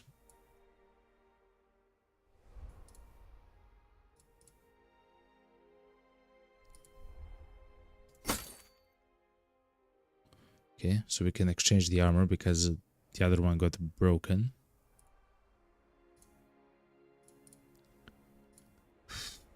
Do we fight these guys, chat?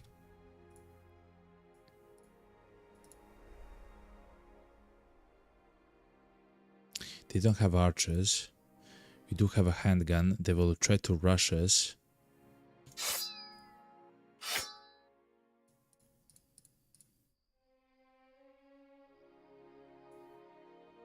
Epic has the handgun. Okay.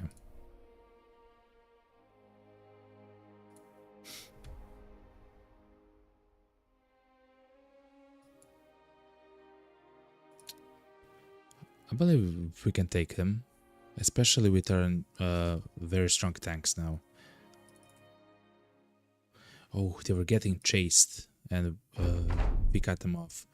We can also try to get equipment from them. Stuff like the man-at-arms that has 1,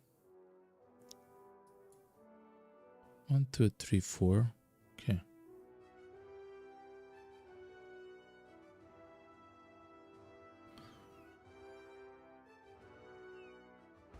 We should try to kill the guy with the pike though. He has a pretty high chance to hit us.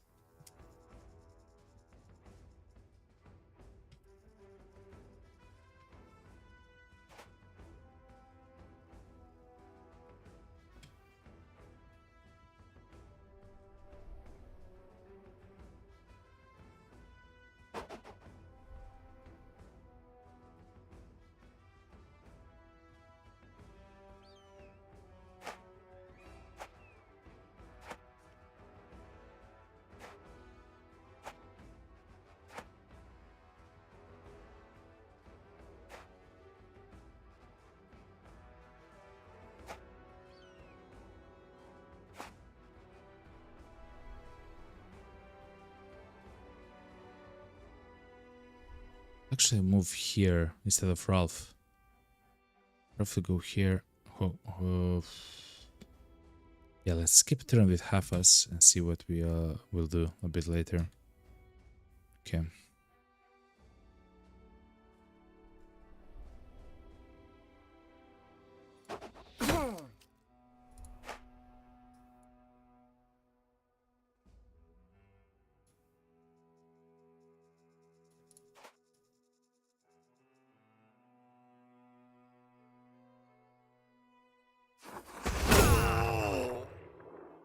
Not bad.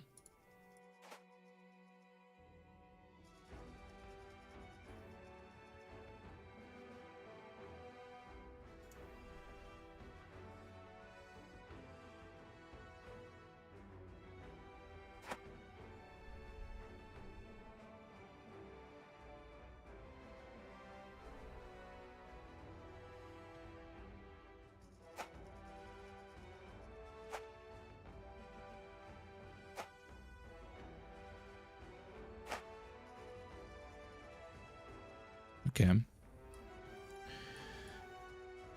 It's always scary encountering these guys. One of the choices was to literally just plop this guy right there, but I really like Indom and I want to be safe. We don't have to be so rush. You know, we can take our time essentially.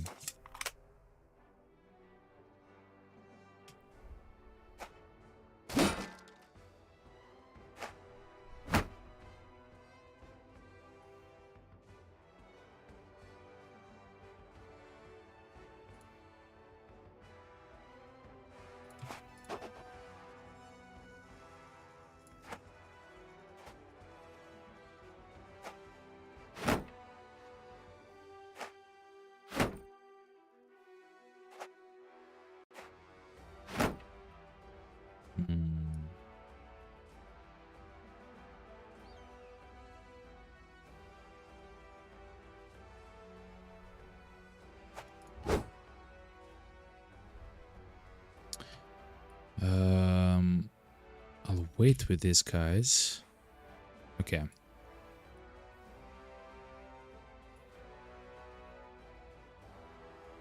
So what I'll do, I'll actually step here. Okay. Step here and utilize Indomitable. I hope that that's gonna be enough to...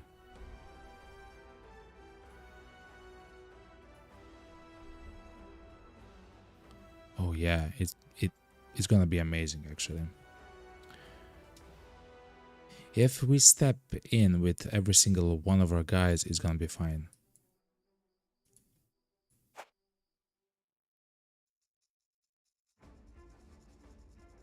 Even though I really want to blast them all with Abby.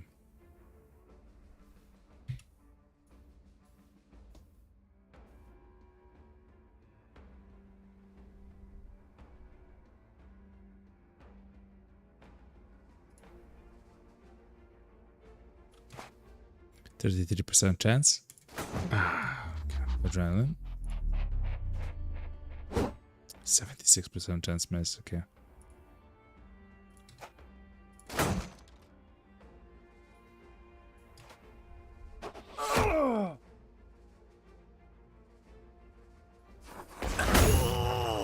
That's Pretty good hit.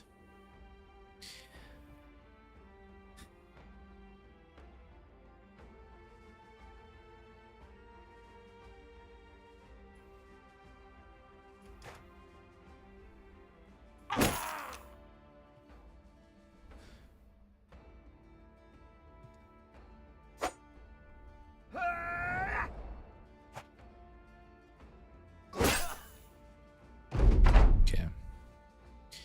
33% chance to absolutely demolish this guy. Next time. Skip turn with Carl. Let's try to kill this ugly sergeant. Okay.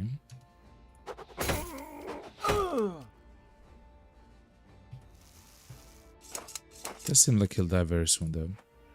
Okay.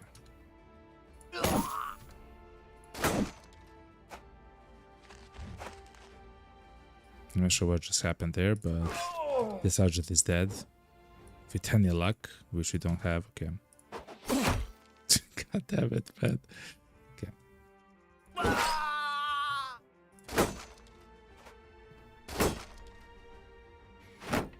Shields against noble chat. Shields against nobles. Pretty good.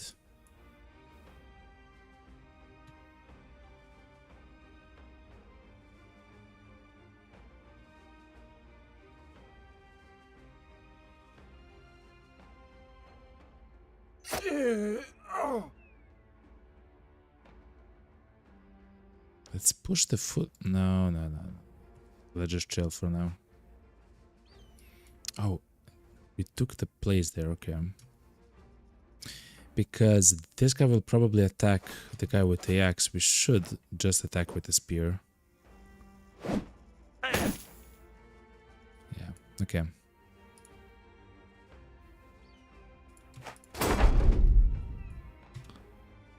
%88 chance, please, God. Okay, good.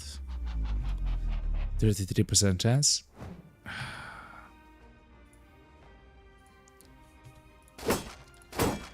But technically we are rolling high. In some circles that's pretty good.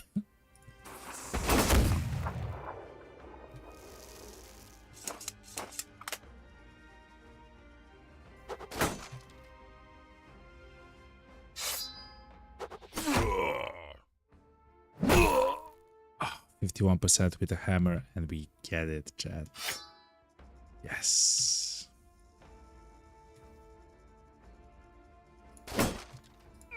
%63% chance. Okay, so let's step in. Let's push the guy with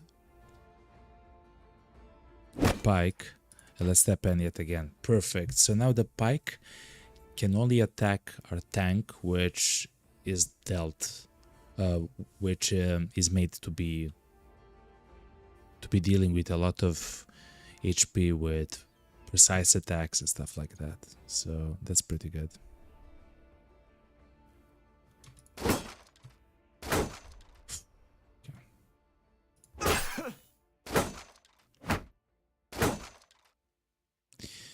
To be honest, we can try to steal the armor of the man-at-arms here and the man-at-arms here.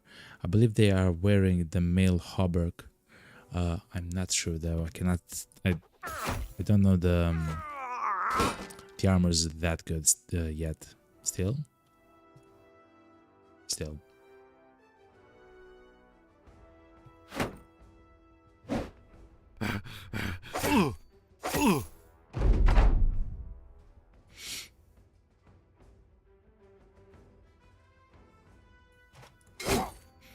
Yeah, we should try to kill these two guys and then stab these two guys to get their equipment. I would throw a net actually on some of these guys here.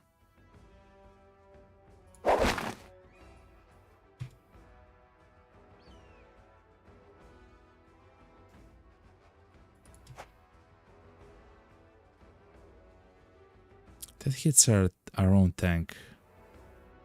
It's kind of funny, but I believe it's gonna be fine. It's not fine, okay.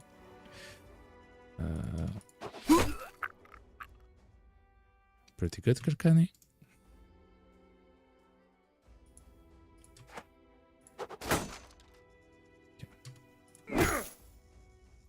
Okay, he is fleeing now.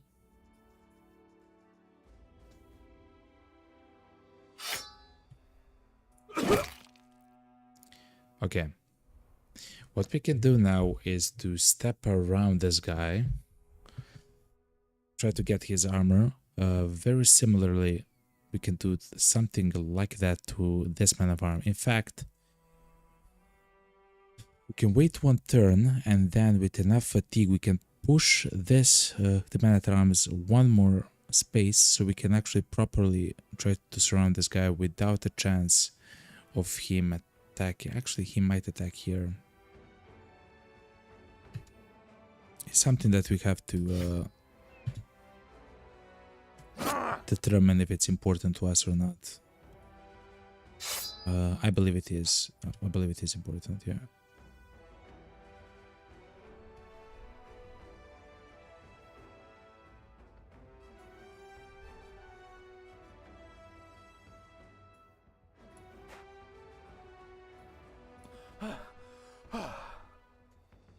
Okay, Heron.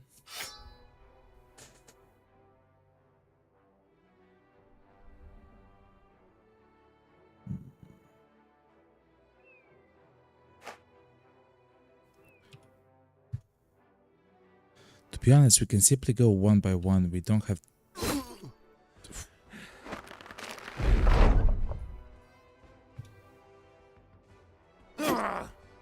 45% chance. 45% chance. Perfect.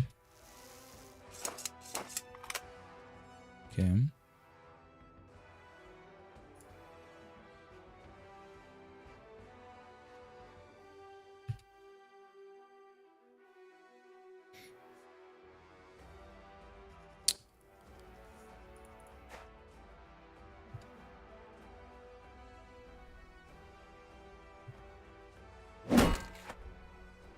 Something like this, so he cannot attack Tarek.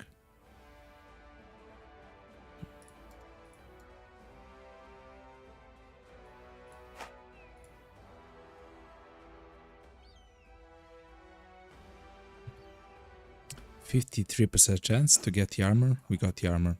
Good. I guess the heater shield as well. That's not bad, to be honest. Okay. We should be ready to come here now.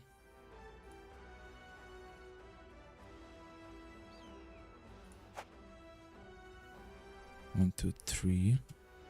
Carl should try to move. Let's go with our tank, though, right next to him.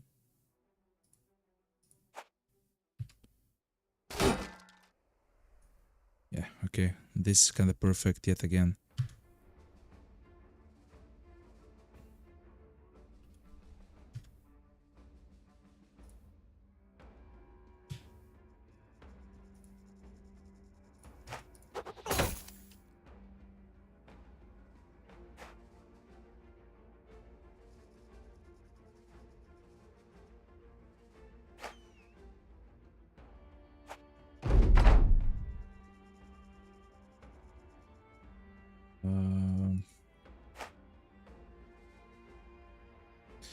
It would be perfect if he would try to run away and then we just surround him. Because at the moment he will just take essentially pot shots at us. Which is not ideal. I mean, it's not a problem per se. But with time it will become a problem. Okay, he is now running. We should try to block this thing so he cannot run. Okay. Easy as.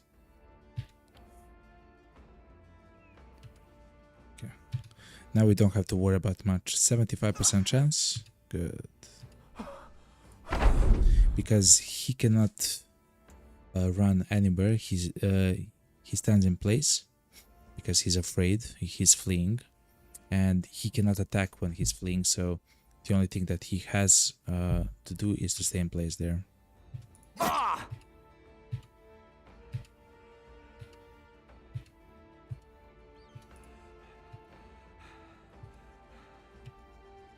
So we can simply just skip turn. Okay, and Tarek now is level 5 and Karkan is level 12. Okay, pretty good. Okay, chat, look. We got the reinforced male hauberk. Pretty good. We got the male shirt. And we got the male hauberk with an attachment. Okay. Not bad. We got the padded nasal helmet. Male helmet. Soldier's heraldic bassinet from the men of arms. Not bad. A winged mace. It doesn't seem stronger than the southern mace. Let's see though. Heater shields. Yes, some of the cut shades. Okay. So that was a fight in a pretty good time. We got the fight.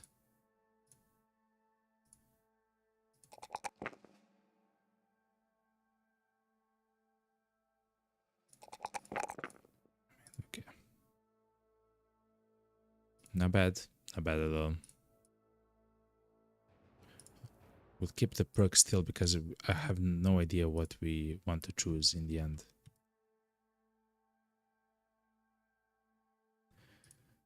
But interestingly enough, this hauberk is a bit better than the other ones. So let's exchange it then, I guess.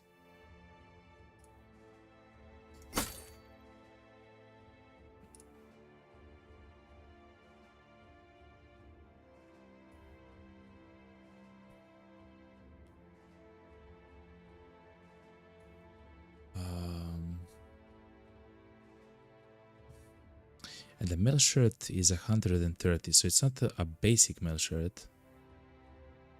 It's a true mail shirt. It has 15 additional armor for 2 more fatigue. I believe that's for selling, chat.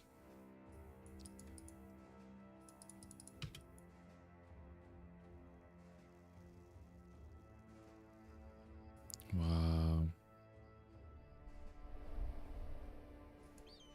Okay. Let's see if there's a contract here. I really want to get to the agent. Okay, there's a 3-star contract. The ancient city has been conquered by the filth. Oh, God. I believe that this is the worst time to try it. Oh, look, we can sell the incense for a profit. I think this is the worst time to actually try to do the contracts, because a whole bunch of them are the contracts for the Holy War. The Holy War which we cannot do the missions for, but we can choose our fights and actually win if we choose our fights.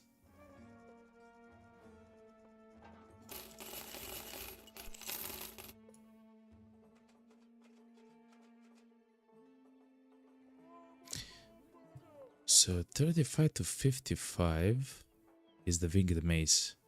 Instead of 35 to 50.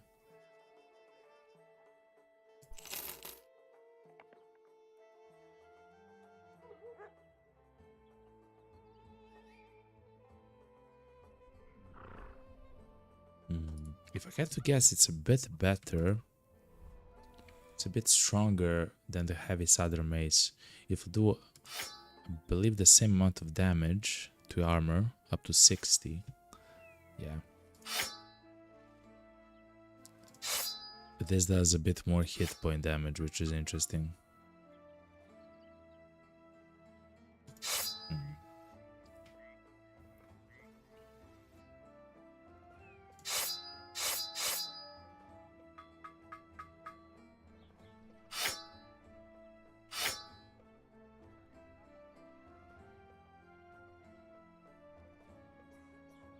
So let's use the wing mace and let's sell the heavy southern mace. I don't mind. Seems like a good idea. Thank you very much for the follow. of the If golden love PP, dragon. if love PP, thank you very much for the follow to Stream Elements. I'm so sorry for some of the what's it called for some of the alerts on Twitch. They are not playing sometimes. It happens, right? It happens on the region of the server, but I just I want you to know that I appreciate the follows. Like if love PP, thank you very much. Thank you very much for the follow. Hopefully you're enjoying the stream. But yeah.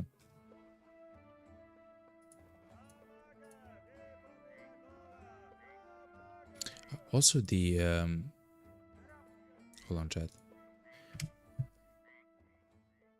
The Holy War is almost going to be over.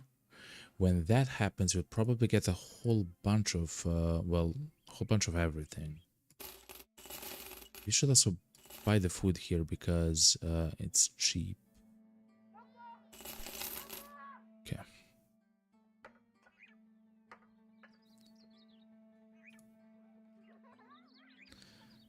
There's many people to hire here.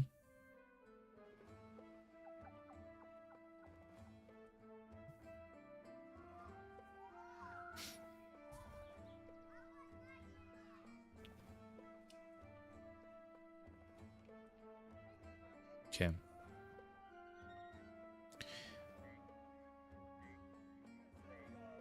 Man. So, if you don't know, chat, if you're new here to the stream, what we are trying to do is actually quite simple, chat. We are trying to get to allied with the city of Al-Hazif in order to be able to buy the agent. The agent is amazing because it allows us to see all the contracts. Like, for example, we can zoom out like this, and we can actually see all the contracts and events that are happening at the moment in those cities, right? Very powerful. Which means that we can choose fights that we want to take. We can choose to explore the locations around. Like, for example, we can see that the city's trade routes are ambushed, right? Cool. It means that somewhere around the town there is a camp for nomads.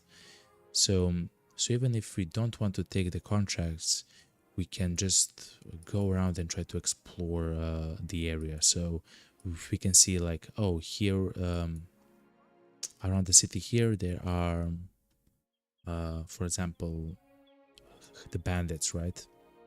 Of the brigands. We can see here, for example, if we had the agent, we would see that, for example,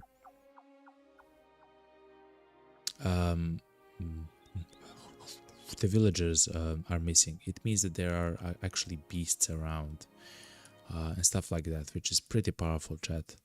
We can also see if they have a specific event like the Good Harvest or the rebuilding event and stuff like that, which is amazing because it means that we can buy very low and sell very high at another city around us. We have complete information about the situation in cities.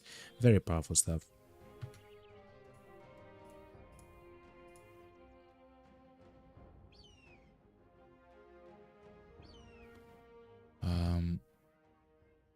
But for that, we need to essentially get the bar to just over F here in Al-Hazif, which is essentially one more contract. You find the counter-development stacking his crowns into towers. He leans back from his moneyed manifestations with a wide grin, but then suddenly launches forward, knocking the towers over like a child with their blocks. He laughs maniacally as the coins scatter. The man playing with his money is a curious sight. Perhaps the wild man has no real conception what crowns are good for. If so, maybe you can take them back? It's better to leave the man and his crowns alone. Okay. I don't want his crowns.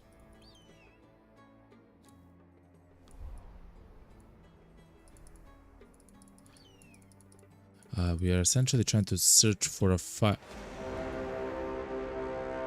30 Ifrit, chat. If we survive that, we're gonna be infinitely rich. The amount of I believe it's like the silver dust or like the glinting dust or whatever, which sells 300 each. After 30 of them, that's like, I know, that's like 5,000 gold, chat, 6,000 gold.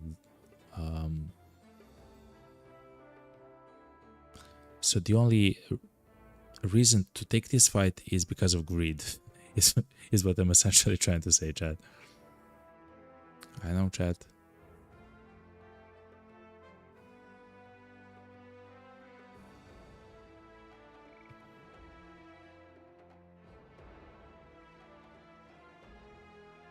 Let's have the fight next stream, chat. Thank you very much for actually watching the stream, chat.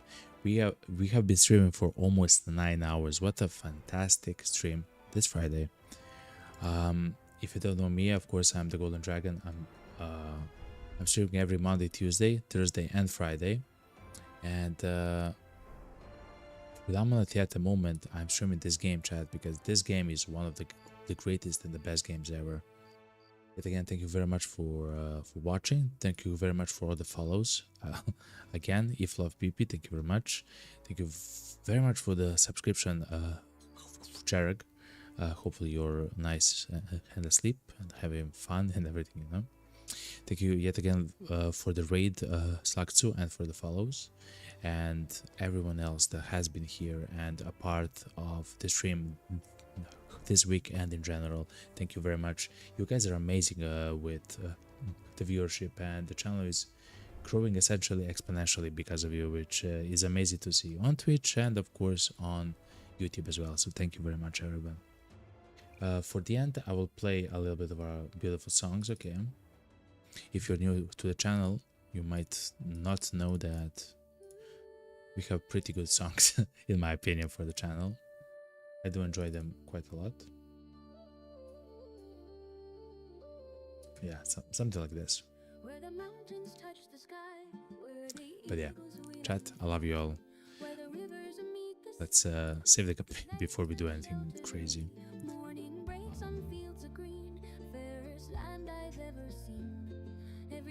We might see each other Saturday or Sunday. If that's the case, I will always announce it. Either on X or on YouTube as a post. And of course, if you check somewhere around 8 p.m. in the night, if you check the streams, I will probably, if I'm streaming, I will probably start around there, right? So if you don't see the news post and stuff like that, you know. Chat, you were amazing today. Thank you very much to Abby.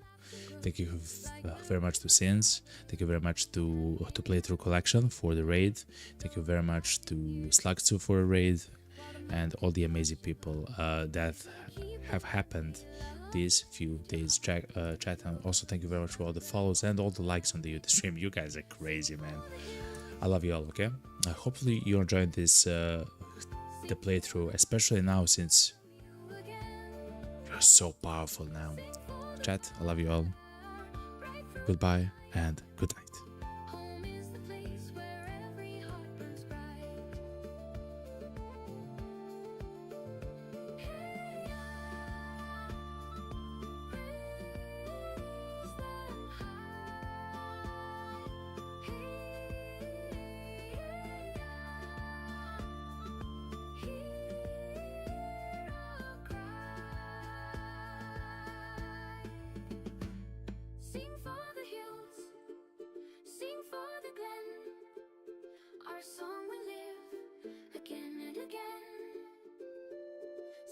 We'll try to raid someone.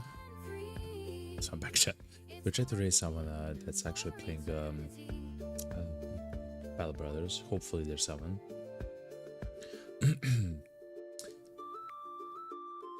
Also, hopefully that's speaking English. I'm so sorry that I'm not raiding. I have been actually have been set by a partner on Twitch to raid only the people who speak the same language, of course, right?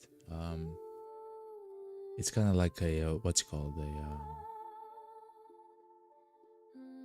an unofficial nice rule. I forgot the name. It's it's late for me, you know. But we'll try to find a channel, chat.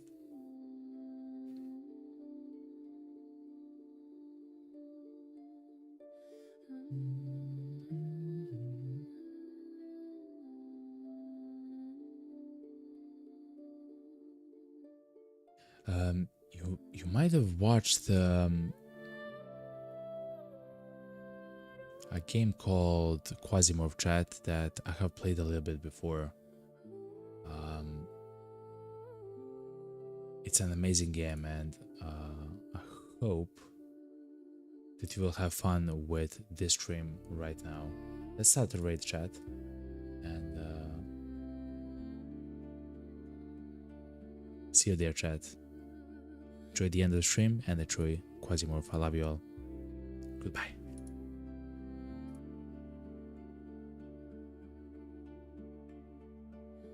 2 bullets.